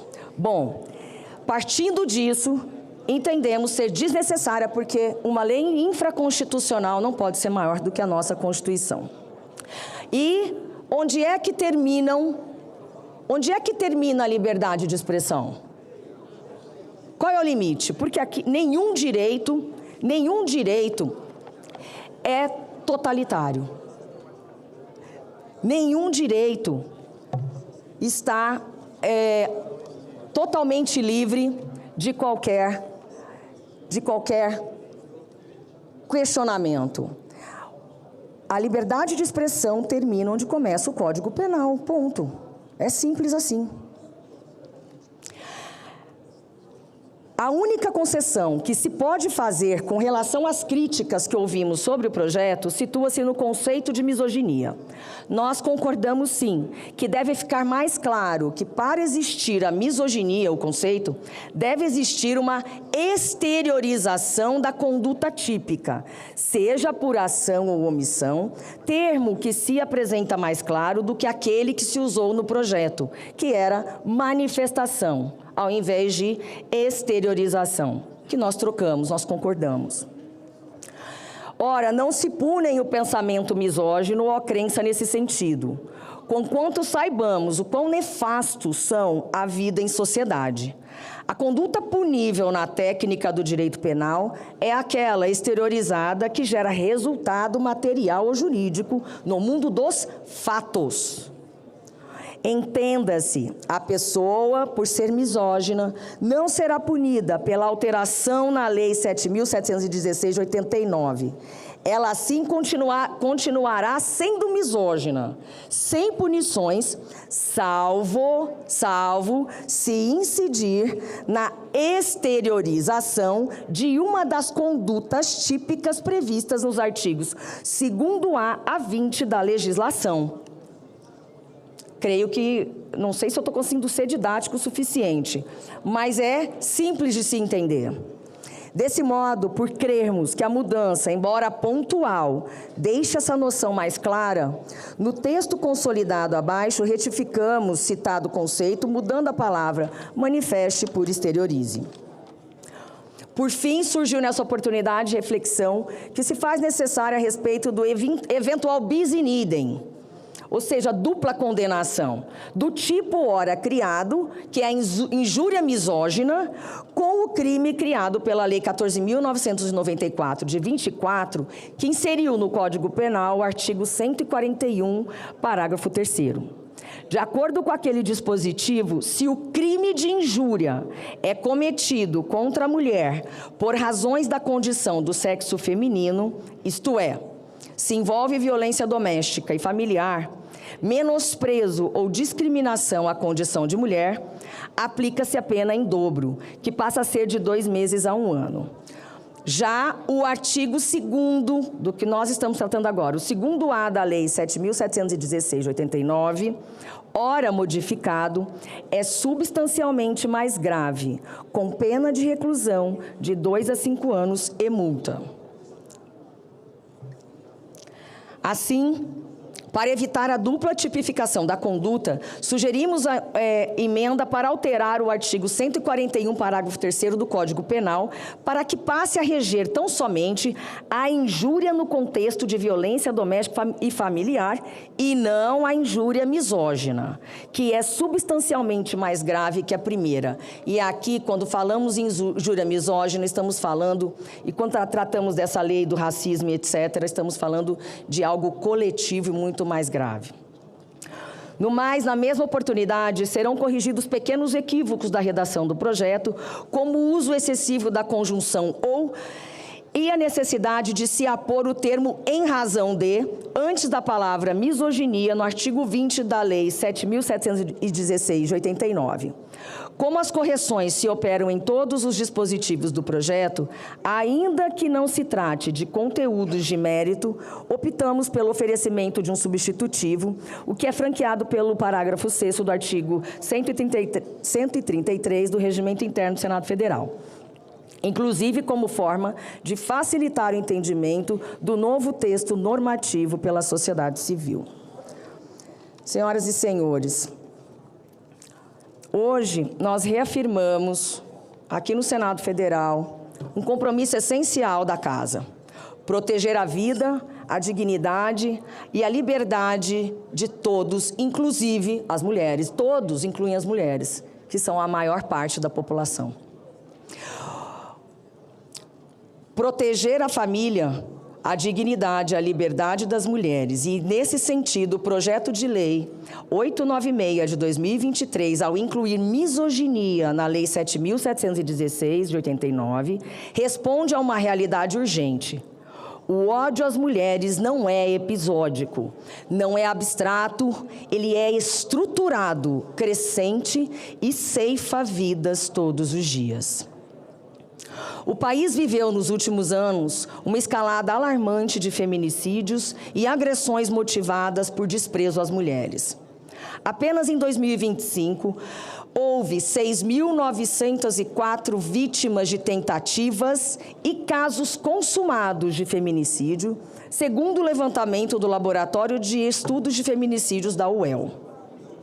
Tivemos ainda episódios brutais, amplamente noticiados, como o estupro coletivo de uma adolescente de 17 anos no Rio de Janeiro, cujo agressor exibiu uma frase da cultura Red Pill ao chegar para depor, que ele não se arrependia de nada, no bom português, e de cabeça e de queixo levantado. E é por isso que o PL 896 de 23 estabelece a necessidade de tipificarmos a misoginia como crime, equiparando-o aos demais delitos motivados por preconceito e discriminação já previstos na legislação. A injúria e a discriminação misógina, muitas vezes tratadas como meras ofensas individuais, são, na verdade, agressões estruturadas a um grupo social inteiro, como reconhecem estudos recentes sobre a violência de gênero. Nesse contexto,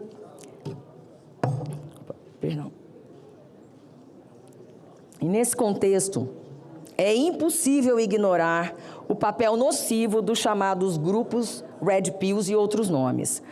Comunidades que disseminam a falsa ideia de que as mulheres seriam manipuladoras ou inferiores e que encorajam comportamentos hostis contra as mulheres. Esses grupos surgiram em fóruns masculinistas e hoje se espalham pelas redes, promovendo violência, desprezo e desumanização das mulheres. Inclusive, crianças já estão fazendo parte desses grupos. Essas comunidades, como registram reportagens e investigações, operam como um ecossistema de radicalização, em que jovens homens são estimulados a compreender relacionamentos e frustrações pessoais como justificativas para agredir e humilhar mulheres. Em diversas ocasiões, autoridades identificaram vínculos entre autores de ataques e sua participação prévia nesses fóruns. Aprovar este projeto é, portanto, uma medida de segurança pública e de prevenção à radicalização misógina. E o Brasil não está sozinho. Outros países já avançaram no reconhecimento da misoginia como crime ou circunstância agravante, especialmente diante da influência desses movimentos digitalizados. No Reino Unido, por exemplo, desde 2016, a polícia investigativa passou, de ofício, a registrar a misoginia como crime de ódio, iniciativa que levou os debates legislativos nacionais. A França, em 2018, aprovou a lei do ultraje sexista, com multas imediatas para assédio e comportamentos misóginos em espaços públicos. E a Argentina, em 2019, adotou legislação semelhante para punir o assédio de rua. Essas experiências internacionais mostram que criminalizar o ódio às mulheres não é censura, é uma forma legítima de política pública que aumenta denúncias, melhora a coleta de dados e permite respostas mais rápidas das autoridades. Onde há tipificação, há mais proteção. Onde há omissão, há mais violência. Muito se discutiu, e corretamente, sobre a amplitude do conceito de misoginia. E é fundamental destacarmos que esta Casa aprimora o texto do PL 869 de 23 ao acolher a emenda número 2, que trouxe uma definição precisa. Misoginia é a conduta que exteriorize ódio ou aversão às mulheres. Ponto. E a palavra exteriorize, trocada pela palavra manifeste, foi apelo dos nobres colegas. Essa definição não é acidental. Ela delimita o tipo penal, impede interpretações extensivas por parte dos magistrados e assegura que a lei só incidirá sobre comportamentos verdadeiramente discriminatórios e não sobre opiniões, crenças ou divergências legítimas da vida democrática. Quem é misógino pode continuar sendo misógino, desde que não externe, desde que não cometa uma injúria contra nós. Para quem nos acompanha, vale esclarecer ainda, não é misoginia. O que não é misoginia? Não é misoginia discordar de políticas públicas voltadas às mulheres. Também não é misoginia professar crenças religiosas, senadora Damares, sobre papéis de gênero. Não é. O artigo 5º, inciso, creio que o 6, lhe assegura isso. Não é misoginia divergir academicamente de teorias científicas. Misoginia é, sim, professar o ódio e discriminar mulheres pelo único fato de ser mulher. Quando uma mulher mata um homem, no âmbito doméstico, na maioria das vezes é por legítima defesa de si ou de terceiros. Nesta semana, a Justiça de Santa Catarina absolveu uma mulher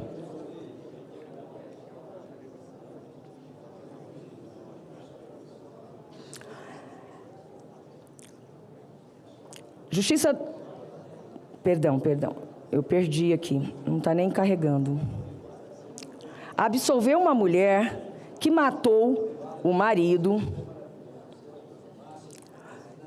A Justiça de Santa Catarina mandou soltar a mulher presa por matar o companheiro que ameaçava os filhos em Jaraguá do Sul. Leonardo de Oliveira Lourenço, de 40 anos, era condenado por crime contra a mulher. Usava a tornozeleira eletrônica e havia saído da cadeia há apenas 11 dias. Na noite de sexta-feira passada, ele retornou alterado para casa após ingerir bebida alcoólica. Se trancou em um dos quartos com a companheira e as 3 crianças e passou a agir de forma agressiva contra os filhos. Cocaína foi encontrada com ele.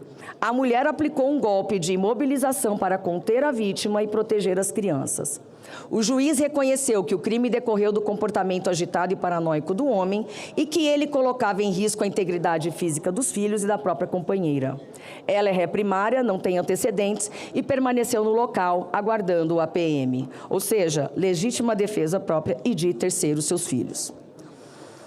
Nós, brasileiros, passamos a acordar e dormir com várias notícias de violência contra mulheres. Nós só ficamos sabendo quando já é tarde demais. Porém, a violência começa lá atrás, de inúmeras maneiras, e uma delas é a misoginia. Daí a importância deste projeto de lei, que irá matar essas atitudes abjetas e desumanas do nascedouro, e vai tranquilizar quem não está cometendo misoginia, que está num limbo legal e precisa de uma delimitação. Portanto, senhoras e senhores, caros colegas, votar pela aprovação desse projeto é votar pela vida das mulheres brasileiras, dos nossos filhos homens também, é votar por uma questão de humanidade. Chegamos num momento crucial e nós precisamos dar uma resposta para a sociedade.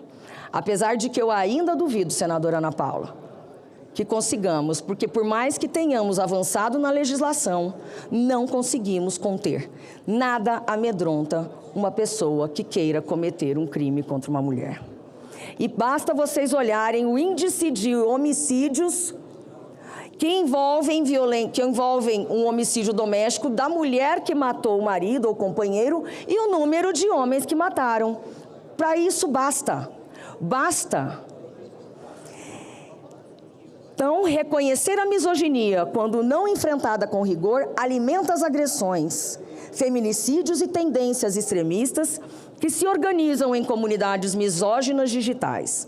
Este parlamento tem hoje a oportunidade histórica de colocar o Brasil ao lado das nações que decidiram dizer com todas as letras: o ódio às mulheres não terá abrigo na lei e nem na nossa sociedade. Obrigada, presidente. O parecer é favorável ao projeto de lei número 896 de 2023 e às emendas número 4 e 7 na forma da emenda número 8, substitutivo que apresenta, e contrário às emendas de número 3, 5 e 6. Completada a instrução, passamos à discussão da matéria. Concedo a palavra para discutir a matéria ao líder, senador Carlos Portinho.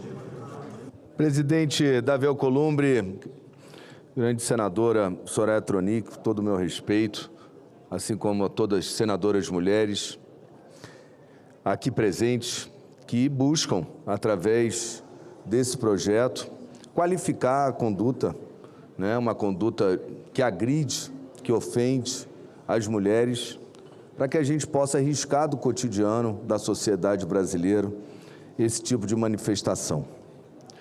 E essa briga, no bom sentido, né, esse debate, não é só liderado, senador Damares, e não deve ser nunca pelas mulheres somente.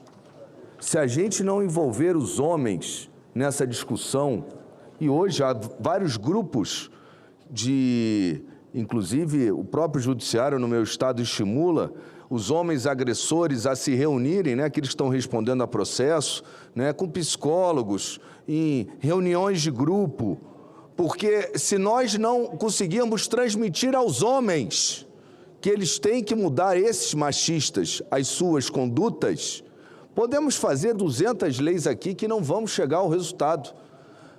Se os homens não forem parte dessa batalha, junto, lado a lado com as mulheres, a gente vai estar fomentando ainda mais uma guerra de sexo. E eu digo isso porque, no espírito construtivo, na última semana, o presidente Davi Alcolumbre sugeriu à relatora, senadora Soraya Tronic, sugeriu à autora do projeto que nós retirássemos de pauta esse projeto para que nós pudéssemos aperfeiçoar o texto. E foi por uma iniciativa de uma emenda que eu assino com o senador Girão e que destaquei e que permanece aqui destacada. Essa emenda, o que ela queria trazer era deixar claro, porque infelizmente o ativismo judicial não tem respeitado hoje, em inúmeras decisões, a própria Constituição.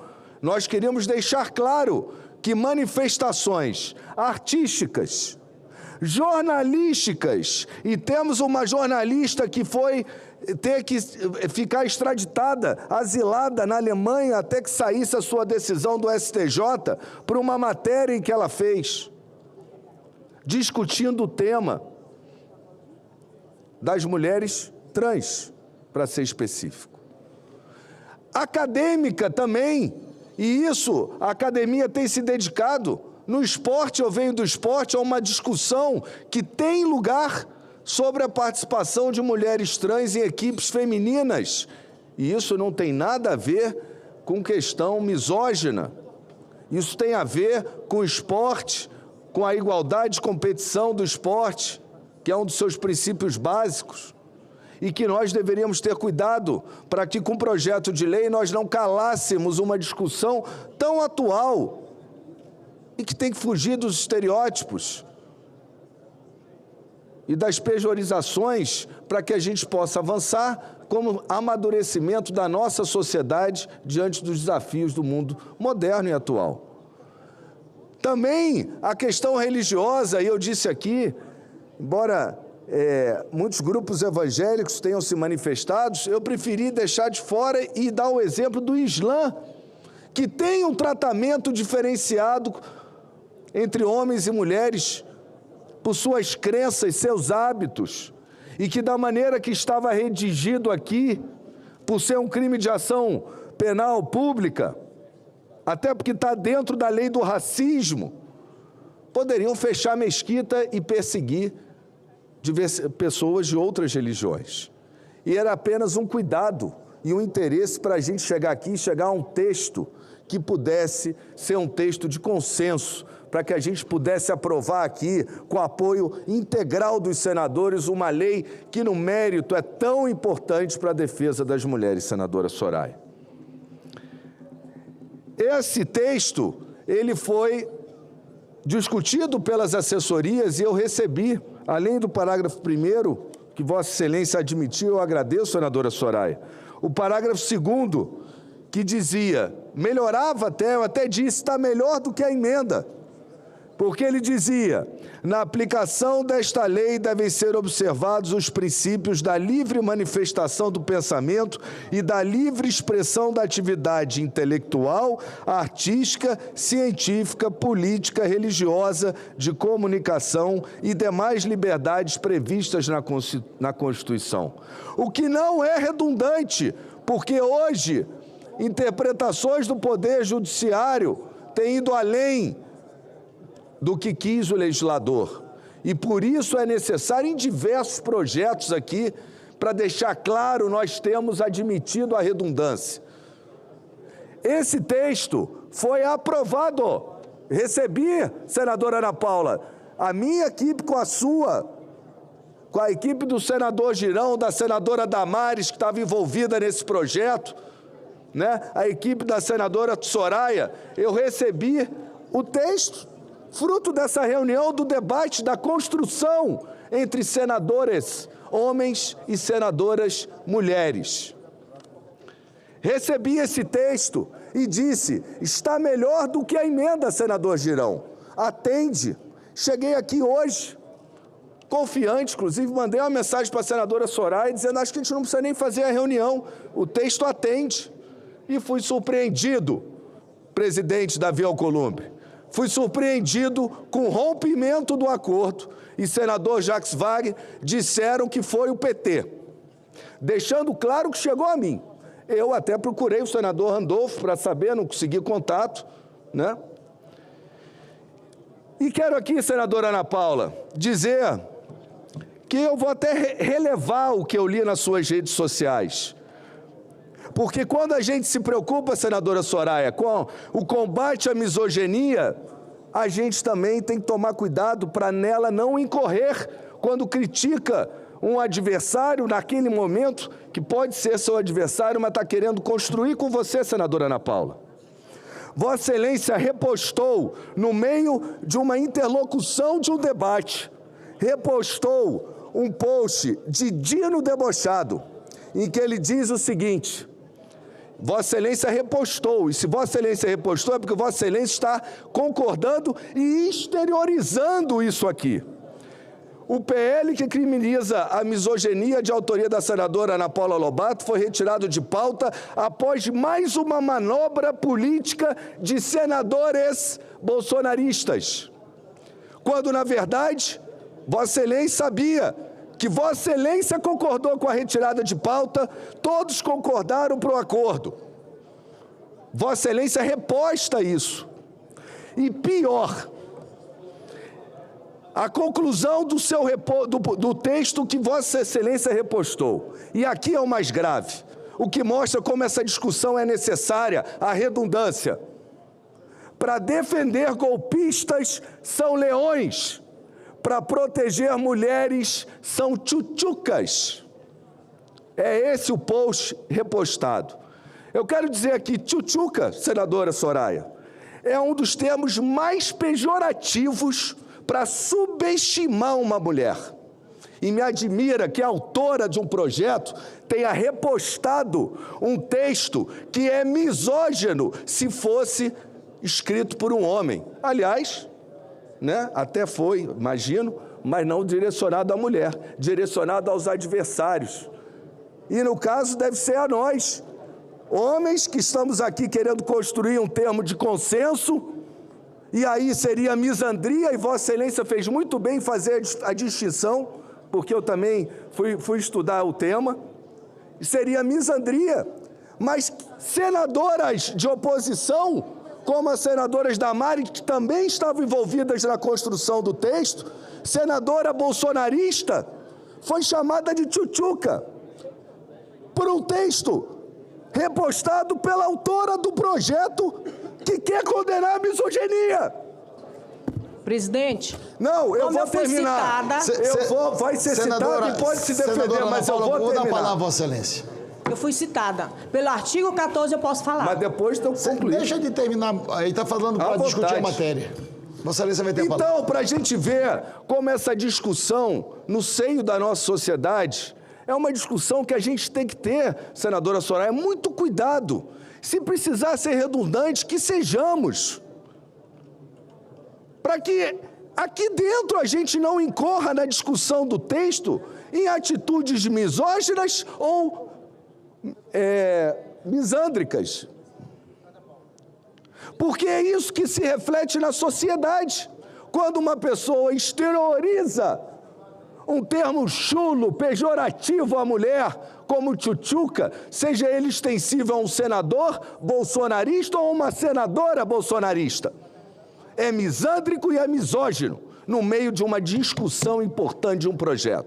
Eu quero dizer, senadora Ana Paula, a minha mãe, ela se dedica a vida inteira justamente ao trato de mulheres vítimas de violência. Em vários municípios do Rio de Janeiro, é a sua vida, desde que eu nasci, é a vida, o ofício dela como psicóloga. A minha tia-avó lutou pelo voto feminino para que mulheres pudessem votar e estarem aqui sendo votadas. Inclusive, porque Vargas, na época, disse para a tia Carmen que admitia que elas votassem, mas não que elas fossem votadas. E tia Carmen respondeu, então não vale, não quero pela metade, quero por inteiro o voto feminino. Essa é a história da minha família, isso está no meu sangue. Eu tenho lugar de fala, sim, também como homem, porque se os homens não entenderem que nós, homens, temos que cessar a violência contra as mulheres, de nada adiantará leis, de nada adiantará as penas. O que é preciso, mais do que nunca, é que juntos tenhamos a conscientização.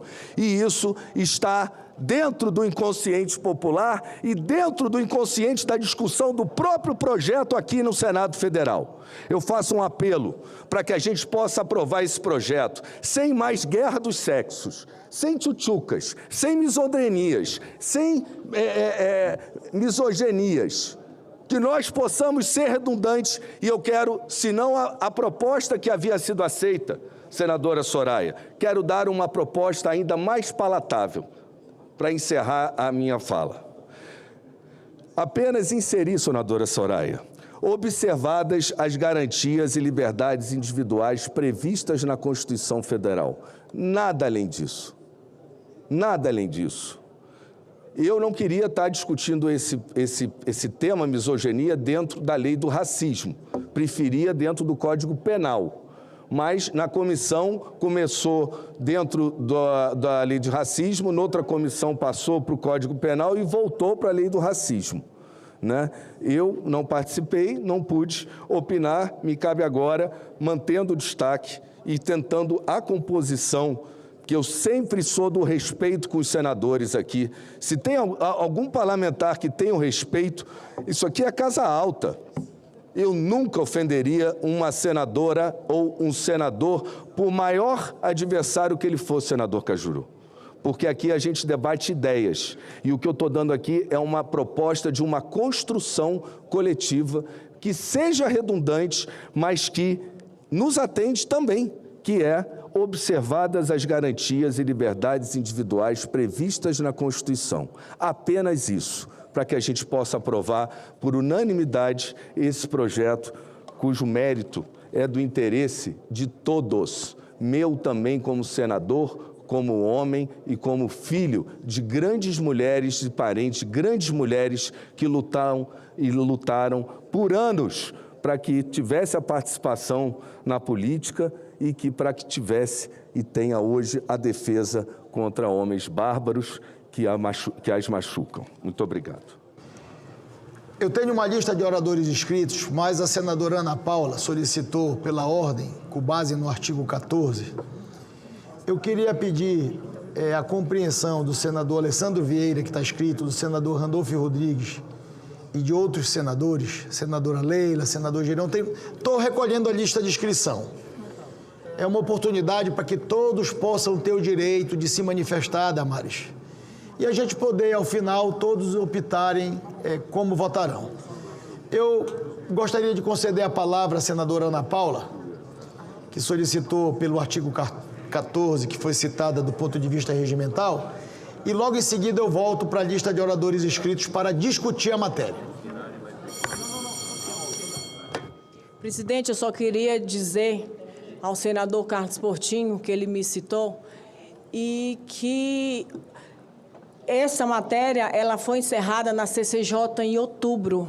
Inclusive, ela era terminativa na CCJ, ela iria para a Câmara e ela voltou para este plenário, voltou para o Senado, por conta de um recurso que foi apresentado por alguns senadores, todos homens, inclusive, todos homens.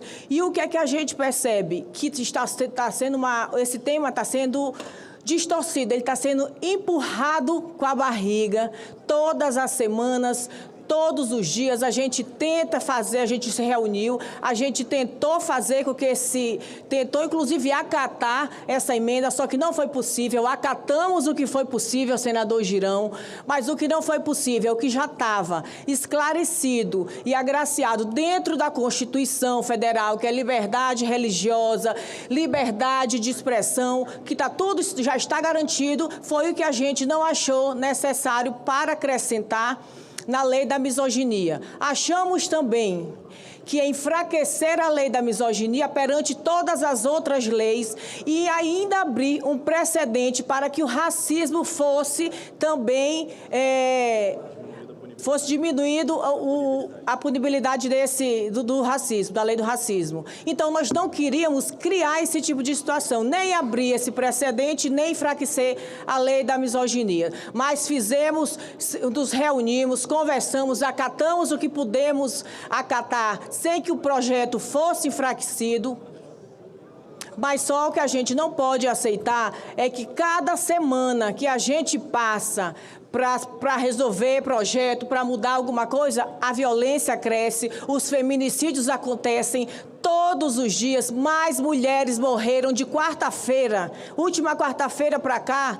Pode pegar uma relação, uma lista de mulheres que morreram. Enquanto a gente está discutindo, assim, uma coisa de outro mundo.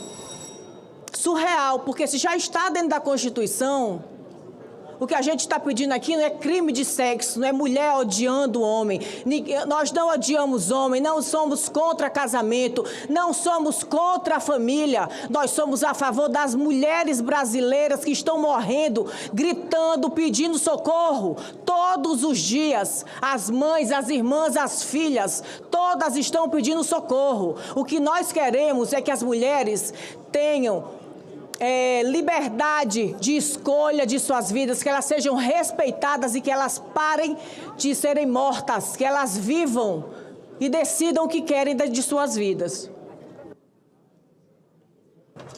Muito obrigada, presidente. Obrigado, senadora Ana Paula. Eu vou continuar com a lista de oradores inscritos para discutir a matéria. Informo as senadoras e os senadores que o tempo regimental para cada orador discutir a matéria são 10 minutos. Com a palavra o senador Alessandro Vieira. Obrigado, senhor presidente. Espero ser breve, até porque o tema não comporta maiores discussões ideológicas ou técnicas. Faço um cumprimento à senadora Ana Paula, à senadora Soraya, que, autora e relatora, tocaram num tema fundamental. A misoginia é um problema crescente na sociedade globalmente, não é um cenário apenas nacional. E nós enfrentamos um momento, no mundo todo e no Brasil não é diferente, onde você tem um reforço de condutas ofensivas às mulheres através do ambiente digital. Pesquisas recentes, presidente Davi e colegas apontam que hoje nós temos percentualmente mais adolescentes misóginos do que idosos. O que não faz nenhum sentido, porque a regra seria de que mais jovens fossem mais progressistas, mais abertos. Isso é consequência do discurso ofensivo reiterado. Por isso a legislação tem razão de ser, o tipo foi bem escolhido. Com relação às preocupações que o colega Portinho verbaliza, primeiro de tudo, apontar que não há razão. Não há razão. Eu, mais do que ninguém, ou no máximo empatando com alguns poucos colegas, contesto, divijo, aponto os excessos praticados pelos juízes eventualmente. Mas não vai ser um texto de lei mal escrito que vai evitar o abuso. O que evita abuso judicial é correção desse abuso, é punição pelo abuso, e não a gente sair escrevendo coisas na lei que são desnecessárias. E aí, meu colega Portinho há de me compreender, porque é advogado. Senador Portinho, eu peço sua atenção para colaborar na construção desse acordo. Vossa Excelência verbalizou na tribuna uma proposta de redação para que resolveria o problema e permitiria que o senhor tivesse tranquilidade na consciência para tirar o destaque. Eu faço um apelo ao senhor porque o senhor tem formação jurídica qualificada. A emenda que o senhor aponta, sabe bem o senhor, ela é juridicamente desnecessária, porque nenhuma lei pode se sobrepor às liberdades e garantias da Constituição.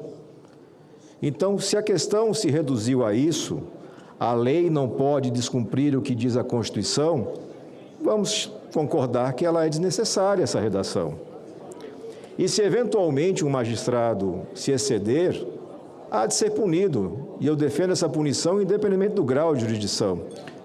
Então, peço a Vossa Excelência uma reflexão, porque me parece um destaque tecnicamente inútil, porque não há mais questão em discussão. Nenhuma lei sobrepõe a Constituição já garante a liberdade religiosa, a liberdade de expressão, tudo isso já está definido em lei. E, repito, parabéns Ana Paula, parabéns Soraya, e parabéns aos senadores e senadoras que votarão favoravelmente a esse projeto, porque ele é contemporâneo e fundamental.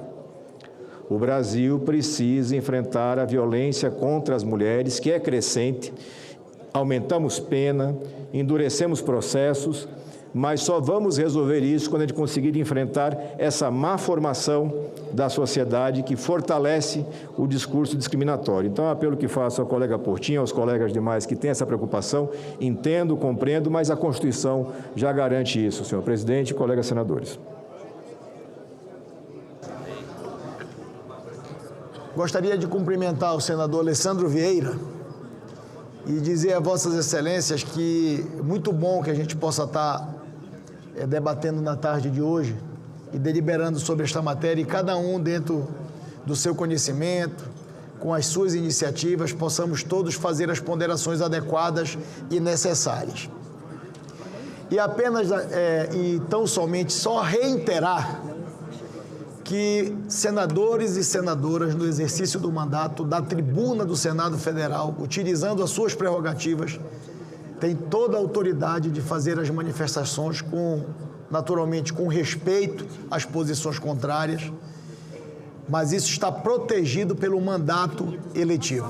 Então eu queria apenas dizer que para aqueles que são a favor e aqueles que são contra, que a tribuna é um local sagrado para as manifestações do Parlamento brasileiro.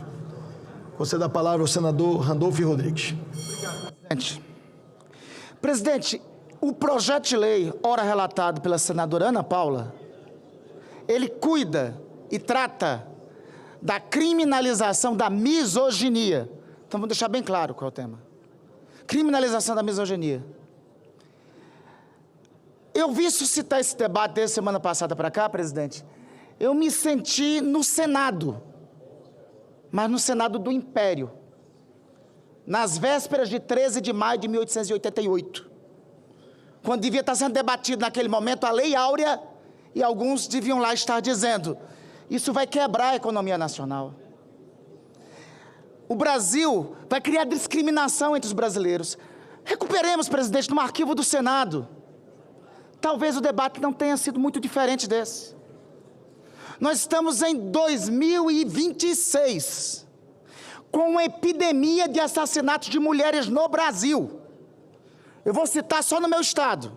Aqui algumas fotos. Foram 8, presidente, até agora no mês de março. No nosso estado, presidente, do Amapá, um acréscimo de 300%. Ivone dos Santos, Carla Carolina Miranda dos Santos, Paula Barroso, Maria do Socorro Oliveira Serra, Natália Cristina Alves Sena, Jussiele de Souza Moraes, Maria Eduarda Paixão. Sabe o que tinham em comum? Via de regra, na maioria, no Amapá e no Brasil, é o companheiro de dentro de casa. Ou insatisfeito com a separação, ou com ciúme doentio, com a mesma compreensão do século XIX, de que mulher é propriedade, que compreendeu que deveria resolver aquilo, tirando a vida da companheira. Senadora Ana Paula, esse projeto seu é pela família, é pela real família brasileira, porque não existe família sem a mãe de família. A raiz do feminicídio está no machismo. O machismo tem traços estruturais da formação da sociedade brasileira. Nós somos uma sociedade que até 1916 tinha um código civil que dizia que era legítimo ao marido matar a mulher quando a encontrasse em crime de adultério. A tese famigerada da legítima defesa da honra vigorou no direito brasileiro até 1980. Eu não estou falando de século XIX, estou falando de 1980, com o julgamento de Dock Street e a absolvição dele naquele momento. É esse o legado machista que está na raiz das mortes de mulheres. E quem primeiro tem que admitir esse legado e fazer autocrítica somos nós, homens. Temos que admitir essa carga histórica e cultural sobre nós. E temos que admitir o clima famigerado que se criou no mundo, com o que se dissemina nas redes sociais. Por isso, colega Ana Paula, tem que votar o vosso, mas tem que votar o nosso, da Maria da Penha Digital. Porque não é aceitável. Você quer liberdade de expressão, você pode opinar, você pode ser de direita, de esquerda, professar, torcer para o Flamengo como eu, torcer para o Vasco, torcer...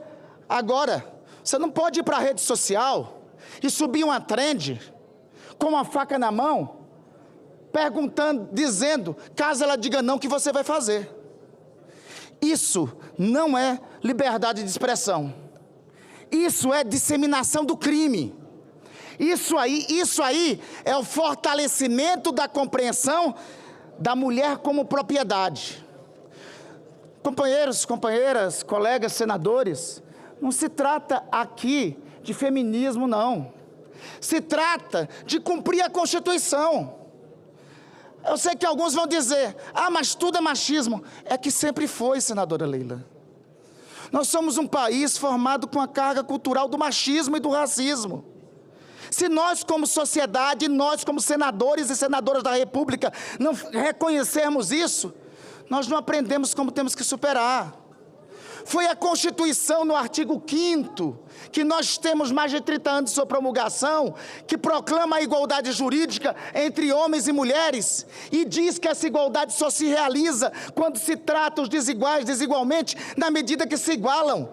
A carga histórica desiguala a mulher em relação ao homem, e a promoção da igualdade é o dever histórico de nós como legisladores, é o dever histórico desse Senado. Aprovar leis como essa é defender a família brasileira, é defender as mulheres brasileiras, é defender a unidade familiar. Banir da internet expressões do tipo, destrua o ego dela. Vocês sabem, colegas, que tem na internet expressões do tipo, todas as mães solos são aproveitadoras. Alguns vão dizer, mas você está reproduzindo. Estou reproduzindo para ser condenada, para que nós nos indignemos com isso. Eu me sinto como senador do século XIX defendendo a Lei Áurea, no 13 de maio de 1888, quando esse projeto deveria ter sido aprovado por unanimidade, com um aplauso e com um reconhecimento histórico da carga que nós temos de uma sociedade machista que oprime a mulher e que tem levado elas à morte, no meu Amapá e no Brasil todo. Porque eu não vejo debate, tem coisas que eu não vejo debate possível. Não tem variação de debate para isso.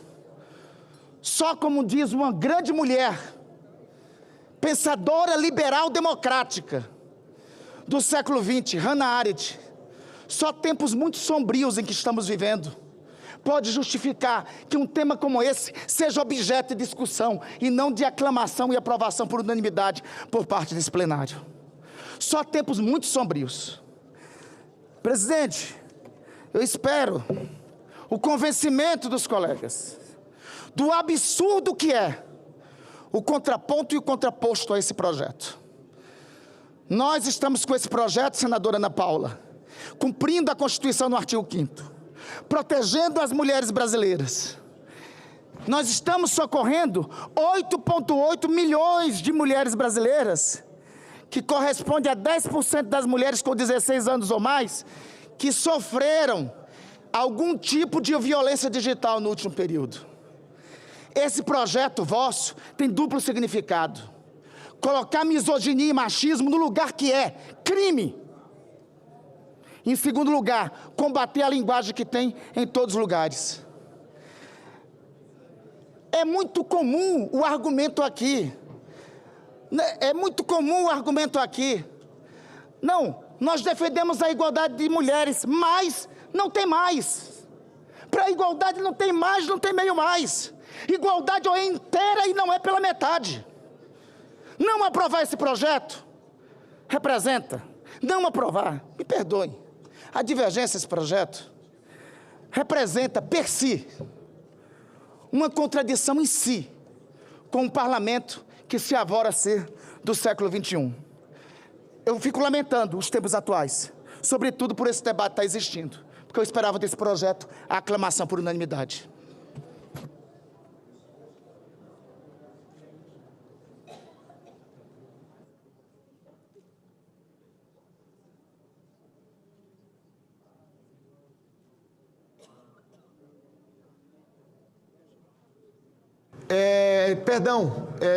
Pela lista de oradores inscritos, concedo a palavra à senadora Leila Barros. Senhor presidente, eu vou tentar ser bem tranquila. Geralmente eu, às vezes, me exalto nas minhas falas e ouvi com muita atenção o relatório da nossa querida Soraya Tronic e parabenizo também a senadora Ana Paula pela iniciativa. Senador Davi, colegas, eu gostaria de dizer que o PL 896, ele reconhece uma realidade que precisa ser encarada com muita coragem por esse parlamento, né? Que é a verdadeira realidade que as mulheres vivem hoje, né? Nós estamos tratando aqui de criminalizar a misoginia, que nós sabemos que misoginia é ódio, que misoginia é aversão, que misoginia é inferiorização, é a tentativa de colocar a mulher, né? Debaixo lá da sola do sapato. Na verdade é isso, a misoginia, ela é algo que é uma doença que já se instalou, né, dentro da nossa sociedade e que não cabe mais a gente, realmente assim, por mais que eu venho aqui, às vezes, externar a minha emoção, muitas vezes a minha indignação. Eu acho que o senador Alessandro, Randolph aqui e tantos outros falaram, não cabe mais ressalvas para tratar sobre a criminalização, se misoginia é ou não é crime. Nós sabemos muito bem o que nós vivemos, as mulheres da nossa sociedade, principalmente aquelas mais vulneráveis. né? Seja em redes sociais, seja em coletivo, seja em qualquer espaço. A gente sente muito isso na pele. Então, assim, esse Congresso, esse Senado, ele precisa ter coragem agora de dar uma resposta para a sociedade e para essa epidemia de banalização, de desrespeito com as mulheres brasileiras. Nós não podemos mais nos silenciar e achar que está tudo normal, que a gente tem que fazer correções, sendo que a gente tem claramente no nosso dia a dia, porque os homens aqui têm mães, têm esposas, têm filhas, tem assessoras, tem mulheres ao seu redor, aos seus redores e sabe muito bem dessa realidade. Então eu peço aos colegas, nós estamos fazendo um debate aqui que não cabe mais, por mais que cada um fale e exponha, né, as suas posições. O senador Randolph foi muito claro, parece que nós estamos no império. Nós estamos tratando aqui da Lei Áurea, de algo que é absolutamente claro, que nós estamos vivendo uma epidemia de desvalorização da figura feminina, de banalização da vida das mulheres e que não cabe ressalvas. Cabe ter coragem na tarde de hoje, aprovar esse projeto, cobrar da Câmara Federal a mesma postura e dar resposta à sociedade brasileira. As mulheres, elas pedem urgência. As mulheres querem ser respeitadas o seu direito à vida, à dignidade. E esse projeto, ele vai diretamente ao anseio de todas nós. Então, senhor presidente, colegas, quero pedir a vocês que nessa tarde a gente dê uma resposta à sociedade de forma clara e unânime. Não cabe mais a gente tratar de ressalvas e de questionamentos se misoginia não crime. Misoginia é crime e tem que ser tratado na dura lei. Tem que ter punição. A gente não pode mais exercitar esse comportamento da nossa sociedade com relação às mulheres. Então eu peço a todos vocês, façamos justiça, façamos valer o nosso trabalho aqui, cada voto que cada um de nós temos aqui, das mulheres do Brasil, porque muitos de nós estamos aqui, se estamos aqui, foi com o apoio, com o voto e com a confiança e a esperança das mulheres do nosso país.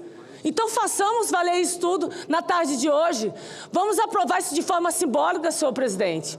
Peço ajuda aos homens desse Senado, porque a fala é geral entre as mulheres, nós sentimos isso diariamente, nós somos a representação da maioria da população.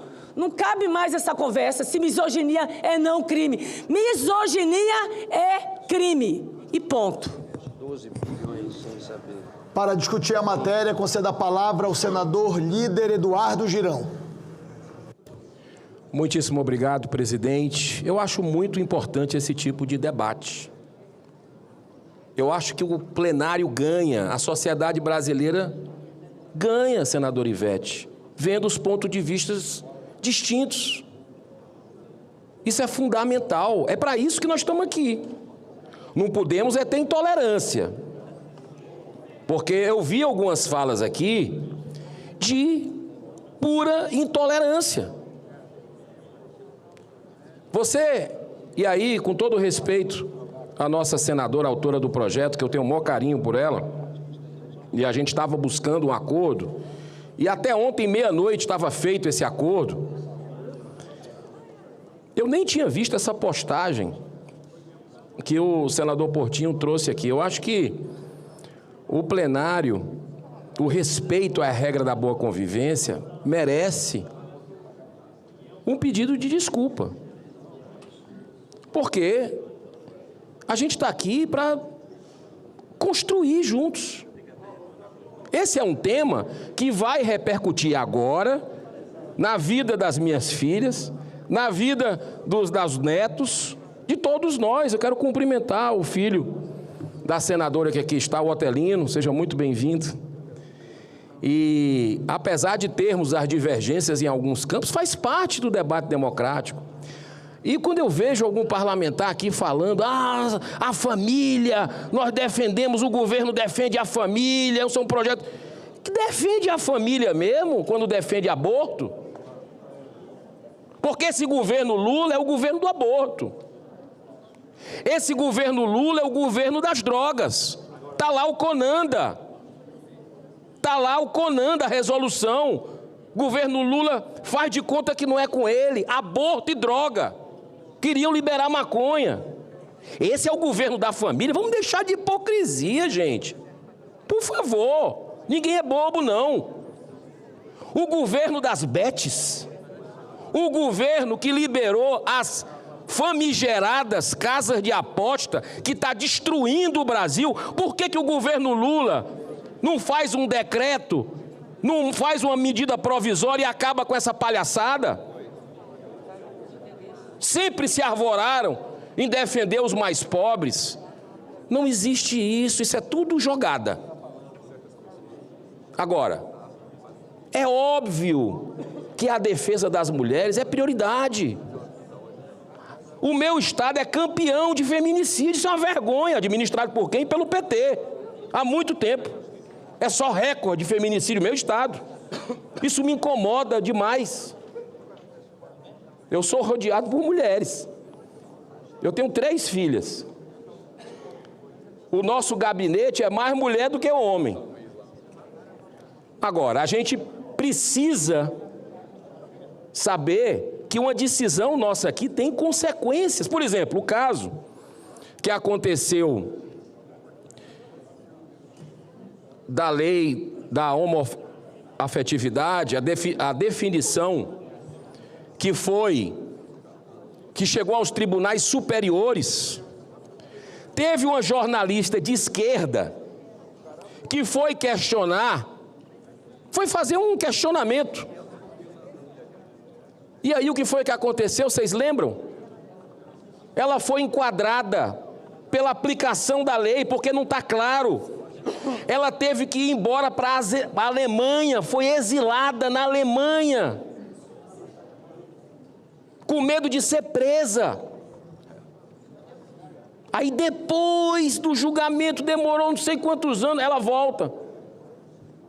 Então, se a gente pode consertar aqui essa legislação, esse projeto vai ser aprovado por unanimidade. Alguém tem dúvida disso? Claro que vai ser aprovado por unanimidade. E simbólico, a senadora Leila está coberta de razão, é simbólico. Agora, tem um destaque, que é importante, que foi o destaque do Partido Liberal, que evita, no meu modo de entender, respeito quem pensa diferente, ele evita problemas futuros. Ele deixa claro, por exemplo, aqui, parágrafo único. Para os fins desta lei, considera-se misoginia a conduta dolosa que promova ou incite discriminação, hostilidade, segregação ou violência contra as mulheres, em razão de sua condição feminina. Ok, 100%. Vedada a punição de manifestações de natureza artística, científica, jornalística, acadêmica ou religiosa, quando ausente a intenção discriminatória. Qual é o mal disso? De deixar isso claro. Só isso. Então, eu acredito que o bom senso vai prevalecer, presidente. E o senhor tem uma postura de liderança, de construção, de vários temas que chegaram aqui. Sinceramente, eu não vejo polêmica, para que a gente possa aprovar de uma forma tranquila aqui. E o destaque, caso não seja aceito pela relatora, até a senadora Ana Paula, conversei com ela hoje, ela disse: vocês ajudam na Câmara para a gente votar, agilizar até a semana que vem? Se depender da gente, a gente ajuda. Isso é uma causa de todos nós. É uma causa de um país que vive com tragédias de feminicídio, de uma série de intolerância. Então, agora, se a gente puder construir, para não ter nem destaque, é melhor ainda. É melhor ainda. Então, eu não vejo assim. O que eu fico preocupado com os discursos, senadora Ana Paula, e essa postagem que eu nem tinha visto, é porque isso remete a um passado sombrio do Brasil, que quer voltar, teima em voltar, que é aquela do nós contra eles. É o rico contra o pobre. Está acabando com o Brasil. Isso é uma estratégia de dominação de poder de alguns que acham que são democratas. acham que são democratas, se arvoram, mas são tiranos, são intolerantes, são hipócritas. Separar é o preto contra o branco, aquela coisa absurda de dividir uma nação tão linda como a nação do Brasil, que tem seus problemas, mas nós somos a maior nação católica do mundo, a maior nação espírita do mundo, a segunda maior evangélica, todo mundo se dá bem, esse país é maravilhoso. Mas tem gente que teima em dividir, em querer confusão, estratégia. Está escrito há muito tempo, senador Estives. Então, eu acho que a gente deve deixar de lado essa questão de divergências. Nós podemos ser adversários. É como no esporte. A Leila aqui é uma referência da gente. Quem não assistiu aqui às alegrias que a seleção brasileira de vôlei, no comando da Leila e as suas colegas deram de alegria, ela ia jogar contra Cuba, existia o respeito. Ia jogar contra outros países, existia o respeito. Era inimigo por causa disso? Não, era adversário. É dentro das regras. Mas nós não somos jamais inimigos, até porque nós somos irmãos, senador General Mourão, irmãos, filho do mesmo Deus. Então vamos acabar com esse negócio de, sabe, de jogar uns contra os outros. Debate fantástico. O que eu aprendi hoje aqui e na semana passada foi maravilhoso. Estou aprendendo e vou aprender até o final da sessão. Agora, se puder aceitar, senadora relatora Soraya Tronic, ou essa sugestão que o senador Carlos Portinho, que foi mais ainda sutil e você vai gostar. É uma coisa que não vai ter problema nenhum. Eu acho que resolve para a gente celebrar aqui, todos nós, sairmos com essa vitória do Senado e corrermos junto à Câmara dos Deputados para agilizar a aprovação na hora. A gente tem que preservar o Brasil, preservar o país dessa violência incontrolável com relação às mulheres, que merecem todo o respeito, sempre, e que esse plenário, eu acredito que vai reconhecer hoje por unanimidade. Que Deus abençoe. Muita paz. Obrigado, presidente. Cumprimento o senador líder Eduardo Girão pela manifestação e concedo a palavra à nossa ministra, a senadora Damares Alves. Eu vou colaborar com o debate, começando o seguinte: tem ódio contra a mulher e só quem está mergulhado neste universo é que entende isso. Talvez alguns colegas aqui do plenário não consigam entender isso, porque vocês não estão mergulhados neste universo, porque vocês amam mulheres, porque vocês respeitam mulheres, e na cabeça de vocês é impossível que alguém odeie tanto mulheres. Mas odeiam, colegas, e a gente vai ter que reconhecer isso. Mas vamos para o nosso texto. Soraya e Ana Paula, nós estamos modificando a lei de racismo. E aqui eu quero chamar a atenção que a lei é de 89, uma luta, vocês não têm ideia, eu participei disso aqui, gente, da construção da lei de racismo, eu participei. Nós consagramos essa lei, e eu estou muito preocupada que existem muitas tentativas da gente meio que banalizar a lei do racismo no país. E eu quero lembrar que nós ainda, como Congresso, não deliberamos sobre homofobia. A homofobia está classificada como, ela é equiparada a crime de racismo por causa de uma ADO 26, que foi julgada em 19. Porque o Congresso ainda não equiparou homofobia a racismo, especialmente em respeito à lei de racismo. Porque hoje a gente fala de racismo ambiental, a gente fala de racismo religioso, daqui a pouco vão querer trazer o etarismo para a lei do racismo. Eu estou preocupada com os rumos que nós queremos dar a uma lei tão preciosa e que tem resultado. Eu não sei se o movimento negro participou desse debate, trazendo a misoginia para equiparar ao racismo. Talvez alguns falem aí, mas a lei prevê religião. Sim, religião e origem, porque são coisas que estão muito ligadas a, inclusive, raça. Quando eu falo de religião indígena, eu também estou me referindo à raça. Então, eu tenho muito cuidado com a lei de racismo. Quando esse projeto passou na Comissão de Direitos Humanos, eu acreditava que na CCJ, os ilustres membros da CCJ fossem fazer essa correção. A gente iria tipificar misoginia, mas não dentro da lei de racismo. Por quê, colegas? Preste atenção. Será inafiançável e imprescritível. Ainda temos pessoas no Brasil que não sabem o que significa misoginia. Gente, a nossa luta de proteção de mulheres, deixa eu dizer para vocês, ainda tem gente que acha que não existe ódio e tem gente que não sabe o que significa misoginia. Nós estamos ainda numa caminhada. A minha proposta, a Soraya e a Ana Paula, seria: teríamos como tipificar a misoginia não dentro da lei de racismo, mas dentro da legislação penal brasileira. Por quê? Eu já falei para os senhores aqui, um pouquinho antes de começar o debate, que eu respondi por misoginia quando não tinha tipificação de misoginia. Por causa de uma declaração minha na Câmara, numa audiência pública como ministra, uma deputada perguntou: é verdade que na sua religião a mulher é submissa ao homem? Isso está em taquigrafia, gente. E eu respondi: na minha Bíblia diz que a mulher, no casamento, tem que se submeter ao cuidado dos maridos e o homem tem a obrigação de protegê-la com seus corpos. Submissão. E a mulher tem que estar sob a mesma missão do homem. Os dois têm que caminhar junto na mesma missão. É esse o significado da Bíblia.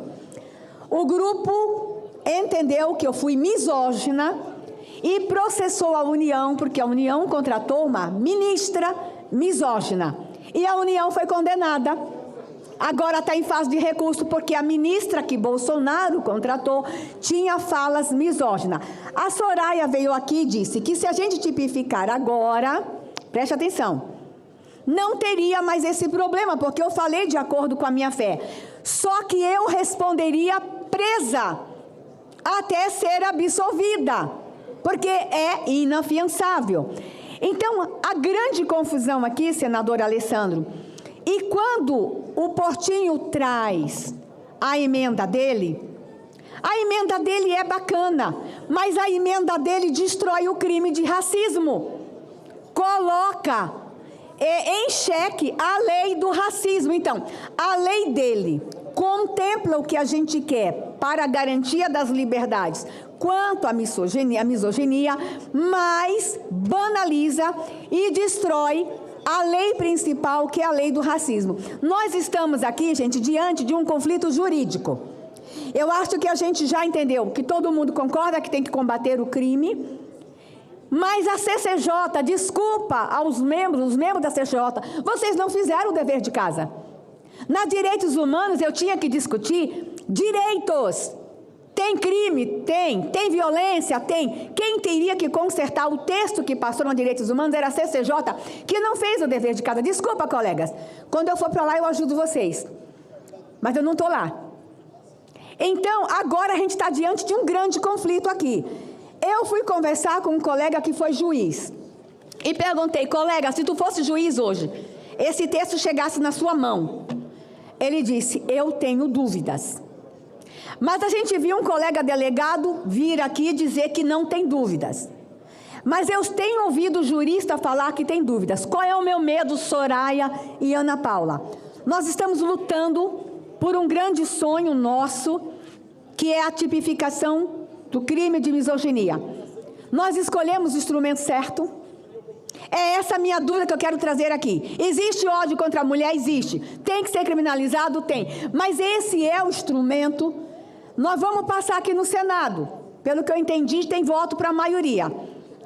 Mas vai chegar na Câmara, ele vai ser totalmente modificado, porque lá ele vai para a Comissão de Segurança, lá ele vai para a Comissão de Direitos Humanos, lá ele vai para a CCJ. Isso vai anos na Câmara e vai para o plenário da Câmara. Ele vai voltar com modificações para este plenário. Acredito que nós deveríamos ter conversado com a ala opositora da Câmara. A gente já construiu um texto que fosse consenso entre Câmara e Senado, e a gente proteger mulheres. Eu estou cansada da gente aprovar leis aqui, que nós, bancada femininas, lutamos, chega na Câmara, não passa, não é distribuído, não é votado. Só Margarete que consegue aprovar tudo na Câmara, porque os meus param tudo lá. Mas se a gente pudesse construir um texto que as pessoas na Câmara também concordassem, os deputados concordassem, eu acho que a gente daria um passo acertado. Eu confesso, Soraya e Ana Paula, achei que na CCJ a gente fosse fazer a correção, mas inafiançável, imprescritível. Eu estou com muita preocupação com a preciosa lei do racismo no Brasil, e não é só misoginia, é que está vindo o etarismo aí também. Está vindo outros termos para a lei do racismo. E eu vou fazer essa mesma defesa quando for outras tipificações. Eu temo, estou preocupada com o instrumento que nós estamos aprovando hoje. Existe ódio contra a mulher? Eu estou lá, existe. Temos que enfrentar? Temos. Mas eu trago para os colegas a minha preocupação jurídica do instrumento que, infelizmente, nós, senadores, não fizemos o dever de casa. Eu tenho dúvida tão somente do instrumento. Conversei muito com a Ana Paula ontem. Ela estava disposta a aceitar a emenda quando ela foi alertada. Peraí, Ana Paula, a emenda do Portinho pode ser boa, mas ela desqualifica a lei do racismo. Então, estamos diante de um conflito. Se a gente pudesse, Ana Paula, Soraya, colegas, não colocar em risco a lei do racismo, mas fazer a garantia de que alguns tanto desejam aqui, mas proteger mulheres. Se a gente tivesse essa oportunidade ainda nesse plenário, eu gostaria muito que a gente se encontrasse no texto. Não equiparar racismo, tipificar no Código Penal, estabelecer uma pena, mas não trazer o inafiançável e imprescritível. Deixa eu dizer uma coisa, senadores. É possível que alguns políticos, inclusive a partir da promulgação dessa lei, da sanção dessa lei, fique inelegível. Esse é o meu recado, a minha preocupação. Eu vou continuar lutando e dizendo que tem misoginia no Brasil. Só estou preocupada com o instrumento por conta da minha luta histórica contra o racismo. Continuamos em discussão a matéria.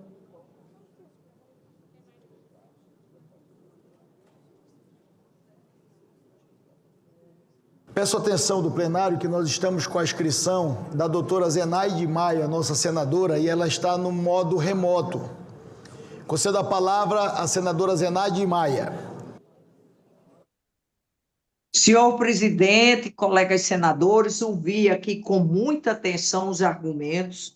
Eu queria dizer que tipificar misoginia como crime, na verdade, também é uma prevenção para a violência contra a mulher. Tudo que eu ouvi aqui dos nossos parlamentares é que a gente não pode ficar com as mãos cruzadas vendo uma mulher ser assassinada a cada 5 horas nesse país. Então, eu costumo dizer que a gente tem como combater, não tenho dúvida que isso é um apelo que a gente faz aos homens, porque quem está assassinando as mulheres são os homens, e a gente precisa do apoio deles. Mas, gente, se a gente não endurecer as leis, eu costumo dizer que essa violência contra a mulher, a gente tem emergencialmente o endurecimento das leis e a prevenção ao mesmo tempo. Não tem como a gente abrir mão de tipificar misoginia como crime, porque é o ódio à mulher. Ou a gente cria isso, como falou aqui o senador Randolph, 8,8 milhões de mulheres jovens nesse país, e mostra mais que a juventude, isso é que assusta a gente também. Jovens usando as redes sociais, estimulando o crime contra as mulheres.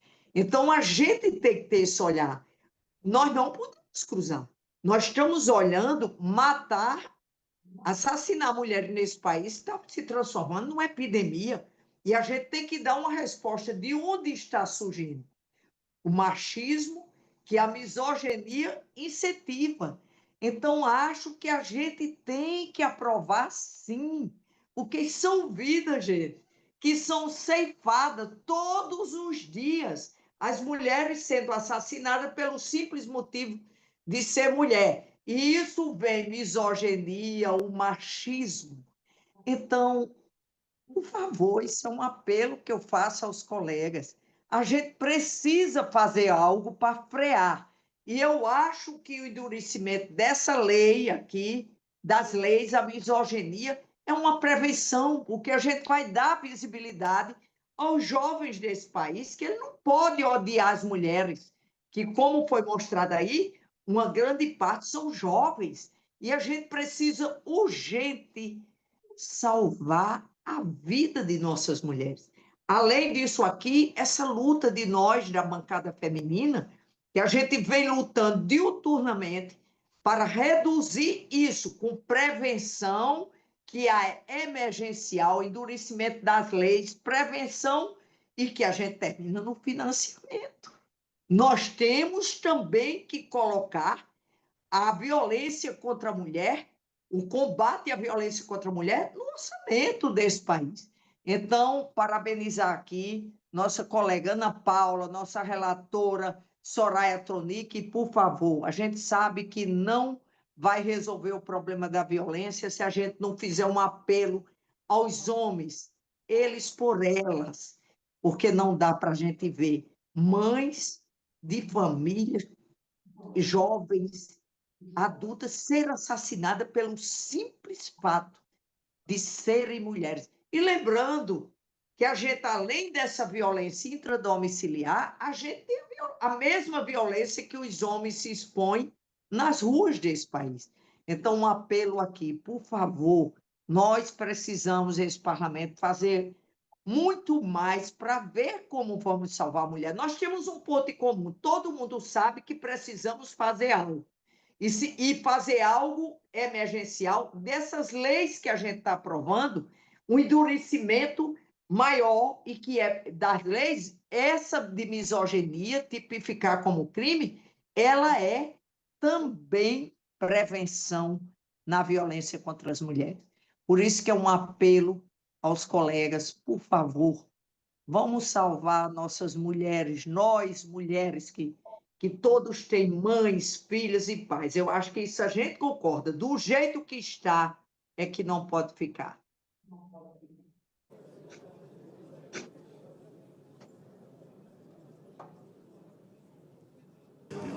Continue a discussão, a matéria. Conceda a palavra para discutir o projeto de lei 896, a senadora Tereza Leitão.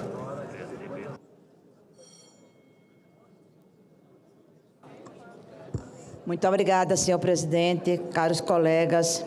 Eu quero começar a minha fala de maneira muito fraterna, me referindo a um dos argumentos utilizados pelo senador Carlos Portinho, quando o senador antepôs a misoginia à misandria. Senador, sabe qual é a grande diferença disto? Não é o sujeito que é perseguido, não é o ódio às mulheres ou o ódio às mulheres da parte dos homens ou o ódio aos homens da parte das mulheres. Sabe qual é a grande diferença, querido senador? É que a misoginia, de fato, ela existe. De fato, ela é comprovada por atos, palavras, omissões, né? Diferente do que poderia acontecer com essa definição que existe realmente. Ela existe, a definição, mas os dados não comprovam que existe, e agora existe de forma organizada o ódio contra as mulheres. Existe de forma organizada nas redes sociais. Eu já falava disso na quarta-feira, e ontem nós tivemos aqui uma sessão de debates.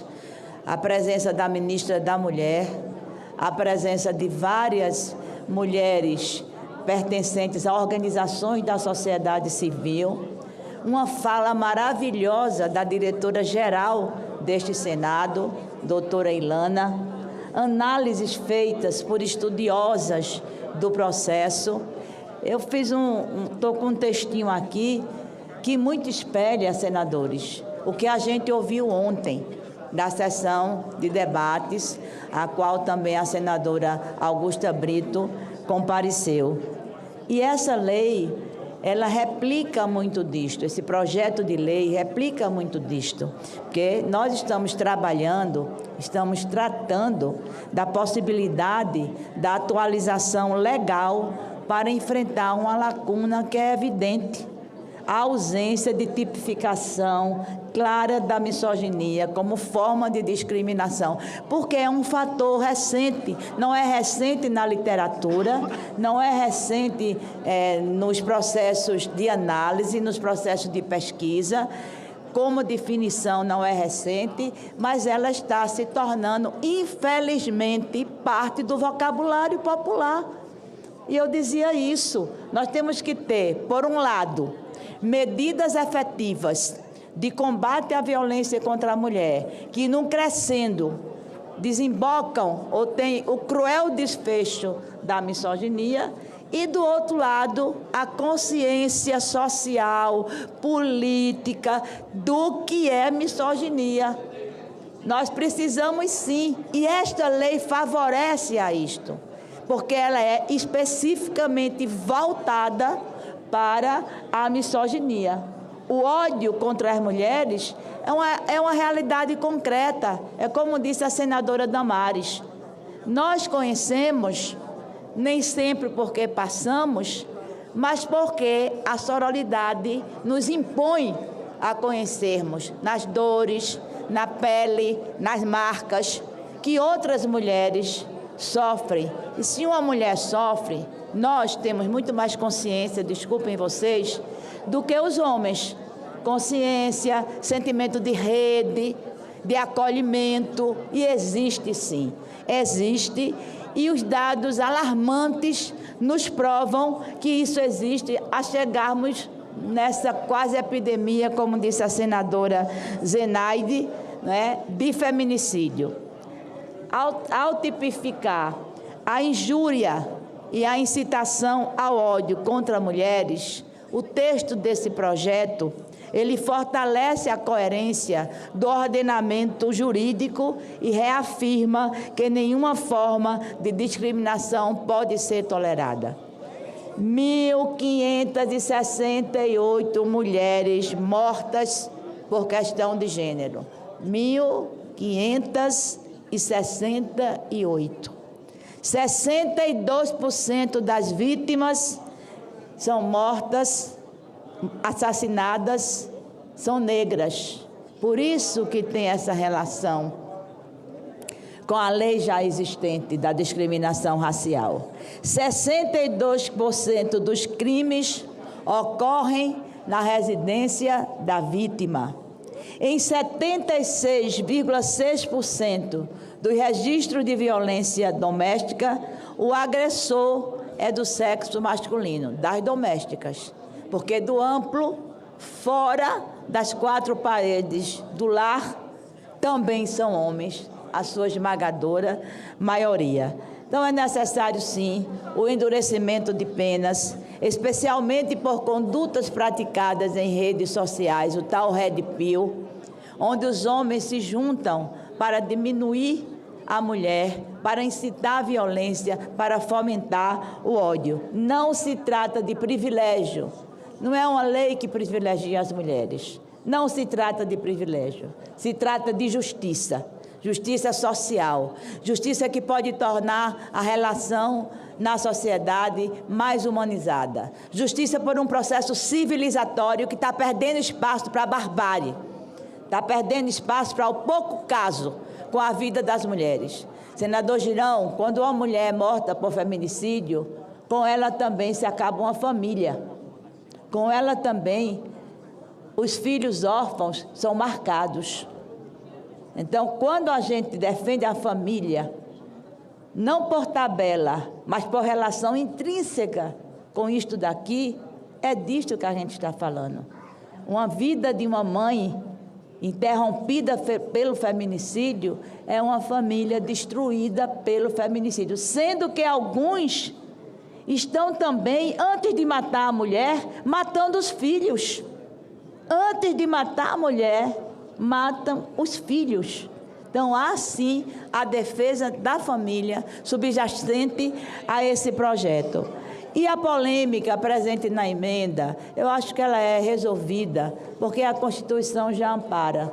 O que a gente está querendo botar nessa lei já existe na Constituição, que pela hierarquia das leis é a lei maior, é a Carta Magna.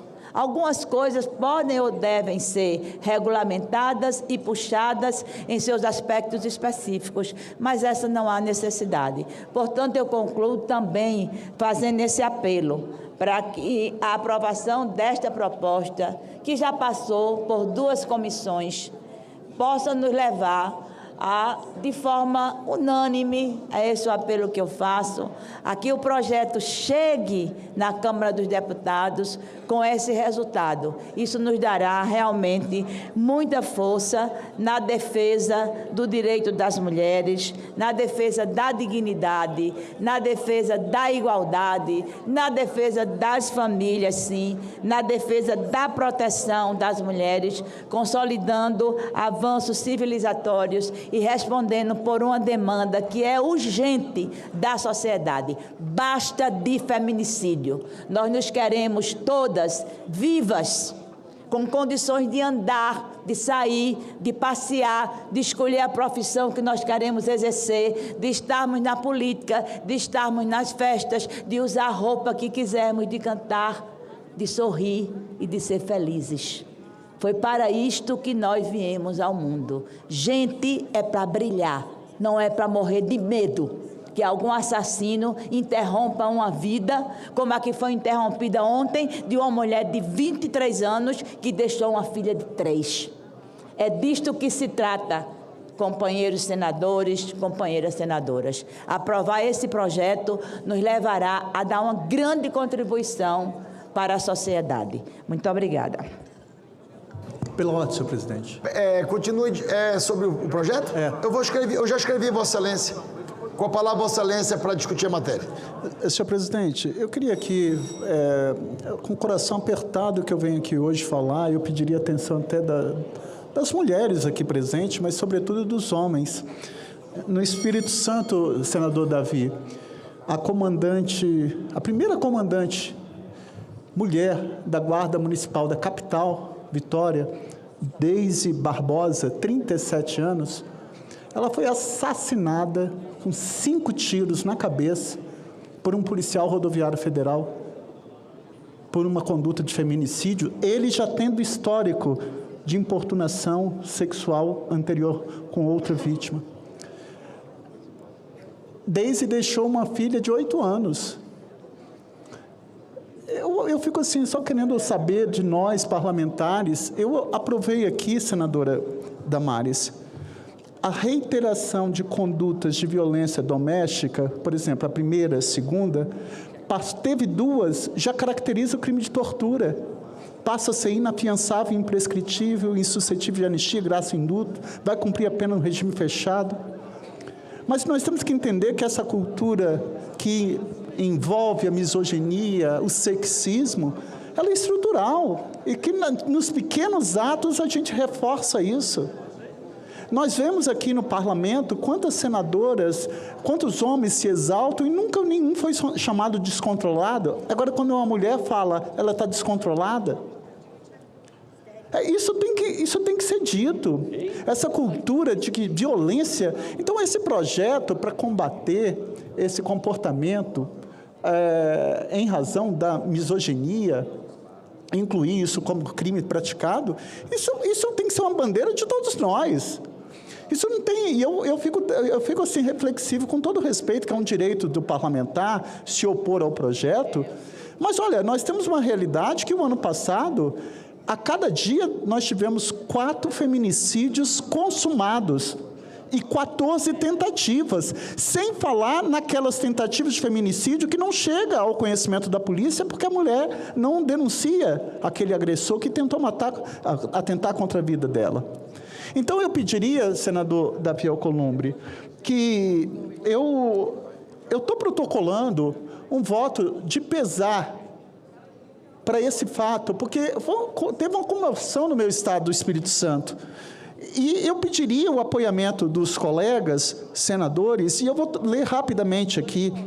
Submeto à apreciação desta Casa o presente voto de pesar pelo falecimento da Deise Barbosa Matos, comandante da Guarda Civil Municipal de Vitória, vítima de feminicídio ocorrido no dia 23 de março de 2026, na capital do Estado do Espírito Santo. Capixaba, mãe, servidora pública e referência na segurança pública. Deise construiu uma trajetória marcada pelo compromisso com a proteção da vida e pela defesa dos direitos das mulheres. Foi a primeira mulher a comandar a Guarda Municipal de Vitória, rompendo barreiras e inspirando tantas outras a ocuparem espaços de liderança. Sua morte, de forma brutal, interrompe não apenas uma história de dedicação ao serviço público, mas também reacende o alerta sobre a persistência da violência de gênero em nosso país. Trata-se de um crime que choca profundamente a sociedade capixaba, sobretudo por ocorrer após um longo período sem registro de feminicídio na capital. Deise não era apenas uma profissional exemplar, era símbolo de coragem, de superação e de compromisso com a sociedade mais justa e segura. Sua atuação firme no enfrentamento à violência contra a mulher torna essa perda ainda mais dolorosa e emblemática. Diante dessa tragédia, é imprescindível que este Parlamento reafirme seu compromisso com o combate ao feminicídio e com o fortalecimento de políticas públicas de proteção às mulheres, para que nenhuma vida seja interrompida pela violência. Neste momento de profunda dor, manifesto minha solidariedade aos familiares, amigos, colegas de trabalho da Guarda Municipal e de toda a sociedade capixaba, prestando essa homenagem à memória de Deise Barbosa Matos, cuja história seguirá como exemplo de coragem e dedicação ao serviço público. Senhor presidente Davi, eu prometo que eu já vou terminar, mas eu queria, em homenagem a todas as mulheres, fazer uma singela homenagem aqui, nesse momento. Eu pediria só a paciência de Vossa Excelência, que lhe é peculiar. É como se nós fizéssemos uma chamada e que não tivesse ninguém para responder. Vítimas de feminicídio. Deise, Marta, Maria, Joana, Josefina, Rita, Celeste. Ninguém está aqui para responder por elas. Em memórias a todas as vítimas de feminicídio no país, eu ouso dizer o que o poeta inglês disse: parem os relógios, cortem os telefones, impeçam o cão de latir, silenciem o piano e com um toque de tambor tragam o caixão. Venham os pranteadores, voem em círculos aviões escrevendo no céu a mensagem: elas estão mortas. Ponham laços no pescoço branco dos pombos. Usem as polícias luvas pretas de algodão. Ela era meu norte, meu sul, meu leste, meu oeste, minha semana de trabalho, meu domingo de descanso, meu meio-dia, minha meia-noite, minha conversa, minha canção. Pensei que o amor fosse eterno. Enganei-me. As estrelas são indesejadas agora. Dispensem todas. Embrulhem a lua e desmantelem o sol, despejem o oceano e varram o parque, pois nada mais tem sentido. Obrigado, senhor presidente.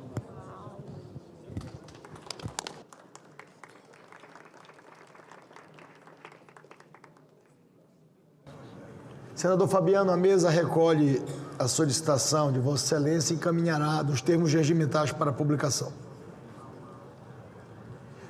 Consulto se há no plenário senador ou senadora que ainda deseja discutir a matéria. Concedo a palavra ao senador Stevenson Valentim, em seguida a senadora Margarete Busetti. Vai ser bem rápido, senador. A votação vai ser simbólica, não é isso? Mas eu quero deixar registrado o voto do senador Euvista, senador Plínio, senador Chives, bancada do PSDB, que defende, não só aqui nesse espaço, as mulheres como profissionais, as mulheres com seu pensamento, com a sua liberdade de expressão, como em qualquer lugar, e dizer que a demora de um projeto desse, eu não sei, senador Jacques Wagner, senador Randolph, se nós já estivéssemos com esse PL 896 de 2023 em funcionamento, se o fato do ministro Boulos ter ido no meu estado durante uma entrevista, ter tratado tão mal, de forma tão humilhante, 3 jornalistas. Isso eu digo, senador Jacques Wagner, isso aconteceu no meu estado, na capital do Rio Grande do Norte. Eu não sei se é esse tratamento que a gente está discutindo aqui, desrespeitar as mulheres de uma forma dentro da sua profissão. Eu estou falando isso porque a bancada do PSDB defende esse projeto, defende que a mulher seja defendida, não só aqui, mas em qualquer ambiente, que ela funcione para todos. E o senhor sabe, né, que as mulheres sempre foram vítimas de piadas e brincadeiras, senador Jacques Wagner. Eu não sei se o senhor tem o que eu tenho, uma preocupação de empregar as mulheres, acho que 70% do meu gabinete é feminino, e até na função que é mais criticada, a de motorista de carro oficial. Acho que eu sou o único senador da República nessa legislatura que tem uma mulher dirigindo um carro oficial. Eu acho que a gente tem que defender as mulheres, não só na fala, não só no discurso, mas também na prática, dando a ela esse espaço, corrigindo essas falhas que é até cultural. Obrigado. Para discutir a matéria, conceda a palavra à senadora Margarete Busetti. Presidente, eu não queria me manifestar na matéria, mas eu não posso deixar de me manifestar e dizer que não é uma guerra de mulheres contra homens e homens contra mulheres. Não é disso que se trata. Nós precisamos viver numa sociedade com respeito, um respeitando ao outro.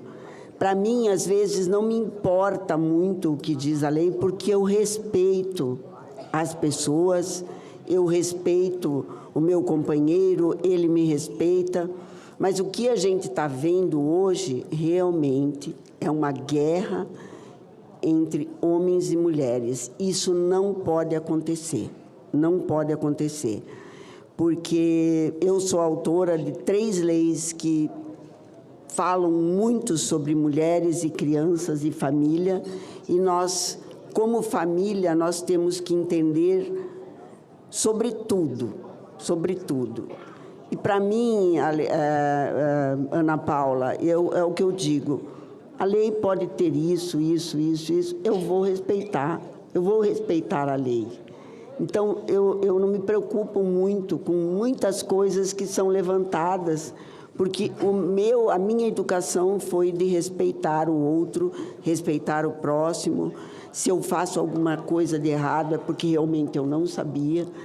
Mas nós não podemos entrar nessa questão de vitimizar ou revitimizar a mulher e achar que nós estamos contra todos os homens. Não é disso que se trata.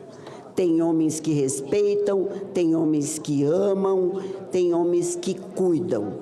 E quem ama, cuida, não agride, não tem ódio. É sobre isso. Obrigada, presidente. Continua em discussão a matéria, conceda a palavra ao líder Eduardo Braga. Senhor presidente, para, de igual modo, mais uma vez, reforçar o apoio do MDB de forma integral a um projeto de lei que visa, mais uma vez, fazer justiça à mulher brasileira.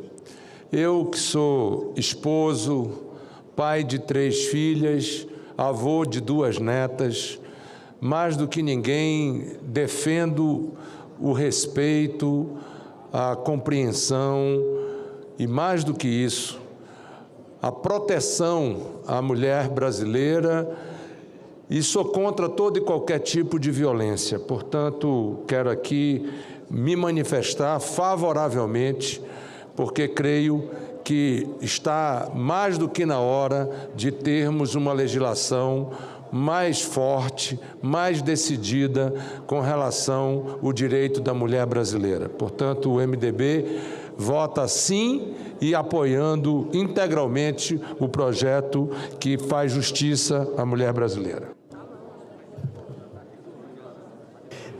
Conceda a palavra ao senador Efraim Filho para discutir a matéria. Senhor presidente, trazer também a minha posição. Não dá para fazer parte da paisagem esses crimes e essa violência contra as mulheres que se sucedem momento a momento. E não é uma questão de um estado ou outro, ou uma região, é espalhado pelos cantos e recantos do Brasil. Então é uma questão cultural, um sentimento de posse, que já não cabe mais no tempo de hoje.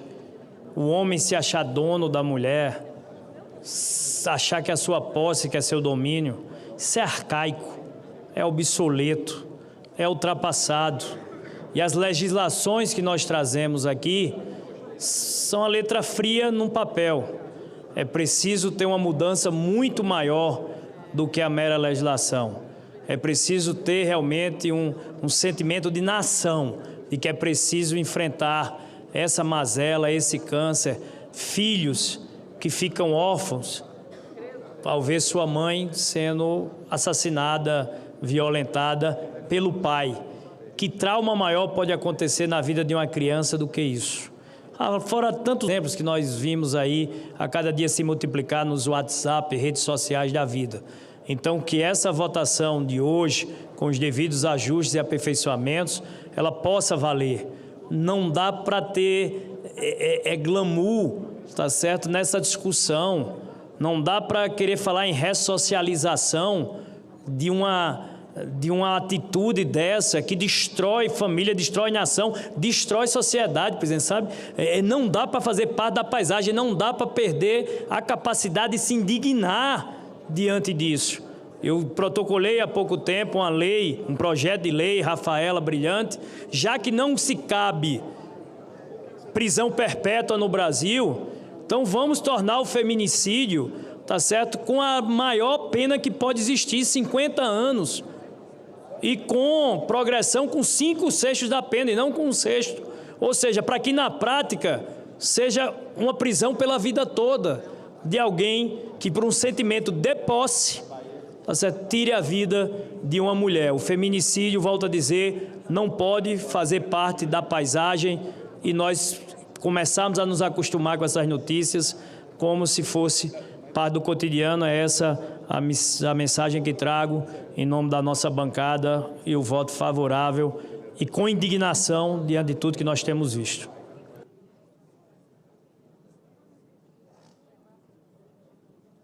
Nós não temos mais senadores inscritos para discutir a matéria, está encerrada a discussão. Passamos à apreciação das matérias.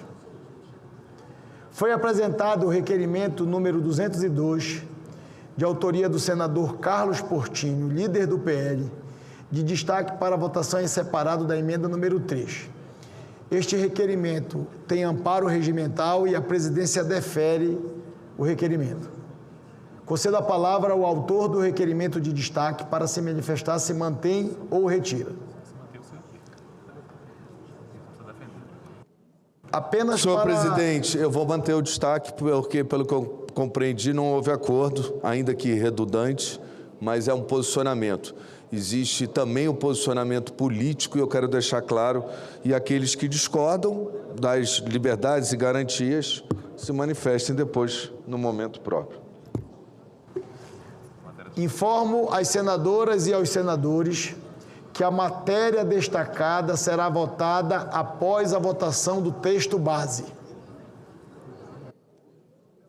A ordem, senhor presidente, lembrando que o texto base, e pelo PL, ele também encaminha favorável ao texto base. Eu acho que há consenso com relação ao texto base. Eu vou fazer a leitura aqui, líder. Assim, a presidência submeterá primeiramente o texto base à votação simbólica e, em seguida, o destaque apresentado. Votação da emenda número 8, substitutivo, nos termos do parecer apresentado pela relatora, senadora Soraya, em turno único, ressalvado apenas um único destaque. As senadoras e os senadores que a aprovam permaneçam como se encontram. Aprovado a emenda número 8, substitutivo, ficam prejudicados os projetos e as demais emendas. Verificação, ressalvado o destaque. Verificação. Verificação, presidente. Verificação. Verificação? Senhor presidente, por que verificação só há consenso? Todas as bancadas orientaram por... Verificação, temos apoiamento, senhor presidente. Só um minutinho. Vossa Excelência tem apoiamento? Quantos precisa? Apoiamento, tranquilo.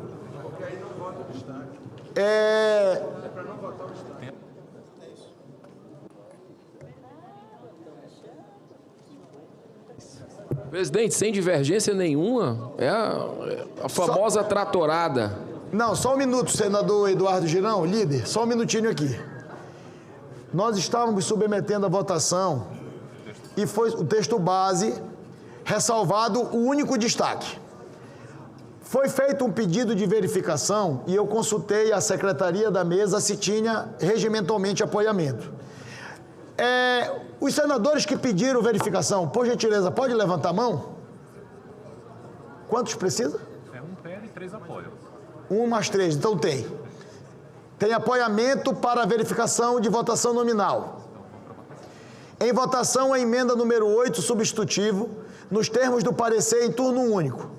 Solicito à Secretaria-Geral da Mesa que abra o painel para o início da deliberação. A votação está aberta e eu consulto as lideranças partidárias se desejam orientar pelo tempo de 1 minuto. É só uma manobra para o destaque ser votado, então, de forma simbólica. É isso. A gente, na base, não tem divergência nenhuma e vocês, aonde a gente concorda, vocês querem a votação nominal. E aí, a gente discutir se as liberdades e garantias devem ser redundantemente preservadas, já aprovado o texto básico que não há divergência nenhuma, vocês vão tirar a oportunidade do voto. Parabéns. Feio. Me permita aqui, líder Portinho, as senadoras e os senadores. Há amparo regimental para um senador com apoiamento de mais 3 pedir verificação nominal em qualquer deliberação. Então, apenas a mesa, pela secretaria, que foi apresentada uma solicitação agora no plenário de votação nominal, eu não tenho como indeferir a votação nominal porque tem apoiamento. Então, eu peço desculpa, eu vou cumprir.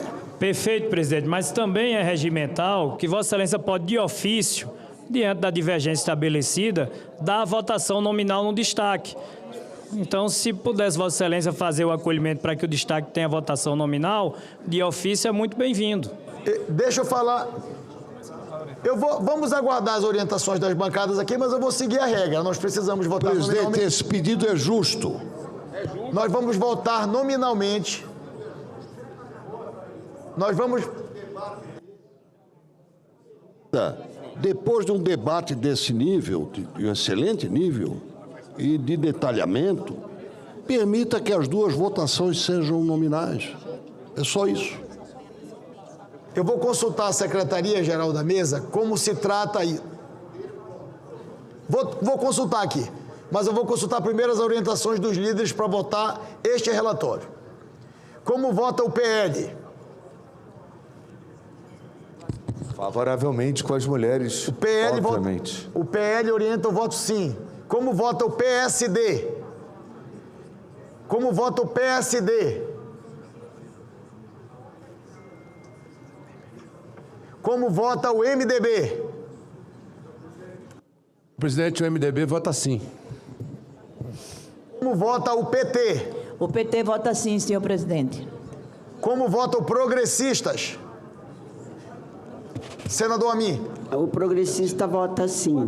Progressistas vota sim. Como vota o Republicanos? E depois se me perguntar como eu não dou conta de mentir. Como vota o Republicanos? Republicanos vota sim. O Republicanos orienta o voto sim. Como vota o PSB? Esse pessoal, meu filho, a narrativa que sai. O PSB vota sim. PSB vota sim. Como vota o Podemos? Como vota o Podemos? Podemos vota sim. Podemos vota sim. Como vota a União Brasil? Como vota o PSDB? Vota sim, senhor presidente. Como vota o PDT? Senhor presidente, mais uma vez parabenizando o trabalho da senadora Ana Paula e a senadora Soraya, o PDT vota sim. Como vota o Novo? Sim, presidente. Novo vota sim. Como vota a maioria? Como vota a minoria? Como vota o governo?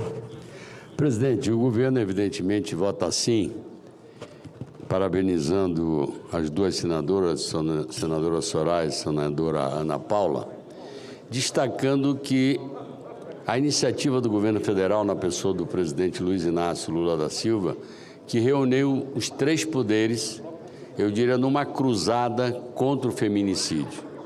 É inadmissível que hoje, entre nós homens, ainda existam alguns que consideram que a mulher é um patrimônio seu. A mulher tem a mesma dimensão humana que nós homens, tem os mesmos direitos, pode estar onde ela bem entender, onde ela quiser. Então, hoje, esta votação se soma ao esforço do governo federal nessa cruzada contra o feminicídio, contra a violência contra a mulher. E quero apenas repetir as palavras do presidente Lula no evento. Se você é um homem que não respeita a mulher, eu não quero e não preciso do seu voto. Se me permite, presidente, eu queria também repetir as palavras do presidente Lula. Hoje eu fiquei sabendo de uma notícia triste, fiquei sabendo que tem pesquisa, Haddad, que mostra que depois do jogo de futebol aumenta a violência contra a mulher. Se o cara é corintiano, tudo bem. Não sou nem marido, eu sou um amante da democracia, porque a maioria das vezes os amantes são mais apaixonados pela amante do que pelas mulheres. Então, eu acho que o dever de casa tem que ser feito em casa e eu espero que a aprovação dessa lei dê uma lição em muita gente, até naqueles que se valem da causa para ganhar votos. Eu prefiro que eu poderia enumerar uma série de frases do ex-presidente apoiado por Vossa Excelência, mas eu prefiro não ofender as mulheres na repetição dessas frases. Eu recebi a ligação do líder do PSD, senador Omar Aziz, solicitando a orientação pelo PSD, a orientação do voto é sim, e solicitou que nós reproduzíssemos essa manifestação.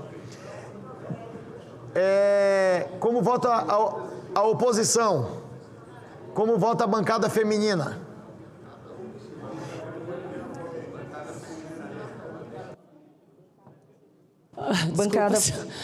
A bancada feminina orienta sim, senhor presidente.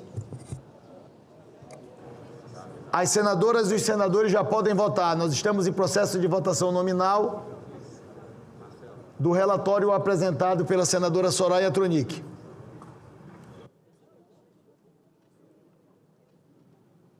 Pela ordem, senhor presidente, quanto à ordem, senadora votação, Leila. eu pedi aqui para a minha assessoria fazer uma pesquisa sobre como foram as votações quando a gente tratou nessa casa no Congresso Nacional em dois momentos muito importantes da história do nosso país. Em 1989, ao aprovar a lei que tratava exclusivamente do preconceito de raça ou de cor, não se considerava necessária nenhuma ressalva, não se considerou.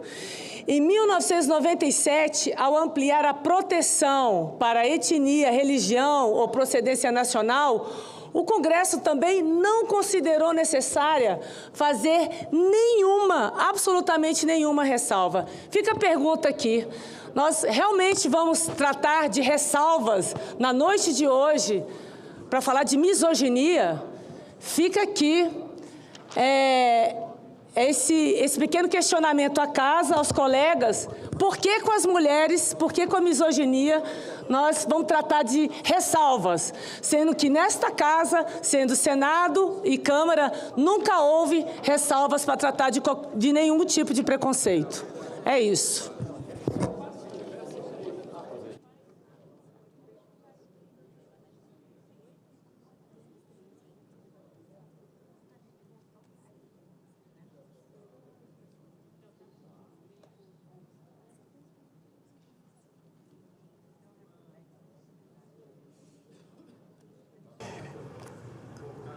Antes de eu encerrar essa votação, aliás, permitam que tem vários senadores que ainda não votaram. senador Petecão, senador Alan Rick, senador Lucas Barreto, senador Otto Alencar, senador Magno Malta, senador Elisiane Gama, senador Carlos Viana, senador Reise, senador Paulo Paim, senadora Roberta, senador Dr. Irã, senador Jaime Bagatoli, senador Marcos Rogério, senadora professora Dorinha Seabra. Senhor presidente, queria solicitar que o painel pudesse registrar o voto sim da bancada do União Brasil, nosso ainda União Brasil. Então, em nome até da professora Dorinha, fazer o registro no painel, por favor. Orientação da liderança do União Brasil, orienta o voto sim. Eu estava consultando a Secretaria-Geral da Mesa, doutor Danilo, doutor Ivan, o artigo 294, o processo nominal que se utilizará nos casos em que seja exigido quórum especial de votação ou por deliberação do plenário a requerimento de qualquer senador ou ainda, quando houver pedido de verificação, que foi o caso, far-se-á pelo registro eletrônico dos votos obedecidos às seguintes normas, e ele detalha todas as normas das orientações até a votação. Ocorre, me permitam fazer uma manifestação, vossas excelências, que a todo instante, aqueles que desejam fazer votação nominal e votação simbólica se utilizam de uma estratégia regimental para fazer a votação simbólica ou a votação nominal. Há alguns dias atrás, nós tivemos um episódio numa comissão parlamentar de inquérito que eu fui questionado sobre a estratégia usada em relação a uma votação nominal em globo e a votação simbólica logo em seguida.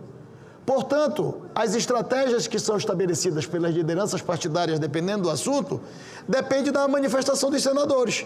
O que eu não posso é fugir das regras. Neste caso concreto, senadores, quando a mesa submeteu a votação simbólica, solicitaram questão de ordem.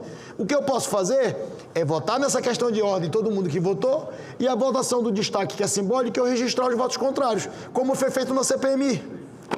Presidente, com a palavra, Vossa Excelência. Trata-se de outro tipo de assunto, presidente. Esse é um assunto que tem a ver com a pacificação do ser humano brasileiro. É a pacificação. Fica para nós. Eu acabo de dar uma entrevista, o meu Estado, isso me confrange. É o terceiro em violência contra a mulher. O Estado que tem o nome de uma mulher. Então, trata-se de uma decisão do Senado relacionada a um tema sensível, que não tem partido, aqui não tem partido. Então, abra esta exceção, porque o senhor mesmo reconheceu, e todos nós sabemos, que isso é uma manobra regimental. Foi feita na CPI. Olha bem, presidente, eu peço verificação de votação onde há unanimidade. Isso é um truque. Neste caso, pela natureza deste assunto, eu lhe peço, permita que cada um externe a sua posição, sim ou não, expressamente. É o que eu lhe peço. Senador Espiridião, a mim, me permita, Vossa Excelência, fazer mais uma vez a decisão da mesa. Esta votação será nominal, porque senadores e senadoras com apoiamento regimental solicitaram à mesa a verificação. Em seguida, a votação vai ser simbólica e eu vou registrar todos aqueles que desejarem votar com o destaque. Posso encerrar a votação? Posso encerrar a votação? Está encerrada a votação.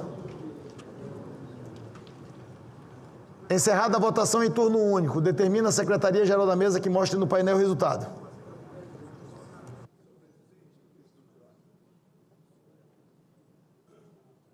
Votaram sim 67 senadores, não. Nenhum senador. Está aprovada a emenda número 8, substitutivo. Ficam prejudicados os projetos e as demais emendas, ressalvado o destaque. Votação da emenda número 3, destacada pelo senador Carlos Portinho, líder do PL. Concedo a palavra ao autor do requerimento. A palavra, Vossa Excelência. Como é que as pessoas que estão remoto vão manifestar o seu voto a favor do destaque?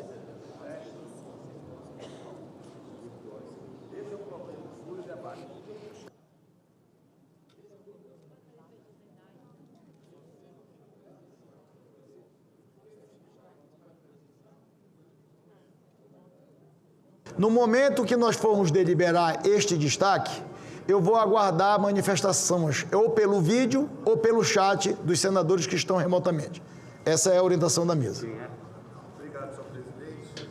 Obrigado, senhor presidente. Deixando claro que não houve divergência alguma no mérito da proposta.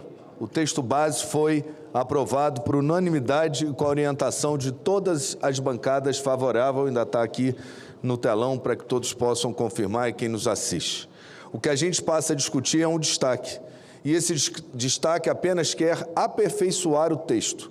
Alguns chamam de redundância, outros dizem que não é necessário porque os direitos e liberdades fundamentais estão lá na Constituição Federal. Mas para que fique claro, a única coisa que foi objeto de tentativa de acordo e objeto de destaque é que esses direitos fundamentais sejam garantidos, esteja claro, ainda que redundante. E aí eu vou responder o porquê, senadora Leila. Por quê, senadora Leila? Porque, recentemente, uma militante feminista do chamado feminismo radical existe. Temos que conviver com as nossas diferenças. Essa militante feminista, ela teve que conseguiu asilo na Europa após ser processada por Erika Hilton, porque ela disse, palavras dela, à época Isabela fez uma postagem criticando o fato de que a mulher mais votada da cidade era um homem. Então, como a misoginia certamente equipara mulheres trans, né, vão ser objeto de proteção tanto quanto as mulheres, e não estou entrando nesse mérito, eu estou trazendo um fato. Uma pessoa, como crime, senadora Damares, é um crime inafiançável. Ela teve que fugir para a Europa e de lá se defender, e deixando claro que o STJ, inclusive, depois de um longo processo, absolveu, inclusive, né? Então, é melhor ser redundante do que a gente ter que ver brasileiros tendo que se exilar, tendo que fugir para poder de lá exercer a sua defesa sem o risco de estarem presos. Porque há um ativismo judicial, sim, pelo amor de Deus, ideologias à parte, existe. Pode dizer que é para um lado, que é para o outro, também não vou entrar no mérito, mas existe. E isso é que coloca em risco. E por isso, a emenda trata de uma única coisa: sejamos redundantes, vamos garantir os direitos fundamentais, observado na lei, os direitos fundamentais e as liberdades que são protegidas pela Constituição. Por quê? Porque eu não quero que brasileiros tenham que se exilar, tenham que fugir da nossa pátria para exercer a sua defesa. Apenas isso. E que a gente possa, em trabalhos acadêmicos, como a discussão de mulheres trans no esporte, senadora Leila, que é um fato mundial, não é exclusividade do Brasil, não, isso é discutido no mundo, né? Até por uma questão de equivalência, de competitividade das modalidades esportivas, a gente possa permitir que acadêmicos continuem discutindo e externando, que é o termo usado no texto, no parágrafo 1º, as suas posições acadêmicas, as suas posições religiosas, no caso do Islã, por exemplo, né? As suas manifestações artísticas, porque a gente não quer censura, a gente quer dar a proteção, mas a igualdade da proteção dos direitos e garantias fundamentais que está na Constituição, mas infelizmente por ativismo judicial vem sido mal interpretado ou interpretações elásticas que colocam em risco a própria fidelidade da proposta legislativa que nós todos votamos favoráveis. Eu apelo a Vossa Excelência, senadora Soraya, que apenas não a emenda se não quiser, já me dou por satisfeito, observadas as garantias e as liberdades fundamentais como está na Constituição, que também, por ser redundante, serve ao crime de racismo, é lógico, né? Ou não, ou a lei do racismo está acima da Constituição. Apenas peço que sejamos redundantes, é isso. E, por isso, peço o voto favorável ao destaque, se por acordo isso não é possível ou por intransigência. Concedo a palavra à relatora da matéria em relação ao destaque apresentado. Caros colegas, eu volto nos conceitos basilares que nós precisamos entender para discutirmos esse projeto. O contrário de machismo não é feminismo, é femismo. Femismo. E qual o significado de feminismo? O significado de feminismo é o seguinte: é um movimento social, político e filosófico que luta pela igualdade de direitos. Igualdade de direitos, oportunidades e tratamento entre homens e mulheres. Não visa a superioridade. Nós tratamos no feminismo, infelizmente o nome traz essa raiz de fêmen, mas o termo significa uma busca pela igualdade e pela equidade.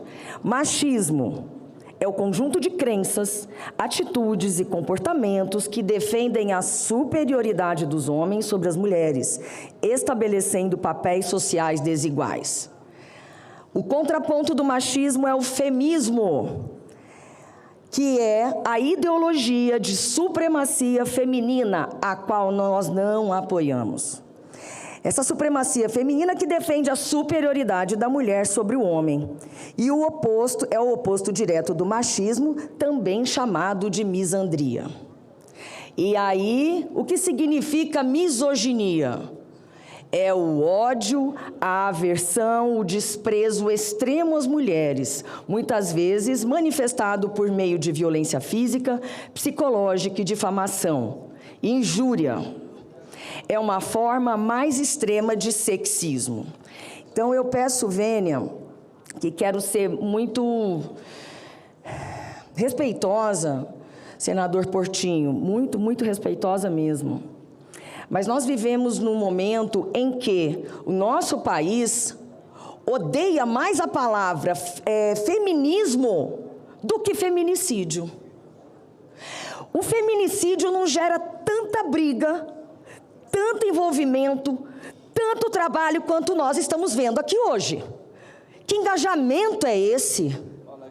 Contra algo que vocês, em tese, não praticam. E aqui eu agradeço aos homens, eu agradeço a ti, presidente, eu agradeço o seu tecnicismo, Alessandro, o tecnicismo do Fabiano de sempre. Agradeço aos homens que ombreiam conosco, nós não queremos competir com ninguém. Nós só queremos que, eu gostaria de um dia ter um caso de feminicídio para contar, ou de misoginia, como o senador Carlos Portinho acabou de dizer. Ele tem um caso para contar. Nós temos incontáveis casos para contar, de todos os tipos de violência contra nós mulheres. Ele tem um caso triste. E o pior porque eu não vou me aguentar. Vossa Excelência pediu para eu não falar, mas eu vou falar. Depois da nossa reunião aqui com a bancada feminina, a maioria pediu para eu falar, mas eu não vou falar tudo. Numa reunião da ONU, no CSW, do ano passado, eu falei todas as palavras que eu precisava falar. Uma vez eu fui xingada, só um exemplo, por um jornalista, fui xingada de vadia, vagabunda, chefe de quadrilha, de todos os nomes. E aí, ajuizei uma ação no juizado especial para ser uma ação rápida. A magistrada disse que era liberdade de expressão. E eu recorri à turma recursal e o que foi que eu disse?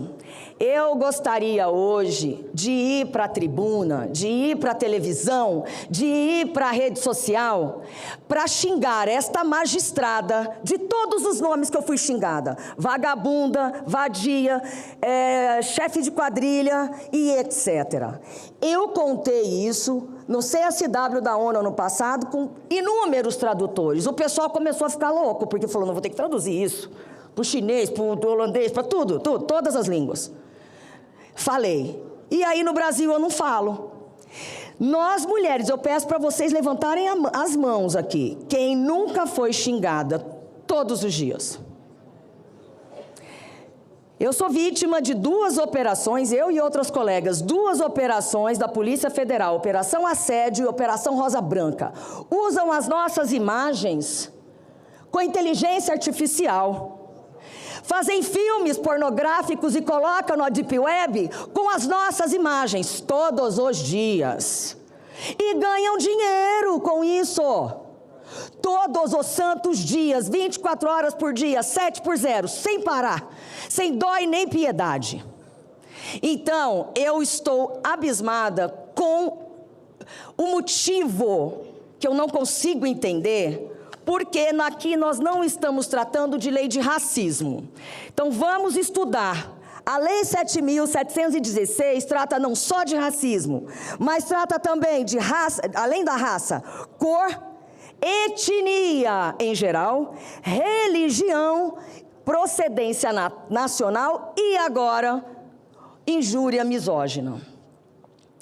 Nenhum desses foi conceituado aqui, mas eu fiz questão de conceituar para que não haja dúvidas. Mas o engraçado é que ninguém colocou uma vírgula e uma ressalva nessa lei de 89, como a própria senadora Leila tratou aqui do histórico dessa legislação e das suas modificações. Ou seja, por que nós mulheres somos diferentes de uma questão? Por que a misoginia é diferente de uma questão racial, de cor, de etnia, de religião ou de procedência nacional? Qual a diferença? Qual é a diferença? Qual é o drama? Portanto, tchutchuca para mim, senador, hoje, infelizmente para minha família, se eu for chamada de tchutchuca, minha família vai falar que bonitinha, fofinho. Vocês se ofenderam com tchutchuca. Nós nos ofendemos, nós, nossos maridos, nossos pais, nossas mães, nossos filhos. Filho da Ana Paula aqui, quanto que sua mãe já foi xingada? Inúmeras vezes, mas ninguém lembra que a gente tem pai, que a gente tem mãe, que a gente tem vida, que a gente tem filho, que a gente tem família. Então, tchutchuca é elogio para vocês, que no momento desse, não conseguem aceitar uma coisa tão simples e tão básica, tão basilar, e contrariamente aos números, à ciência, vocês estão contra os números. Eu queria ter um caso para contar, um caso, e além de tudo, este projeto de lei, trazendo o conceito, ele limita o conceito, e não deixa abrangente, para que qualquer juiz tenha todo um amplo espectro para achar o que bem entender, Portanto, eu peço aos colegas que derrubem este destaque, que votemos sim e que tenhamos a responsabilidade, a honradez de entregar para a população brasileira tudo o que ela precisa, o que ela merece nesse momento, porque tem muitos pais, muitos filhos chorando com essa mulherada morrendo de baciada. Baciada. Todo mundo virou um número. Não tem mais nome. Obrigado, presidente. A presidência submeterá o destaque à votação simbólica, segundo o sentido do parecer de plenário, nos termos do inciso 3º do artigo 300 do Regimento Interno do Senado Federal. As senadoras e os senadores que aprovam os termos do parecer da relatora e rejeitam a emenda número 3 destacada, permaneçam como se encontram. Rejeitada a emenda número 3, com os votos do senador Carlos Portinho, do senador Eduardo Girão, da senadora Damares Alves, do senador Espiridião Amin, da senadora Fernanda, do senador Efraim Filho e do senador Cleitinho. Senadora Roberta, perdão. Presidente, pela ordem. Pela ordem. Rapidamente, só para deixar consignado com o senhor, tá? Eu acho que foi um debate muito importante que nós fizemos aqui, esclarecedor. Agora, essa votação remota, e eu alertei na semana passada, e isso não está dando a oportunidade para muitos colegas nossos que estão em seus estados, talvez não acompanhando, porque fica diferente, né? É diferente você acompanhar presencialmente pela televisão, e isso atrapalha. Então, eu lhe peço matérias assim, que exigem a necessidade da gente se aprofundar, da gente aprender, faça presencial. Isso, infelizmente, prejudicou esse debate, mais uma vez, na Casa Revisora da República.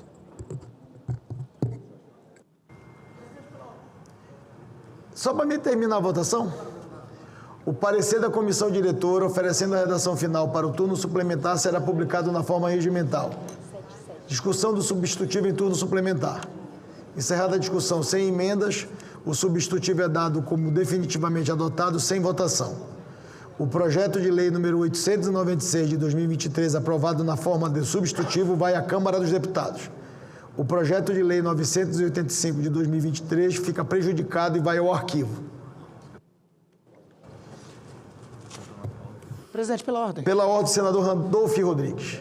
Presidente, só pedir para Vossa Excelência o seguinte: encontra-se sobre a mesa, inclusive com o requerimento assinado pelo número regimental de líderes, o nosso projeto de lei complementar 77, designado relator a senadora Damares Alves, que é fundamental a votação na data de hoje, no tempo hábil anterior à data do dia 30, porque esse projeto faz alteração sobre o artigo 29 da Lei de Diretrizes Orçamentária, para contemplar uma matéria de suma importância que já foi votada por esse plenário, que é a licença paternidade, ou seja, para excetuar da Lei de Diretrizes Orçamentária a licença paternidade e garantir este direito de licença paternidade de 20 dias que este plenário já votou. Então, eu peço, nos termos regimentais, a inclusão em pauta.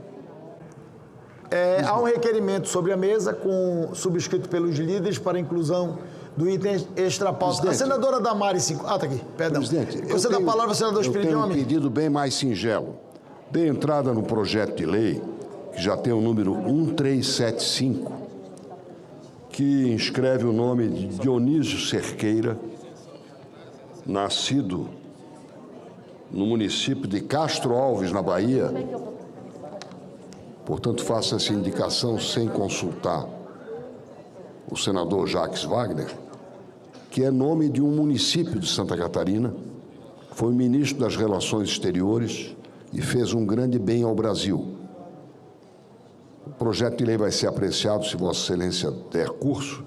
Eu peço a inscrição do nome deste ilustre baiano, que serviu ao Brasil, a Santa Catarina e ao Paraná, no livro dos heróis e heroínas da pátria. É só a tramitação, presidente. Muito obrigado. Há uma solicitação também da senadora Leila, no mesmo sentido, a Secretaria-Geral da Mesa vai encaminhar à comissão pertinente. Antes de eu continuar a deliberação, a senadora Ana Paula gostaria de...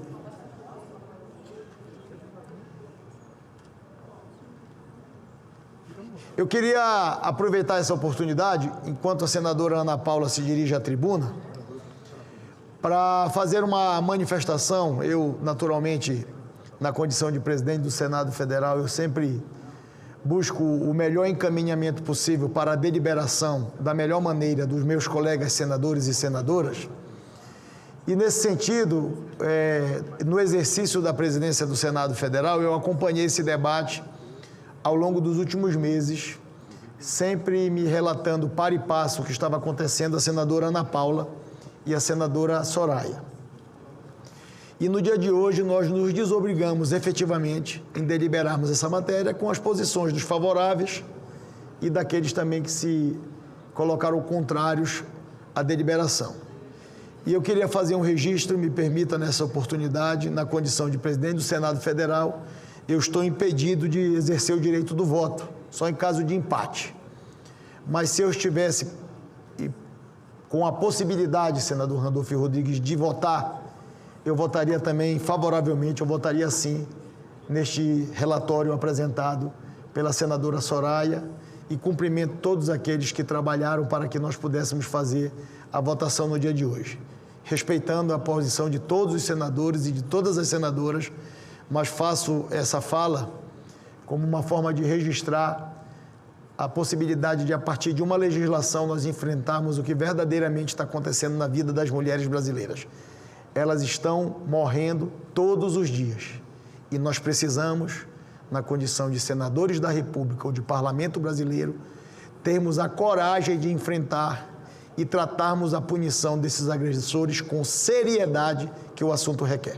Por isso eu votaria sim. Com a palavra a senadora Ana Paula.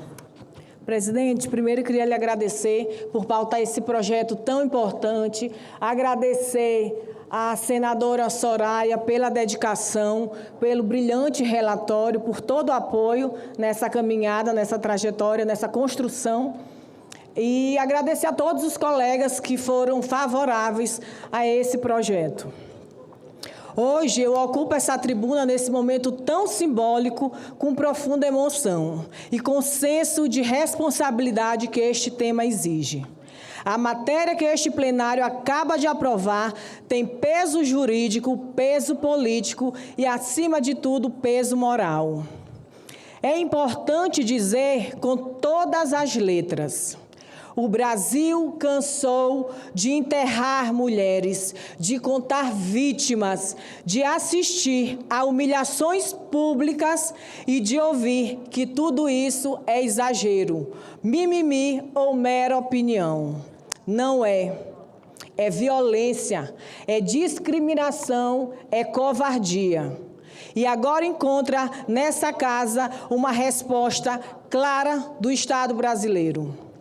A aprovação desta matéria no mês das mulheres não é um gesto decorativo, é reação institucional. É o Senado Federal dizendo que a misoginia tem consequências e que o ódio contra as mulheres não pode continuar circulando livremente como se fosse parte normal da vida pública e privada. E ninguém diga que estamos legislando sobre algo abstrato. Os números gritam. Em 2025, o Brasil registrou 1.568 vítimas de feminicídio, ou seja, a cada dia a vida de 4 mulheres é tirada. Desde a tipificação do feminicídio em 2015, ao menos 13.703 mulheres já foram assassinadas por sua condição de mulher. Em 2024, foram registradas 87.545 vítimas de estupro e estupro de vulnerável, o maior número da série histórica acompanhada pelo Fórum Brasileiro de Segurança Pública desde 2011. E a violência, ela não é episódica, ela é cotidiana, insistente e sufocante. O Ligue 180 realizou mais de 750 atendimentos em 2024. E o próprio Ministério das Mulheres informou que 46,4% das denúncias indicavam que as vítimas eram agredidas diariamente. Diariamente. Isso significa que, para milhares de brasileiras, a violência não chega de vez em quando. Ela mora dentro de casa, controla o corpo, a roupa, o celular, o dinheiro, a fala e até o silêncio. Mais da metade da população brasileira, 56%, viu ou ouviu algum episódio de violência contra meninas e mulheres no último ano. E ainda assim, há quem queira tratar a misoginia como um detalhe, como um excesso de linguagem, como uma grosseria sem importância. Não, misoginia não é detalhe. Misoginia é o combustível simbólico da violência real. É o discurso que humilha antes da agressão. É a cultura que desumaniza antes do crime. E eu queria, presidente, aqui citar algumas das falas que eu sofri na internet, que eu, enquanto senadora da República, que tenho espaço de fala, recebi. Agora, vamos imaginar quem não tem esse espaço de fala, quem não pode vir aqui dizer as ameaças e o que escuta na internet. Alguns eu não vou poder dizer porque não tem como trazer a esta casa. Mas, por exemplo, recebi: vai morrer, lixo, vai mandar prender, quero ver os que te querem morta, depois de eles terem te matado, depois de seguir-te até sua casa, merda. Você é contra a democracia, manda prender quem ofende mulher na internet, então vem, você vai morrer, escapa dessa não. E nada vai acontecer com você? Pode criar leis? Vamos ver. Eu mesmo vou atrás de você e vou te decapitar. Vou te seguir do Senado até sua casa, puta. Vou te seguir do Senado até sua casa. Você diz defender a democracia, mas quer prender pessoas que expressem sua opinião na internet. Vai morrer várias vezes. Puta velha feia. Vai mandar prender. Coisas desse tipo. Outro. Alguém topa sequestrar a pessoa da proposta, autora do PL da misoginia? Então, presidente, se eles têm coragem de dizer essas coisas para uma senadora da República, imagina para uma mulher que não tem a menor possibilidade de pedir socorro, essa mulher morre calada, sem ter a quem pedir socorro e a quem pedir ajuda. E quando a gente fala em violência real, nós estamos falando de menina com nome ocultado pela lei, mas com dor escancarados diante do país. Eu poderia passar horas citando casos reais de violência, mas tem um, presidente, que choca. O caso da adolescente de 17 anos, eu tenho uma filha de 16, e lá embaixo está meu filho de 14. Vítima de estupro coletivo praticado por 5 agressores em Copacabana no último mês. A mesma missão que eu tenho com minha filha para ensinar ela a entender o que está bagunçando com a saúde mental, a entender o que estão fazendo com ela, que eu ensino ela a se impor, a não ficar calada, não aceitar migalhas, não aceitar qualquer coisa. Eu ensino meu filho a respeitar as mulheres, porque começa dessa fase. A gente tem que começar de criança, ensinando os nossos filhos que não é não, e que eles têm que respeitar as mulheres. Elas têm o direito. E é por isso que esta votação tem tanta força, porque ela responde à realidade, porque ela responde às mulheres que foram insultadas, perseguidas, ameaçadas e reduzidas à condição de alvo. Porque ela responde às meninas que crescem no país, onde ainda precisam aprender cedo demais a ter medo. E eu digo desta tribuna com a firmeza que este momento exige: as mulheres brasileiras não se calarão nas ruas, não se calarão nas escolas, não se calarão nos ambientes de trabalho e não se calarão na política. E não se calarão nem mesmo diante daqueles que tentaram, durante séculos, convencê-las de que silêncio era o destino. O tempo da intimidação acabou. O tempo da desculpa esfarrapada acabou. Não aceitaremos que se chame de brincadeira o que humilha. Não aceitaremos que se chame de opinião o que incita ao ódio.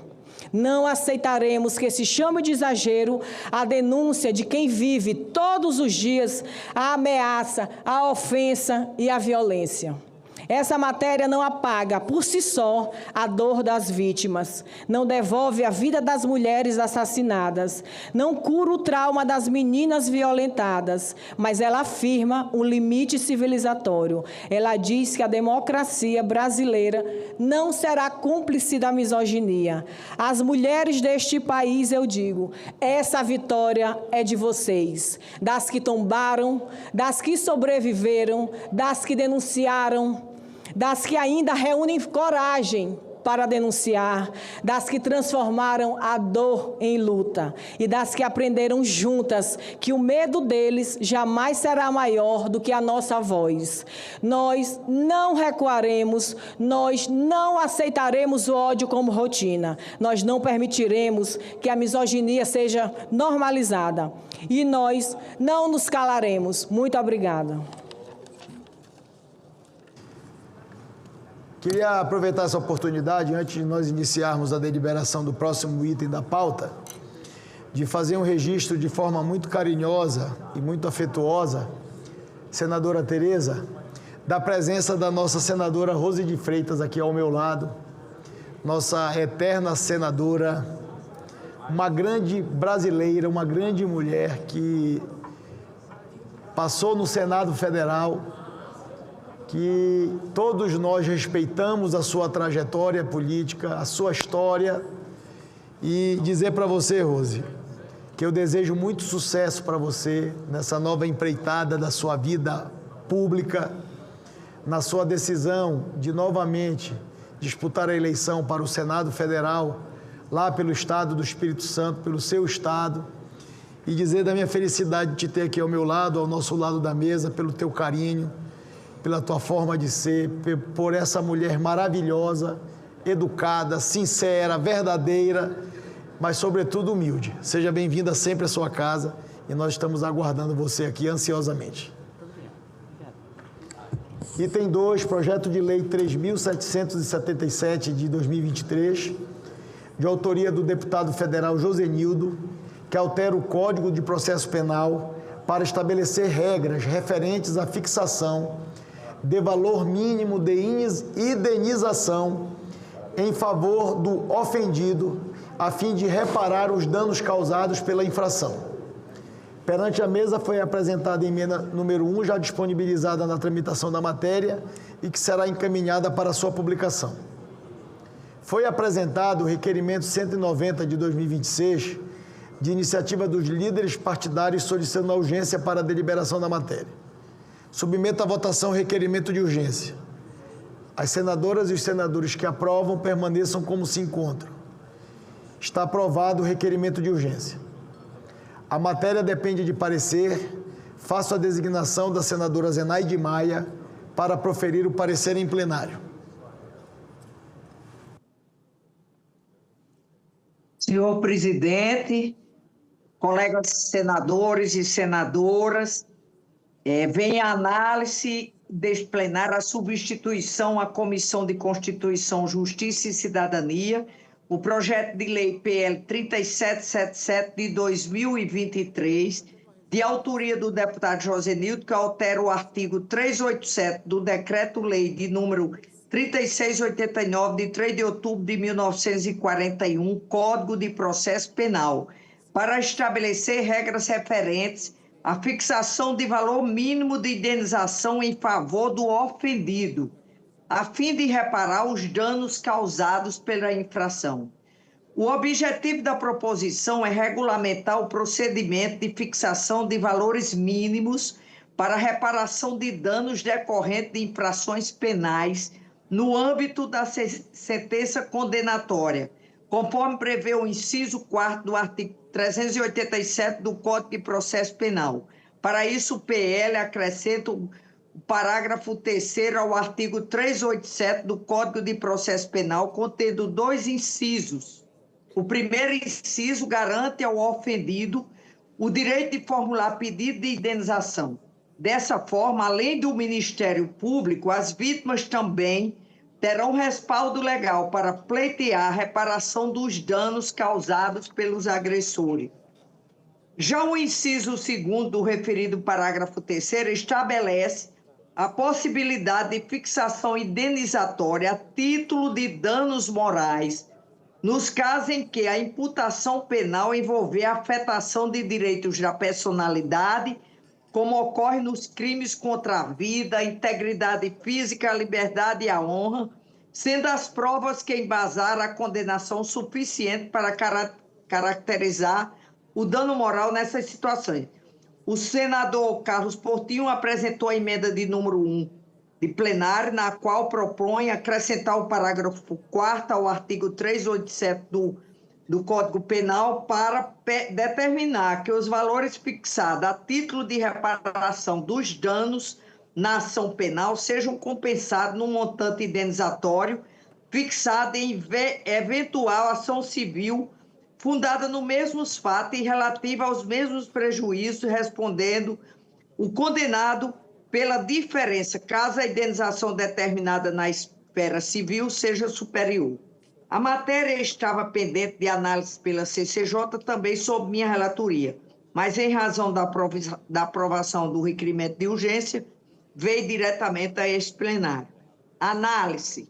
Nos termos do artigo 101, do inciso 2D do RISF, compete à CCJ, ora substituída por este plenário, emitir parecer quanto às matérias que envolvam direito processual penal, como ocorre no presente caso. Sobre o ponto de vista da constitucionalidade formal, não se vislumbram vícios, porquanto observada a competência privativa da União para legislar em matéria penal nos termos do artigo 22, inciso 1 da Constituição Federal. Admite-se, ademais, que no caso o respectivo processo legislativo seja deflagrado com iniciativa parlamentar, conforme o disposto no artigo 61, caput do texto constitucional. Outro sim, não identificamos nenhum óbice de ordem material, pois o presente projeto de lei não viola nenhuma norma ou princípio constitucional. No mérito, acreditamos que a aprovação do presente projeto de lei representará um avanço essencial para o sistema processual penal brasileiro. A previsão de regras objetivas para a fixação do valor mínimo de indenização às vítimas não apenas confere maior objetividade ao texto do processo penal, como também confere centralidade à função restaurativa da justiça criminal. A proposta confere segurança jurídica aos ofendidos, estabelecendo objetivamente o direito da vítima de pleitear a fixação do valor indenizatório. Essa inovação oferece aos ofendidos autonomia em relação ao Ministério Público para buscarem reparação, seja por danos patrimoniais ou morais, quando o titular da ação penal for omisso nesse sentido. Essa mudança gera economia processual, pois evita que o Poder Judiciário instaure novo processo para apurar a extensão dos danos e definir o valor indenizatório. A fixação do montante indenizatório pelo juiz sentenciante, a pedido da vítima, também evita a excessiva exposição do ofendido e reduz o processo de revitimização institucional em razão de sucessivos procedimentos realizados perante juízes diversos. A proposição também está na linha com a jurisprudência do Superior Tribunal de Justiça, que em diversas oportunidades já reconheceu a possibilidade da fixação de indenização por danos morais pelo juízo criminal em decorrência de violência doméstica, independentemente de produção de novas provas. Esse é o entendimento consolidado pelo STJ na tese firmada no âmbito do tema repetitivo 983. O inciso 2 do novo parágrafo 3º do artigo 387 do processo de Código Penal insere na lei processual com a mesma orientação, mas amplia a regra para todos os casos em que a imputação penal envolver a afetação de direitos da personalidade, como nos crimes contra a vida, a integridade física, a liberdade e a honra das vítimas. Essas modificações tornarão os processos destinados à reparação dos danos causados aos ofendidos mais céleres. Ademais, a lei passará a reconhecer a irrazoabilidade da exigência de que as vítimas se submetam a nova instrução probatória com o objetivo de demonstrar os danos morais decorrentes das violências sofridas. O dano moral é uma decorrência natural em crimes dessa natureza, não sendo necessárias provas para além daquelas que serviram para a condenação do agressor. Entendemos que a emenda de número 1 de plenário é meritória, pois prevê uma regra razoável de compensação para indenizações fixadas simultaneamente nas esferas civil e criminal. A regra de compensação proposta na emenda, o objetivo é evitar o enriquecimento sem causa e garantir a harmonia entre as decisões judiciais, impedindo que o mesmo dano seja reparado em duplicidade. No entanto, a inserção de norma com esse conteúdo do Código de processo penal demandaria uma reflexão técnica mais profunda no terreno do direito civil e processual civil, inclusive para garantir maior clareza a respeito do regime prescricional aplicável e conferir segurança jurídica às partes envolvidas no litígio. Avançar nessa direção no atual cenário poderia representar um risco político considerável, visto que a matéria deveria retornar à Câmara dos Deputados, que terá especialmente neste ano um calendário bem restrito. Tal retrocesso poderia comprometer a aprovação célere do projeto de lei como um todo, pondo em risco avanços estruturantes que já contam com consenso entre as casas legislativas.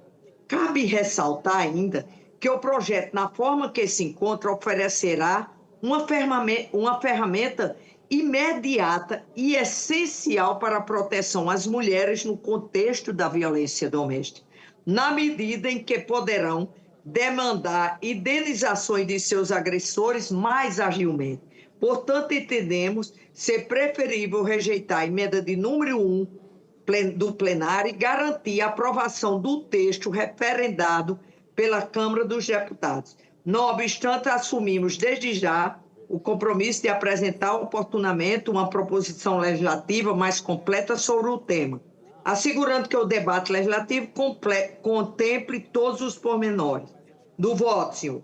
Diante do exposto, o voto pela aprovação do projeto de lei de número 3777 de 2023 e pela rejeição da emenda de número 1 de plenário. Esse é o voto, senhor presidente. Senadora Zenaide, senadores e senadoras, me permitam fazer para Vossa Excelência, como relatora da matéria, apenas uma ponderação, se Vossa Excelência concordar. O líder Portinho traz ao conhecimento da mesa um destaque apresentado e tecnicamente, me parece que ele já discutiu com Vossa Excelência sobre a possibilidade de incorporar essa manifestação no relatório, e Vossa Excelência acaba de não reconhecer a possibilidade de inserir no texto e rejeitar a emenda destacada. Eu queria que Vossa Excelência, se fosse possível, ouvisse um pouco o senador Portinho e os nossos colegas senadores e senadoras, e se Vossa Excelência compreender como eu compreendi os argumentos, se nós pudéssemos tirar, porque pela manifestação do senador Portillo, que pediu a palavra, já há expressamente no Código Penal brasileiro essa manifestação, e Vossa Excelência está retirando no relatório. Então, me permita, senadora Zenaide, se nós pudéssemos adiar a discussão, mas só se Vossa Excelência concordar, mas eu queria escutar o líder Portinho, que apresentou o destaque, para que os senadores e as senadoras possam compreender quais são os argumentos levantados pelo líder Carlos Portinho. Presidente, Vossa Excelência, eu lhe peço assim, encarecidamente pela ordem, eu vou ter que ir no aeroporto, só fazer um registro, presidente, do meu voto favorável ao projeto de lei da senadora Ana Paula, um projeto que criminaliza a misoginia. Eu estava agora há pouco no ato com o presidente Lula, mas quero fazer o meu registro de voto favorável a esse projeto que é fundamental para o Brasil, porque combate a violência contra a mulher, sobretudo no mês da mulher. E parabéns a Vossa Excelência por pautar projetos tão importantes dessa natureza. Muito obrigada. Obrigado, senadora Elisiane. Eu concedo a palavra ao líder e eu gostaria de pedir, senadora Zenaide, para Vossa Excelência, se Vossa Excelência puder acompanhar a manifestação do líder Carlos Portinho em relação ao destaque apresentado ou a possibilidade de nós adiarmos a deliberação desta matéria para uma outra sessão deliberativa. Muito obrigado. Obrigado, senhor presidente. Meus caros colegas, aí é uma questão, um ajuste técnico, que é objeto da minha emenda. Como advogado, eu precisei fazê-lo, porque hoje, com o arcabouço legal em vigor, quando há uma indenização fixada na esfera penal, senador Jacques Wagner, uma pessoa que foi vítima de um crime, uma morte, um homicídio, né? Um homicídio.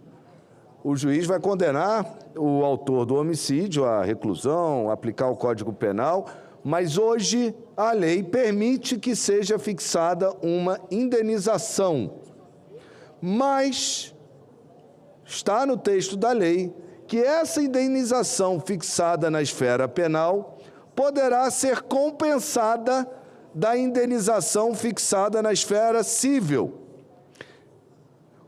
O projeto relatado pela senadora Zenaide omite isso que eu trago na minha emenda. E, com isso, provoca, se aprovado o projeto, uma revogação tácita disso que já está em vigor, porque a nova lei não vai tratar da compensação. E por que isso é importante? Primeiro, porque o tempo do processo civil e o tempo do processo penal são diferentes. Você não tem como saber qual vai terminar primeiro.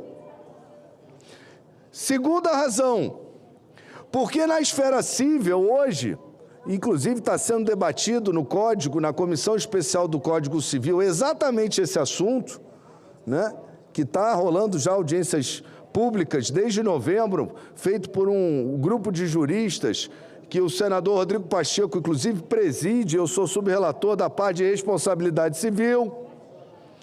Essa discussão já está lá. No Código Civil, uma ação civil indenizatória, há diversos tipos de indenização extrapatrimonial. Tem o dano moral, tem o dano indireto, tem a perda de uma chance, tem o dano futuro. O dano direto, por exemplo, pode atingir herdeiros do falecido. E a minha preocupação é não criar um bis in idem, porque o juízo penal, ele não tem, por competência, o conhecimento para fixação e para entrar na matéria civil de forma tão ampla quanto tem o juízo civil. E corre o risco de só haver uma condenação em dano moral na esfera penal com esse projeto, e sem a compensação, sem a possibilidade da vítima recorrer à indenização por responsabilidade civil na esfera civil, aonde ela pode, inclusive, agravar a condenação, ela pode receber até menos do que ela receberia se ela tivesse ingressado na esfera civil. Então, esse projeto tem todo o valor, senadora Zenaide, mas ele está mudando a regra atual, que permite essa compensação. Ele não está levando em conta o tempo dos processos. Ou ele vai permitir um bis in idem, ou, como eu entendi do seu relatório, quem receber a indenização na esfera penal não vai poder buscar a indenização na esfera civil. E fica até com uma dúvida, Vossa Excelência, foi isso que eu entendi no seu relatório. Em qualquer das duas hipóteses, é muito ruim. A gente está mexendo, então, ruim nesse aspecto. A gente está mexendo na lei em vigor hoje, que permite a compensação do valor da indenização da esfera penal na indenização civil, que geralmente é muito superior, porque envolve outros tipos de dano extrapatrimonial, e a gente pode estar inibindo a justa reparação do dano. A vida, ela tem um valor irrecuperável. Aliás, foi o tema da última audiência pública, exatamente na discussão do novo Código Civil que tramita nesse Senado. E justamente o que está se defendendo a comissão de juristas é que há outras formas de reparação que devem ser previstas, inclusive, preste atenção, inclusive o dano, a função pedagógica, o que para muitos seria punitiva do dano. Por exemplo, uma pessoa que faz racha, ela comete um acidente de carro fazendo um racha, a pessoa perde a vida, mas depois descobre-se que essa pessoa que foi o autor, ele já fazia diversos rachas, na página da internet dele tinham vários rachas que ele participava. O que se quer discutir, inclusive na reforma do Código, é a possibilidade de um dano pedagógico, mas não tenha dúvida, a majoração ou a fixação, na verdade, do dano, ela vai ser muito maior na esfera civil do que entregar na mão de um juiz penal a fixação de uma indenização que é de natureza civil e, pior, sem a possibilidade da pessoa buscar a reparação no civil, como eu entendi que é o projeto, na sua justificativa, ou pior, né, limitando o valor que ela poderia ter, que os seus familiares poderiam ter nos danos conhecidos como dano indireto, que não é só o pai, não é só a mãe, pode ser o irmão. E aí tem diversas jurisprudências que a gente está que a gente pode trazer em outra ocasião, mas danos futuros, perda de uma chance, danos morais. Então, assim, eu como civilista, eu acho que a gente está tolhindo o direito da vítima receber a justa reparação ao não prever o que a lei já prevê hoje, que pode haver uma indenização penal, mas que essa indenização penal, no máximo, vai compensar de uma indenização civil, que geralmente é superior. E a minha emenda é para corrigir isso. Ela diz, para concluir, no parágrafo 4º do artigo 387 do projeto, vou ler: os valores fixados a título de reparação de danos e de indenização decorrentes da infração penal deverão ser compensados do montante da eventual indenização fixada em ação civil fundada nos mesmos fatos e relativa aos mesmos prejuízos, respondendo o condenado pela diferença caso a condenação civil seja superior ao valor fixado na esfera penal.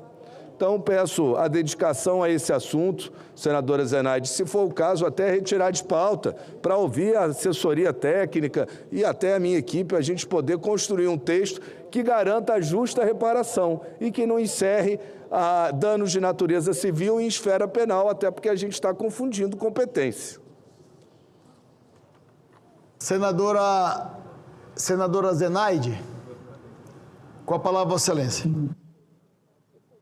Olha, eu queria dizer que, na verdade, quando eu vi aquele falando sobre o Código Civil, não vou discutir, até porque é como uma redundância, senador Portinho. No artigo do Código Civil, que já tem esses artigos de 368 a 380, que já fala sobre essa indenização. O PL, na verdade, o sentido do PL era inverter a prova em favor da vítima de qualquer crime, quanto à indenização pelos danos morais, e facilita a recuperação pecuniária do dano.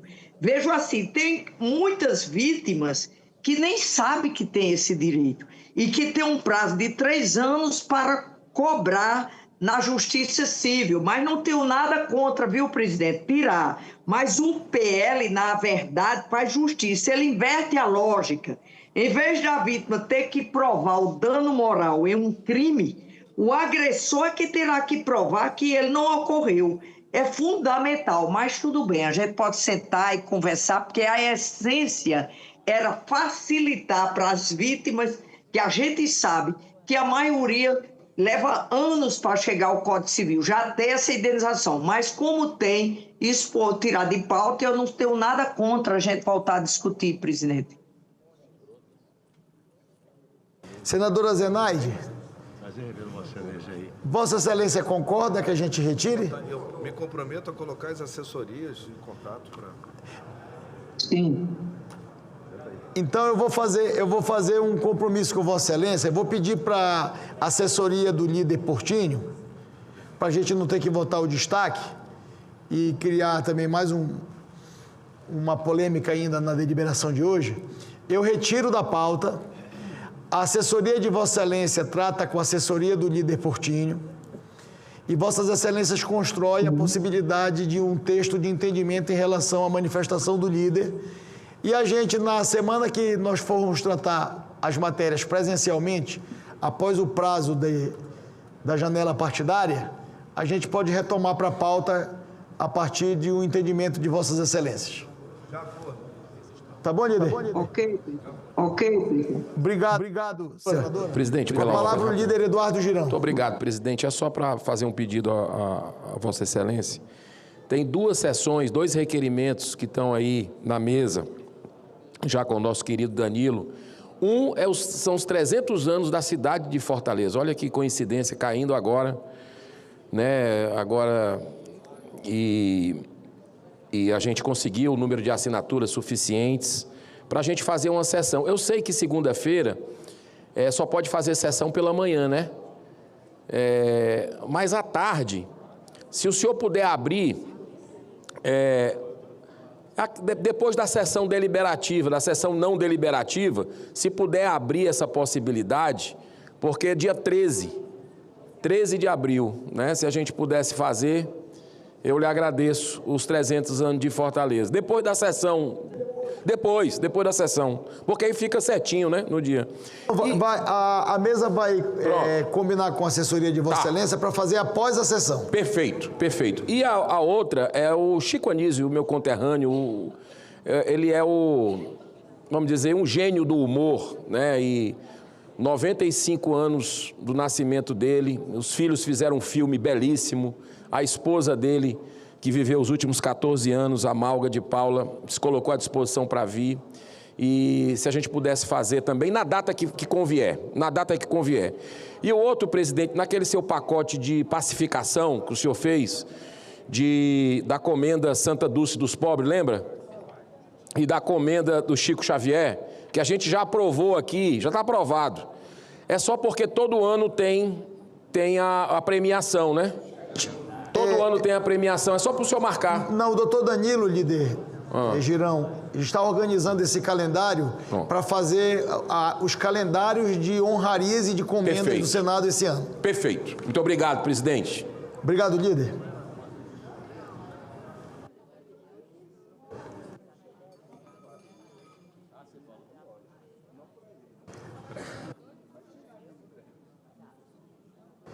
Item 3 da pauta.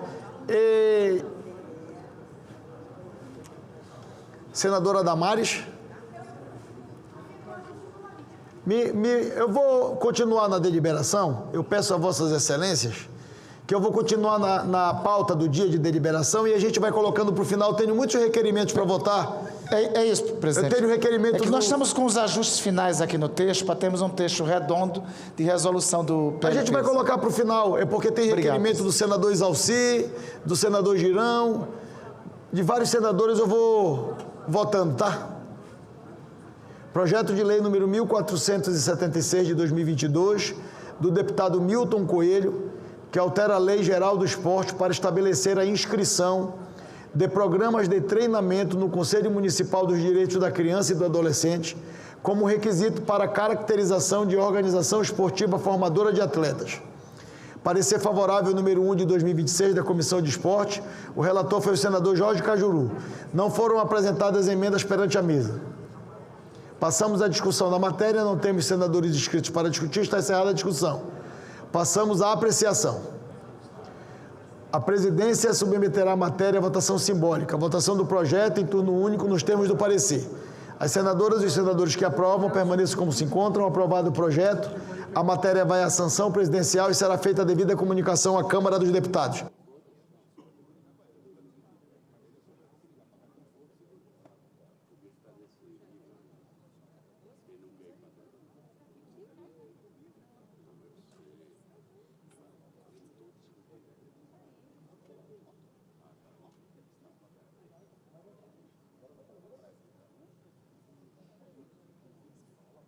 Tem um projeto de decreto legislativo, eu vou transferir para votar amanhã, que não tem problema, para atender a solicitação do senador Jordano, líder Wagner, que está aguardando aqui também para fazermos a inclusão de um projeto de lei, que foi deliberado hoje, inclusive foi votado a urgência na CAI, e o presidente Renan Calheiro já encaminhou para cá, que trata da questão dos catadores.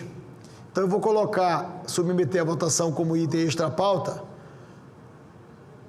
com a palavra o senador Jacques Wagner.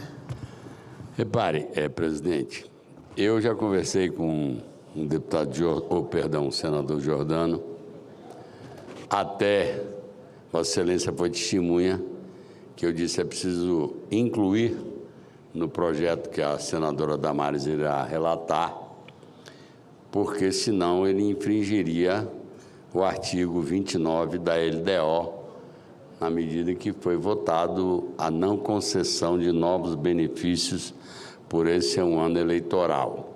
Então, estou só dando uma demonstração que eu estou querendo contribuir e não retardar.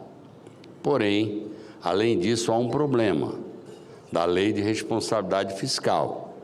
Nós vamos abrir mão, há uma concordância do governo, até porque conheço poucas pessoas tão entusiasmadas com os catadores quanto o presidente Luiz Inácio Lula da Silva, que faz questão de fazer seu Natal com os catadores. Há um problema realmente por conta de uma decisão do Supremo. Eu pedi, se era possível, irmos para amanhã essa votação, e quero insistir ao senador Jordano, não estou aqui para procrastinar. Estou dando meu testemunho que pedi para incluir, para ele não colidir com o artigo 29 da LDO. Se a decisão é votar, eu só não posso me comprometer de que a matéria não cairá na vala comum da inconstitucionalidade por não oferecer uma compensação. Então, eu sou super disposto pelos catadores.